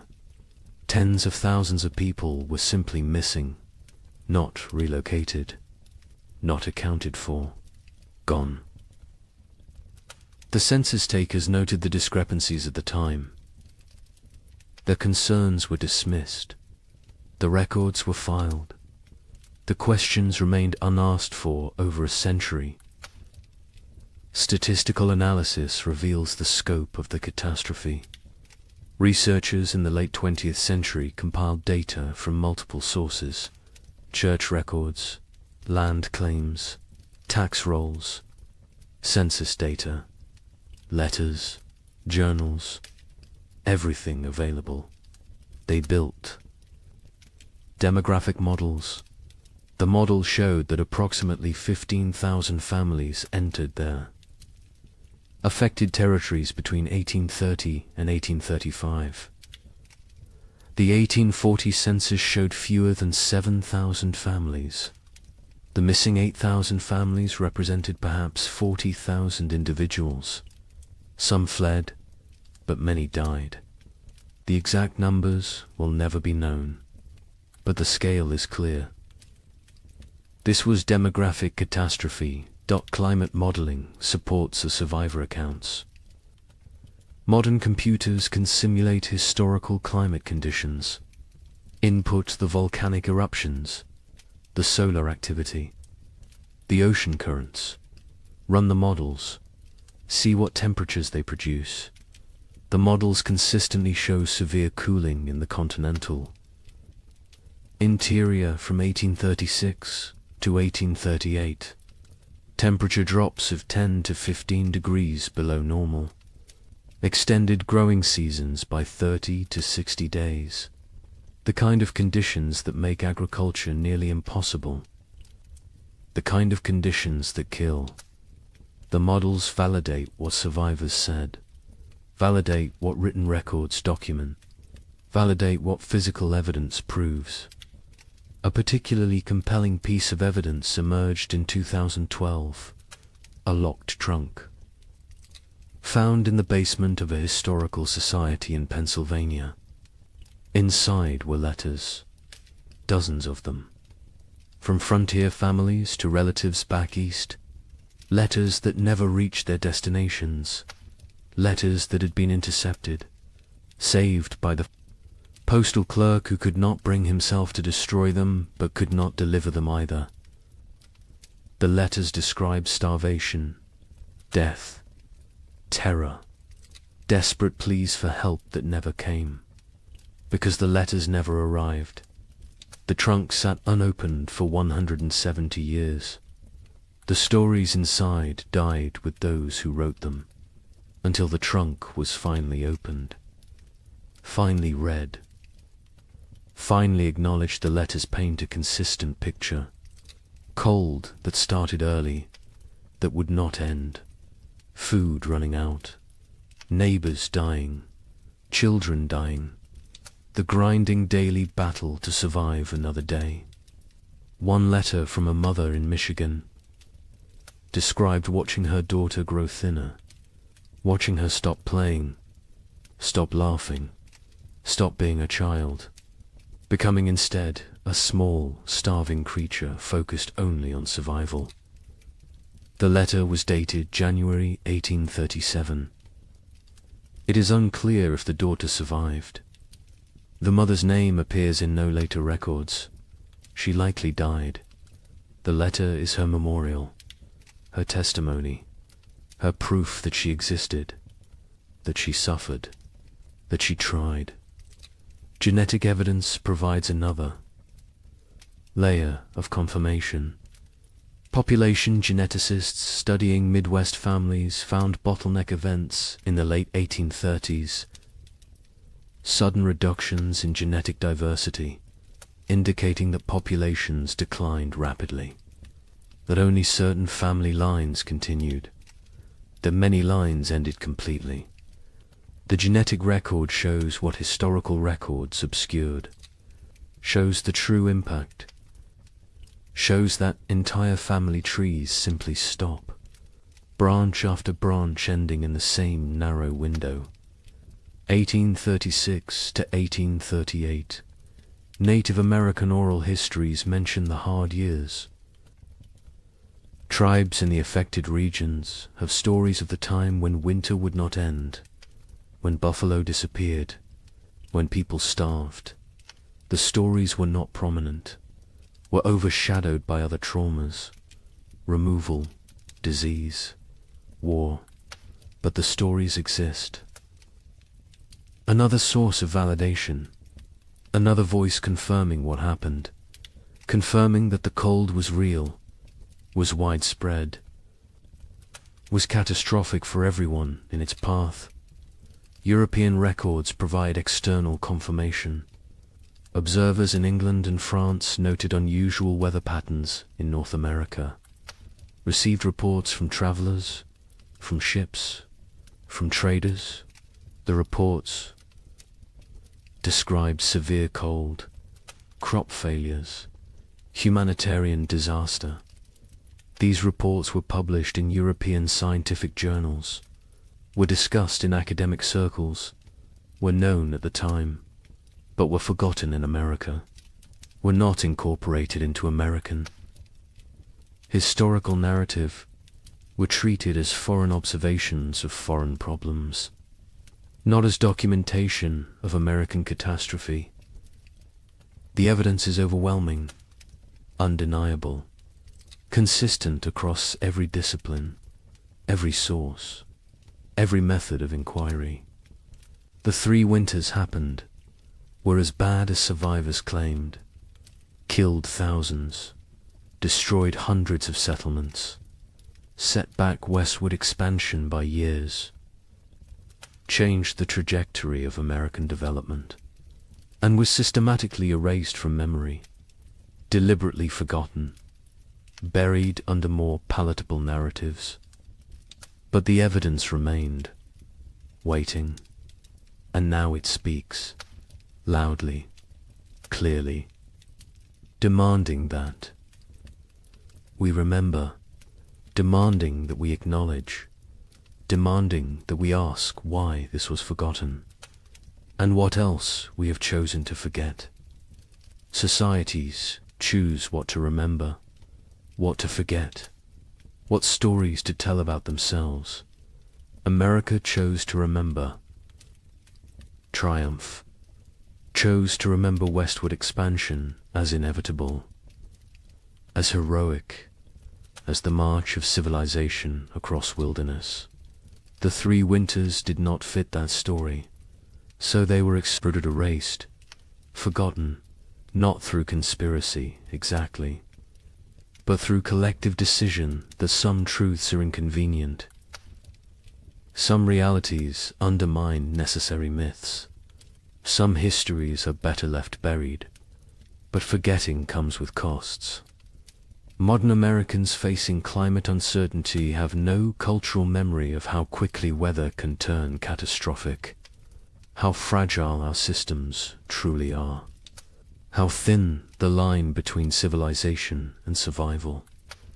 We believe we are insulated, protected, that technology and infrastructure make us safe. The pioneers believed they were prepared to. They had survived winters before, had skills, had experience, had confidence. They were wrong. Confidence is not armor. Preparation has limits. And nature does not care about human expectations. The pioneers who survived demonstrated extraordinary resilience. But resilience came at prices we can barely fathom. Psychological trauma that lasted lifetimes, physical damage that shortened lives, moral compromises that haunted until death, relationships destroyed, innocence shattered, futures altered. They survived, but survival was not triumph, was not victory, was simply continuing to breathe, to move, to exist. Some days that was enough, other days it was not. The Illinois family that lost their daughter eventually prospered. Their farm became successful.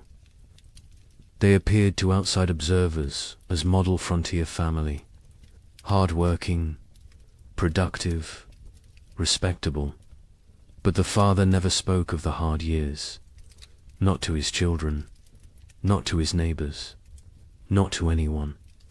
When he died in 1871, his wife burned his journal.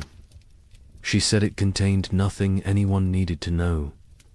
The children did not question her, did not push.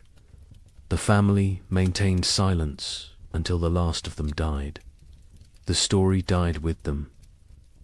As so many stories did, the young couple in Michigan who nearly starved in February 1837 lived into old age. They watched their children grow, saw grandchildren born, built prosperity from the ruins of trauma, but they never truly healed. The wife developed hoarding behaviors, stored food obsessively, could not throw anything away, could not trust that abundance would continue. The fear never left.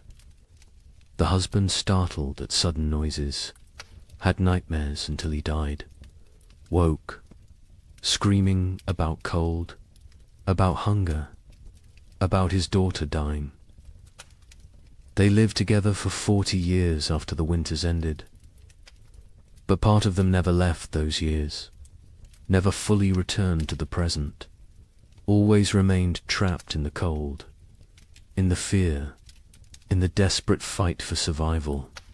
We need to remember their stories, need to understand what they endured, not to glorify suffering, not to romanticize hardship, but to recognize truth, to acknowledge that American expansion was built on uncounted graves, unforgotten tragedies, unerased catastrophes.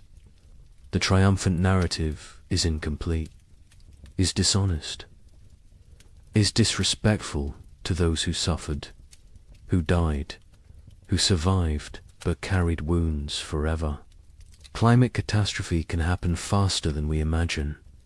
The pioneers of 1835 had no warning, no time to prepare. Within months, their world transformed from abundance to survival. They believed they were equipped for anything, believed their skills and determination were sufficient. They were wrong. Today, we believe similar things, believe our technology protects us, our infrastructure shields us, our wealth insulates us. We may be wrong too. The lesson is not despair, is not that preparation is futile, is that respect for nature's power is essential, that humility matters, that confidence without caution is dangerous, that systems can collapse rapidly, that we are more vulnerable than we pretend, that forgetting painful truths does not make us safer, makes us more vulnerable, because those who forget history are condemned to repeat it, and those who never learnt it are condemned to be surprised. The pioneers who lived through those years are all gone now. The last survivors died in the early 20th century. They took their full stories with them, the memories, the details, the small human moments that made the horror real. We have fragments, evidence, documentation, but we do not have them. Do not have their voices, their perspectives, their truth in its fullness. That loss is permanent, irretrievable, another cost of the forgetting, another price of erasure. But on cold nights, in old cabins scattered across the Midwest, some say you can still hear something.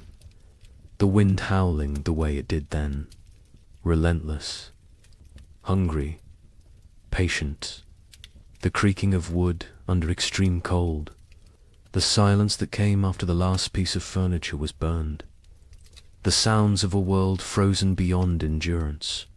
Perhaps it is just wind, just old buildings settling, just imagination. Or perhaps the land remembers, perhaps the earth holds memory, perhaps those who suffered left something of themselves in the soil, in the trees, in the stones, a presence, a witness, a reminder. Winter always remembers, even when we choose to forget. The sky changes first. It loses its depth. The blue becomes pale and thin. The sun rises later each morning. It sets earlier each evening. The warmth drains away slowly. Day by day, the world transforms. The tribe notices. They always notice. Their survival depends on reading these signs. An old woman stands at the cave entrance. She watches the horizon. Her skin remembers 50 winters. Her bones ache with the coming cold. She knows what approaches. The birds leave first. Great flocks rise from the marshlands. They circle once, twice, then disappear southward. Their cores fade into silence. The sky empties. Only the crows remain. They perch in dead trees. They watch with black eyes. They know about winter. They know about death. The leaves turn brown. They fall in waves. The forest floor becomes a carpet of decay. The trees stand bare. Their branches reach upwards like skeletal hands. The wind moves through them differently now. It whistles. It moans. It carries the scent of ice from distant mountains. The animals change their behavior. The deer grow thick coats. They move lower into the valleys. The bears eat constantly. They gorge themselves on final berries and roots. They search for caves. They test the depths of hollow trees. Soon they will sleep. Soon they will vanish until spring. The tribe's children play near the cave. They notice the changes too. A young girl finds frost on a stone. She touches it with her finger. The ice melts instantly. She looks up at her mother. Her eyes ask a question. Her mother nods slowly. Yes, it is coming.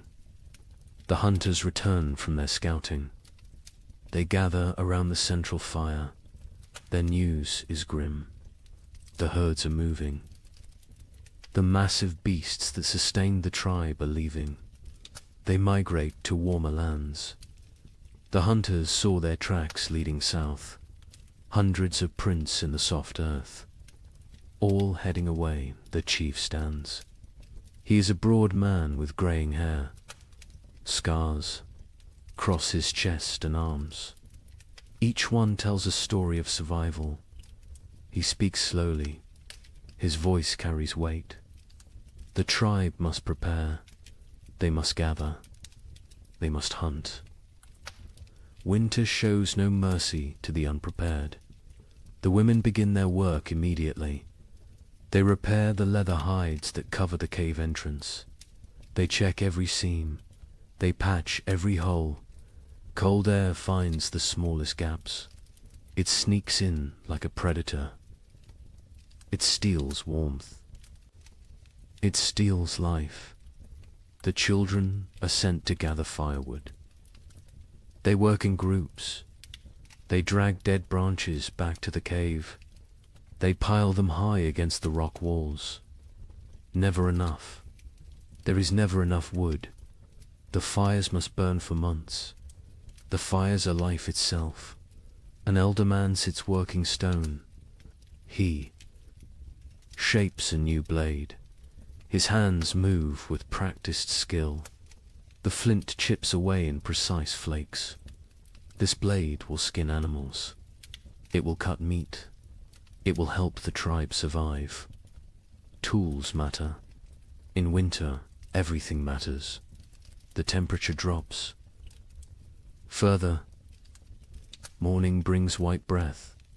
Puddles freeze overnight. They crack under footsteps. The ground hardens. Digging becomes difficult. The tribe works faster. Urgency replaces the lazy pace of summer. A young hunter climbs the high ridge. He looks north. Dark clouds gather on the horizon. They build like mountains. They promise snow. He returns quickly. He reports what he saw. The tribe has perhaps 10 days, maybe less. The chief calls a meeting. Every adult attends. They discuss strategy. Who will hunt? Who will gather? Who will fortify the shelter? Who will watch the children? Roles are assigned. Arguments are brief. Survival requires cooperation. Personal disputes wait for spring. The women process the last of the autumn harvest. They pound roots into paste. They dry strips of meat over smoky fires. They collect every edible plant within walking distance. Nothing is wasted. A handful of seeds might mean the difference between hunger and starvation. Night falls earlier now. The darkness lasts longer. The tribe sits closer to the fire. They eat their evening meal in silence. They think about the months ahead. They remember previous winters. Some were mild, some were brutal. No one knows what this winter will bring. A baby cries. Its mother holds it close. She wraps it in soft rabbit fur. The infant is barely 2 months old. This will be its first winter. The mother's face shows worry. The other women gather around. They offer reassurance. They share wisdom. They have kept babies alive through cold before. The old woman who watches the sky speaks. She tells of a winter. From her youth, snow fell for 20 days without stopping. The drifts rose higher than a man. 3 members of the tribe died. They ran out of food. They grew weak. The cold took them in their sleep. She tells this story as warning, as motivation. As truth, the fire crackles. Sparks rise into the darkness. They dance like orange stars before fading. The tribe sits in a circle. They feel the bond between them. They are family. They are survival partners. They will face the cold together. They will endure together. Or they will perish together. The wind picks up. It blows from the north. It carries the smell of snow. It carries the promise of winter. The tribe feels it. Every man, woman, and child knows what approaches. The season of death has begun its descent. The time of testing is here. Tomorrow, the real work begins. The hunters wake before dawn. 6 men rise from their sleeping places. They move quietly.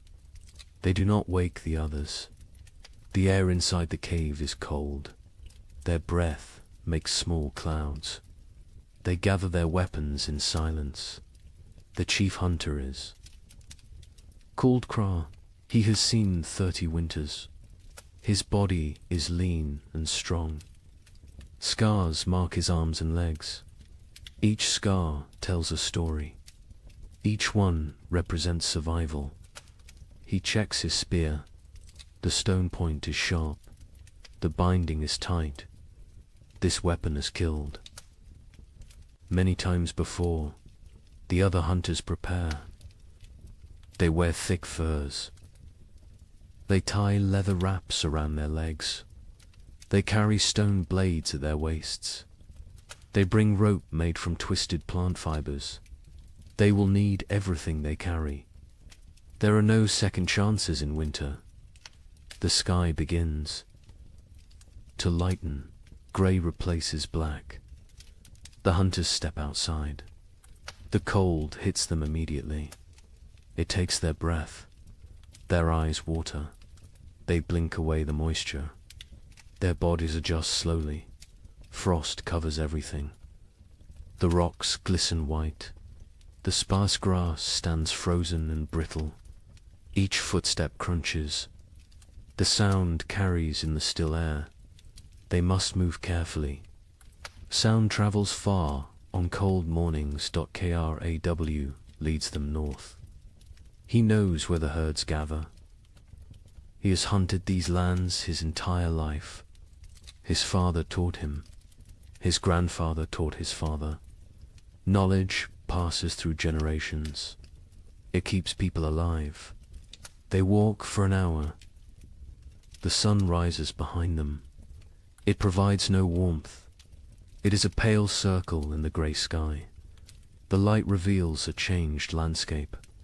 Winter is transforming their world. Snow patches appear. Small drifts collect in shadows. The ground is harder now. Frozen. Solid in places. Walking becomes more difficult. Legs tire faster. But they push forward. Kraw stops. He kneels. He examines the ground. Tracks. Large tracks. deep impressions in the half-frozen earth. Bison. A small herd passed through recently, perhaps during the night. The tracks are fresh. The hunters gather. Around they study the signs. Craw counts the tracks. Maybe 8 animals. Maybe 10. The herd is moving slowly. They are grazing as they travel. This is good. This means the hunters can catch them. They follow the trail. The tracks lead northeast, toward the river valley. Bison often shelter near water. The valley provides protection from wind.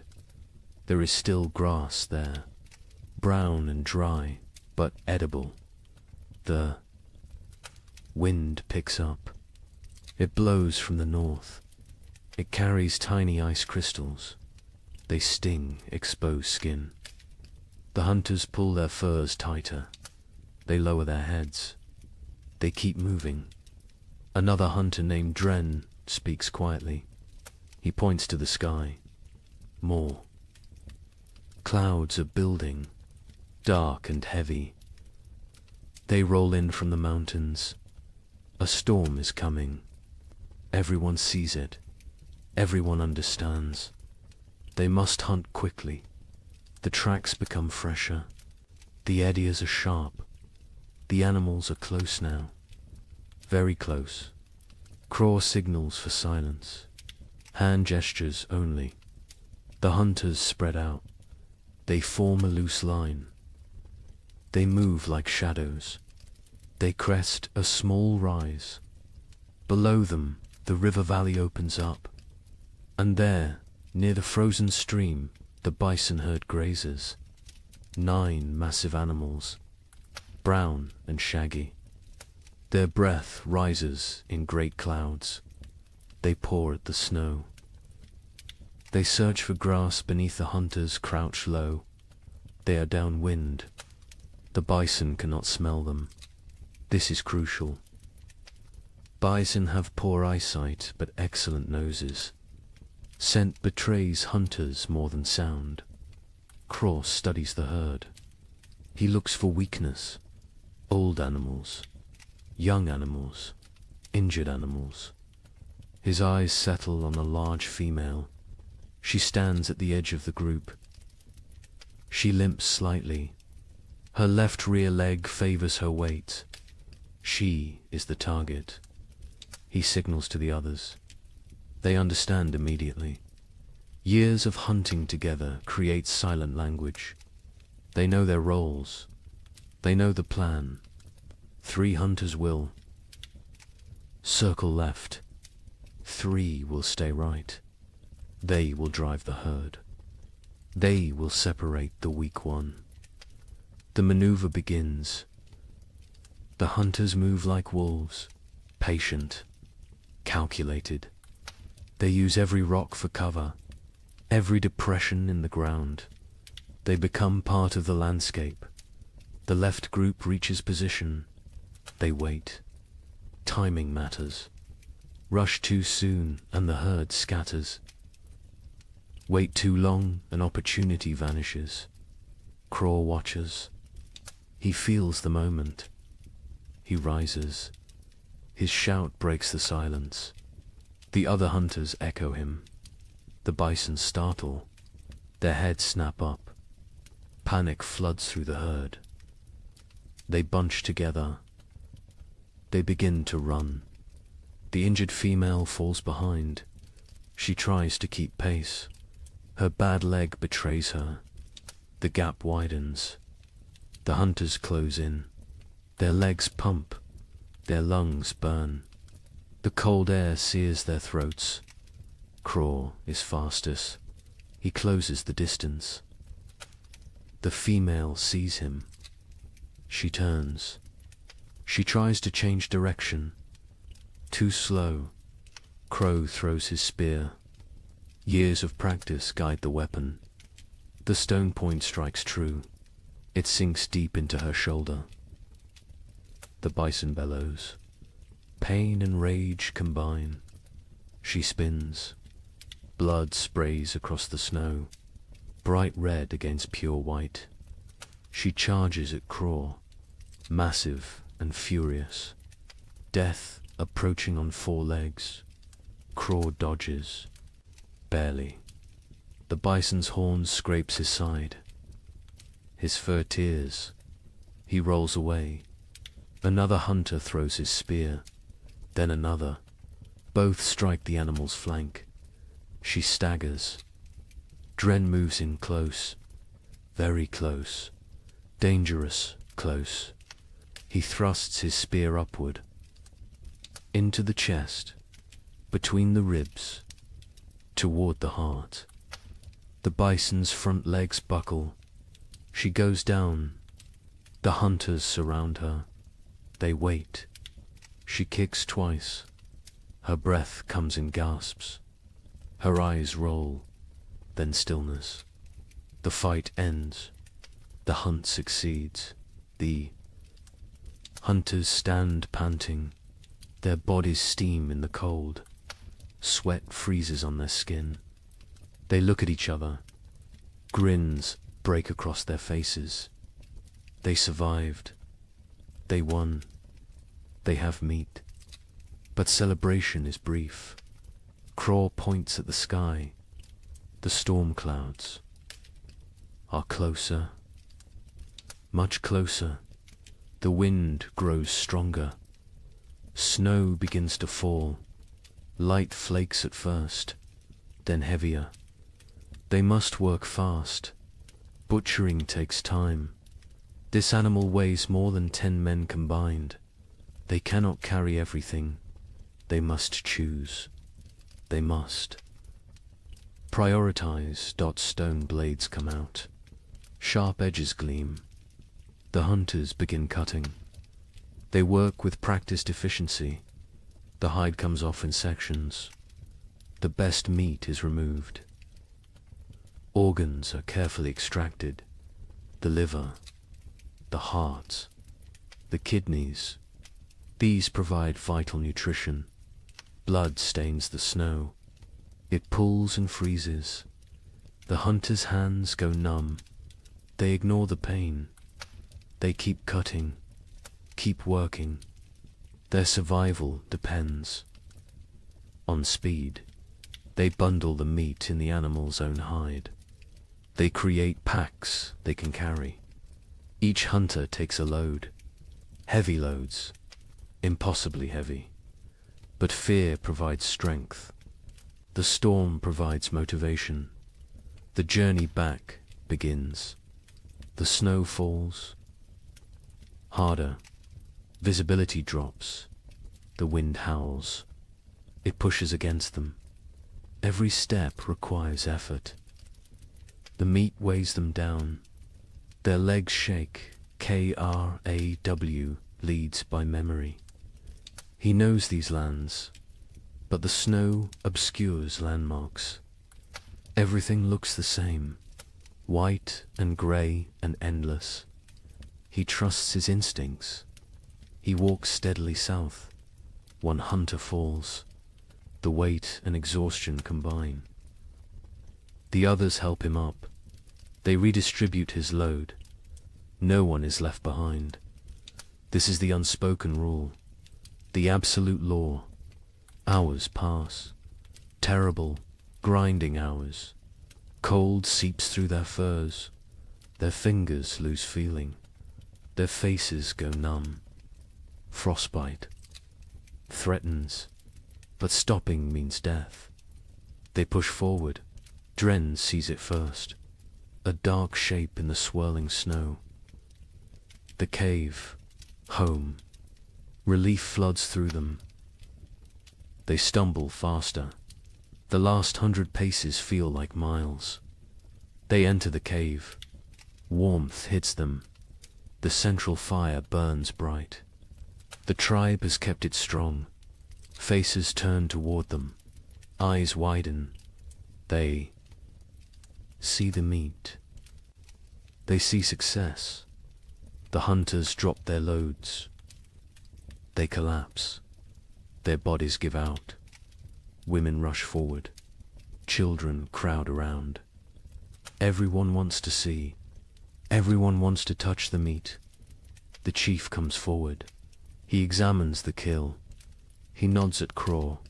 Approval in that single gesture. Pride in that simple nod. The tribe will eat. The tribe will survive another week. Maybe two. The women take over. They hang the meat from the cave ceiling. Away from scavengers, they begin processing it. Some for immediate eating, some for preservation. Every part will be used. Nothing wasted. The hunters sit by the fire. They warm their frozen hands. They drink hot broth. The feeling returns too. Their fingers and toes. Pain comes with it. Sharp and burning. They endure it silently. Outside, the storm intensifies. Wind screams past the cave entrance. Snow piles against the rocks. The leather hide covering the entrance flaps and strains. But inside, there is warmth. There is food. There is safety. Aye. Child approaches Craw. A small boy. He stares with wide eyes. He touches Craw's torn fur. He sees the scrape from the bison's horn. His mouth forms an O of wonder. Craw smiles.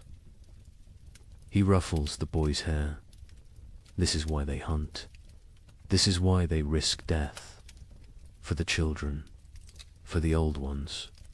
For the tribe. Individual survival means nothing. The group is everything. The meat roasts over the fire. Fat drips and sizzles. The smell fills the cave. Mouths water. Stomachs growl. Soon they will feast. Soon they will celebrate. But first they rest. Craw closes his eyes. His body aches. Every muscle protests. But satisfaction fills him. They succeeded. They brought food home. They completed the last great hunt before the deep winter. The storm rages outside.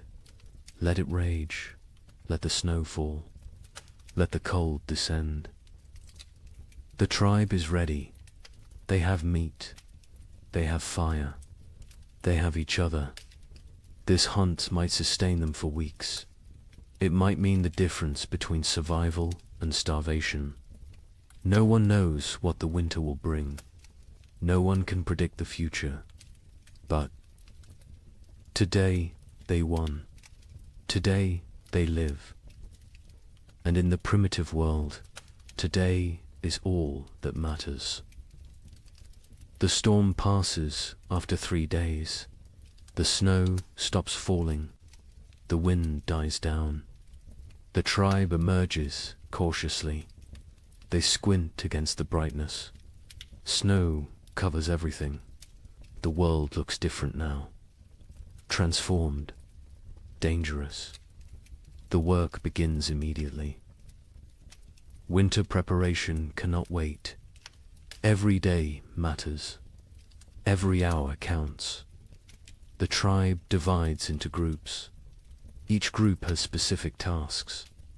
Organization means survival. The women examine the cave entrance. The leather hide covering took damage in the storm. Wind tore several seams. Snow forced its way through gaps. Cold air invaded their shelter. This cannot happen again. An older woman named Mira leads this work. She has repaired shelters for 20 winters. Her hands know the work. Her eyes spot every weakness. She directs the younger women. They listen carefully. They learn by doing. They take down the damaged hide. It is stiff with ice. They carry it to the fire.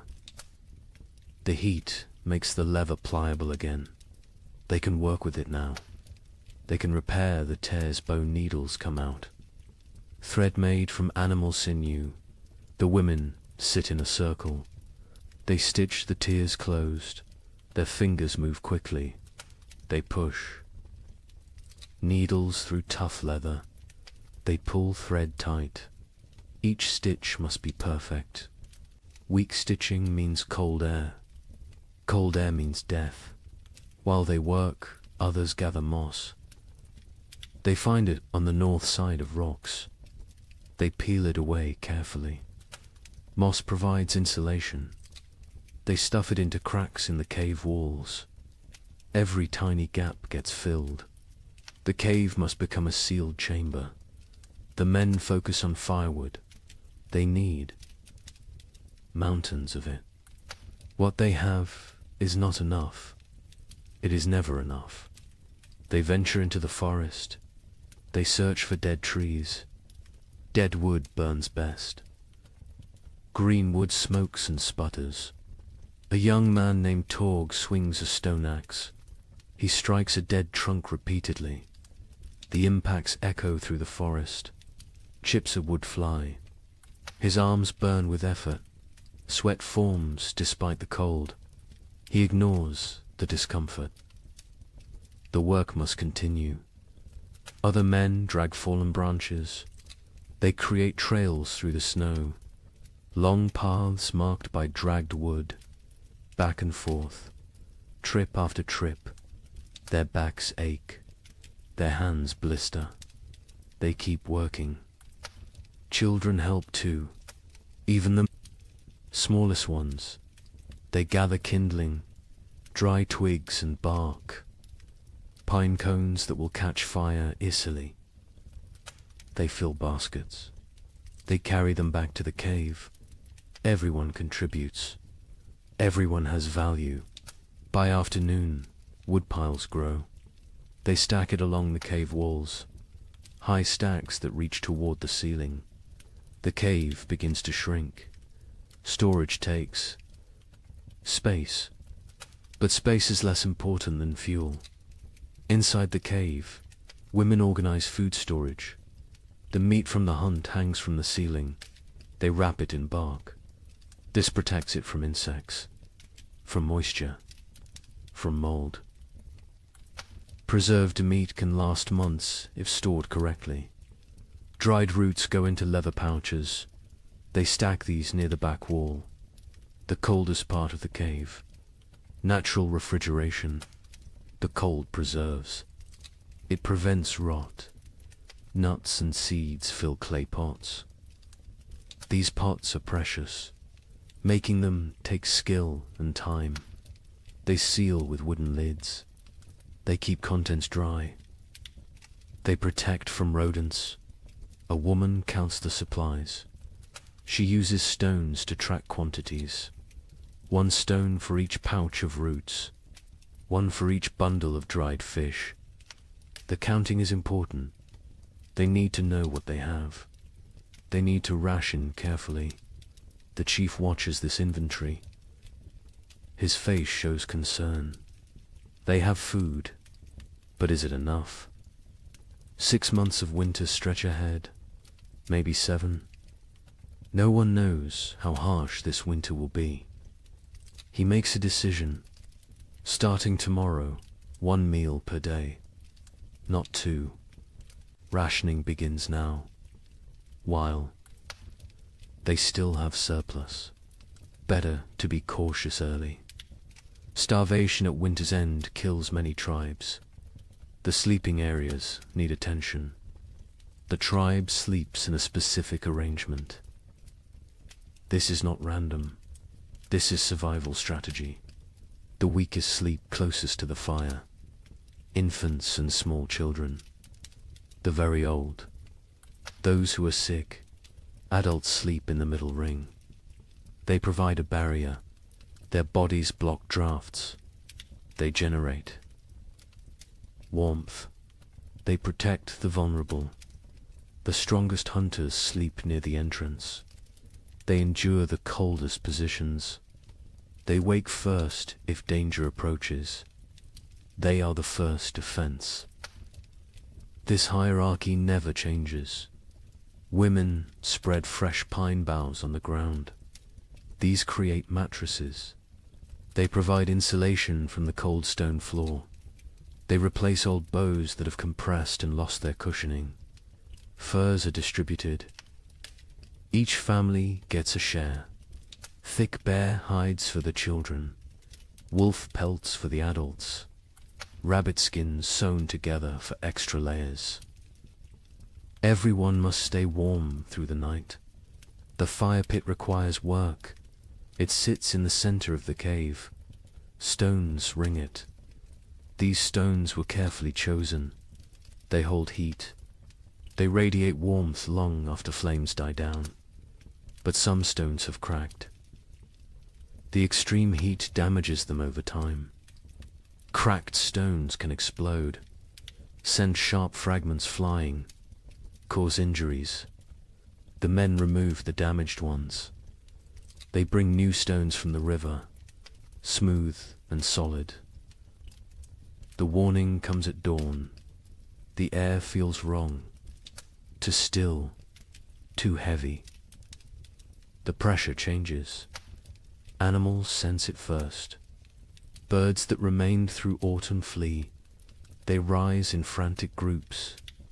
Their calls sound panicked. Even the crows abandon there. Perches, got KRAW, stands outside the cave. He tastes the air, metal on his tongue, the taste of coming snow. His joints ache. Old injuries throb. His body predicts weather better than his eyes. A massive storm approaches, perhaps the worst of the season. He returns to the cave quickly. He finds the chief. They speak in low tones. The chief's face hardens. He knows what this means. He has survived 40 winters.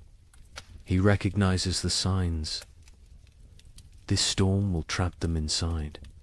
For days, maybe a week. The chief raises his voice. Everyone stops. Everyone listens. The blizzard comes. They must secure everything. Now, immediately. No delays. The tribe erupts into controlled chaos. Everyone knows their emergency roles. They have practiced this, prepared for this moment. Speed matters now. Organization matters. Men rush to bring in final wood loads. They grab everything nearby. Dead branches, split logs, even greenwood.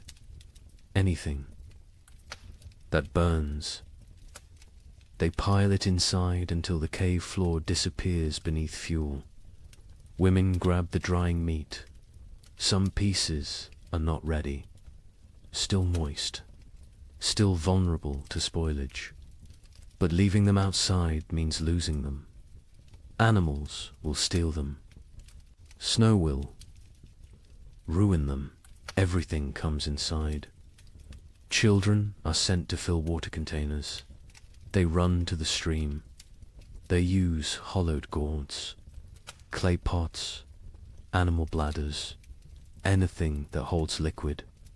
Once the storm hits, leaving the cave becomes impossible. They need water for days. The wind begins gentle at first, a whisper through the trees. Then stronger, a moan, a howl.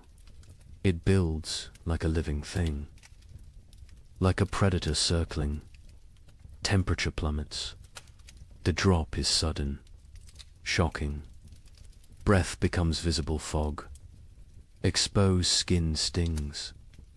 Fingers go numb within minutes. The cold announces the storm's arrival. The first snowflakes fall, large and soft. They drift lazily, almost peaceful, but more follow than more. Within minutes the air fills with white. Visibility shrinks. The forest disappears. The world becomes a swirling void. The tribe retreats inside. The hunters enter last. They pull the leather hides tight. They secure every fastening. They add the extra layer. The interior darkness deepens. Only firelight remains. The storm intensifies. Wind screams past the cave mouth. It sounds almost human. Anguished wails and shrieks. The leather hide strains against its bindings. It flaps and snaps. The noise is constant, overwhelming. Snow drives. Horizontally, it finds every tiny gap. Fine powder forces through the leather weaving. It dusts the cave floor near the entrance, creates small drifts. The tribe watches with concern. They cannot stop this invasion. The fire becomes their universe. They feed it constantly. Wood disappears at an alarming rate. The cold outside is so intense it steals heat from the cave. The flames must fight harder, burn hotter, consume more fuel. Smoke becomes a problem.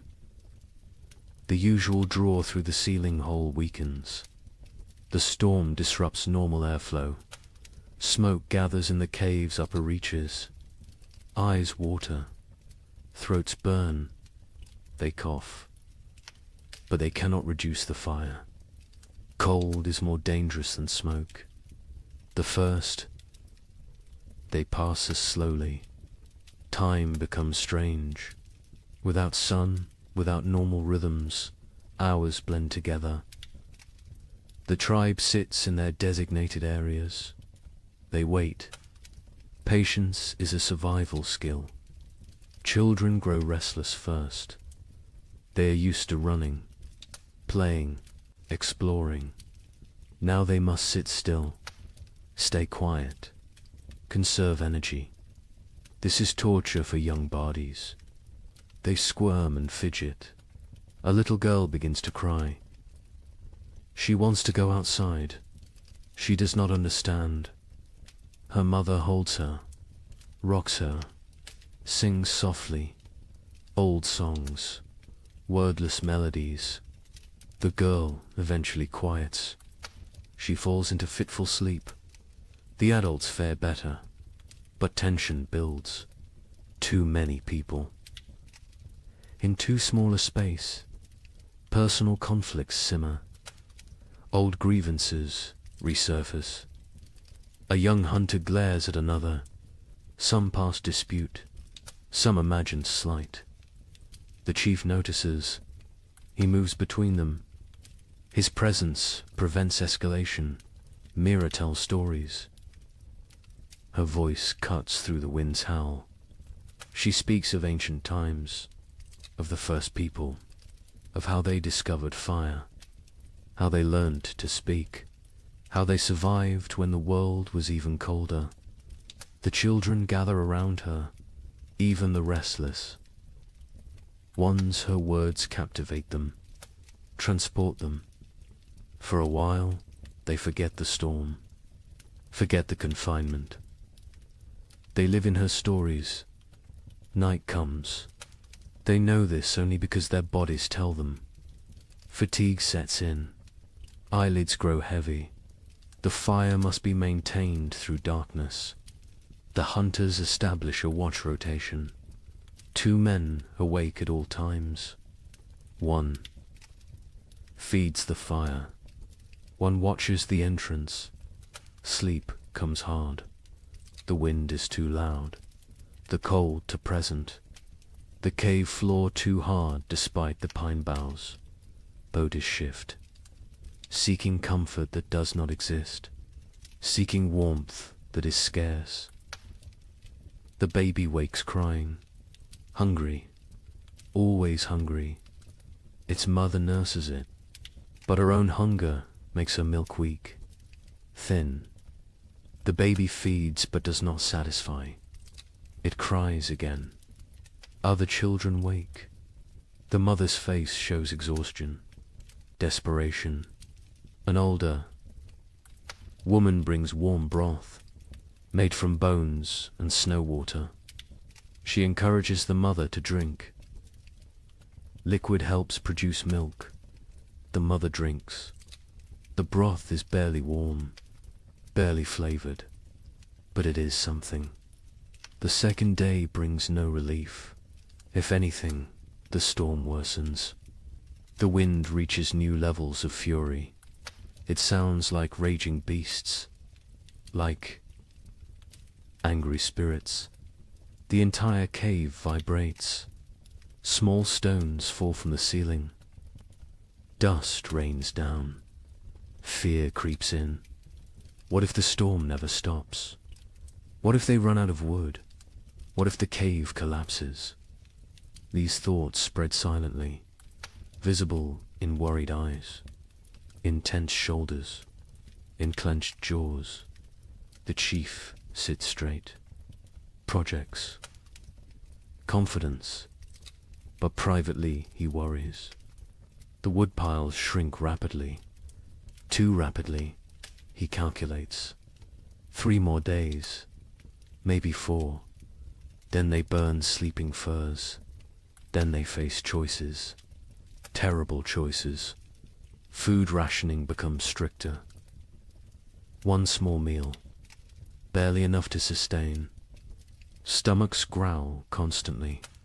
Children whimper. Adults endure silently. Hunger is familiar.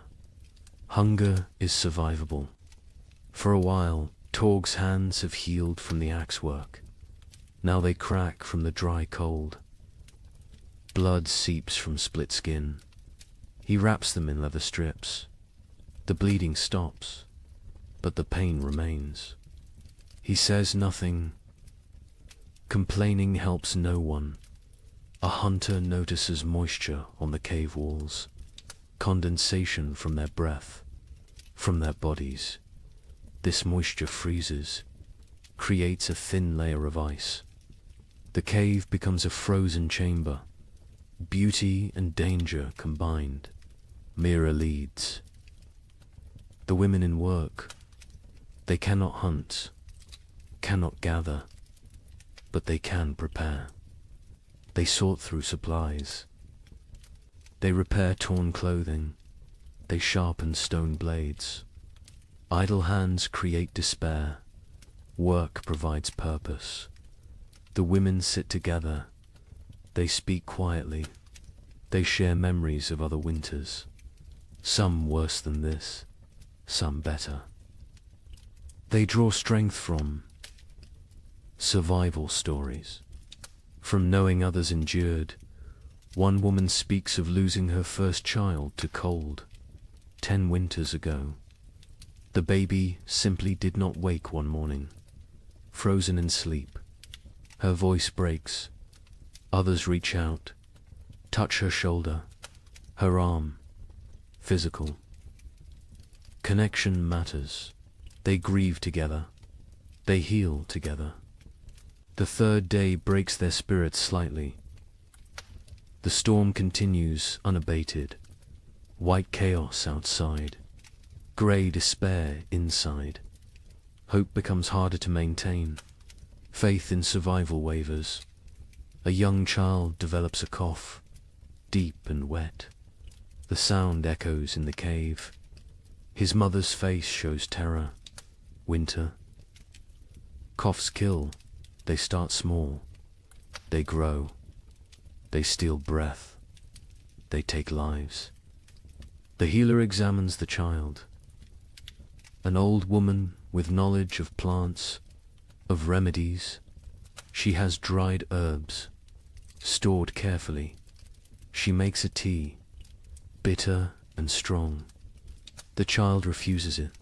She forces him. He must drink. He must fight. The child drinks. He gags. He sputters. But the liquid enters his body. The healer wraps him in extra furs, keeps him near the fire. She monitors his breathing, his color. She has saved children before. She has lost children before. She does what she can. The fire burns lower. Fuel supplies deplete. The chief makes a decision. Smaller fire, colder cave, extended resources, survival over comfort. The tribe huddles closer. They share body heat. They become one organism, one survival unit. Stories continue, but energy for telling wanes. Voices grow hoarse. Throats hurt from smoke and dryness. Still they persist. Stories are medicine. Stories are hope. Stories are memory. Kraw dreams fitfully. He dreams of the hunt, of running through snow, of warm blood on cold ground, of meat and plenty. He wakes to cold and hunger. Reality disappoints. But reality is what they have. The fourth day brings a subtle change. The wind decreases slightly. Not much, but enough to notice. Enough to spark hope. Ears strain, listening for further improvement. Praying for silence. By afternoon, the wind drops to a steady roar instead of a scream. The leather hide stops its violent flapping. Stillness seems possible, seems real. The tribe exchanges glances. Cautious optimism. The chief crawls to the entrance. He carefully lifts the hide edge. A tiny gap. Snow immediately blows in, but he can see outside. Barely. The world is still white, still falling, but less violent, less deadly. He drops the hide. He turns to face the tribe. His expression gives them their answer before he speaks. The storm weakens, not over, but weakening. They will survive. They will see the end. Relief flows through the cave, visible, tangible. Shoulders relax. Faces soften. Tears form in some eyes. The trial continues, but the worst has passed. That evening, the coughing child breathes easier. The healer's tea worked, or luck worked, or sheer will worked. The reason does not matter. The child will live. This small victory lifts everyone. The tribe eats their meager ration with less complaint. The end approaches. They can endure. They can last. The wood will suffice. The food will suffice. They are strong enough. The fifth morning brings silence. Actual silence. The wind has stopped. The storm has ended. The sudden quiet feels strange, wrong. Ears ring in the absence of noise. Kraw approaches the entrance again. This time he fully opens the hide. Daylight floods in, blinding and beautiful. The tribe shields their eyes, adjusts slowly. The world outside has transformed. Snow everywhere. Drifts higher than a man. The landscape is unrecognizable. Every familiar feature buried, erased. They look upon an alien world, white and pristine and deadly. But the sky shows blue, clear blue. The storm has truly passed. The tribe survived. Every member, every child, every elder. They made it through together. They do not celebrate loudly. They have no energy for celebration. But quiet satisfaction fills the cave. They endured. They protected each other. They remained human in inhuman conditions. The first blizzard has ended. Many more will come, but this one is done, and they are alive. Cold, hungry, exhausted, but alive. That is enough. That is everything. The days after the blizzard bring cruel clarity. The tribe emerges to assess their world. Snow covers everything in impossible depths. Walking is exhausting. Each step sinks to the knee, sometimes to the waist. Movement becomes a brutal task. The hunters try to venture out. They search for game, for any sign of life. But the animals have vanished, gone deep into dens, hibernating, or dead, or fled to distant warmer lands.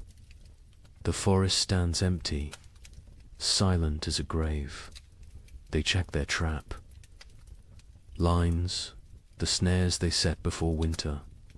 Snow has buried them all, invisible, useless. Days of work erased by one storm. They dig frantically. They find 3 traps, all empty, all sprung by falling snow. The tribe returns to the cave. Their faces tell the story. No food, no prospects, only what they stored, only what hangs from the ceiling, only what sits in clay pots. They must make it last. They must ration carefully. The chief counts the supplies again. He uses his stones. He moves them slowly. His count confirms his fears. Not enough. Even with strict rationing, even with 1 meal per day, they will run out before spring arrives. Weeks before, he does not share this calculation. Not yet. Fear helps no one. Panic kills faster than hunger. He will wait. He will hope. Perhaps another opportunity will come. Perhaps luck will shift. The moon rises full and bright. It illuminates the frozen landscape. Everything glows silver, beautiful and deadly. This moon marks the deepest part of winter, the coldest nights, the longest darkness. The tribe calls it the moon of hunger. Every winter it appears. Every winter it tests them. Food becomes an obsession. Stomachs growl constantly. Sleep brings dreams of feasting, of plenty, of meat dripping fat. People wake disappointed, wake to cold reality, wake to emptiness. The single daily meal shrinks. Further, what filled a palm now fits in fingers, barely enough to taste, never enough to satisfy. Children cry after eating, still hungry, always hungry. Mothers have nothing more to give. The baby suffers most. Its mother's milk dries up. Her body has nothing left to convert. She tries to nurse. The infant sucks desperately, gets nothing. Its cries become weaker, more pitiful, more heartbreaking. The women try to help. They chew dried meat until soft. They feed this paste to the baby, tiny amounts. The baby takes it, swallows. But infant bodies need milk, need fat, need nutrients this paste cannot provide. Mira grows weaker. Her old body has few reserves. Age makes winter harder. She sleeps more, moves less. Her skin seems to hang on her bones. Her eyes sink into her skull. She knows what is happening. She accepts it. This is the way of things, but she still tells stories. Her voice is thin now, barely audible. The children lean close to hear. She speaks of abundance, of spring, of flowers and green grass, of warm sun on skin. She gives them hope. She gives them something beyond hunger. A hunter named Breck volunteers to venture far, to search for game in distant valleys. Perhaps the herd's sheltered somewhere. Perhaps hunting is possible. The chief considers this. The risk is enormous. But starvation is certain. He agrees. Breck leaves at dawn.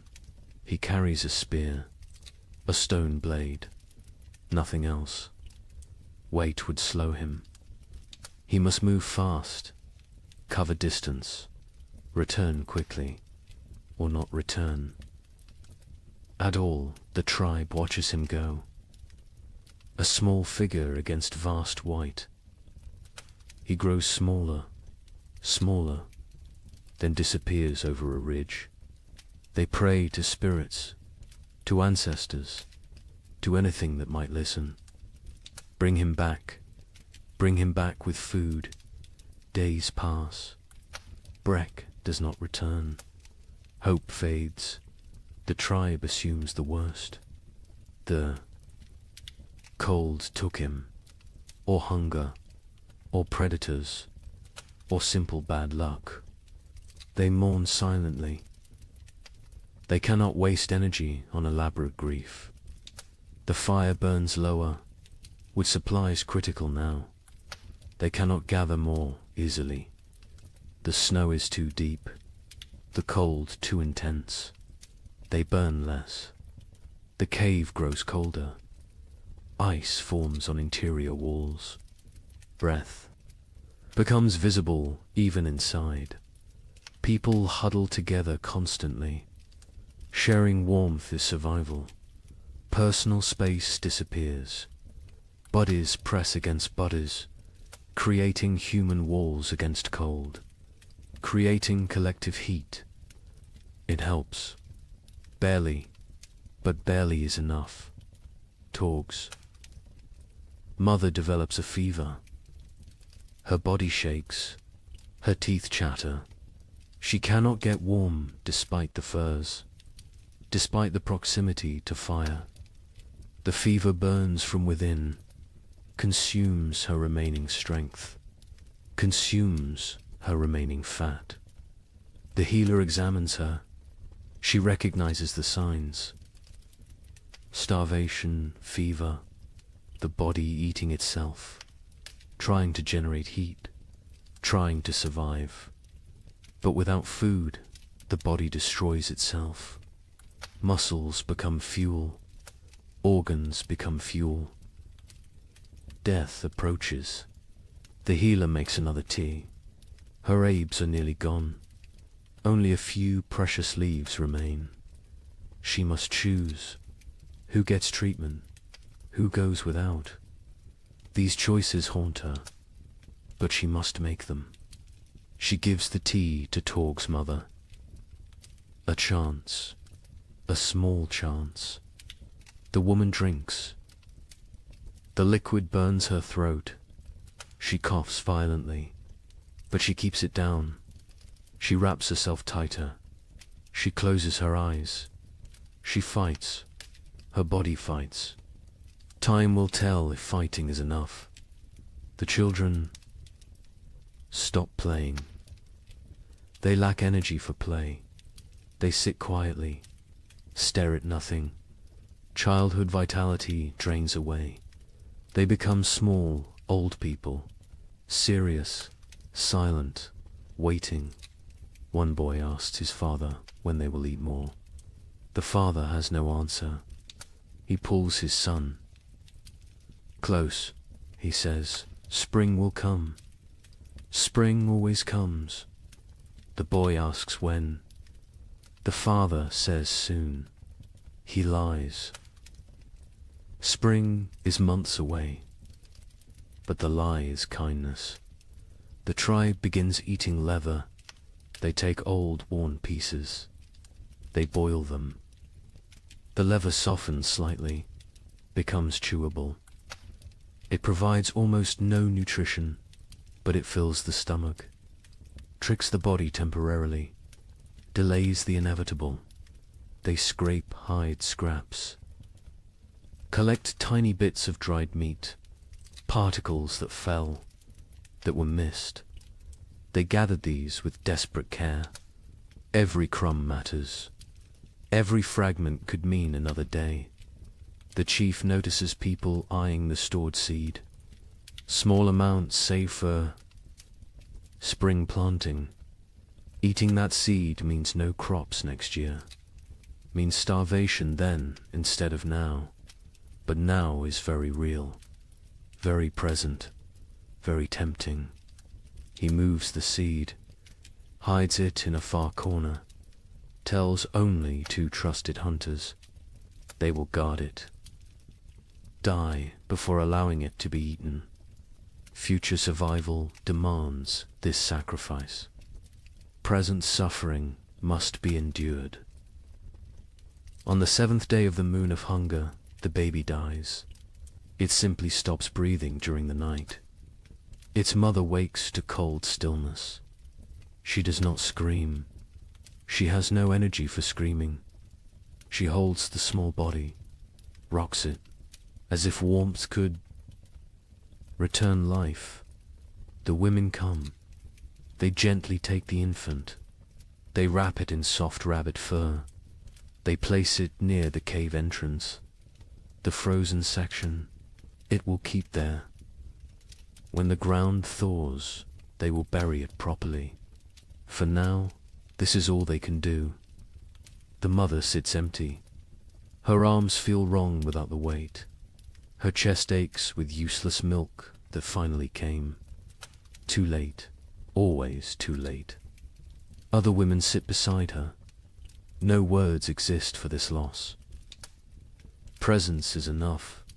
Mira's breathing becomes labored, wet and rattling. She lies on her furs. She does not complain, does not demand attention. She simply fades. Life seeping away like water into sand. The tribe knows. They have seen this before. Young. Ones are brought to her, one by one. She touches their faces, whispers blessings, passes final wisdom. Her hand trembles with the effort, but she completes this duty, this last gift to the future. That night, Mira stops breathing, peacefully, in sleep. Her face relaxes, tension disappears. She looks younger suddenly. The years fall away. She returns to some earlier self. The tribe covers her with respect, with gratitude. She gave them everything, even her final breath. 2 deaths in one day. The tribe feels the weight. They are fewer now, weaker now, more vulnerable now. But they must continue, must endure, must survive for those who did not. The 8th day brings a miracle. A shout from outside. The hunters rush to the entrance. They peer out. A figure approaches, limping, struggling, but alive. Breck has returned. He collapses at the cave entrance. His lips are blue. His face is white. Frostbite blackens his fingers. His toes, but he smiles. He gestures weakly behind him. There, in the snow, a shape. The hunters rush out. They find his kill. A mountain goat, not large, but fresh, real, actual meat. Breck tracked it for days, followed it to high cliffs, killed it with a desperate throw, then dragged it back. Somehow, against all odds, they bring the goat inside. They bring Breck inside. The tribe crowds around. They cannot believe it. Food, real food, hope made flesh. Tears flow freely. Relief, gratitude, joy. The women butcher immediately. They work with trembling hands. Blood flows. Precious blood. They catch it. Blood soup will feed many. Nothing wastes. Nothing spares. They roast small pieces. The smell fills the cave, mouths water, stomachs cramp with anticipation. The wait is agony, but the meat must cook. Raw meat brings sickness. Patience is required. Finally, the meat is ready. The chief distributes it. Tiny portions, barely a bite each. But that bite is everything. Rich, warm, nourishing. People chew slowly, savor every second. Some cry while eating. Breck receives his portion, receives gratitude, receives respect. He risked everything. He saved them, not permanently. This meat will last only days, but days matter. Days a lifetime when death looms close. The healer tends his frostbite. His blackened fingers will probably fall off. His toes are lost. He will be crippled, but he will live. He made the trade willingly, his pain for their survival. No one will forget this sacrifice. Torg's mother survives. The tea worked, or her will worked, or the tiny bit of meat worked. Perhaps all three. She is still weak, still fragile, but alive, improving. The fever breaks. She sleeps naturally. Healing sleep. The tribe settles that night with fuller bellies. Not full, but fuller. The difference is profound. Mood lifts. Energy returns slightly. Conversation resumes. Small jokes are made. Laughter sounds strange, foreign, but welcome. The moon of hunger continues. It will continue for weeks more. They are not saved, but they are not finished. They endure. They adapt. They survive. More storms will come. More hunger will come. More death might come. But tonight, they have meat. They have hope. They have each other. The fire burns a bit brighter. Wood is still rationed. But they allow a slightly larger flame. Warmth spreads. Bodies relax marginally. Sleep will come easier tonight. Outside, the moon hangs cold and distant, indifferent to human suffering, indifferent to human triumph. It simply shines, marking time, marking the season. The moon of hunger watches all, judges none. The tribe learned again what they already knew. Survival requires sacrifice, requires courage, requires the few to risk for the many. Breck proved this. Mira proved this. The baby's mother proved this. They carried these lessons. They teach these lessons. They live these lessons. This is how humans persist. This is how they conquer impossible odds. Not through strength alone, but through sacrifice, through love, through unwillingness to surrender.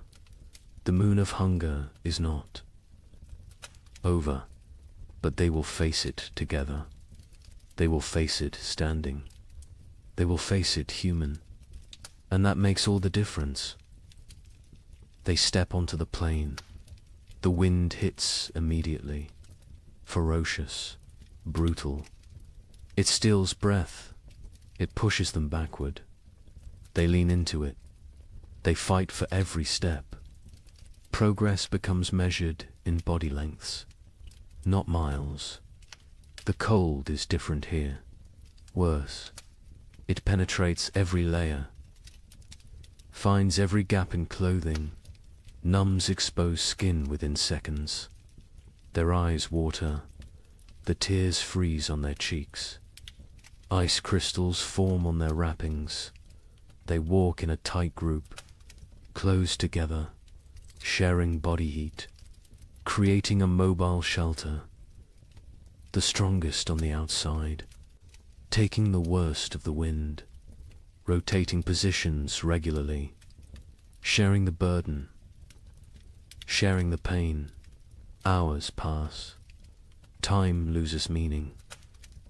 There is only the next step, the next breath, the next moment of survival. Nothing beyond that, nothing behind that. Just the eternal present of suffering. Sira stumbles. She catches herself. But barely. Her legs shake. Exhaustion shows. Others are the same. Everyone reaches their limits, but limits must be exceeded, must be pushed beyond reason. Survival demands the impossible. They come to a frozen river. Ice covers it completely. Thick. Ice. Strong ice. Probably safe.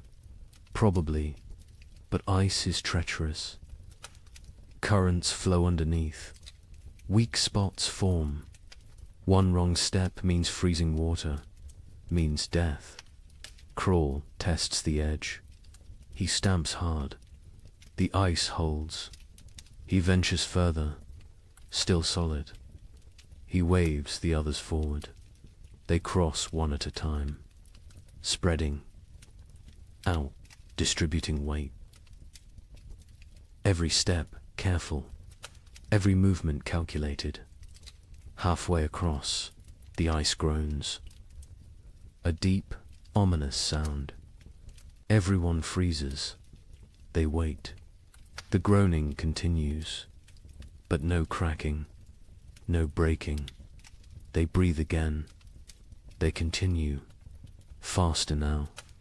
Urgency overcoming caution. They reach the far side. Relief is brief. More walking awaits. More suffering. The plain continues endlessly. Horizon meets horizon in white emptiness. No landmarks, no reference points. Only Craw's memory guides them. Only faith in his knowledge. Afternoon brings no warmth. The sun is visible but distant, cold. Its light provides no comfort, no heat, just illumination of their misery. Of the vast emptiness surrounding them, Ren falls. He does not get up immediately. Others stop. They help him, pull him upright. His face is white, his lips blue. Hypothermia begins. They force him to walk. Movement generates heat. Stopping means dying. He walks, stumbling, barely conscious. But walking, they find a small depression, a slight dip in the endless plain. It blocks some wind, not much, but some, enough. They stop briefly. They need rest, need water, need to check their bodies. They huddle together. They share warmth. They drink from water skins. The water is partially frozen. They break ice with their teeth. The cold liquid burns going down. But hydration matters. Dehydration kills in cold. Silently, quickly, Sura checks everyone's extremities. Fingers, toes, noses, ears. Looking for white patches, for frozen flesh. She finds some on Ren. His fingers are too pale. She rubs them vigorously, trying to restore circulation, trying to save his digits. Pain shoots through Ren's hands as feeling returns. He gasps, bites down. The pain is good.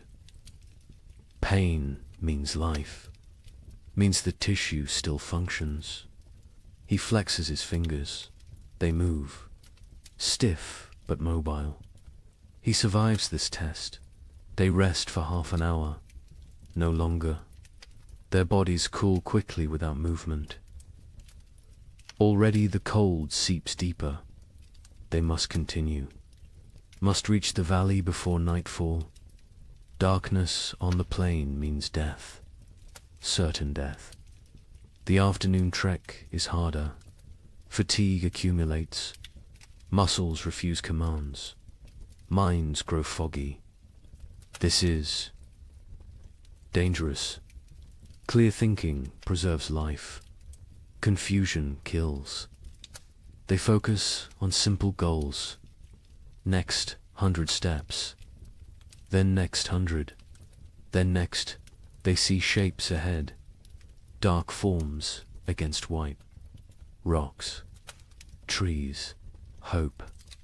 Surges, but distance deceives. The shapes are far. So far. What looked like minutes away takes hours to reach. The plain plays tricks, tests sanity.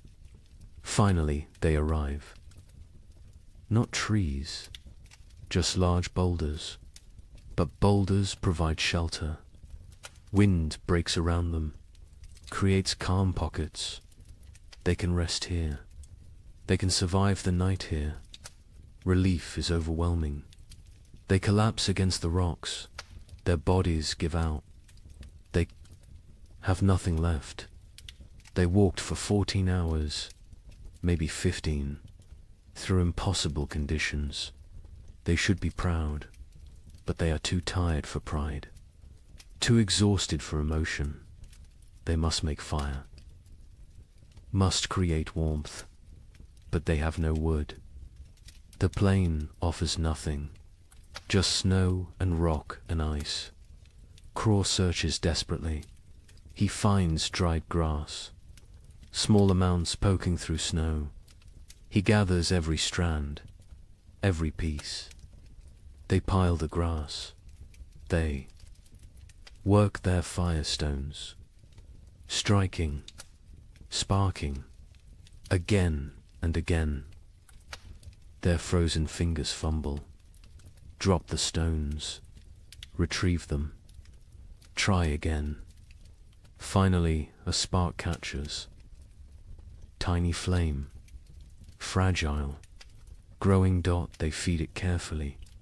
Grass burns fast, too fast. The flame provides momentary warmth, psychological comfort more than physical heat, but it helps. It reminds them they are human. They can create. They can fight nature. The fire dies within minutes. No fuel remains. Darkness settles completely. Cold intensifies. Night on the plain is brutal beyond measure. They huddle together, all 10 bodies pressed close, creating a human ball. Preserving core warmth. Sleep comes in fragments, minutes at a time. Someone must stay awake, must watch, must ensure everyone breathes, must prevent the final sleep that never wakes. They rotate this duty, share this burden. The night lasts forever. Time becomes meaningless. There is only cold, only suffering, only the desperate clinging to life. Some pray to spirits, some think of family, some think nothing, just exist, just breathe, just survive. Dawn arrives, grey and grudging. They survived, all 10, frozen, hurting, but alive. They check each other. Frostbite has spread. Fingers are white. Faces are damaged. But they can walk. They can continue. They eat tiny portions of dried meat. The food is frozen solid. They soften it in their mouths. It provides minimal energy, but enough. Enough for another day. Enough for more walking. The valley must be close. Croft feels it. He cannot explain how, but he knows. A few more hours, maybe half a day, they can make it. They must make it. They walk again, Bodhi's screaming protest. Every joint aches, every muscle tears. They walk anyway. They walk because stopping is death, because the tribe needs them, because they are human and humans endure. The terrain begins to change, subtle at first, a slight slope, a gentle descent, then more pronounced. Hills appear, the valley approaches, energy returns, hope fuels them. They increase pace. By midday, they see it. The valley spreads below, protected, sheltered. Trees grow there, dense forest. The sight is beautiful, salvation made visible. They almost run, almost forget their exhaustion. They enter the valley, wind stops, silence surrounds them. The temperature feels warmer immediately, still cold, still winter, but survivable, bearable. They made it. Against impossible odds, against nature's fury, they made it. Now they must find food, must justify the journey, must save the tribe. The trek was only half the battle. The real test begins now. The valley delivers on its promise. The hunters find game within hours, deer sheltering in thick forest. A small herd, 5 animals, healthy and fat. They have survived winter well, protected by the valley's embrace. The hunt is successful. 2 deer fall, 2 coordinated spears. The hunters work efficiently. They butcher, they preserve, they prepare for the return journey. Success tastes sweet, sweeter than the meat itself. They saved the tribe. They accomplished the impossible. The journey back takes 4 days. They carry heavy loads, meat wrapped in hide, dragging it through snow. The weight slows them, but spirits are high, high enough to overcome exhaustion, high enough to push through pain. The tribe spots them from a distance, 10 figures approaching, all walking, all alive, and carrying something, carrying hope. The cave erupts in celebration, crying, shouting, relief pours out. They feast that night, controlled feasting, rationed celebration, but feast nonetheless. Meat fills bellies, strength returns to limbs, color returns to faces. The tribe steps back from death's edge, not far, but enough days pass into weeks. The meat lasts longer than expected. Careful rationing, careful preservation. The tribe survives, continues, endures. Then something changes, subtle at first, easy to miss, but Craw notices. He always notices. The air feels different, less sharp, less cutting. The quality of cold has shifted. He mentions it to the chief. The chief feels it too. Something is coming, something changing. They watch, they wait, they observe. The days grow longer, minutes at a time, barely noticeable, but cumulative. Dawn arrives earlier. Dusk comes later. Light increases, darkness retreats. The balance shifts. The sun rises higher in the sky. Its arc changes. It climbs further before descending.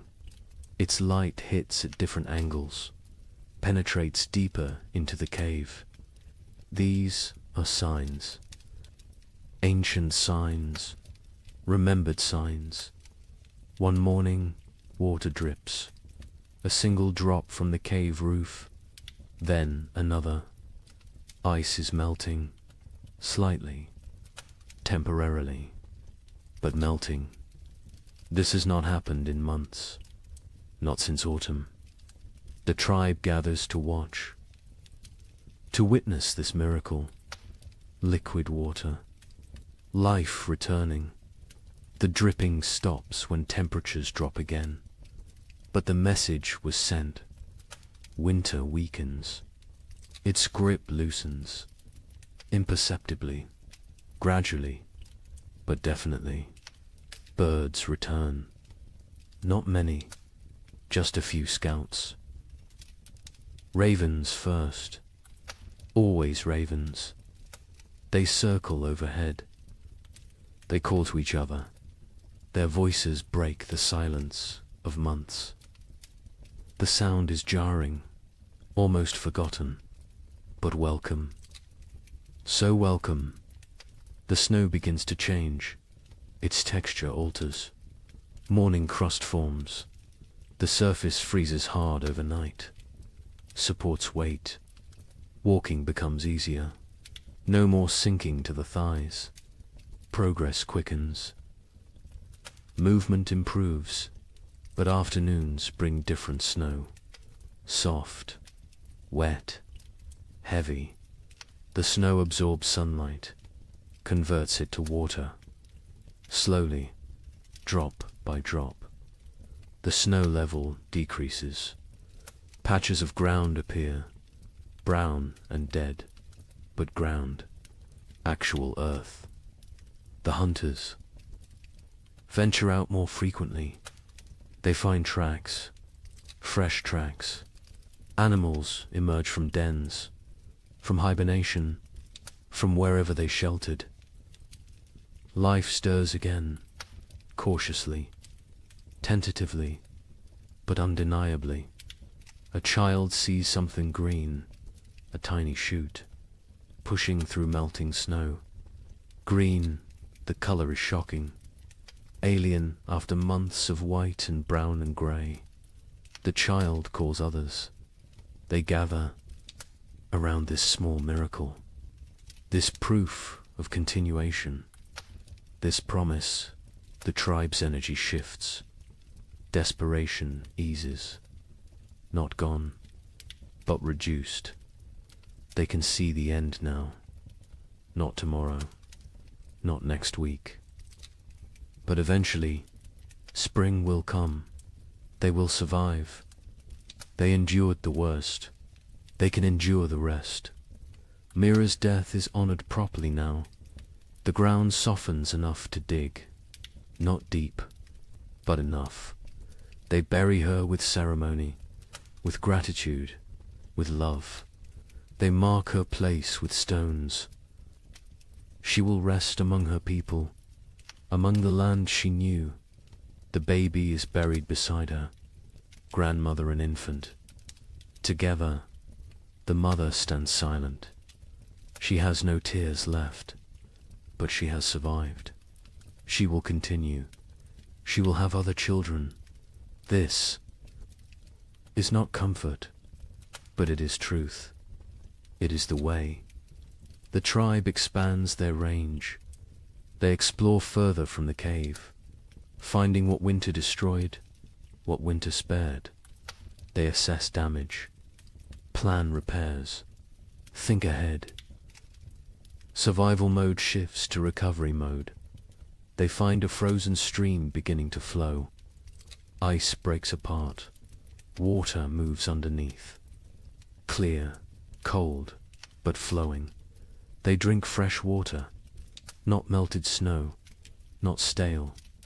Fresh, the taste is incredible. Pure, clean, alive. Fish will return soon. With flowing water comes fish. The tribe prepares nets, repairs traps, sharpened spears. The river will provide. It always has. It will again.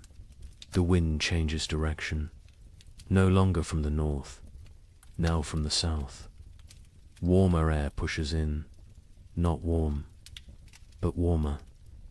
Relative warmth, comparative warmth, enough to matter. Ice on the cave walls melts. Water runs down stone faces. The cave becomes damp, almost humid. This creates new problems. Mold threatens. Furs must be dried, arid, maintained. But these are problems of living, not problems of dying. The tribe welcomes them. Sero spots deer tracks. Many tracks. A large herd pass nearby, moving north, following some ancient instinct, following the thaw. The hunters follow. They track for miles. They find the herd. The hunt succeeds again. 3 deer this time. The tribe has surplus. Actual. Surplus. They smoke meat. They preserve it. But they also eat fully. They allow themselves satisfaction. Bellies fill completely. Children laugh. The sound is strange, foreign, forgotten, but it returns. Slowly it returns. Young ones play outside again, running, shouting, burning energy stored through winter. Parents watch with emotion. These children survived. Against odds, against nature, they live. They thrive. They play. Breck's frostbite healed as well as possible. He lost 3 fingers, 2 toes. He walks with a limp. His hands cannot grip spear properly. But he lives. He survived his sacrifice. The tribe honors him daily, through respect, through care. Through memory, he teaches young hunters. Passes knowledge, cannot hunt himself, but can create hunters. This is valuable. This is contribution. This is purpose. He has worth beyond physical ability. The tribe ensures he knows this. Torg's mother recovered fully. The fever broke. Strength returned. She works alongside other women. She processes new hides. She gathers early plants. She lives. Her son watches her with gratitude, with relief, with love. The nights grow shorter. Darkness retreats further. The tribe sleeps less, needs less sleep. Energy returns with light, with warmth, with hope. They begin projects, repairs, improvements, planning for next winter. Learning from this one, they discuss what worked, what failed, how to improve. Knowledge is survival. Experience is wisdom. They will not forget this winter, will not forget its lessons, will not forget its cost. 2 died, Mira and the baby. 2 out of many. This is success. Grim success. But success nonetheless. Other winters killed more, much more. This winter was survived. This winter was conquered. The chief ageth visibly. The stress wore him. Carved lines deeper. Grayed his hair further. But he stands straight. He led well. He made hard choices.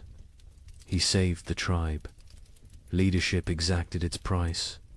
He paid willingly. Cross joins ache more. The track damaged him. Pushed. His aging body beyond limits. He knows his hunting days near their end. Soon he will teach only. Lead only. hunt vicariously through younger men. This is natural. This is right. This is the cycle, but not yet. This spring he will hunt. This summer he will provide. He has a few good seasons left. He will use them fully, will extract every last contribution. This is his way. This has always been his way. The tribe ventures to high ground. They look north, the direction of the killing cold, the direction of death. Snow still covers distant mountains. Ice still gleams on peaks. Winter remains there, will remain for months. But here, in the valley, in their home, spring approaches, green spreads, slowly, gradually, but visibly. Grass emerges, leaves bud, flowers prepare to bloom. Color returns to the world. The monochrome existence ends. Life reasserts itself. Birds return in waves, small ones first, then larger. They sing, they call, they mate, they build nests. They choose to live here, choose to raise young here. The tribe takes this as blessing, as approval, as sin. Children collect eggs, carefully, leaving some, taking some. The birds can spare them. The birds will lay more. This is balance. This is sustainable. This is how it works. A bear emerges, thin, hungry, dangerous. It approaches the cave. The hunters drive it away. They cannot kill it. Too dangerous, too large. But they make their presence known, establish dominance, protect their territory. The bear leaves, seeks easier prey. The tribe remains vigilant. More bears will come, more predators. Spring brings life, but also competition, also danger, different danger than winter, but real. They prepare defenses, reinforce barriers, sharpen weapons. Spring is not safety. Spring is different challenge. Different tests, but they survived winter. They can handle spring. The elderly who remained in the cave through the trek are recovering. They endured. They kept fire burning. They maintained hope. They held the center. Their contribution was essential, unrecognized during the crisis, acknowledged now. The tribe holds council. All adults attend. They discuss summer plans. Where to hunt, where to gather, what to store, how to prepare for next winter. Always next winter. Winter always comes again. But between now and then, between this moment and that future threat, there is spring. There is summer. There is abundance. There is life. They will live fully, live completely, live gratefully. The thaw continues, accelerates, snow vanishes, rivers swell, the land transforms. The frozen death world becomes living green world. The change is profound, almost unbelievably, but real. Witnessed, experienced. The tribe survived. All but two. They endured when winter meant death. They outlasted the brutal cold. They conquered the primitive darkness. They proved again what humans are, what humans do, what humans will always do. They survive. They adapt. They continue. Spring has begun. The tribe gathers in evening light, not inside the cave, outside, under open sky. This gathering is ritual, sacred. It happens after every winter, after every survival. The time has come to speak, to remember, to learn. The chief sits at the center. Elders form a circle around him, hunters behind them, women next, children at the outer ring. Everyone has place, everyone has voice. This is how knowledge passes. This is how wisdom survives. The fire burns. Between them, not for warmth now, for ceremony, for focus, for connection. Flames dance, sparks rise. The tribe watches, reflects, prepares to speak their truths. The chief begins. His voice carries weight, authority earned through survival, through sacrifice, through leadership in darkness. He speaks of the winter, its harshness, its cruelty, its lessons. He names those lost. Mira, the infant, their names spoken aloud, remembered, honored. He speaks of choices made, rationing food, sending the trek, hiding the seed. Hard choices, choices that saved them, choices that cost them. Leadership is burden. This winter proved it again. He carries these decisions, will carry them forever. Cross speaks next. He describes the hunt before the storm, the desperate race, the near miss with the bison's horn. He shows his torn fur, his scar, physical proof of survival, of risk, of success. He speaks slowly, choosing words carefully. Each word teaches. He talks about the trek, the frozen plain, the endless walking, the night without shelter, the valley discovered, the game found. He does not glorify, does not exaggerate, simply states, truth is lesson enough. Truth needs no embellishment. The other hunters add details. Each perspective matters. Each view completes the picture.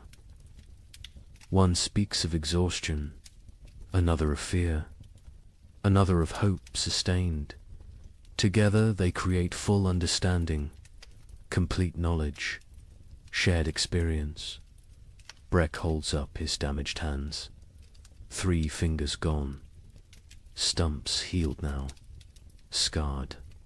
He speaks of tracking the goat, days alone, nights frozen, the desperate throw that killed, the impossible drag back. His voice is steady, no regret, no bitterness, only statement, only fact. He says he would do it again, would sacrifice again. The tribe is everything. Individual is nothing. This is core truth. This is survival principle. This is what separates humans from animals. Willingness to suffer for others, to die for others. If necessary, the women speak. Myra's daughter tells of her mother's final days, her weakness, her continued teaching, her peaceful end. Tears flow, but also pride. Mira lived well, died well, left legacy. This is all anyone can hope for. The baby's mother speaks, briefly. Her voice breaks. She cannot say much, but she says enough. Her child lived weeks, new warmth, new love, new mother's touch, short life, but life nonetheless. She will honor it, will remember it, will carry it forward.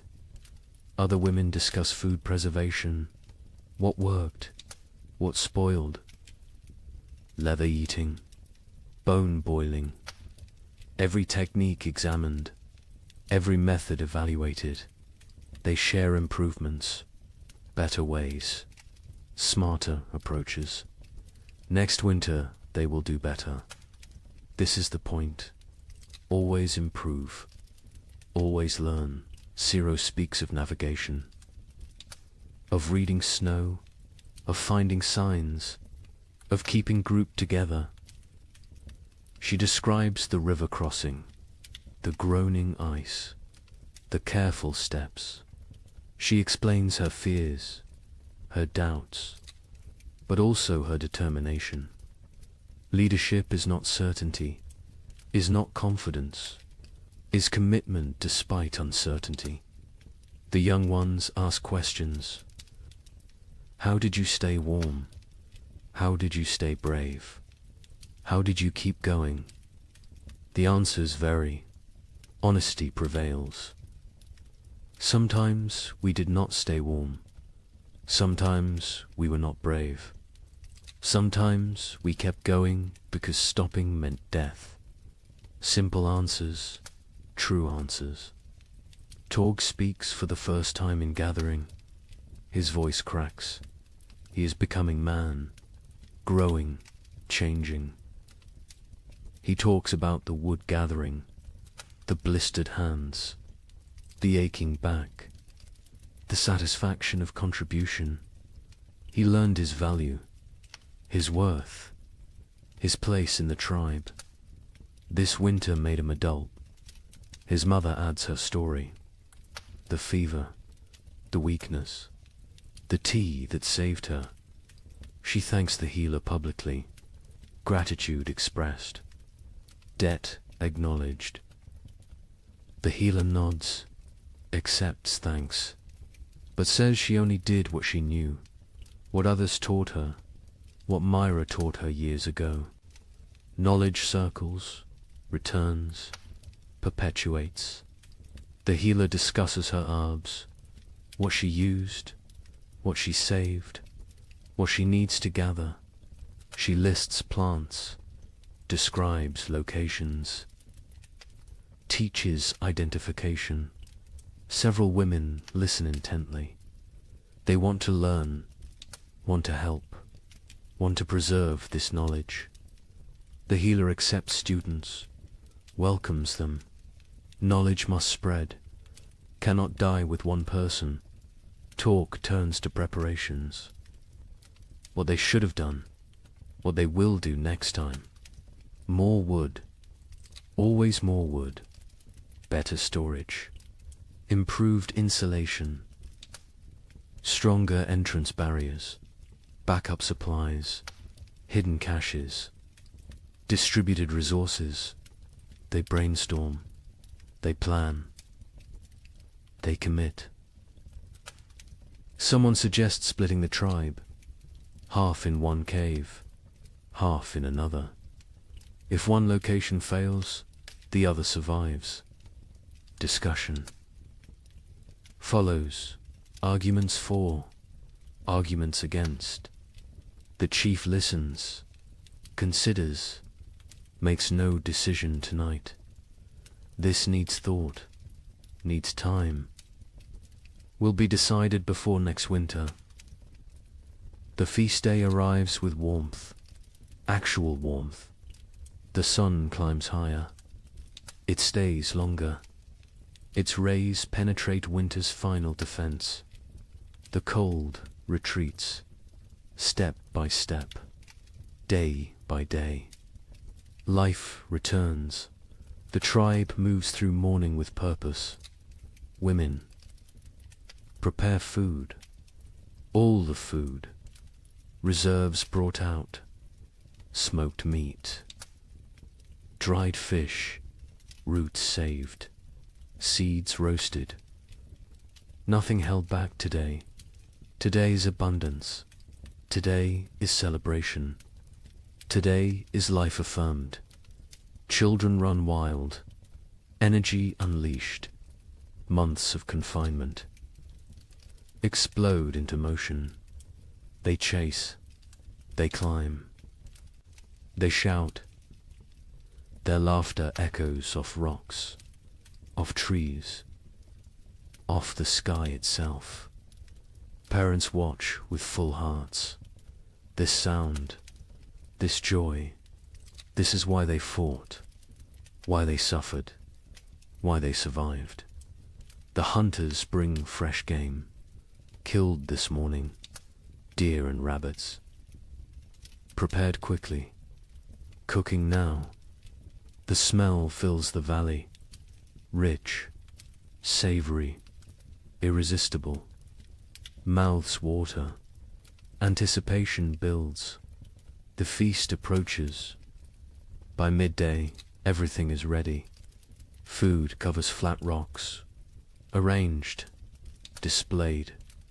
More food than seen in months, more than anyone remembers.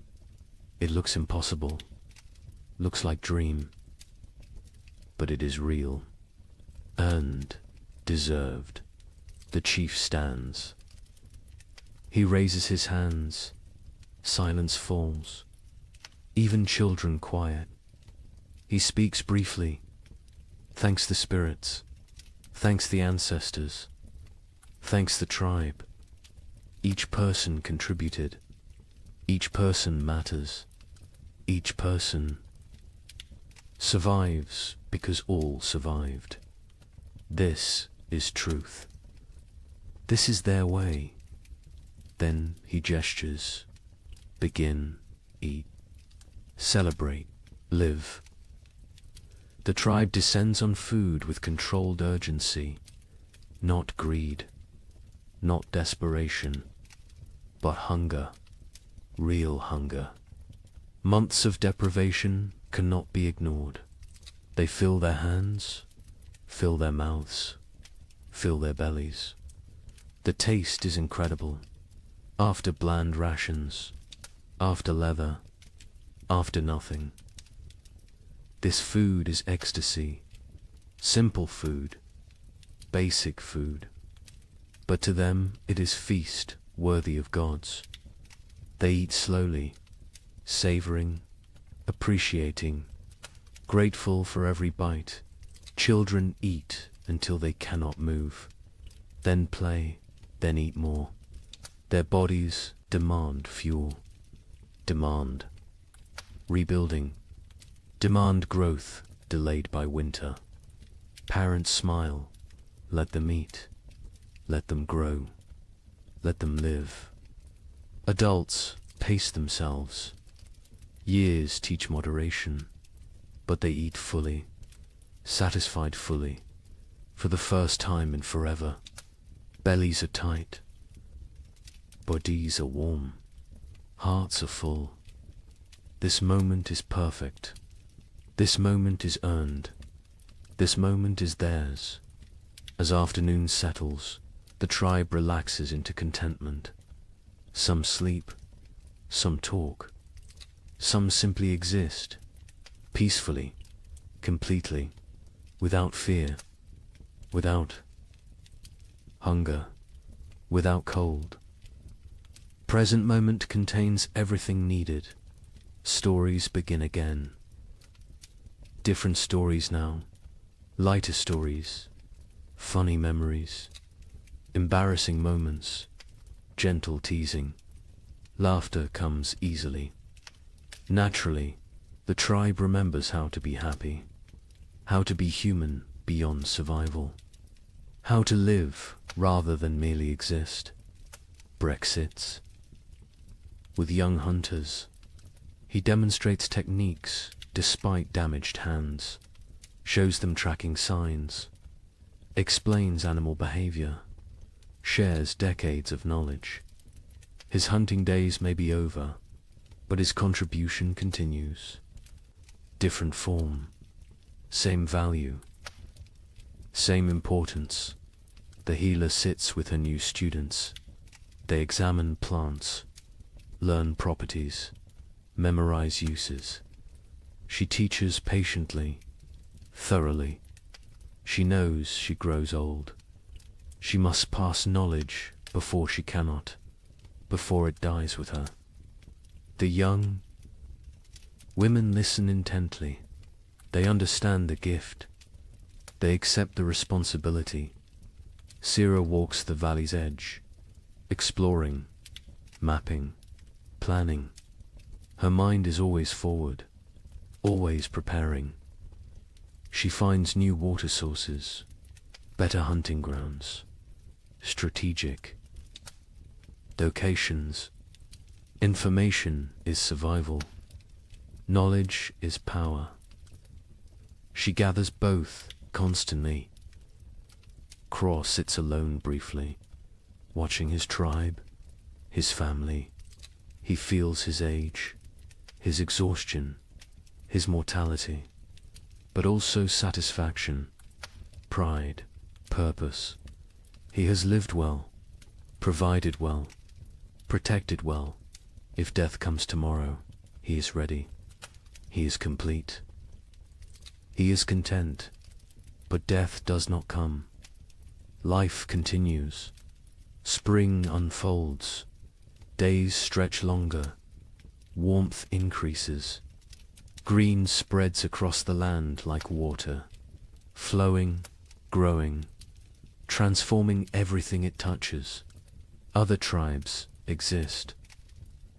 Other peoples, scattered across the vast lands. Each endured their own winter. Each fought their own battles. Each lost their own members.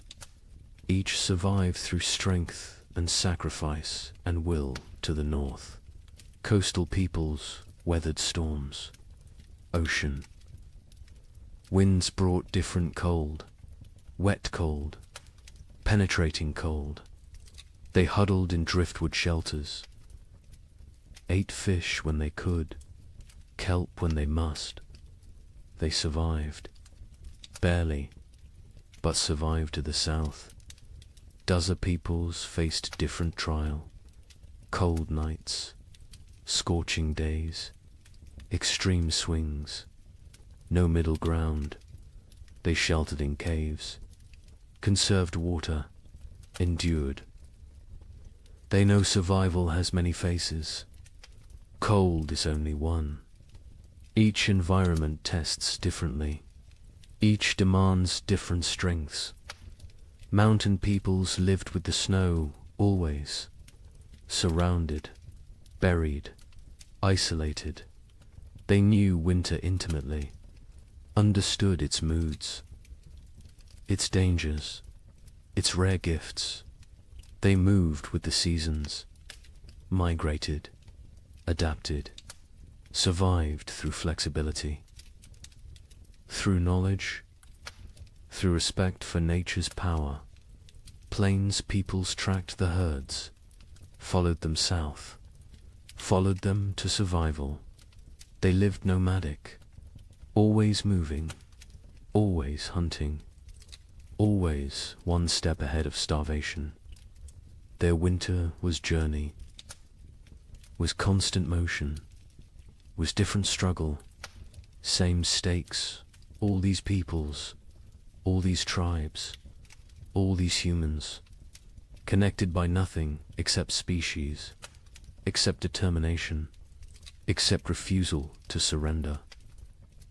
They do not know each other, will never meet, will never share stories, but they share experience, share struggle, share humanity.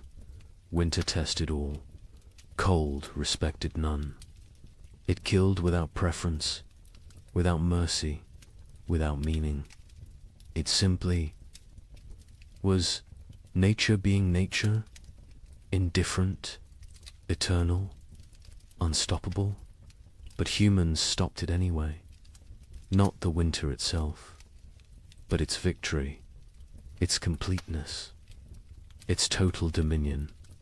Humans survived through intelligence, through cooperation, through sheer stubborn will, They survive because they are human, because that is what humans do. The sun sets slowly, painting the sky orange, pink, purple, gold, colors absent all winter, colors forgotten, colors that seem unreal. The tribe watches silent, appreciative. Beauty matters, even to primitive peoples, especially to them. Beauty is life beyond survival. Beauty is hope made visible. The fire is lit, not necessity now. Tradition, comfort, connection. They gather around it. Not for warmth, for ritual, for togetherness, for continuation. Fire was life in winter. Fire is still center, still heart, still home. The night is gentle, soft, a caress rather than assault. Stars emerge, countless, brilliant, the same stars that watched their suffering, that witnessed their triumph, that will observe their continuation. Forever stars, eternal witnesses, silent companions. Children sleep quickly, exhausted from play, from food, from life fully lived.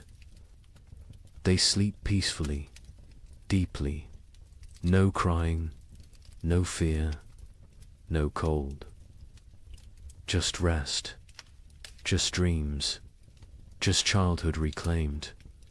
Adults linger, quiet conversation, comfortable silence. They need no entertainment, no stimulation. Simply being together is enough. Simply surviving is enough. Simply existing in this moment is everything. One by one they drift to sleep, bodies relaxed, minds peaceful. The tribe sleeps well, under stars, under sky, under the protection of their own strength, their own unity, their own humanity.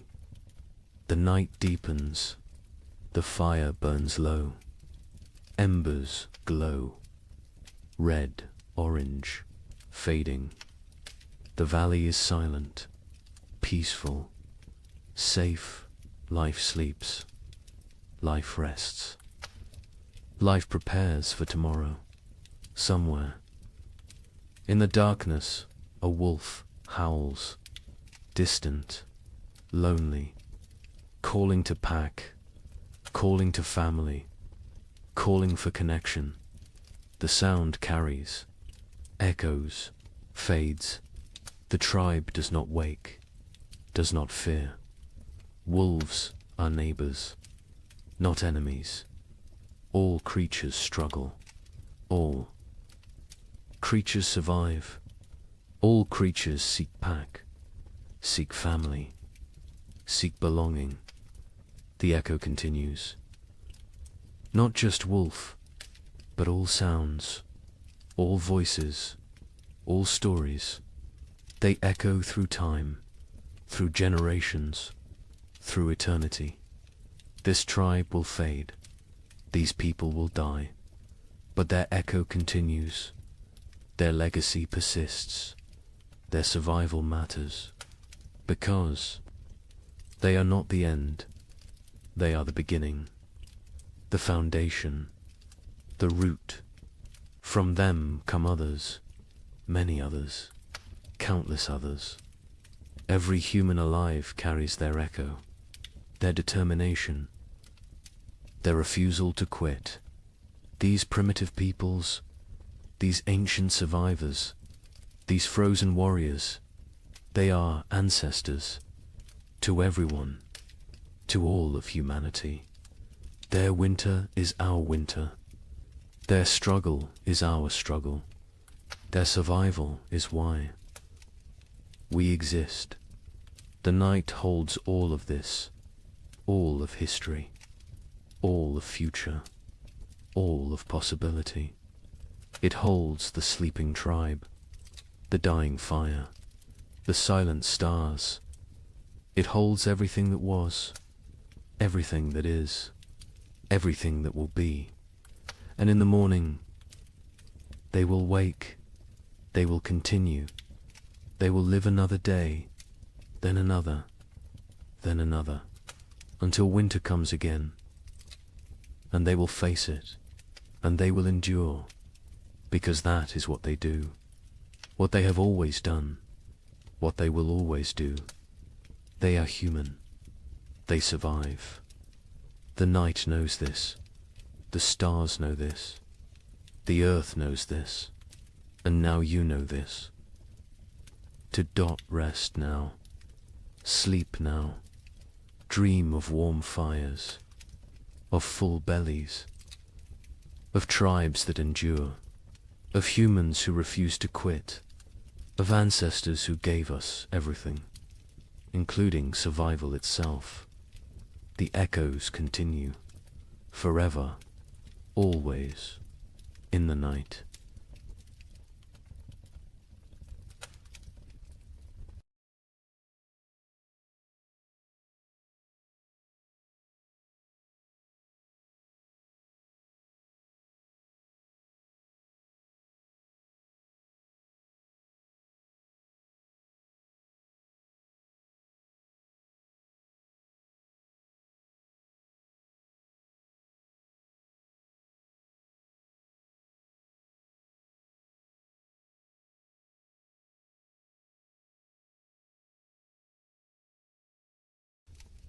Good evening and welcome back, friends. Tonight we're diving into the fascinating world of the Roman Empire.